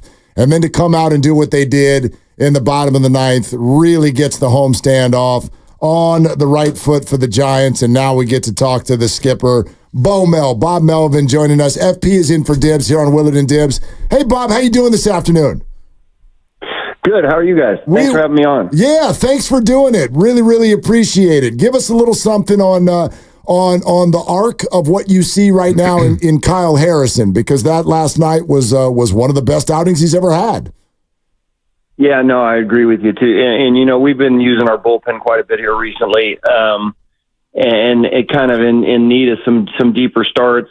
It certainly did yesterday. He tends to throw some pitches because he gets some swings and misses. Every now and then he'll walk a guy. Didn't walk anybody yesterday. Went out there and got us into the 7th inning, which was huge. And that's a pretty good line he navigated his way through with only 1 run. So really good outing of Kyle yesterday. Skipper, first of all, nice win last night. Way to go. That was fun to watch in the 9th inning or in the extra innings. I'm sure it wasn't fun for you, but it was a nice comeback for you guys. Talk about Patrick Bailey last night and put down all the right digits and how he's evolved into a catcher, and you as a former catcher and what you see on him on a nightly basis. Yeah, he's fantastic. I mean, it's come in last year, probably wasn't expected to be here. Ended up getting a huge workload as the year went on. And established himself as a framer, as a guy that can hit both sides of the plate, a true two-way catcher, which you don't see a whole lot of. And now here in his 2nd year has really taken kind of the game calling and the leadership to a new level. And these guys really trust him. A lot of these guys he's come up with, whether it was Keaton or Kyle and these guys, and, knows them really well. So, that always plays well too. And when you come from the system, that's fantastic as well. There's a pride factor involved in being a Giant when you come through the system and make your way to the big leagues. So he's all about it for us and, doing a great job for us. Can you talk about managing in extra innings with the runner on second base? Because I'm still learning how to do this. I don't know if it's still learning in progress for you, but with the runner on second, whether you're the home team, whether you're the visiting team, the extra inning strategy with a ghost runner, how do you go about it? Yeah, it's a little different when you're at home. I mean, you can kind of navigate and see what transpired the inning before. On the visiting side, it's really tough to bunt and just play for 1 run because with man on second, nobody out. It's I wouldn't say it's easy, but you're giving outs away when 1 run is kind of almost expected. It's a little more difficult on the road. Now at home, they score 2 runs and. It feels like that's a lot, but when you have a runner on second base, you get an early hit. You feel like you're in pretty good shape anyway. So, Hader was out of the game. We got a little bit deeper into their bullpen. Wisely getting a hit right away was huge. And then we put together some really good at-bats and won a ball game. So we've been really good in these late inning games here, especially at home. I think we've got quite, several walk-offs already to start. So we feel pretty confident in extra innings here at home. Bob Melvin joining us here on 95.7 The Game. Bo Mel, no secret, the struggles this year of Austin Slater. What do you think last night meant to him? Yeah, it was huge for him. I mean, to get a game winner and a walk-off like that, especially against, a righty, which he typically doesn't play against, that's big for him and his confidence. Now, it's not a ton of at-bats. So, he's had some injuries, had an uneven spring, came back a little late and then had the concussion. And so it hasn't really gone smoothly for him. Consistent at-bats are big at the big leagues and he really hasn't gotten them. So, his at-bats have looked better here since he's come back the last time. Drew a walk and got on a couple times in Texas and was right in the middle of a win there. So to be able to get that hit yesterday for him, I think is huge. And now settling in and getting some better at-bats. Bob, this isn't fair to him, but because of the transaction last week, he's become the face of Luis Matos being sent down, and a lot of fans have, I think, been scratching their head about that. Can you take us through why that transaction was and what is the plan in the near term for Matos? Look, Luis Matos is going to have a long career for us, and I don't know where we'd be without him. For that period of time, he was player of the week. He was as hot as anybody in baseball. And it was huge for us. So he's a part of this team right now, even though he's not here. you got to make some tough decisions sometimes. He slowed down a little bit, obviously. He can get a little swing happy at times. You know, that the key for him is going to be able to shrink the zone, draw some walks, and get good pitches to hit. But he's a terrific talent, and he's going to be a Giant for a long time. You know, it's a little unfair with Slate early on, not getting a ton of at-bats and being, you know, not being healthy and so forth, getting off to a slow start. And then when, you know, Luis has such a big couple weeks, there's some tough decisions need to be made. But Slate's been a Giant here for a while now, knows his role, knows his niche, and, you know, starting to get some better at bats. So sometimes it isn't always perfect, and sometimes we understand that you know what Luis created and what he did was exciting. But again, he's going to be back here at some point in time, and like I said, he's going to be a Giant for a long time. Yeah, Skipper, you've been a manager for a long time. I mean, the injuries that you guys had, so many of them all at once. You know, all of a sudden your organizational depth is getting exposed and you got a lot of young guys that are getting the job done. Maybe you can touch on that a little bit. Like, the goal is to tread water till the cavalry gets back, right? It is, and nothing's been perfect here for us. You know, we've been exciting and fun to watch at times. We've been not so much, you know, early in the season. We've been all over the place, kind of, but with the amount of injuries that we've had, we're starting to get some guys back, which is key for us. You know, Lamont's going to be huge for us, and Nick Ahmed's starting to play. Tom Murphy's not here too, and you know, so there's quite a few guys that, you know, are still out there in the position player. And then on the pitching end, obviously, you know, with Blake getting injured again, and then, you know, Alex Cobb's going to throw a bullpen today. He got slowed down there for a while, and then Robbie Ray's coming too. So, like you said, the cavalry will be here at some point in time. And that's when I believe we're going to do our best work, is probably, you know, in the second half when everybody's healthy. But like you said, you know, the contributions we're getting from some of our younger guys, which has been really cool to watch, you know, whether it's Wisely, Ramos has been on fire, and I don't know where we'd be without him either. You know, and Casey Schmitz contributed as well. You know, it's cool to see these guys come up here in a time when it looks kind of bad as far as where we are with the injuries, and they're doing great, and they're helping us win ball games. So it's exciting when you have guys like that here, and you know, we'll see how long everybody's here. But you know, like you said, we're playing decent baseball at times, and if you look at the division, you look at the wild card and how many teams are involved, it's almost like a horse race where, you know, everybody's kind of posturing and getting themselves into position, and where we are right now is not a horrible place to be. Bob, this city, this fan base, you know, the fan base of both baseball teams here in town have gotten to know you so well over the years, and I think you've always struck everyone as a pretty level-headed guy. So it caught everyone's attention last week in Arizona post-game when you had the tone that you had. What led to that? Was that a message you wanted to send? Was it just an in-the-moment kind of reaction? What was going on there?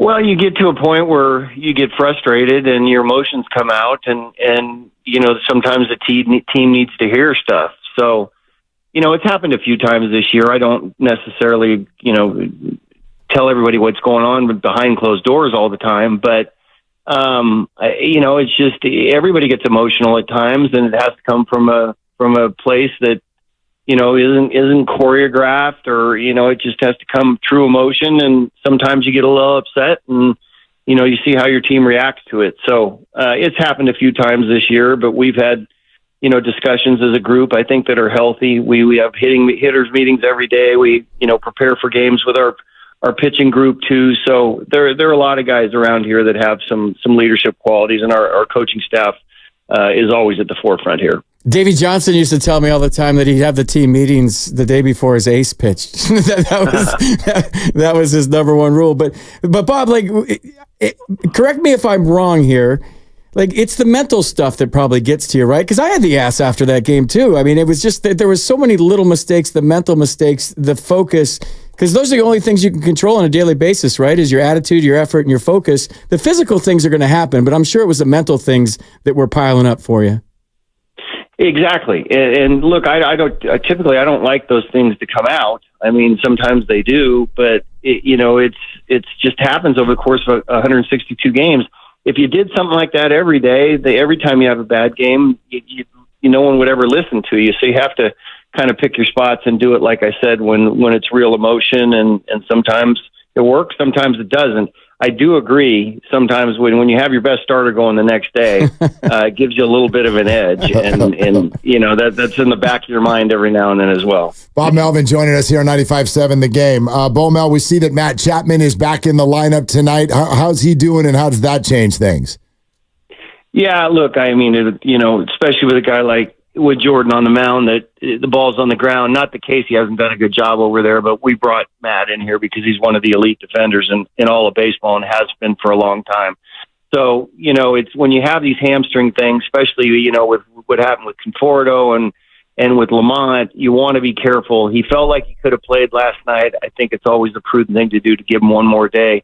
We did give him yesterday, and I think he's raring to go today. So it's always nice as a pitching staff to know that when you hit the ball over the left side to where he is, he's probably going to gobble it up, and he's made so many key plays for us this year too. So it's nice to have him back in the lineup. Bob, speaking of the lineup, this is a comment and a question we get from listeners a lot in terms of how that lineup comes to be. I think the perception now is there's a computer upstairs and it spits out a lineup, and there's been some back and forth discussion even recently about you, Farhan, a computer. How does the lineup come together every night? Well, it's not a computer. We're trying to get the best lineup we possibly can on a particular night.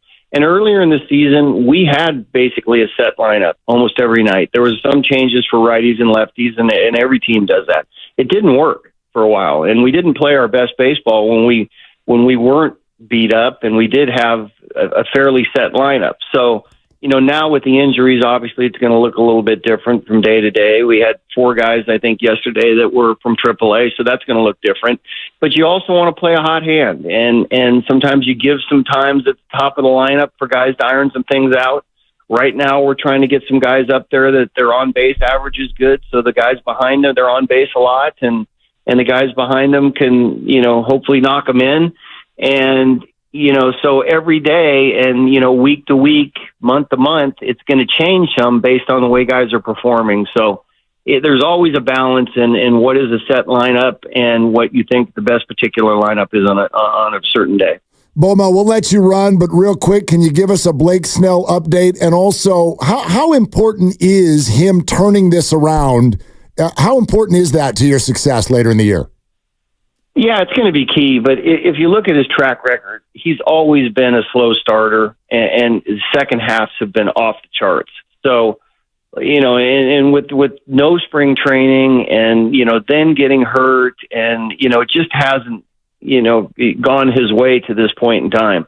But once he gets settled in and gets a few outings in a row, and hopefully that's fairly soon. I think he's playing catch again today. I think we're going to target a bullpen for him here pretty soon, probably have a couple of those, and then maybe some sort of simulated game or something and get him back in there.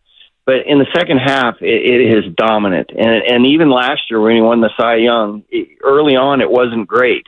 He always finds himself and pitches really well when you really need him to. So there's a lot more in there for Blake. We need to get him healthy. We need to get a couple of good outings under his belt, and then you'll see what he has to offer, which is pretty significant. Bob, great to have you, man. Thank you so much. Go get him tonight. All right. Thanks, guys. All right. There he is. Bob Melvin right here on 95.7 The Game. Willard and Dibbs FP is here. I was going to sneak in something like maybe Tyro's hitting 9th tonight. Maybe you start him on second base in the bottom of the first. And you just start with a runner on second every inning. What would the score be? Easier to score. What would the score be in a 9-inning game if you started with a runner on second every inning? Every inning? Yeah. I would argue that you would probably, to consistently win, you'd probably need to score close to 10 runs. Yeah, I was going to say double digits. Yeah. Would that be exciting? It could be. I mean, my God, it would just completely ruin everybody's senses. Steiny would quit his job. See, that's kind of what I'm getting at. Like those kinds of changes, they trigger us. They trigger people. There's never been a generation, whether it's turning 40, 50, 60, whatever, where you look at today and go, yeah, that makes sense. We're crushing it. Hated it when I was 20. World was stupid then. Now it makes sense. And by the way, for those of you who were listening at 2 o'clock today, I actually think that's fundamental to why a conversation like that even happened. I've like actively spent time thinking about pushing against that idea. In other words, I don't ever want to just hate today. I'll share you a quick story. First job that I got in major market radio. First job that I got. I was like 2 years removed from college. I am so thrilled. I am fired up to have this job. And I arrive at work on the first day. It's a brand new station. And one of the other people who had been hired at this station was a, our age kind of a guy. And I had been around the block about 57 different times and this kind of thing. And he sits down. I walk in bright-eyed, and I'm thrilled. And he's just like, get a 2-year deal if you can. Hopefully we can play big market radio for as long as possible. And I made a deal with myself that day. I will never, ever be you. I do not want to feel like that about work or about my life. I am signing up for a volatile industry, and I accept what it gives me, good and bad, and that is both in the industry and in sports. I don't ever want to look at things through that prism of this sucks, they don't make it like they used to, and I would never want to speak to someone who was 20 like that. Like, congratulations on your job. This actually sucks and will be over soon. And it stuck with me forever to the point where I probably do lean too far in the direction of the conversation we were having earlier. And for those who weren't here, big, kind of heated debate between Steiny and I. And the concept is the sixth wild card something that like turns people off and they're now like leaving the game because nobody likes the watered down version of sports. And I'm like, I just don't like stuff like that. I want to be accepting of the obvious evolution that will happen. It's inevitable. It's completely inevitable. I hate to break it to everybody. The playoff structure in all of these sports will not be like it is right now in 20 years. It won't be.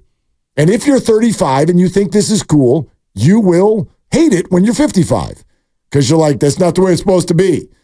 I'm like, all of this is concocted. How about when we were 20? What was the playoff structure? So I love that take and I love that mindset. But if I think the game when you're breaking up double plays and you're running over catchers was better than today, that it's watered down and sterile, and that even though the steroid era was a steroid era, that was an exciting brand of baseball, and the physicality's been taken out of baseball, and now it's just lovey-dovey, let's hug each other and slide straight into the bag. That makes me sound old, and it does, right? Does it make you sound old? Yeah, a little bit. It does. A little bit. But I missed that. I missed the collisions at home plate. But see, but I miss breaking up a double play. You come back to the dugout a hero. First and third, one out. You break up a double play for a run. You're a hero. And that's solely because of when you were born. And that's it. That's it. I hate, it's not that I disagree with you. You and I are not that far apart in age. But I have kids who love sports. They love baseball. And never have they been like, my God, they don't let you break up a double play anymore. They don't even know what the hell that's talking about. They don't know. They don't care. I do know they remember when Buster Posey got hurt, though, and they hated that. Right. They hated it. Well, one of them wasn't even alive yet. But the other one was, 2010 was his first, like he's barely old enough, like he was wide-eyed and like, oh my God, I love sports. I'm like a 4 or 5 year old kid, and his hero won the World Series, and he bought a jersey and a shirt, and the next year he didn't get to watch him play. That stinks. That's what he remembers. He doesn't think that it's everybody's just like tiptoeing around each other. We can't touch each other. He's like, no. Why the hell did he slide like that? I want Buster back. That's all it is. It makes sense. And I struggle with that with my kids every day too. My son doesn't get the Niners Super Bowl thing. He feels like he's been cheated because he's never seen him win one. He's like, well, you've seen him win 3 or 4 or whatever. Right. You've seen this before. Like he said that in the middle of watching the Super Bowl last year. He's like, you've seen this before. I go, why are you so mad after the game? Why are you so pissed? Like he just bolted out of the place. He was pissed. No, like, why are you so mad? Why are you so mad? He's like, I've never seen him win one. Yeah, we've talked a lot about this on this show because Grandy's a huge 49er fan. He's never seen him win a Super Bowl. I'm like, well. And we're like, it's no big deal. They'll be back. He's like, my God, we're desperate. Yeah. Their mindset. Yeah. Yeah. See, like a lot of your fandom and a lot of your thoughts on things, I think, have to do with just when you started. And it doesn't make today wrong. It's just different and it's sort of inevitable. Bob Melvin was just on with us. Let's go through some of it, man. I'd love to hear what you think about some of it. Now, again, the Matos thing. What'd you think of this answer? We asked him about sending Matos down and what the plan is for him coming back, because I've been very, very vocal that I'm like, I think he's coming back quickly. I didn't necessarily get that vibe on this answer. Did you? No. Look, Luis Matos is going to have a long career for us, and I don't know where we'd be without him. For that period of time, he was player of the week. He was as hot as anybody in baseball, and it was huge for us. So he's a part of this team right now, even though he's not here. You got to make some tough decisions sometimes. He slowed down a little bit, obviously. He can get a little swing happy at times. You know, that the key for him is going to be able to shrink the zone, draw some walks, and get good pitches to hit. But he's a terrific talent, and he's going to be a Giant for a long time. You know, it's a little unfair with Slate early on, not getting a ton of at-bats and being, not being healthy and so forth, getting off to a slow start. And then when, Luis has such a big couple weeks, there's some tough decisions need to be made. But Slate's been a Giant here for a while now, knows his role, knows his niche, and starting to get some better at bats. So sometimes it isn't always perfect, and sometimes we understand that what Luis created and what he did was exciting. But again, he's going to be back here at some point in time, and like I said, he's going to be a Giant for a long time. He's going to be back here at some point in time. I just be straight with you, brother. That's not what I wanted to hear. I know he's not going to say he's going to be back on Tuesday. He can't say that. I know he can't say that, but based on need, I firmly believe that when Nick Ahmed is activated, I think Luis Matos should come back up too. No, you got to get rid of one of your shortstops when Nick Ahmed comes back. Well, so Casey Schmidt's the logical choice to go down. And Matos will get called up when he's going to be able to play, not sit on the bench and play once every 4 or 5 days. That's fair. So if Slater's doing his thing against lefties and everyone's doing their thing and Ramos keeps raking, it might be a minute. Well, as much as we don't want to hear that, it might be a minute. The Ramos thing is actually, to me, a little bit more significant than the Slater thing. Slater is there to maybe man a corner outfield spot against a tough lefty, so Yaz or Conforto doesn't play. That's Slater's role. We thought Luis Matos' role was to be the new center fielder because Jung-Hoo Lee's hurt. But is Ramos going to take that over now? Is he your center fielder the rest of the year? He's getting better jumps. He's faster than Luis Matos. Yep. Luis Matos was built to be the speed guy, and his speed for me, for a Major League center fielder, is very average. Maybe a tick below average for a Major League center fielder. Ramos is faster than Matos. Mm-hmm. And he's bigger. Yep. He's got more power. He's commanding the strike zone way better than Luis was at the end. But I don't know. You're 100% right. I like the kid. He's got a great vibe. He plays the game the right way. He was getting a little swing happy. And sometimes once you get swing happy, that's a hard thing to put in reverse. But I feel like developing winning championship players, I know I sound like a broken record, is they got to fight through that. They got to figure out how to solve that wordle, whatever it is. They got to figure it out. Okay. So I think you just said a lot right there. Let's dive into this. Spend a minute on this. Okay. Because I do think a lot of people are very, very interested in this. 888-957-9570. And it's a great day to do this, quite frankly, because I think a lot of you are going to have a harder time today on Tuesday, June 11th. You're going to have a harder time flicking Austin Slater the way that many of you have in this discussion to this point, because he won a baseball game last night. And actually, as Bomel pointed out, he was instrumental in the 3-1 win in Texas over the weekend. Yeah. Since he got activated, they've been pretty good. We got a text an hour ago that says Slater has never produced ever since he's been on the Giants. Isn't that a fascinating psychological test that we could run? Austin Slater has never produced since being a Giant. I'm looking at his baseball reference page. In fact, this year's the first year he's not produced. That's the fact, Jack. But for some reason, he has triggered people solely because of 40 poor at-bats and I think being the representative of not Luis Matos. Also, the representative of the IL a lot. Okay. And which can be frustrating for a fan. And representative of platoons. Yeah. Which fans are down on. Right. So I understand all of it, but I guess I'd argue if you think Luis Matos, because I thought you just said something real important. If Ramos is going to be your center fielder, and nobody's out on that right now, what would be your argument for calling Matos back up? To play where? I don't think he's a major league center fielder. Okay. So I think he's a corner guy. All right. So are you benching Yaz? I don't know. Conforto? I don't know. Not my job. DH him for Soler? That's why he's in Sacramento for a minute. And if there's need, he could be up tomorrow. Yep. We're not going to hope for injuries, but the way it's been going. So you got to stay ready. You got to stay mentally focused and mentally charged, whatever it is down there, but that's got to be hard.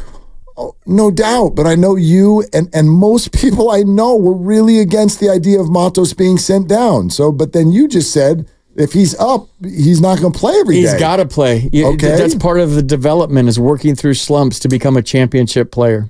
Part of the development with my biggest pet peeve with the last coaching staff is how am I going to learn how to be a championship player if I don't get at bats in championship innings? And that's 7, 8, 9. Those are the championship innings. Yep. So if I'm not going to contribute the bases loaded sac fly or the knock up the middle to score 2 runs to give us the lead in the 8th, and then Camilo comes in and seals it, like how am I ever going to learn how to be a championship player if I'm looking over my shoulder and I'm going to get pinch hit for all the time? Whether it's my 4th year in the big leagues or my 1st year in the big leagues or my 10th year in the big leagues. Like the goal here is to have a parade and screw the Dodgers and screw every other good team in the big leagues. Like you're the San Francisco freaking Giants. And the goal is to win a world championship. And the goal is to develop winning players and championship players. And if you're coming off the bench in 7, 8, and 9, and you're not in the flow of the game, that's a hard ask. But if you're in the flow of the game and you're a young kid and all of a sudden the carpet's getting yanked out from underneath you and you don't get a chance to get that big hit in the 8th or 9th, how are you going to develop? If you go 1 for 20, how are you going to develop to get out of that? The mental toughness, the work ethic. Sometimes guys overwork. Their back gets heavier. It's like there's a donut on it and they get mental and they're swinging too much and they bury the slump even deeper. And there's ways you navigate, negotiate mentally, physically through slumps to come out on the other side to be a mentally tough player and to be an experienced player and to be a championship/winning player. And if every time as a young player you get sent back to Sacramento, like if Robbie Thompson got sent down every time he went 1 for 20, I know it's a different age. Or Will Clark, or you think of all the Buster Posey, I'm sure had struggles his rookie year here and there. So if those guys are going up and down, the mental side of baseball to me is as high as any sport there is. Golf, you could make an argument, but like the mental side of baseball is huge. And so if you're tinkering with the framework of your mindset and you're worried about this and you're worried about that, and you don't know how to negotiate or navigate through a tough time, and you never get that at bat in the championship innings, what I'm talking about. How do you become a championship player? And then take it a step further, how do you become a champion as an organization? These are things I think you have to let players figure out. Okay. Regularly, without sacrificing the good of the cause. So we're losing games because of you. Let me ask you a question, because I can acknowledge everything you're saying, but I really want to ask you this question. Do you still think he should be up?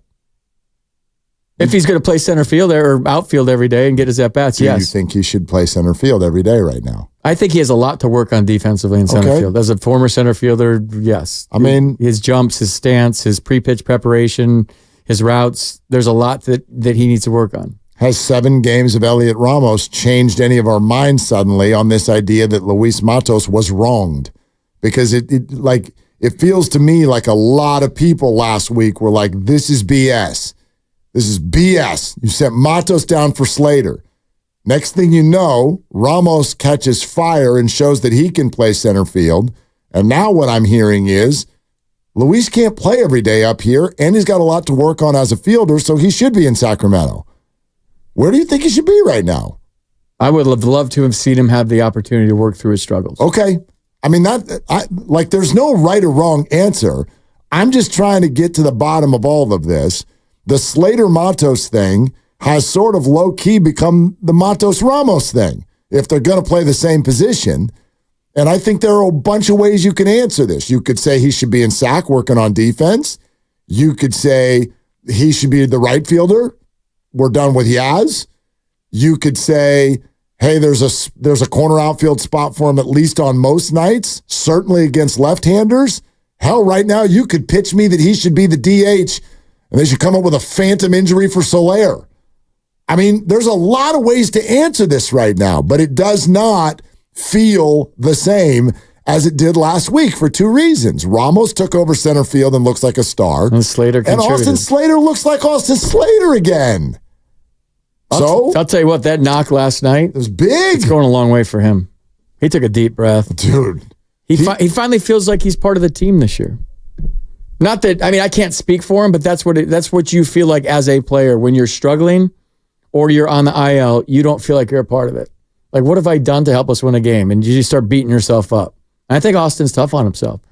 And now that he's not on the IL, he's on the active roster, he's getting starts, and last night he won a game. So hopefully this snowballs in the right direction for him. Yeah. I never looked at this was a Slater versus Matos thing. I just felt for a young player that was NL Player of the Week one week and then in Sacramento the next. Yeah, I get it. But at the same time, like, again, here, for those of you who are just popping in, listen to Bomel's answer about sending Matos down. Look, Luis Matos is going to have a long career for us, and I don't know where we'd be without him. For that period of time, he was Player of the Week. He was as hot as anybody in baseball, and it was huge for us. So he's a part of this team right now, even though he's not here. You got to make some tough decisions sometimes. He slowed down a little bit, obviously. He can get a little swing happy at times. You know, that the key for him is going to be able to shrink the zone, draw some walks, and get good pitches to hit. But he's a terrific talent, and he's going to be a Giant for a long time.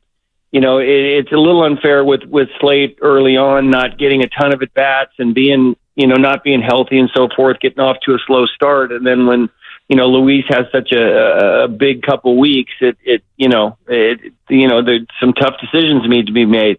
But Slate's been a Giant here for a while now, knows his role, knows his niche, and starting to get some better at bats. So sometimes it isn't always perfect, and sometimes we understand that what Luis created and what he did was exciting. But again, he's going to be back here at some point in time, and like I said, he's going to be a Giant for a long time. Yeah, I listen. Where I was a week ago on this Matos thing, I stay right here, which is not necessarily, and I don't want this to sound waffling. It's not in support of him being sent down or in support of him staying. My message is this: I don't want to hear about, hey, the Giants aren't any good anyway. Let's develop him. That's where I reject this conversation. To me, I want this team to win. I want them to win right now. I still see a path for them to potentially be a good baseball team, especially in the second half of the year. And I want to know who those people are. Now, Matos for a week and a half was absolutely that dude. And then he wasn't. And so I don't think they've got a perfect outfield at all, but Ramos is now in ink, at least for now. Ramos goes nowhere. That's an everyday player. That's a middle-of-the-order guy right now. I am a Michael Conforto fan. He won a game with a home run over the weekend. Yaz is absolutely phenomenal defensively, and he does tie into one every now and again. He's had a couple of home runs on the road trip. He's never going to be a 280 hitter, but I see that value, and both of those guys are left-handed, which factors into the conversation. And I don't think Slater is chopped liver. So does all that add up to Matos should be in sack? Maybe. I don't think that that's a firm point. My only response is anybody who says, look, just go with the bumps and bruises. He's young. Just develop him because we're not going anywhere this year anyway. That's the one that I reject. Yeah, I don't agree with that. I might be an idiot, but I think they have a chance to catch the Dodgers when they get healthy and they put all this thing together. They're 8 games back and they've been patching it up. It's been duct tape and baling wire and patch it up and they're 8 games back of supposedly the greatest team that's ever been assembled. Okay. Just stay right there is what I'm saying. Just stay right there and get healthy, and I want to see what happens. I don't even think about it in terms of the Dodgers. I just think about it in terms of the playoffs. I do. I think this should be and will be a playoff team. It should be. Look at their payroll. Look at their names. They should make the playoffs. They should.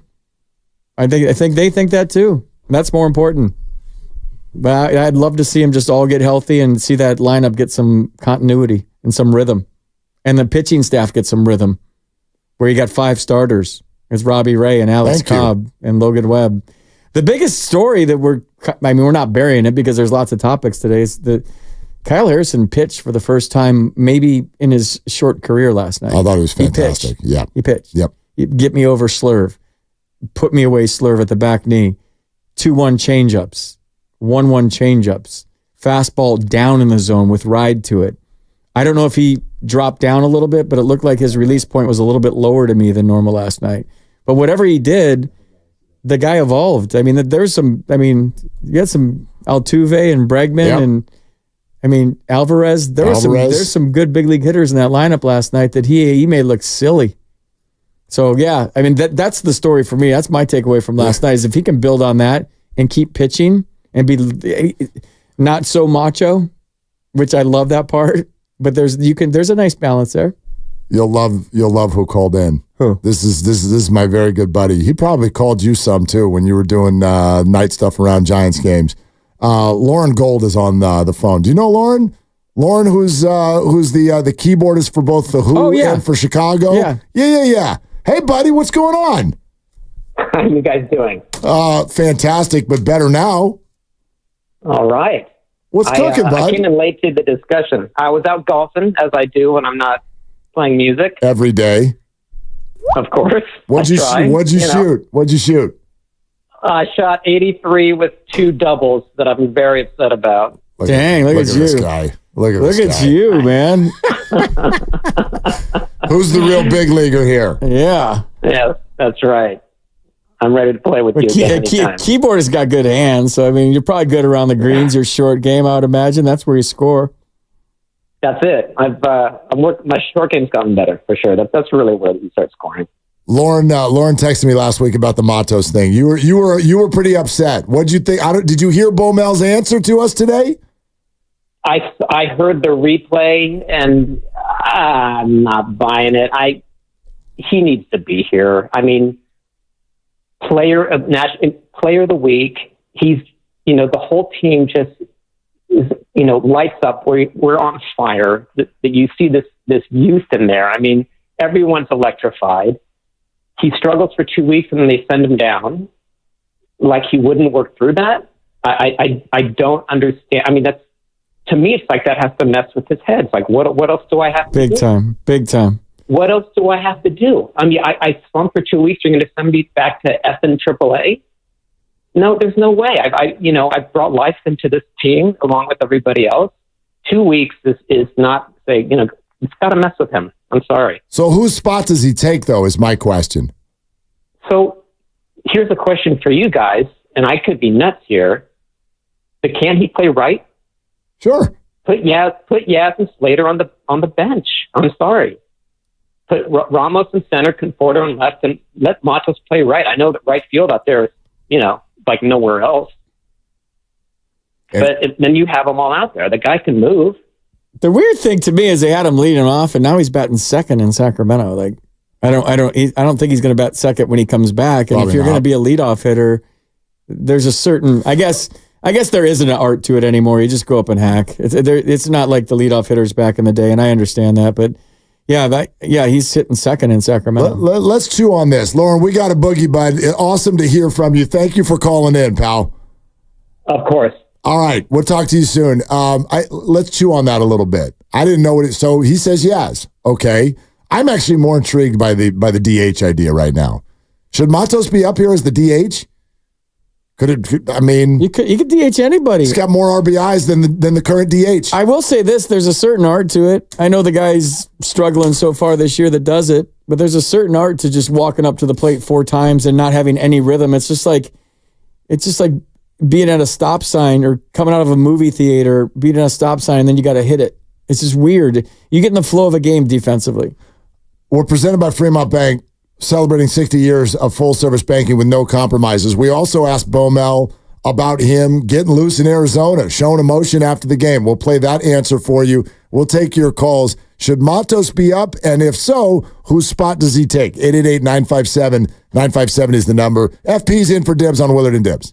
When people have a craving to explore new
what is your favorite or the best play on words using your last name that you've heard? That ball got Schmidt on.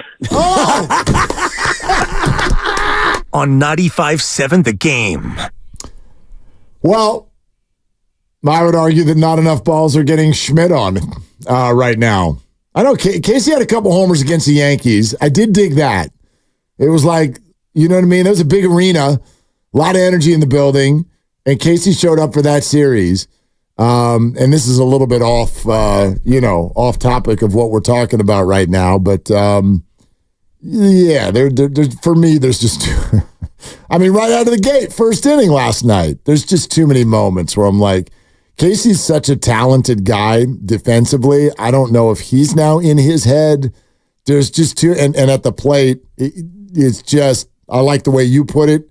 It doesn't really feel like there's enough of a plan going on right now. Just doesn't feel ready. He doesn't feel ready to me. Felipe Alu's big thing was be ready for the first ball hit to you. And if you kicked the first ball hit to you, he would turn to the whole bench and say, not ready to play. He would. He was big thing. When you took the field, he felt like that's your job. You're checking in. And if you don't feel the first ball hit to you, you're not ready to play. Just like if an umpire misses the first call, he would say you're not ready to ump. He respected the game itself, not the clubhouse, not anything else. But when you're in the dugout and it's business time and you're in your business suits, is what he called our uniforms. You're here to play. We're here to win, and you better be ready to play. And if you boot the first ground ball to you, if you come in and throw ball one, he's not ready to pitch. And sometimes he would turn toward the bench. Ball one out of the bullpen, and he'd be like scared. He is scared. 2-0, he's scared. Our own guys. That's funny. So yeah, I mean, you got to, when you step on that field, come on, between the lines, let's go at the highest level. First inning of a homestand, 40,000 people. I was shocked. I left and went down there at how electric the ballpark was last night. You were like Monday Astros, and I was kind of buying in, like Monday Astros. I get down there, I think there was 32,000 last night. I was wrong. Electric crowd. Yep. I did a season ticket holders. By the way, the season ticket holders, and maybe this is understandable, or they're super excited about the squad, and they were all positive last night. I would say, like, what do you think about the Giants and the direction right now? I was asking people that. I had a meet and greet at what it used to be the public house. Well, but consider the backdrop. Right, they're spending a lot of money on tickets, and they don't want to admit that it's not. And I'm talking to FP Santangelo. What am I going to do? Pull him aside and be like, I really hate Giants baseball right now. No, and 40-year season ticket holders, 35 from Candlestick Park up here. Really cool to talk to the people, and you just get a different vibe, I think, at the ballpark. And it was very electric last night. It was fun. It had a good feel for a Monday against the Astros. Totally. Look, this is not a finished product, but I do respond to those who are coupling this season with the last two in terms of the boredom and the lineup and the no pop. And I'm like, you're not catching some things that are being thrown at you. I'm sorry. This is not that. It's not a finished product. It's not done. It's not blazing. It's not incredible. But by the same token, if you are, I remember a lot of that conversation. Who's the homegrown player? Well, last night's battery. Let's start there. And if that's not grabbing you, if Ramos in center and Harrison on the mound and Bailey behind the dish, and the effect that all three of those guys had on the outcome of last night's game. And then... Your point was about organizational depth earlier, and you're making my point for me right now. Well, but now organizational depth and a few exciting players to me is two totally different things. And I'm not... Those guys, again, Ramos being the exception. Harrison and Bailey were ticketed to be big leaguers this year. They're on the team. I'm kind of talking about some of the things I see when everybody gets hurt, and now here come all the Band-Aids. All I want is a better box of Band-Aids. I'm not saying they need to be amazing. For me, there's been too much booting the ball around, not being in the right place, running the wrong direction from the people who come up from Sacramento. They're not supposed to be polished and perfect. Supposed to understand the game. They're getting such a great opportunity to show they can play here too. I mean, it's just like, these things don't grow on trees. Like, dude. You get your day in the sun, you got to shine. Brett Wisely's the first 3 hitters, Wisely, Ramos, Bailey tonight and last night. Yeah. They're homegrown. Yep. But that's the part that gets you. Like Tyler Fitzgerald was given a wonderful opportunity. Casey Schmidt's been given a wonderful opportunity. And these things don't grow on trees. And there's certain guys that are really taking advantage. I mean, Patrick Bailey, when he got called up last year. Totally. I saw him play 2 spring training games. I was like, No, I know. And he kind of came up out of necessity, and then he grabbed a hold of the thing and never let go. And I was kind of like, well, everyone's not going to be Casey Schmidt, so relax on Patrick Bailey. And Patrick Bailey turned out to be an all-star. And he probably will be an all-star this year. Oh, I think he's the Giants all-star. You're probably right, and I made the statement not too long ago that I think he's got a great shot to be a perennial all-star. Yeah. Like, I mean, the catcher position, there's some good catchers in the National League this year, but you don't have to do a whole lot offensively to stand out as a catcher. And when you add in the defensive side, and then let's be real also, part of the reason Patrick Bailey might be an all-star is because the Giants aren't drunk with people who could be all-stars, and someone's got to be an all-star.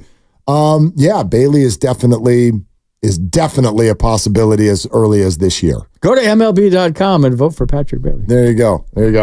I don't think we're done with the Matos conversation, but there's also this. Bob Melvin, and you can go to Odyssey app, YouTube, wherever. If you miss the entire conversation, we'll have it for you again next hour as well. But we asked Bo Mel about letting loose after that game in Arizona last week where he expressed some frustration publicly.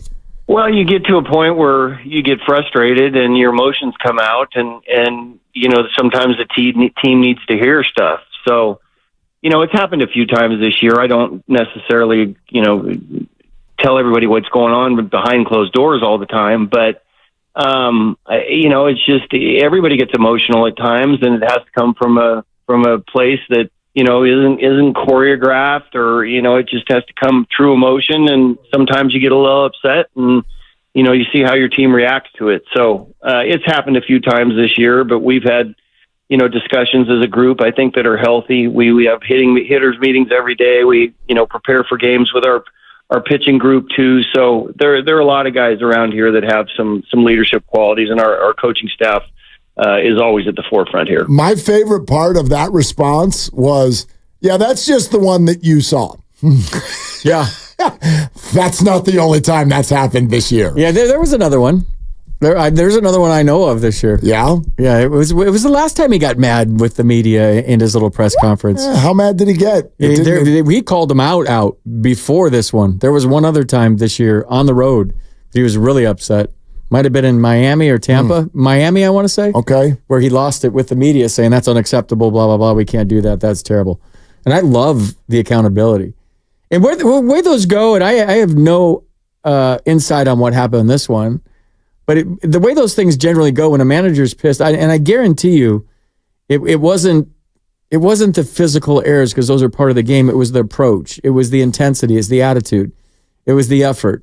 Hey, look, it's a privilege to put this uniform on and to step between the lines in a Major League Baseball game, and you damn well better be ready to play.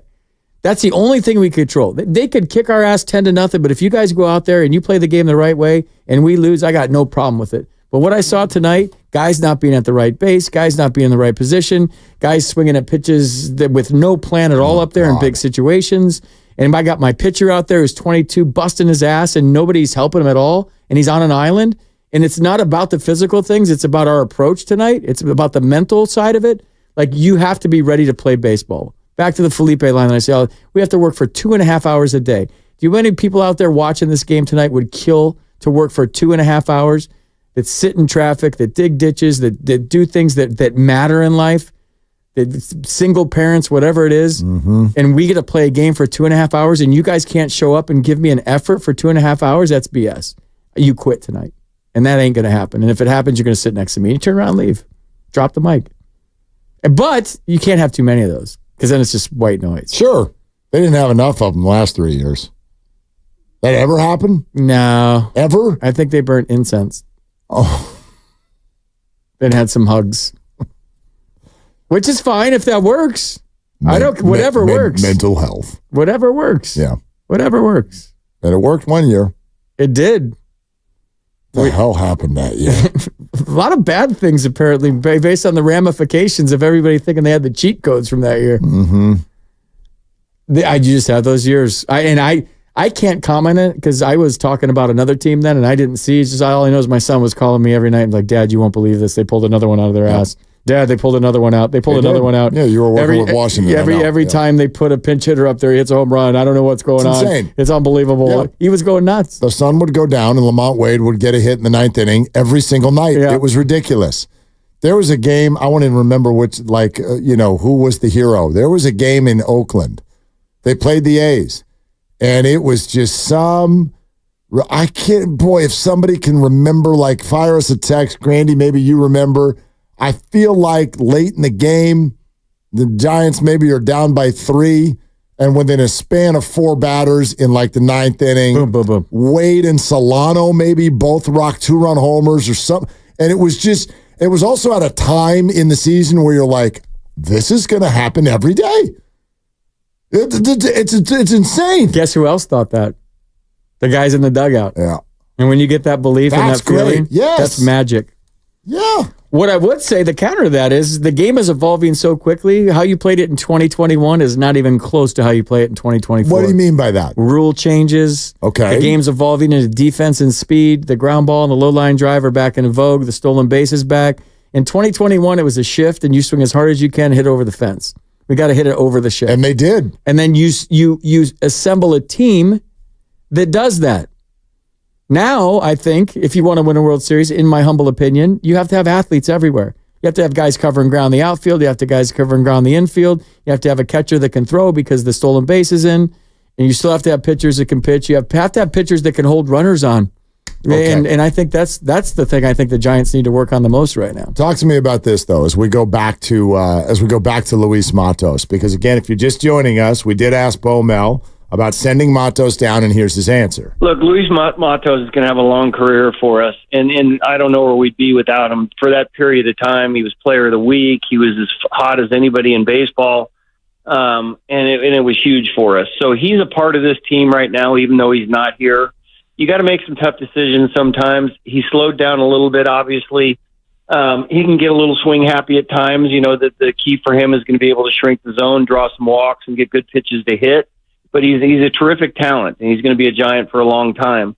You know, it's a little unfair with Slate early on, not getting a ton of at-bats and being, not being healthy and so forth, getting off to a slow start. And then when, Luis has such a big couple weeks, there's some tough decisions need to be made. But Slate's been a Giant here for a while now, knows his role, knows his niche, and starting to get some better at bats. So sometimes it isn't always perfect, and sometimes we understand that what Luis created and what he did was exciting. But again, he's going to be back here at some point in time, and like I said, he's going to be a Giant for a long time. Okay. Are you hearing what he said? Are you listening to what he said? What are you hearing?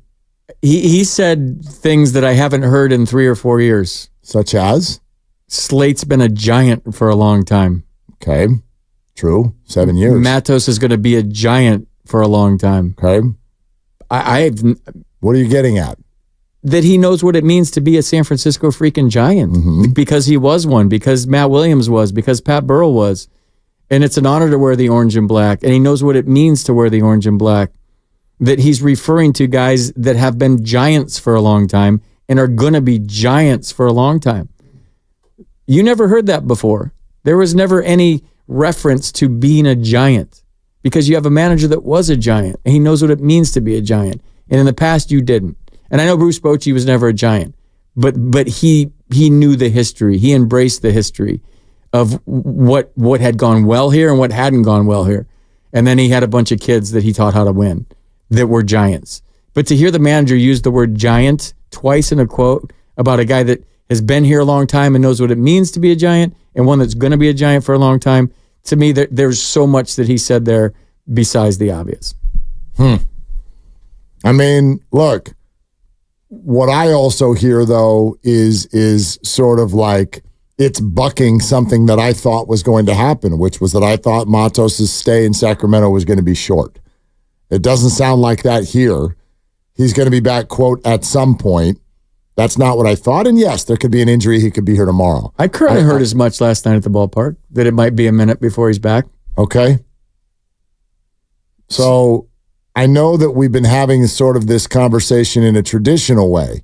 You know, you said earlier, look, there's no point in having him up here if he's not going to play every day. Ramos's emergence and ability to play center field does, I think, put that on hold. Even those of you who are fed up and bored with Yaz and Slater and Conforto, I think that there is some unfairness there. Those guys do provide some value and have resumes as Major League Baseball players. I also think when they do good stuff, for some reason, those guys have struck a chord with fans so that when they do really good stuff, it gets ignored. And when they do bad stuff, my God, we highlight it. Like we are there when Yaz strikes out. We are there when he strikes out. But when he homers twice on a road trip and dives down the right field line for like the 8th time this year to make unbelievable plays, you don't hear a damn thing. When Conforto breaks a 2-2 tie late in a baseball game to start a huge series the night after a win, when he breaks a tie and they win the baseball game in the 7th or 8th inning, whenever that was, you don't hear a damn peep. Oh, we're bored with Conforto. I wasn't bored with him in Texas. That was huge. So I don't think you can just flick all of these established major leaguers, even if they don't have the average you want, away for Matos. But it wasn't until last night that this new thought sort of developed for me. Will Clark said something recently that is resonating in my head.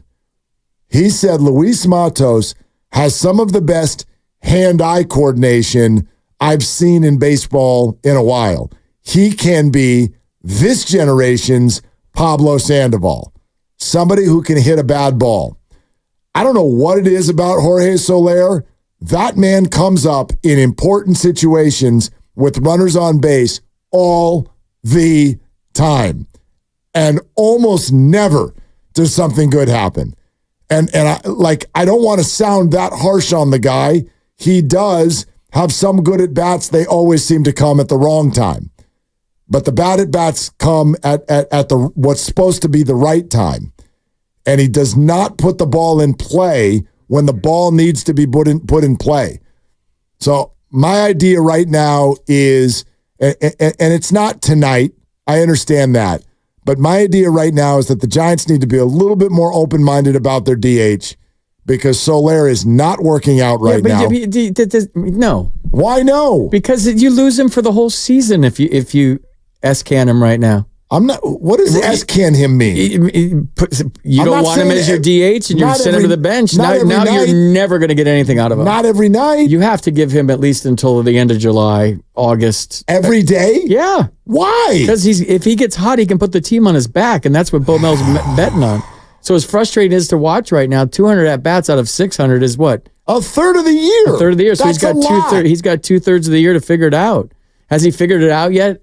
No. Is it hard to watch right now? Yes. Yeah. Is it frustrating for those guys in the dugout? Probably yes. But my theory is once you bench a guy, that's that. Like you've lost him. You've lost the player. You've lost the man. Why is that? Because he's your big sign in the offseason. You sign him to a 3-year deal or whatever it is, and now you're just going to bench him? Matos is the player of the week, and he got sent down. So did you lose him? That's a panic move, dude. What do you mean? If you bench Soler right now, that's a panic move. No, but answer me. Matos got sent down. Are you, after being player of the week, are you losing him? Maybe. I've said as much. Well, but he's 22. This Soler's been around the block. Like, he's supposed to be one of the guys.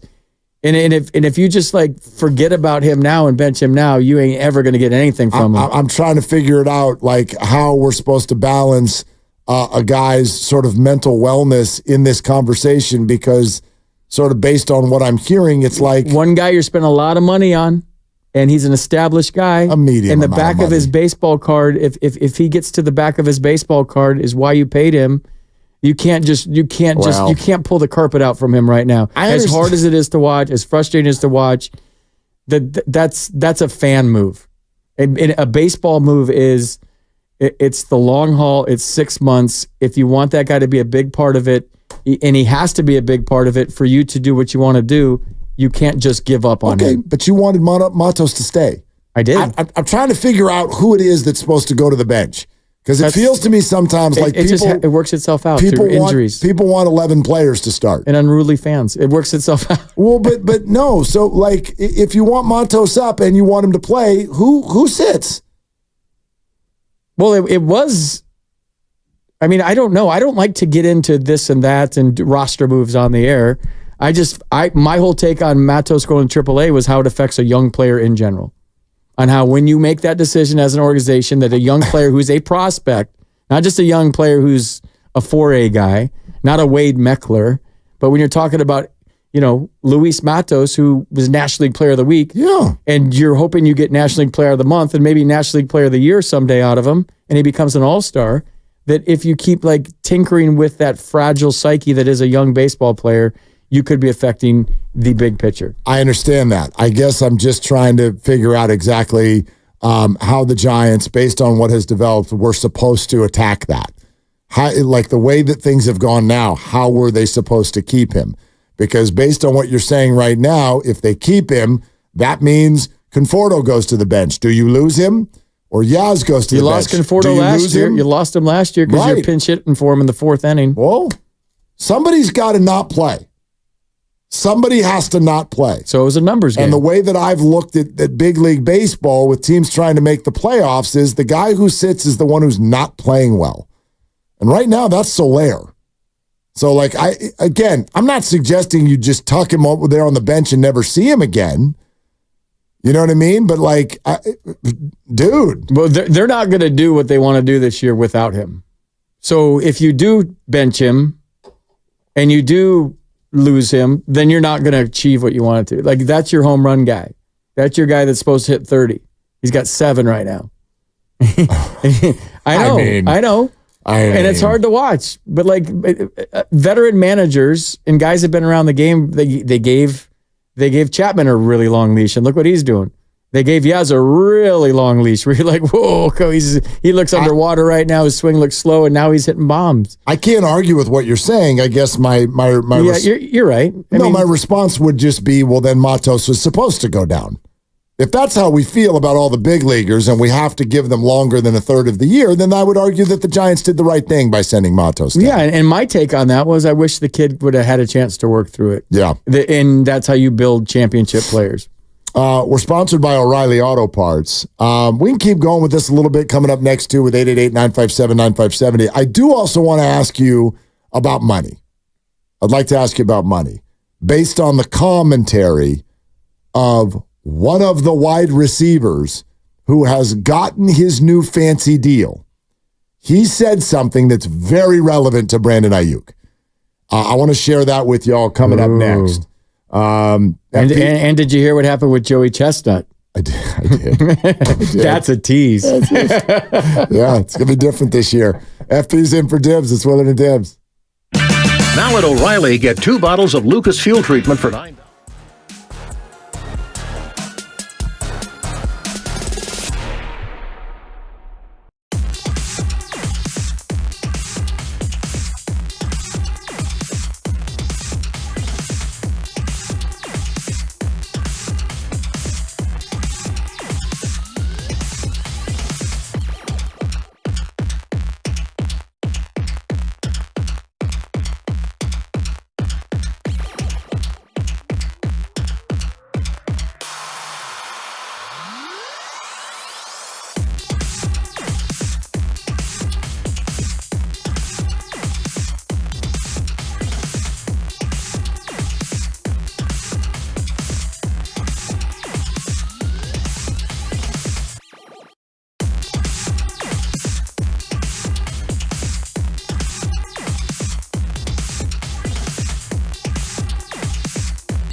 center field.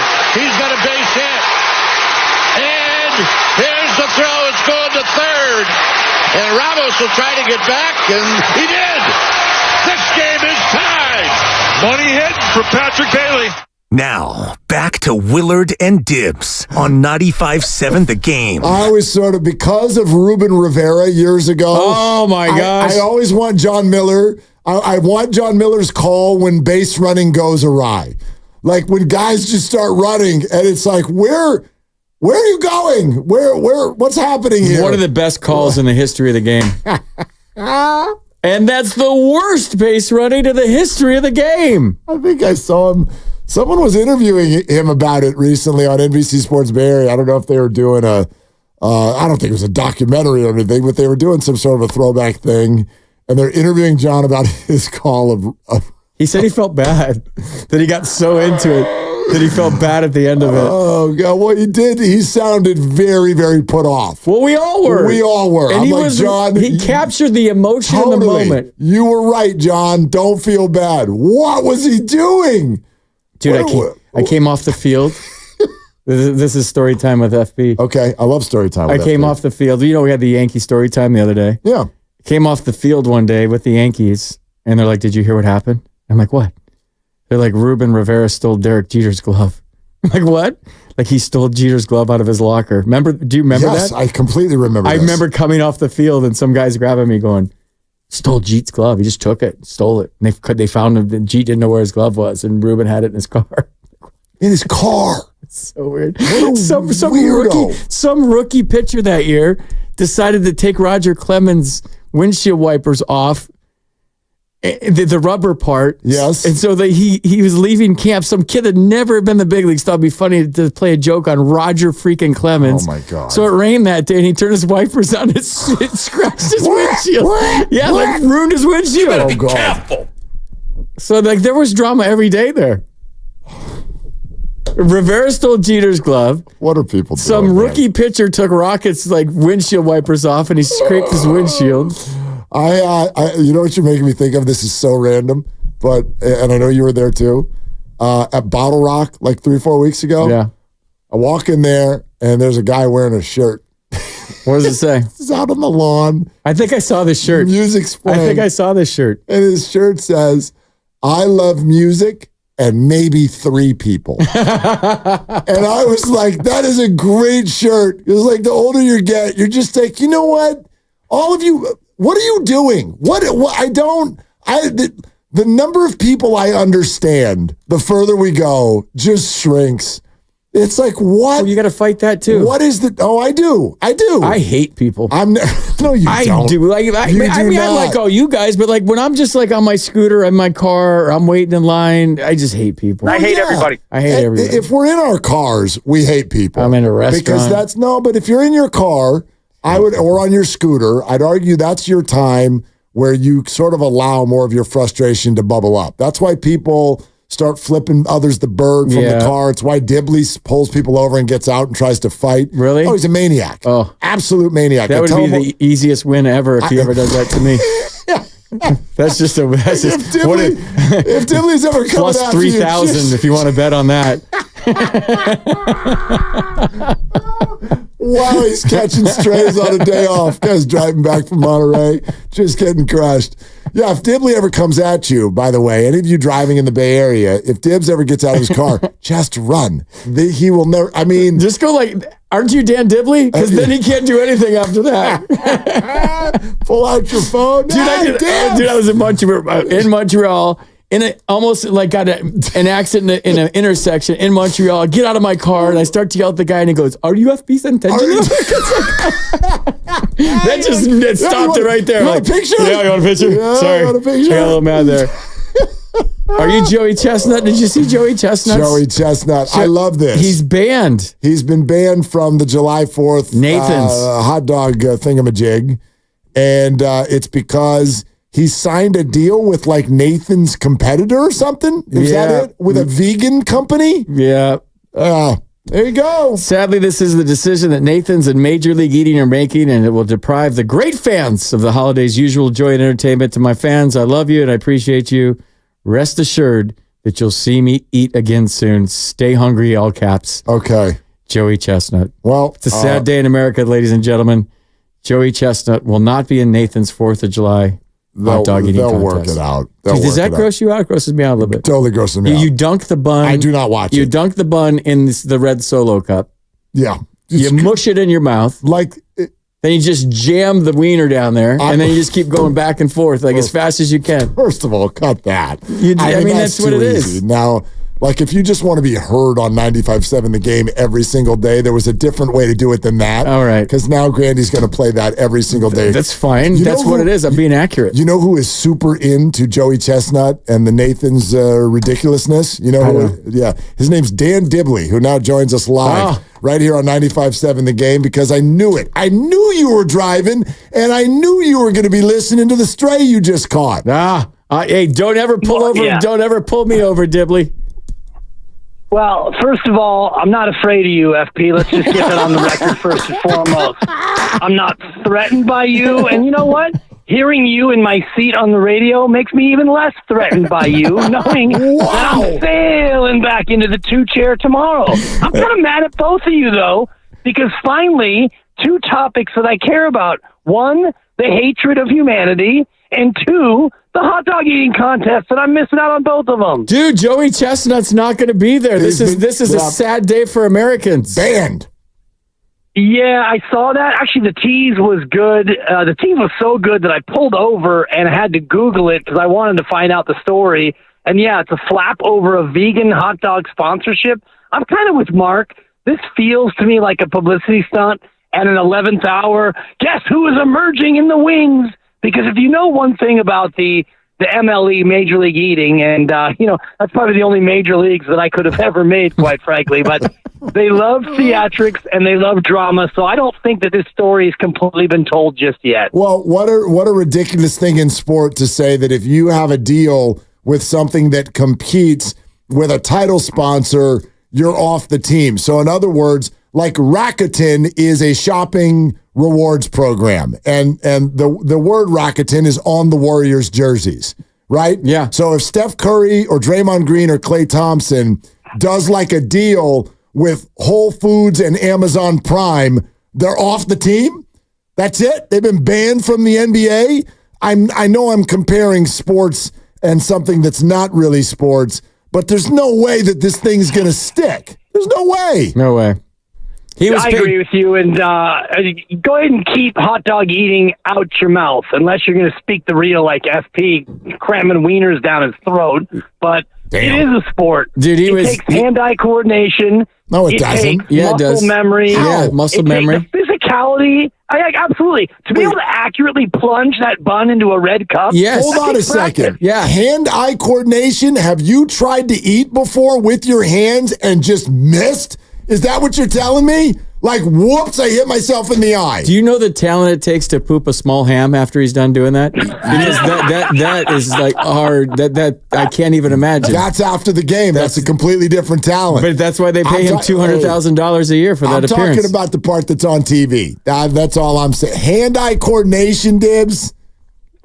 Absolutely, and not to mention the endurance. And his nickname is Jaws for a reason. He's got unbelievable jaw strength. Yep. He trains his body to undertake 10 minutes of pure hot dog eating fury. It's something that takes practice.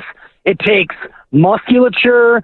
If you're going to tell me that darts and billiards and cornhole are a sport, then my God, what are we even doing anymore? Yeah. How many people did you flip off on your drive home? Grand total of 0. Okay, I had the lovely wife with me and my darling baby. Although the baby was asleep and the wife was on her phone, so there were a couple of times that I could have gone. You could have done it. I could have middle fingered. Yeah. But you know me, Mark. Ridiculous.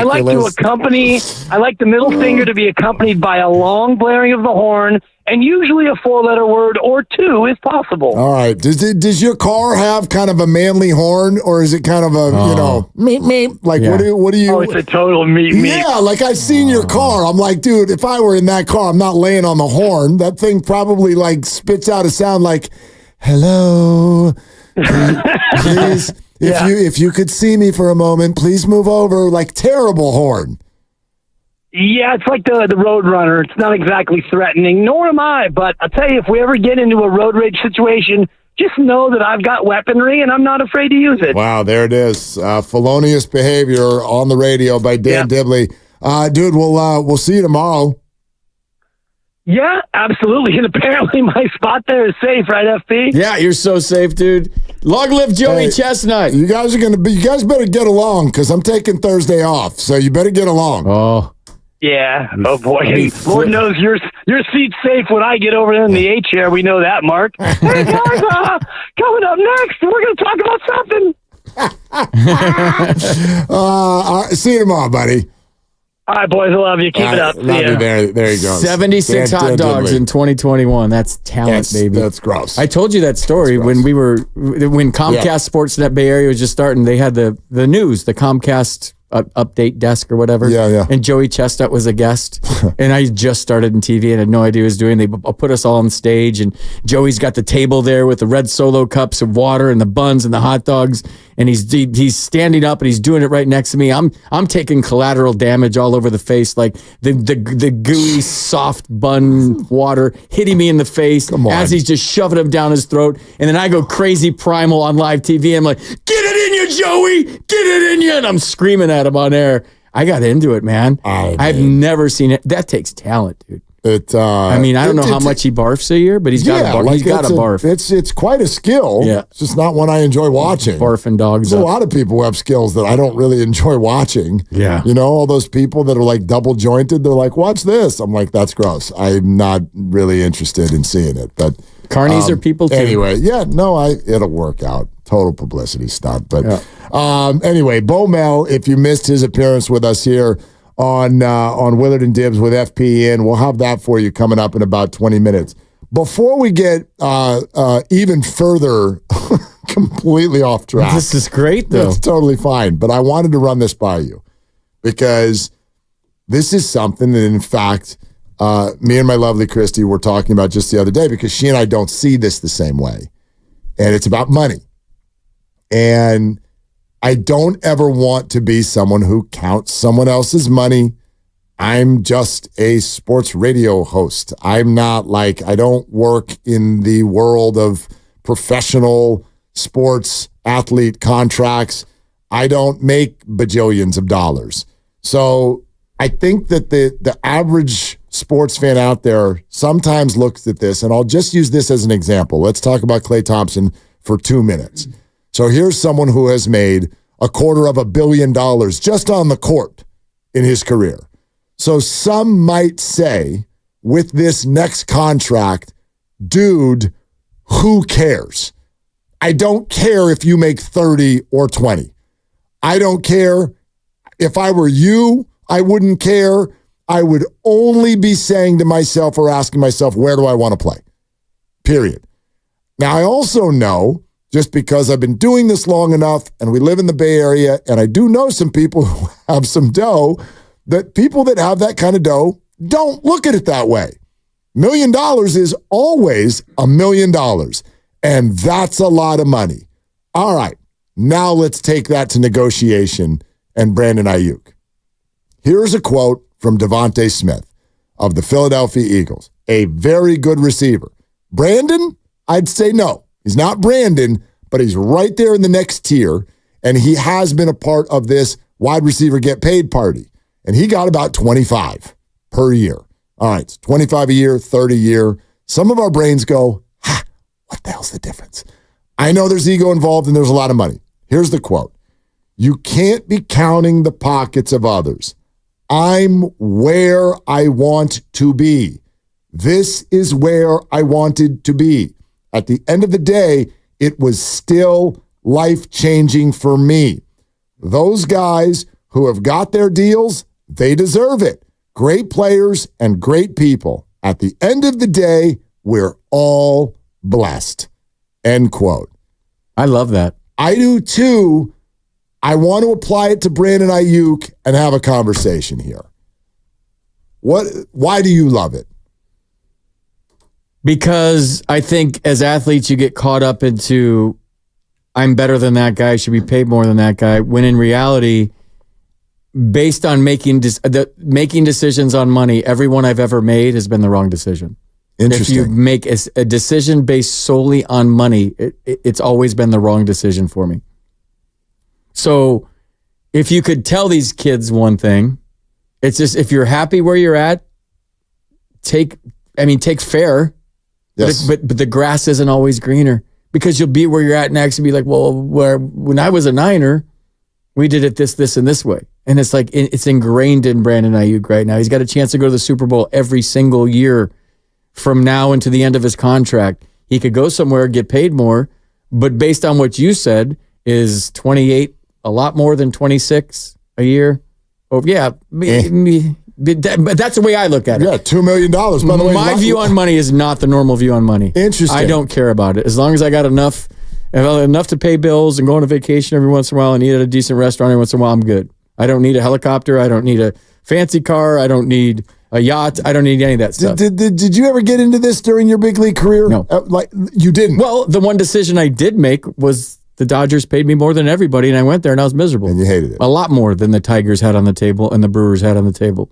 But I was like, LA, it's close to home. It's National League, double switch. They use bench guys. They're paying me way more than the Tigers. Phil Garner was a manager of the Tigers. He wanted me. And looking back on it, I grew up a Tigers fan, and it's the one regret I have. I wish I would have played for the Tigers, or the old English G. But like, if you could tell these guys something, if you're happy where you're at and you got a chance to win where you're at and you love your teammates, that's the thing, man. If you love your teammates and you love going to the room every day and you love being in the building every day and those are your guys, there's no price for that, man. Because when it's all said and done, if you got 100 and this in the bank account or 98 in the bank account, whatever it is, does it matter? Because what we have at the end of the day, nobody asks you your stats. Nobody says, well, how many catches did you have in 19? No, they just, well, what kind of guy was he? What kind of teammate was he? And did he win? So if Brandon Aiyuk is happy with the 49ers and he's happy with his teammates and he generally loves the guys in the room, there's no substitute for that, man. Just take what you think is fair, and who cares if everybody else gets paid. Keep your blinders on. Go win a Super Bowl. You win a Super Bowl, maybe you can restructure it. Who knows? But you're in a place and a team that wants to win. That to me, and the friendships that you made there, you go to another room, it could be cancerous. It could be a bunch of guys that don't hang out, that don't like each other, that don't care about winning. They'd rather have the best table at the best club every night, and we'll see what happens on Sunday, and we go out Saturday nights before the game. You don't know. You know what you got here, and the grass isn't always greener. So here, there's a few things to hit on. I think that's all really interesting. First of all, we say if he's happy here. I guess technically we don't know that. We assume that. He's had success here. I don't know Brandon Aiyuk. Maybe there are things about being a 49er he doesn't like. So I want to at least acknowledge that. Right. Secondly, I do want to say, I hope this conversation doesn't sound like, at least from my standpoint, I'm asking Brandon Aiyuk to take less money than he's worth. Not doing that, would never do that to anyone, and hold nothing against Brandon at all if he wants to grind the 49ers for every dollar that he can get. Right. I literally hold absolutely nothing against him. I also know, and this is what we didn't sort of address so far, that when you're a professional athlete, quote unquote, taking less than you're worth has ramifications beyond you, because there's pressure from a players union. There are agents who have multiple players. Once you take a deal, now you're a comp for the next guy. I don't care. So I know you don't, but there is, I would imagine, there is that pressure out there. There is. Okay, so those are three things I want to say. Now here's the but. But I'm so glad to hear you say that and Devontae Smith to say that, because this is something that always bounces in my head, which is I don't know when we get to this point in our life, and maybe it's because you and I are both sort of back nine-ish, but like, I don't know how long it takes each human being to get to the point where they go, it's about happy. That's all it's about. It's not about every dollar. And so if Brandon Aiyuk loves being a 49er, and if we get to a point where this is like affecting his mental health and his Niner career is on the line and it affects this season, and it's all because the Niners are offering 27 and he wants 28, I'm like, What are we doing here? And by the way, this does go to the Niners as well. This isn't just on the player. Like, it does go to the team as well. Like, sometimes I know, Parag Marathe is a hardcore negotiator. And sometimes you're like, dude, like, you're the Niners. What's another mill here or there? I just sometimes don't get it when sports negotiations get this hot over what feels like something that doesn't really amount to anything for either side. The Niners ain't going to miss it. You ain't going to feel it. Dude, if you're making $28 a year and you're unhappy because you didn't get 29, Devontae Smith to you. I don't know what to tell you. But this is where you let the ego get in the way. Thank you. And so, again, I'm not telling him to take less. I'm just giving a suggestion to all human beings, which is find the happy, and if that equals sometimes a couple bucks less or whatever, what the hell is really the difference in the long term? Even if you got hurt in game one, it's like, but didn't you sign a deal? As long as you're not getting absolutely screwed. Like you're getting what most are getting. Don't take 20. Yeah, that's what I'm saying. Because then you're going to be disgruntled. And you're going to feel like you got jobbed. But if it's close and the years are there and the guaranteed, I think it's in football for me, it would be the guaranteed money. For sure. I don't, the annual, I could get hurt and I don't get it. Right. I want it all up front. I want it guaranteed. So if I blow out in camp and I'm running a post, when I stick my leg in the ground, I want to be paid. There's one thing I'm literally worried about with Brandon, and I'll share that next. And then Bob Melvin joined us earlier. We'll have that for you in less than 15 minutes. We're presented by Fremont Bank, celebrating 60 years of full-service banking with no compromises. FP's here for Dibs. It's Willard and Dibs. Dan Dibley here to talk about the only loss that's actually a win, and that's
Twitch, and YouTube. Powered by First NorCal Credit Union.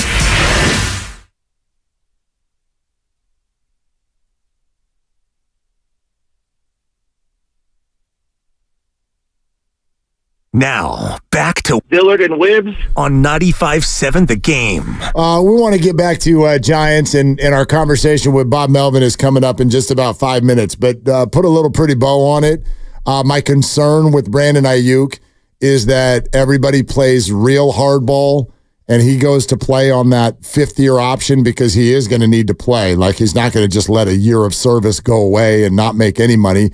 $14.1 million sitting there for a salary this year for him to play football. He's not going to say no to that, but it's also football.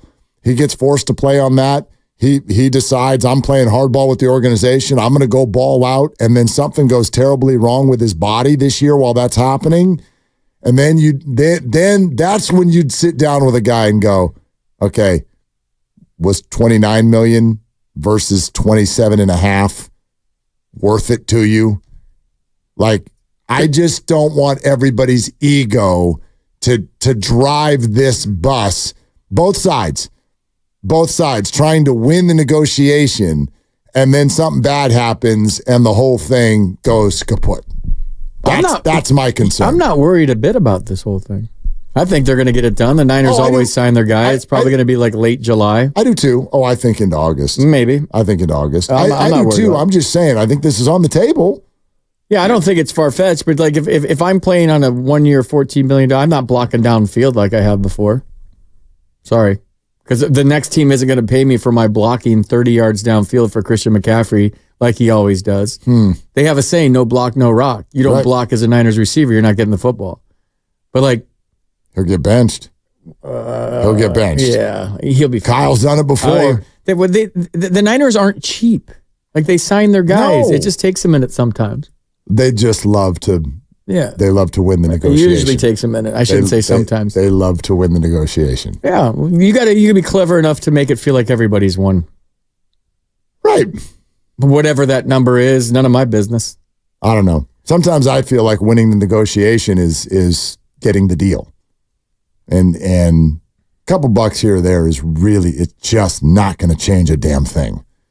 So, not telling them to take less, but that'd be my advice to everybody. Well, I mean, that's great advice, but like when you're on earth. But Mark, when you're in your 20s and you're a professional athlete and you're driving fancy cars, you're living in fancy houses, you're close to a Super Bowl, you're playing on one of the best teams in the league, and you see some stiff on another team that can't hold your jock getting paid more than you, there's egos involved in this. No doubt. So that guy sucks. Are you kidding me? And they won 5 games and we went to the Super Bowl and he's getting paid more than me, and I can run circles around him, and I'm top 3 receiver in the league in my mind, and that's how these things go generally. I know, but ego can get you. It can get you in trouble. And you got your people in your ear. I know. Whether it's family, whether it's your agent, whether it's friends, and they're just like, "Whoa, dude, come on, dude! You're way better than that guy." No, they're lowballing you. Screw that. And the agent's like, "Well, as a matter of fact, I have the numbers to prove that you deserve more than him." And that's where these things get swirly. How do you feel about the job Bob Melvin is doing so far this year? I still think we're in a little bit of a get to know you phase. So early, man. I feel like new manager, new organization, new front office, that everybody's still kind of feeling each other out. The fans are feeling him out. He's feeling out the front office. The players are getting to know him. I would imagine by this time, though, when you get, 67 games into a season, that you're getting there. Usually it takes 3 or 4 months. I would say by the end of June, you better know everybody. And I think we as fans are figuring out how Bob goes about it. It's not as hard to figure out as the last couple of years. It isn't. Well, actually, that wasn't hard to figure out the last couple of years. It was pretty like by the book. Yeah, Lefty once we knew the book. Line change. Yeah. Righty comes in, line change, platoon, opener, based on injury, need, whatever it was. So I think we're still kind of figuring out Bob, and that's fun. I enjoy that. From a player standpoint, they all seem to love him, respect him. It's a different vibe this year. It's Giants and Giants uniforms. It's just it feels different to me, and maybe obviously I'm a little too close to it. Yeah, I do think, and maybe this says more just about how fans feel right now. I feel like he gained a lot of fans when he got loose after the Arizona game. That didn't happen a lot. No, he got mad. When Gabe got thrown out, it looked like somebody was acting. It didn't, you know what I mean? Like it looked so contrived. You know what I mean? Like I have finally figured out that the analytics say I should get thrown out right now. And he would go out there and it was robotic and it was just even that didn't feel organic or spontaneous. And I'm not asking Bob to get thrown out or anything, but I think that it spoke to fans that he was like, "What the hell was that? What are y'all doing?" No, that was. I'll tell you what that was. He had the ass because he was embarrassed. Like that's a direct reflection of him as a manager. If I'm the manager and my team plays lackadaisically, like that's a direct reflection on me. Are we going to get beat? Yeah. Are we going to get our heads kicked in? Of course. Like we'll lose 14-2 this year. Like that's going to happen. But if we go out there and kick a game around that we were supposed to win, and we're not giving effort, we're not focused, we're not whatever the sport is. That's the one where I'm going to lose my temper. Yeah. Like and sometimes it's better to just get it out and then stew. And I don't think you call people out. I think you make your point on what bothered you that night, and guys figure out that you're talking about them. He almost named Casey. He did. He almost named him, and then he swallowed it. In the post-game press conference, he was close. And that one at bat by Casey Smith, he started our guys. Yeah. All right, we sat with Bob earlier today and chatted out that exact experience last week, and Kyle Harrison last night, and the Matos move, and when might he be back? All of that with Bo Mel. So here we got it for you. We started by congratulating Bob on last night's win and asking about Kyle Harrison after what was probably his best start in the bigs. Yeah, no, I agree with you too. And we've been using our bullpen quite a bit here recently, and it kind of in need of some deeper starts. It certainly did yesterday. He tends to throw some pitches because he gets some swings and misses. Every now and then he'll walk a guy. Didn't walk anybody yesterday. Went out there and got us into the seventh inning, which was huge. And that's a pretty good line. He navigated his way through with only one run. So really good outing of Kyle yesterday. Skipper, first of all, nice win last night. Way to go. That was fun to watch in the ninth inning or in the extra innings. I'm sure it wasn't fun for you, but it was a nice comeback for you guys. Talk about Patrick Bailey last night and put down all the right digits and how he's evolved into a catcher, and you as a former catcher and what you see on him on a nightly basis. Yeah, he's fantastic. I mean, it's come in last year, probably wasn't expected to be here. Ended up getting a huge workload as the year went on. And established himself as a framer, as a guy that can hit both sides of the plate, a true two-way catcher, which you don't see a whole lot of. And now here in his second year has really taken kind of the game calling and the leadership to a new level. And these guys really trust him. A lot of these guys he's come up with, whether it was Keaton or Kyle and these guys, and, knows them really well. So, that always plays well too. And when you come from the system, that's fantastic as well. There's a pride factor involved in being a Giant when you come through the system and make your way to the big leagues. So he's all about it for us and, doing a great job for us. Can you talk about managing in extra innings with a runner on second base? Because I'm still learning how to do this. I don't know if it's still learning in progress for you, but with the runner on second, whether you're the home team, whether you're the visiting team, the extra inning strategy with a ghost runner, how do you go about it? Yeah, it's a little different when you're at home. I mean, you can kind of navigate and see what transpired the inning before. On the visiting side, it's really tough to bunt and just play for one run because with man on second, nobody out, it's I wouldn't say it's easy, but, you're giving outs away when one run is kind of almost expected. It's a little more difficult on the road. Now at home, they score 2 runs and, it feels like that's a lot, but when you have a runner on second base, you get an early hit. You feel like you're in pretty good shape anyway. So, Hader was out of the game. We got a little bit deeper into their bullpen. Wisely getting a hit right away was huge. And then we put together some really good at-bats and won a ball game. So we've been really good in these late inning games here, especially at home. I think we've got quite, several walk-offs already to start. So we feel pretty confident in extra innings here at home. Bob Melvin joining us here on 95.7 The Game. Bo Mel, no secret, the struggles this year of Austin Slater. What do you think last night meant to him? Yeah, it was huge for him. I mean, to get a game winner and a walk-off like that, especially against, a righty, which he typically doesn't play against, that's big for him and his confidence. Now, it's not a ton of at-bats. So, he's had some injuries, had an uneven spring, came back a little late, and then had the concussion. And so it hasn't really gone smoothly for him. Consistent at-bats are big at the big leagues, and he really hasn't gotten them. So, his at-bats have looked better here since he's come back the last time. Drew a walk and got on a couple times in Texas and was right in the middle of a win there. So to be able to get that hit yesterday for him, I think is huge. And now settling in and getting some better at-bats. Bob, this isn't fair to him, but because of the transaction last week, he's become the face of Luis Matos being sent down, and a lot of fans have, I think, been scratching their head about that. Can you take us through why that transaction was and what is the plan in the near term for Matos? Look, Luis Matos is going to have a long career for us, and I don't know where we'd be without him. For that period of time, he was player of the week. He was as hot as anybody in baseball, and it was huge for us. So he's a part of this team right now, even though he's not here. You got to make some tough decisions sometimes. He slowed down a little bit, obviously. He can get a little swing happy at times. That the key for him is going to be able to shrink the zone, draw some walks, and get good pitches to hit. But he's a terrific talent, and he's going to be a giant for a long time. It's a little unfair with Slate early on, not getting a ton of at bats and being, not being healthy and so forth, getting off to a slow start, and then when Luis has such a big couple weeks, there's some tough decisions need to be made.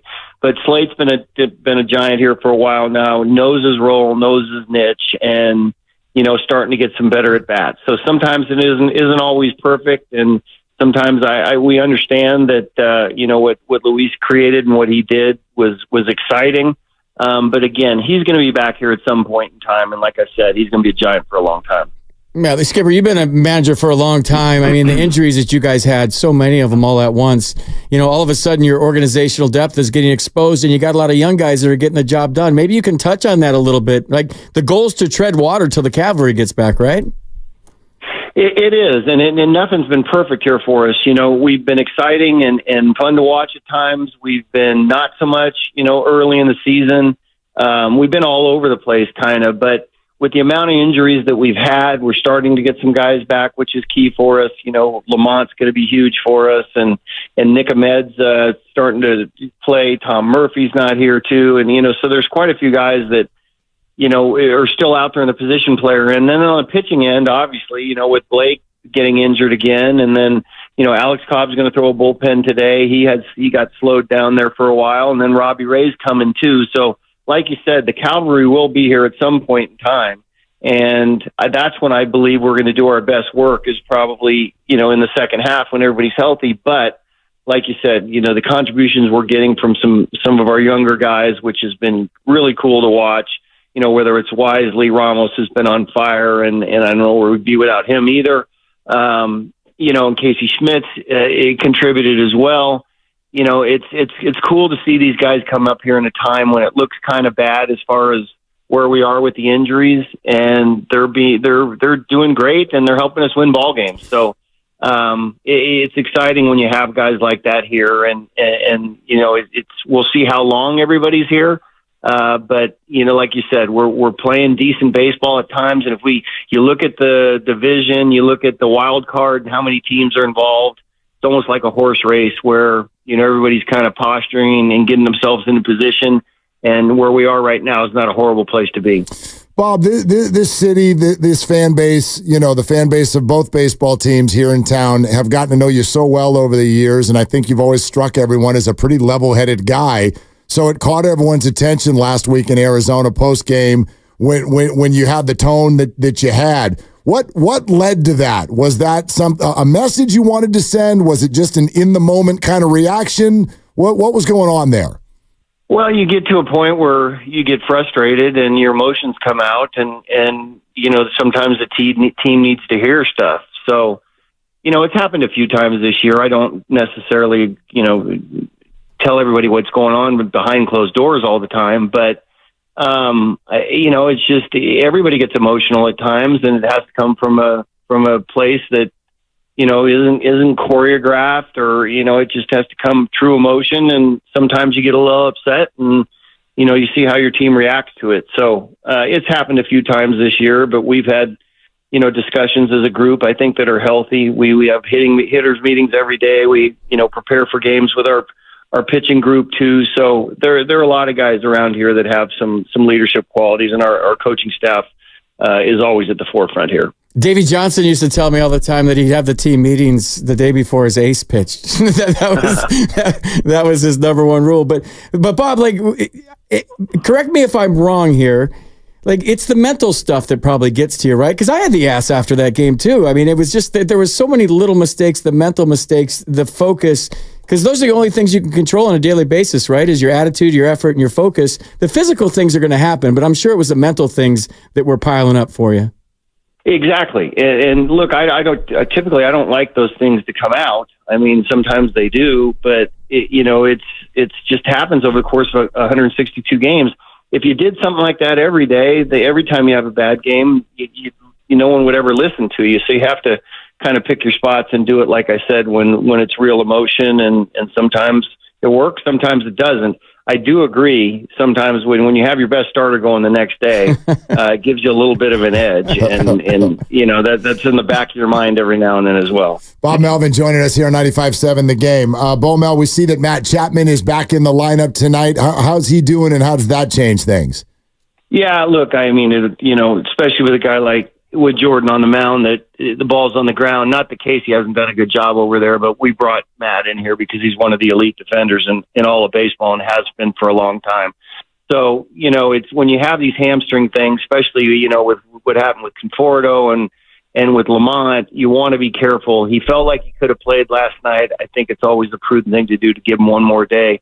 We did give him yesterday, and I think he's raring to go today. So it's always nice as a pitching staff to know that when you hit the ball over the left side to where he is, he's probably going to gobble it up, and he's made so many key plays for us this year too. So it's nice to have him back in the lineup. Bob, speaking of the lineup, this is a comment and a question we get from listeners a lot in terms of how that lineup comes to be. I think the perception now is there's a computer upstairs and it spits out a lineup, and there's been some back and forth discussion even recently about you, Farhan, a computer. How does the lineup come together every night? Well, it's not a computer. We're trying to get the best lineup we possibly can on a particular night. And earlier in the season, we had basically a set lineup almost every night. There was some changes for righties and lefties, and every team does that. It didn't work for a while, and we didn't play our best baseball when we weren't beat up, and we did have a fairly set lineup. So, now with the injuries, obviously it's going to look a little bit different from day to day. We had 4 guys, I think, yesterday that were from AAA, so that's going to look different. But you also want to play a hot hand, and sometimes you give some times at the top of the lineup for guys to iron some things out. Right now, we're trying to get some guys up there that their on-base average is good, so the guys behind them, they're on base a lot, and the guys behind them can, hopefully knock them in. And so every day and, week to week, month to month, it's going to change some based on the way guys are performing. So there's always a balance in what is a set lineup and what you think the best particular lineup is on a certain day. Boma, we'll let you run, but real quick, can you give us a Blake Snell update? And also, how important is him turning this around? How important is that to your success later in the year? Yeah, it's going to be key. But if you look at his track record, he's always been a slow starter, and his second halves have been off the charts. So, and with no spring training and, then getting hurt and, it just hasn't, gone his way to this point in time. But once he gets settled in and gets a few outings in a row, and hopefully that's fairly soon. I think he's playing catch again today. I think we're going to target a bullpen for him here pretty soon, probably have a couple of those, and then maybe some sort of simulated game or something and get him back in there. But in the second half, it is dominant. And even last year when he won the Cy Young, early on it wasn't great. He always finds himself and pitches really well when you really need him to. So there's a lot more in there for Blake. We need to get him healthy. We need to get a couple of good outings under his belt, and then you'll see what he has to offer, which is pretty significant. Bob, great to have you, man. Thank you so much. Go get him tonight. All right. Thanks, guys. Okay, there it is. The skipper of the Giants, Bob Melvin, with us. And this is something that I'll keep on stressing. especially as you have any conversation about the trade deadline, how the Giants are performing, what's the outlook, all of that stuff. I'll give you this. I can tell you that at the ballpark, just within the last hour and a half, Blake Snell is throwing on flat ground. Alex Cobb is supposed to throw a bullpen session either today or tomorrow. Tristan Beck is also in a throwing program. And all of that, I didn't even mention Robbie Ray, who's thrown in the Arizona League. I think his second outing this week, multiple innings. And so when you start to just allow yourself to dream for a second, just let yourself go there for a second, where the Giants, in theory, have more major league ready starters that are hurt right now than they do healthy. So if you've got Logan Webb and Kyle Harrison and Jordan Hicks, even put Keaton Wynn aside right now, there are questions there. And any of these guys who've come up from the minors or the idea of an opener, the fact is that when we get to July, a scenario exists where you got Webb and Harrison. Where's Jordan Hicks as far as all the innings? But then there's also Blake Snell, and there's Alex Cobb, and there's Tristan Beck and Robbie Ray. This could be a completely different experience, different baseball team a month from now. Speaking of Alex Cobb, really quick, Alex Pavlovich had an update earlier. Alex Cobb threw about 25 pitches off the bullpen mound, said it felt great. The plan is for him to throw another bullpen session on Friday. Okay. And so, I don't know, could it happen again? Are all of them going to be healthy at once? You can doomsday this, but that's why I'm so focused and get very I push off any of this. Come on, just develop stuff's not a good year anyway. This is not a contender. Did you actually believe this was going to be Yes, I do. Call me Homer, call me crazy, do whatever you want. That's a big freaking league pitching staff. If they pitch to their potential, if they pitch to their names, and my God, if this is a team that gets a wild card spot with all of those starters, right? You tell me you want to face them in a playoff series. No, I've just been doing this too long and seen weird things happen, and it's not like the season's over by any means. And they are treading water with guys from the minor leagues, and that's exactly what you're supposed to do when you have injuries, and they've been so significant. So, hey, first of all, tip of the cap to the skipper for coming on. Yeah. Because if you're around him and you see what he does every day, his happiest time is first pitch. When he gets to manage, it's one thing to another, and then the scrum, and then the Bob Melvin show, and then this interview, and that interview, and this guy wants his time, and that. Dude, you're a half politician when you're a big league manager for a big market team. I feel like for Bob, when the game starts, is like for me when the kids go to bed. That's kind of what I feel like it probably feels like to him. Okay. No, I don't know that it's that much of a sigh of relief because, he's patching it together right now. I'm full of it. I had two of my kids stay up later than I do anyway. But anyway. I would say all the prep work you do for a show every day, and then once you flip the switch would be more like his game. Because, it's still fun. It's still intense. You got to think. Fun, you got to be on your toes. You got to think about scenarios like last night. Last night, in extra innings, the Astros decided to bunt all over the place, and you saw that, I kind of liked it. It worked. I'm people bunt now, and everybody's like, "Oh my God, he bunted! Well, I'm gonna freak out and throw it down the line. I'm gonna freak out and not catch it. It's a bunt." So a friend of mine's talking about the Giants and hadn't seen the game last night, and he's like, "Oh, Astros got 2 runs in the 10th. Who was pitching?" Almost in a way of who are we blaming tonight? Who came in and gave all this up? I'm like, well, it was Eric Miller. But remember, first of all, there's a person on second base that he had nothing to do with. And essentially, the Astros scored twice because they bunted. Yeah. Eric did nothing wrong. Nope. Nothing wrong, and it's 3-1. And even the base hit he gave up. This ground ball goes up the middle. 3-1 is 2-1 in extra innings. Kind of. Because you have to score all the way from home, all the way around the bases, back to home to get a run during the game. But you already got a guy out there. You got a guy. So that runs, you just got to say that's a run. You should get that guy, so yes. A 3-1 is 2-1 in extra innings. Because you still have a guy in second base to come up with. That's a run. You got to count that run. The second run is when you feel okay, now we got a challenge in front of us. That's when you actually feel like you're losing. I think the third run. Well, no, but if they score 3 in extra innings, that's going to be tough. Because the ghost runner is going to score. Yes. You got to assume that.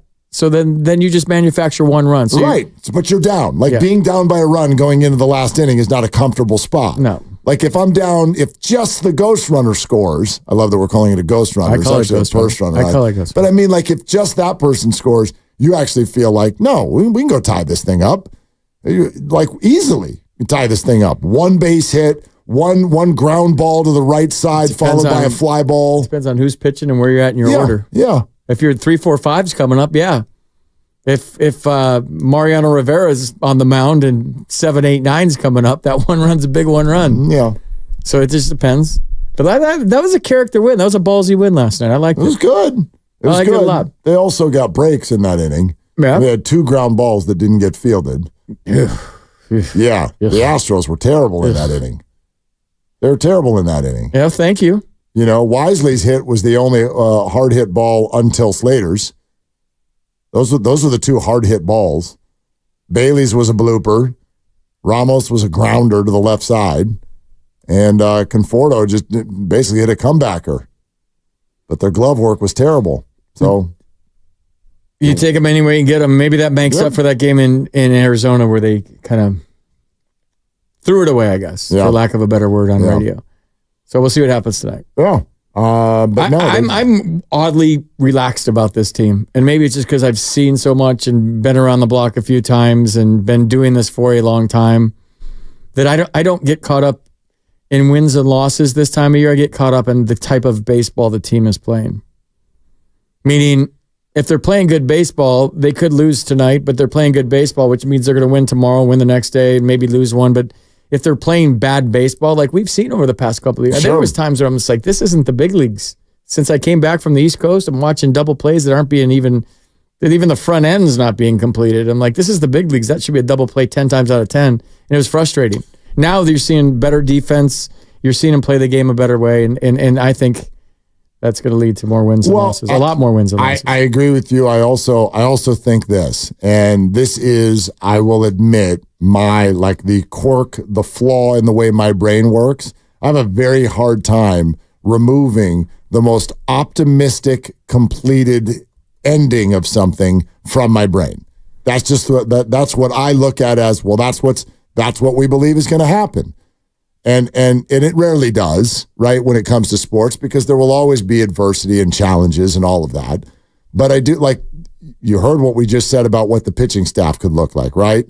But now take it to 6 weeks from now, and let's talk about the lineup. Let's pretend Lamont Wade is your first baseman. Yeah. And let's go with Elliott Ramos is actually a thing. Yeah. I don't know if he's going to have a 950 OPS, but let's say he regresses to 800. And Francisco Lindor's your shortstop. There you go. That's what I was going to say was, and you acquire someone. And Pete Alonso's your DH. How you feeling? I'm feeling real good.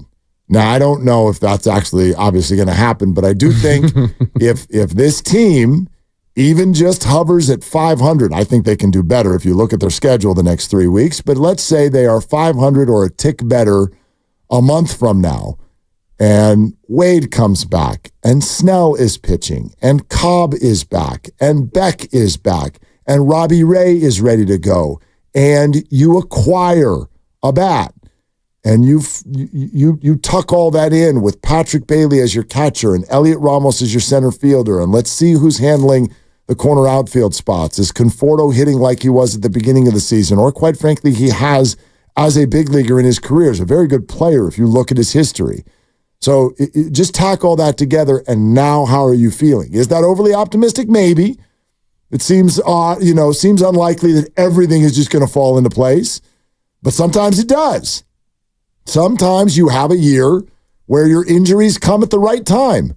I'll give you the Warriors 2 years ago. Everybody got hurt. And everybody came back. And then everybody came back. And then they won the whole damn thing.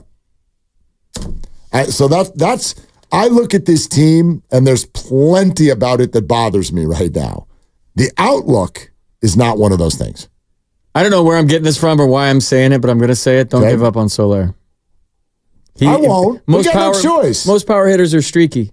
And if he gets hot, this could be fun. He's very streaky. He's frustrating right now. I'm sure he's frustrating a lot of people. I'm waiting for the streak. More important than us. He's probably frustrating a lot of people more important than us. But I'm not. I just think if he locks in, look out. There are going to be balls flying in places you ain't seen them fly before, and it's going to be fun. He can hit the ball long And there's way. still like July, August, and September, and half of June. I'm not giving up on this guy yet. No, listen. I was not suggesting they give up on him. I was suggesting that they open their mind and you maybe take some days off here or there and take a look at something else, especially if you feel like that night it calls for it. You know what I mean? Like, this is one of those situations where I'm like, I don't know. How about a little more analytics? Just for this one. You know what I mean? No, there's a right-hander with a dirty slider. All right. I got an idea. Let's do something else. Right now, Mark, the slider does not have to be dirty. It just has to be a slider. All right, so there's a right-hander and he throws a slider. How about if we try something else? Just not seeing the ball. He can't lay off. So, Wilmer, get in there. You're the DH. You know, Flores, by the way. Locking in. Locking in. And he was your best hitter last year. Don't forget about Wilmer Flores. Why can't he have some DHer nights? Right? Well, yeah. Who would you rather have up right now with runners at second and third and 2 outs? It depends what you want. If you want a ground ball, I'd like the runs to score. If you want a ground ball, I know who. You know what I mean? Yeah. Yeah, I'm not worried about the outlook. I think the outlook to me is incredibly interesting because the Giants have already shown this offseason that they know they have to be aggressive. And so take that to the deadline. You know, this is a team that 2 years ago acquired Chris Bryant at the deadline. I know sometimes Farhan Zaidi at a deadline or any other time of year, boy, he can uncork a trade that makes you just pass out right there in the middle of hearing about it. Who? Exactly. No, Farhan did? Yes, he can uncork a trade where you're like, I haven't even heard of who we traded, let alone who we acquired. Like, I don't need the third string catcher from Houston. No, I think Giants fans are over that. Yes. If there's a trade, they want it to be a blockbuster. Let's have it land. Even if it stings a little bit. Totally. Because to get something, you got to give something away. And there comes a point, and it's going to be game time decision based on how you're playing end of July. Last 2 weeks in July are going to determine a lot. The league is mediocre. There's 4 teams over 500. So if you're Farhan and you're going to trade a prospect and it's going to sting a little bit, you got to be close. You got to be playing in the right direction, heading north. They have very little reason to not. You know. Well, it's too early to say that though. No, okay. Look, a lot can happen, but I would argue that it's very unlikely the Giants become significantly more injured than they already are. Number one. Number two, Houston's in town. The Angels are about to be in town, followed by the Cubs. A trip to see Chicago and St. Louis, which includes the Rickwood game. And then Chicago comes to town. Yes, it gets tough for a stretch after that. You know, as they move from June to July, it goes Dodgers, Braves, Cleveland. 3 straight series. That's going to be hard. But there is plenty of time right now for the Giants. You know, and then after that, it's Toronto and Minnesota come here, and then you're at the All-Star break. Angels are 25-40, in case you're wondering. They're terrible. The Astros are 30-37, in case you're wondering. Can you name an Angel? Not Mike Trout. Well, Rendon, but he's always hurt. The Cubs 32-34, and the Cardinals 31-33. So June is the month to giddy up. That's 1, 2, 5, 8, 11. That's your next 15 games. Mm-hmm. They will play 0 games against teams with winning records. So, and, you know, as of tonight, they're not a team with a winning record also. So I get that. But, like, yeah, the idea of them still being in this at the trade deadline, I'd be surprised if they're not, wouldn't you? I'd be surprised if they're not, especially considering in this, you don't have to be that good to be in this. Yeah, I know.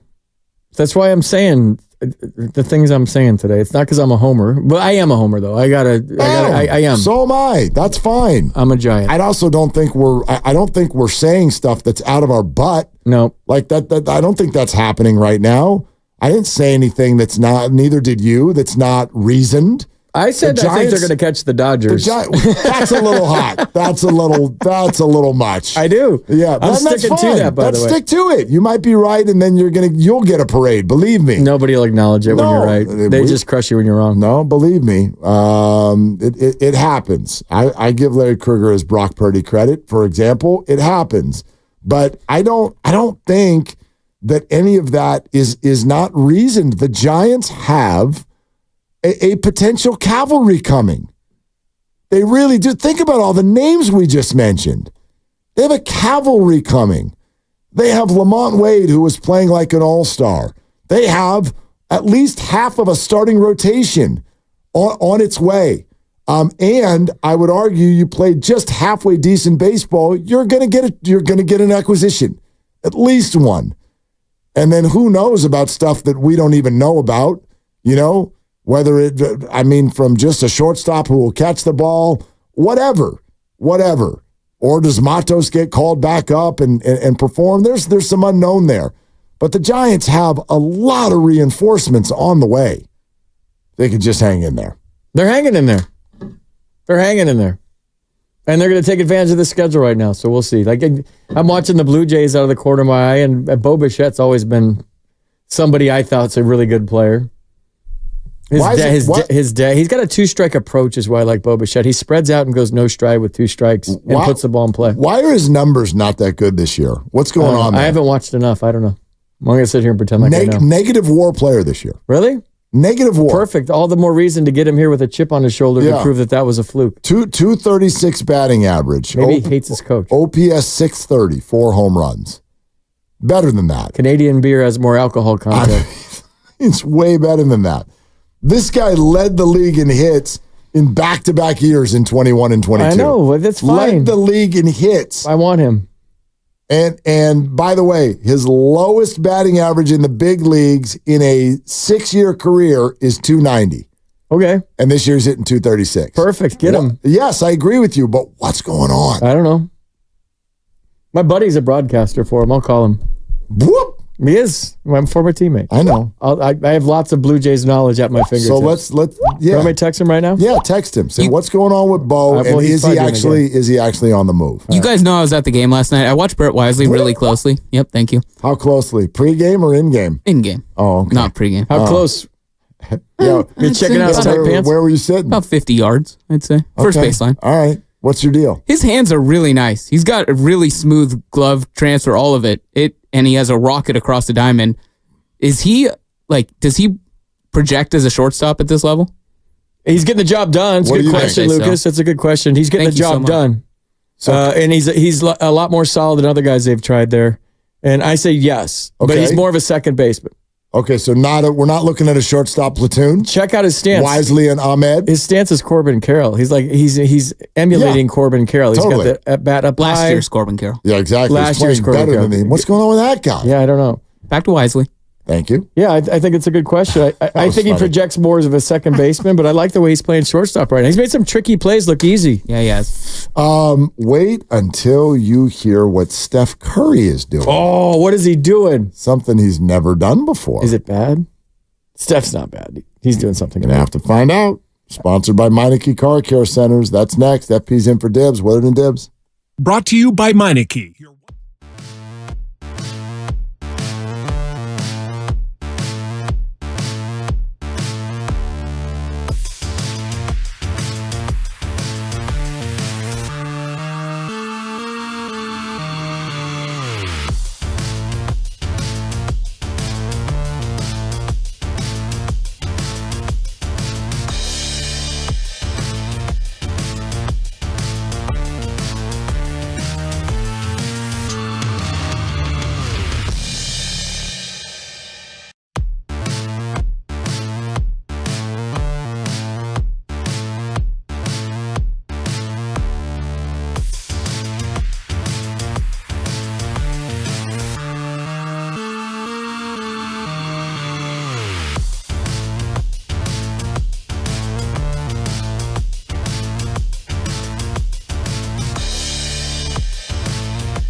And you just jam the wiener down there.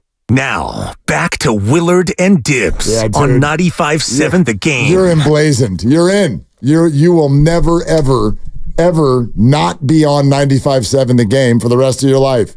You just signed a lifetime contract with that comment. Well, I'm surprised it's not on Twitter because whatever I say goes on Twitter like in a little capsule and doesn't give the content that I was using it on. That's Luke. That's what Luke's in there doing. What are you doing in there, Luke? What'd you post? Just Twittering. Like, I say something nice about somebody, but the part where I kind of am a little critical. Oh, yeah. No, he doesn't do that. He didn't care. Yeah, he doesn't do that. Like, he does. Jorge Soler, probably based on the tweet he sent from what I said earlier today, Soler's never going to speak to me ever again. Mm-hmm. I'm over here trying to replace him. Luckily, he doesn't speak English, so you're good. He speaks English. Huh. They all do. He speaks English. They all do. Well, I don't they know all if I've do. heard. That whole and this is a fact. Take this as a fact. I know this because I know people, Grandy. I know people in the Angels organization. Your boy, as you used to call him, Showy. Showy. Hey, Showy. Hey, Showy. Hey, who do you like? What's the over tonight, Showy? What do you like in the Derby? That guy, oh yeah, he speaks English. Speaks English? Yeah, sure does. But not at the gambling press conference or not when people have questions in a locker. But he does. He does. He's been around for, Showy's not brand new. How many years has he been here now? 6? I don't know. Lots. He's been here lots. He's not. That guy's been here lots. He's not he's next to Mike Trout in the clubhouse being like, I don't know how, I have no idea what you're saying to me right now. He gets it. Are you betting again, Ipe? I told you to knock it off. I can't lend you any more money. How do you say in English, where's my money? Where'd the money go? 4 million? It was 16. What was it? 16? It got to 16. 16? 16 no, million. But 4 was out of that account, right? No, it was 16 million. Google it. 16 million. ePay ripped them off for 16 million. Ripped them off, air quotes. ePay, what do you think about the Rose Bowl? Tweet you got that, Michigan? Luke. Yeah, tweet that. FP does not believe Shohei Ohtani. I don't need to. Shohei Ohtani is guilty. No. Anyway. The latest thing FP's reacting to is that I tweeted out that he said the Giants can catch the Dodgers. That's a great thing. That's true. He did tweet that out. I'll stick by that tweet. Yeah. It might not age well, but it might age wonderfully. It does have a little Stephen A. Bayless sound to it. Giants are going to catch the Dodgers. Yeah, they're going to catch him. They're going to get healthy and zing right by Mookie. Mookie's got 10 errors at short already. Oh. Not a shortstop. Not a shortstop. No Brett Wisely. Their second baseman, Gavin Lux, can barely throw to first. Their third baseman, Max Muncy, hits a ball in the ocean, can't make a play at third. Yeah, they do. I mean, they're good. The Dodgers do have some weird, obviously. They got Showy. Phenomenal baseball team, but they do have some weird stuff going on. Yeah, Freddie's great. Showy's great. And Will Smith is great. Well, and the rookies. Teoscar. The rookies. Teoscar's a man. But the young guys they're calling up, this perception that the Dodgers just snap their fingers and somebody comes up and is awesome. Not this year. Yeah, that center fielder's not good on defense either. Year. Whatever his name is, number 84. How do you get number 84 in the big leagues? MLB. Come on, dude. This isn't class of 84. What are we doing? Ask you that. No, I don't like seeing high numbers on guys that are in the big leagues. It means you're not going to stick around, doesn't it? But no, it just doesn't. It's not a good look. I don't like single digits. I don't like number 7 on Blake Snell. What about I don't 88 like single digits on pitchers. 88 on Luis Robert? That's fine. 99 on Judge is fine. But when you see random 74s and 81s and come on, dude, it's the big leagues. Give them a low number. It's the pros. You're in the big leagues. You're in the show. There's got to be, it's not the Yankees where you have 26 numbers retired. Find a number for the kid that makes him look like a big leaguer. All right. Sorry, I had to go on that. No. What stat is this? What stat is this? I'm just going to give you the teams and how they rank. You tell me what the stat is. I like game shows, dude. All right.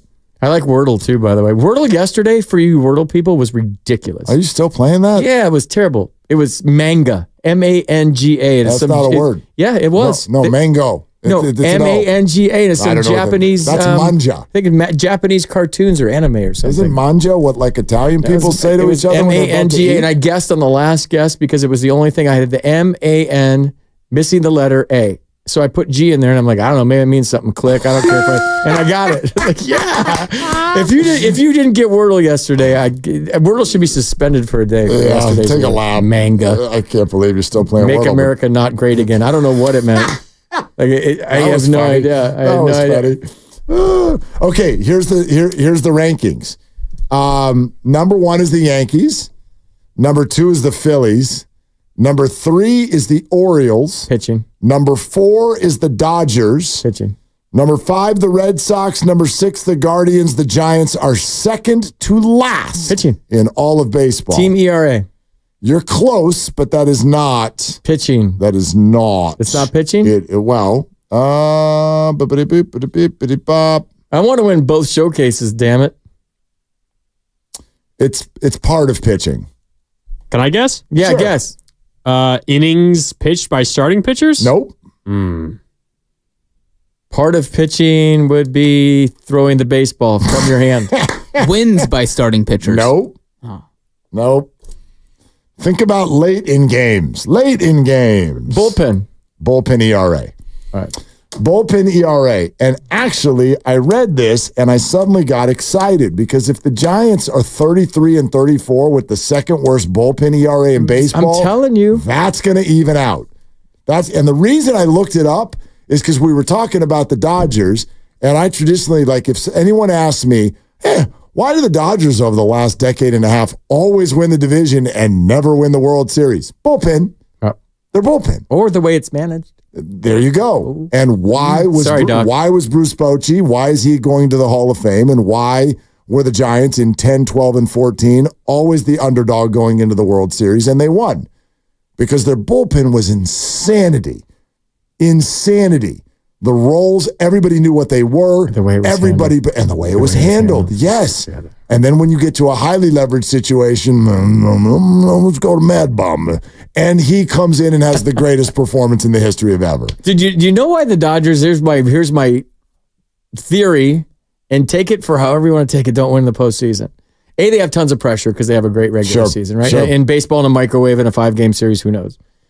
But B, when you have 1,000 analytic people at your service, and most games are mapped out throughout the course of a season, when has Dave Roberts, who I think is a wonderful baseball mind, ever learned how to manage? Because it's all scripted. If we get to the 7th, it's this guy. If we get to the 8th versus this part of the order, and it's 4, 5, 6, this is our guy. If we get to the 6th and he only goes 5, and it's this part of the order, it's this guy, it's this guy. Everything's scripted. So now, how did Bruce Bochy win 3 World Series? He managed the playoffs totally different. Unscripted. Than he managed the regular season. Like every game was game 7. And even if Lincecum went out there and had bad 2 innings, see ya, get him next time. Every game's game 7. And he managed from his gut and he managed with feel and what his eyes were telling him real time what was going on during the game. I don't think Dave Roberts has ever had that luxury. So now he gets into postseason and the script gets flipped. He's like, doesn't know what to do. Yeah. And he's a wonderful baseball mind. That's a good point. He's just never, if you sit in the back seat of an Uber all the time and you've never driven in your life and all of a sudden you got to drive the Uber and you got to drive the Uber at rush hour in the biggest time of the year and you don't know how to drive. That's kind of what the Dodgers do in the postseason. Their fans go nuts. Like, what is Dave Roberts doing? Oh my God, fire Dave Roberts. Well, he doesn't get to manage for 6 months and now you tell him to manage or you're still scripting it out and you can't script the playoffs out because it's just weird and weird stuff happens. I don't know. Over analytics. That's my knee-jerk theory. I don't know. Grandy, what do you got coming up in 5 minutes? What are you doing? You're going to hear from the skipper again. Yeah. Oh, yeah. Keep playing them all night.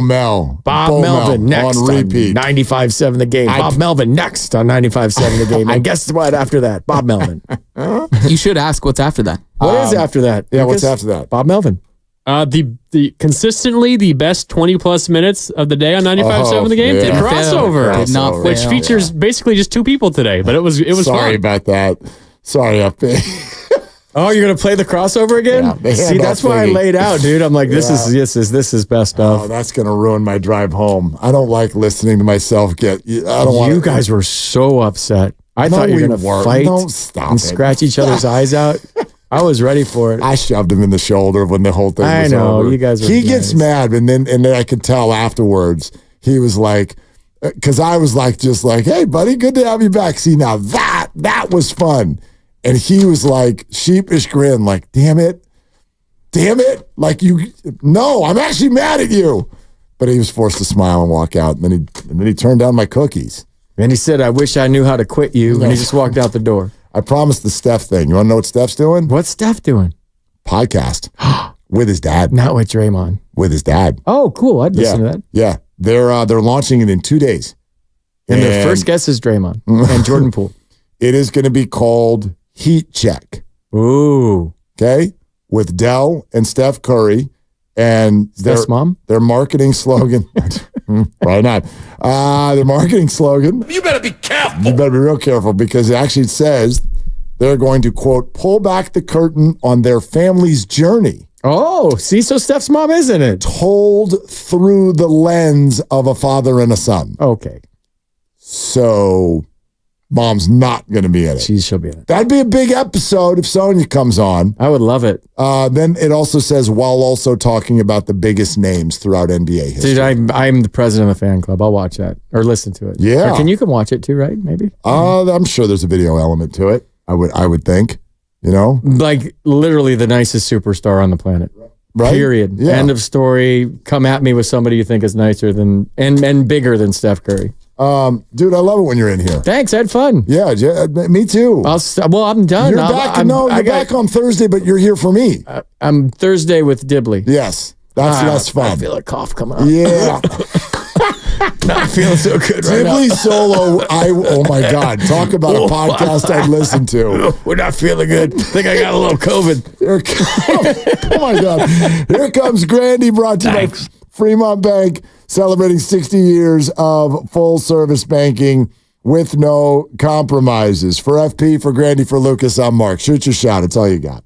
Hey, what's going on? It's Willard and Dibs for Safeway. Enjoy these amazing deals. And as always, earn 4 times reward points on hundreds of exclusive offers with your Safeway app. Let's start with USDA Choice Boneless Beef Tri-Tip Roast Untrimmed Twin Pack, $3.97 per pound. Limit 1 offer per household. Digital deal. I love the twins, and I also love YoPlay yogurt, 4 to 6 ounce variety, and protein yogurt, 5.6 ounce selected varieties, 37 cents each. Limit 12 items. Digital deal and member deal. I'm a big fan of protein. Nice. And I bet your girl Mila's a big fan of Cheerios, right? Loves them, loves them. Okay, Cheerios or Cinnamon Toast Crunch cereal, 8.9 to 12 ounce boxes or Fiber One bars.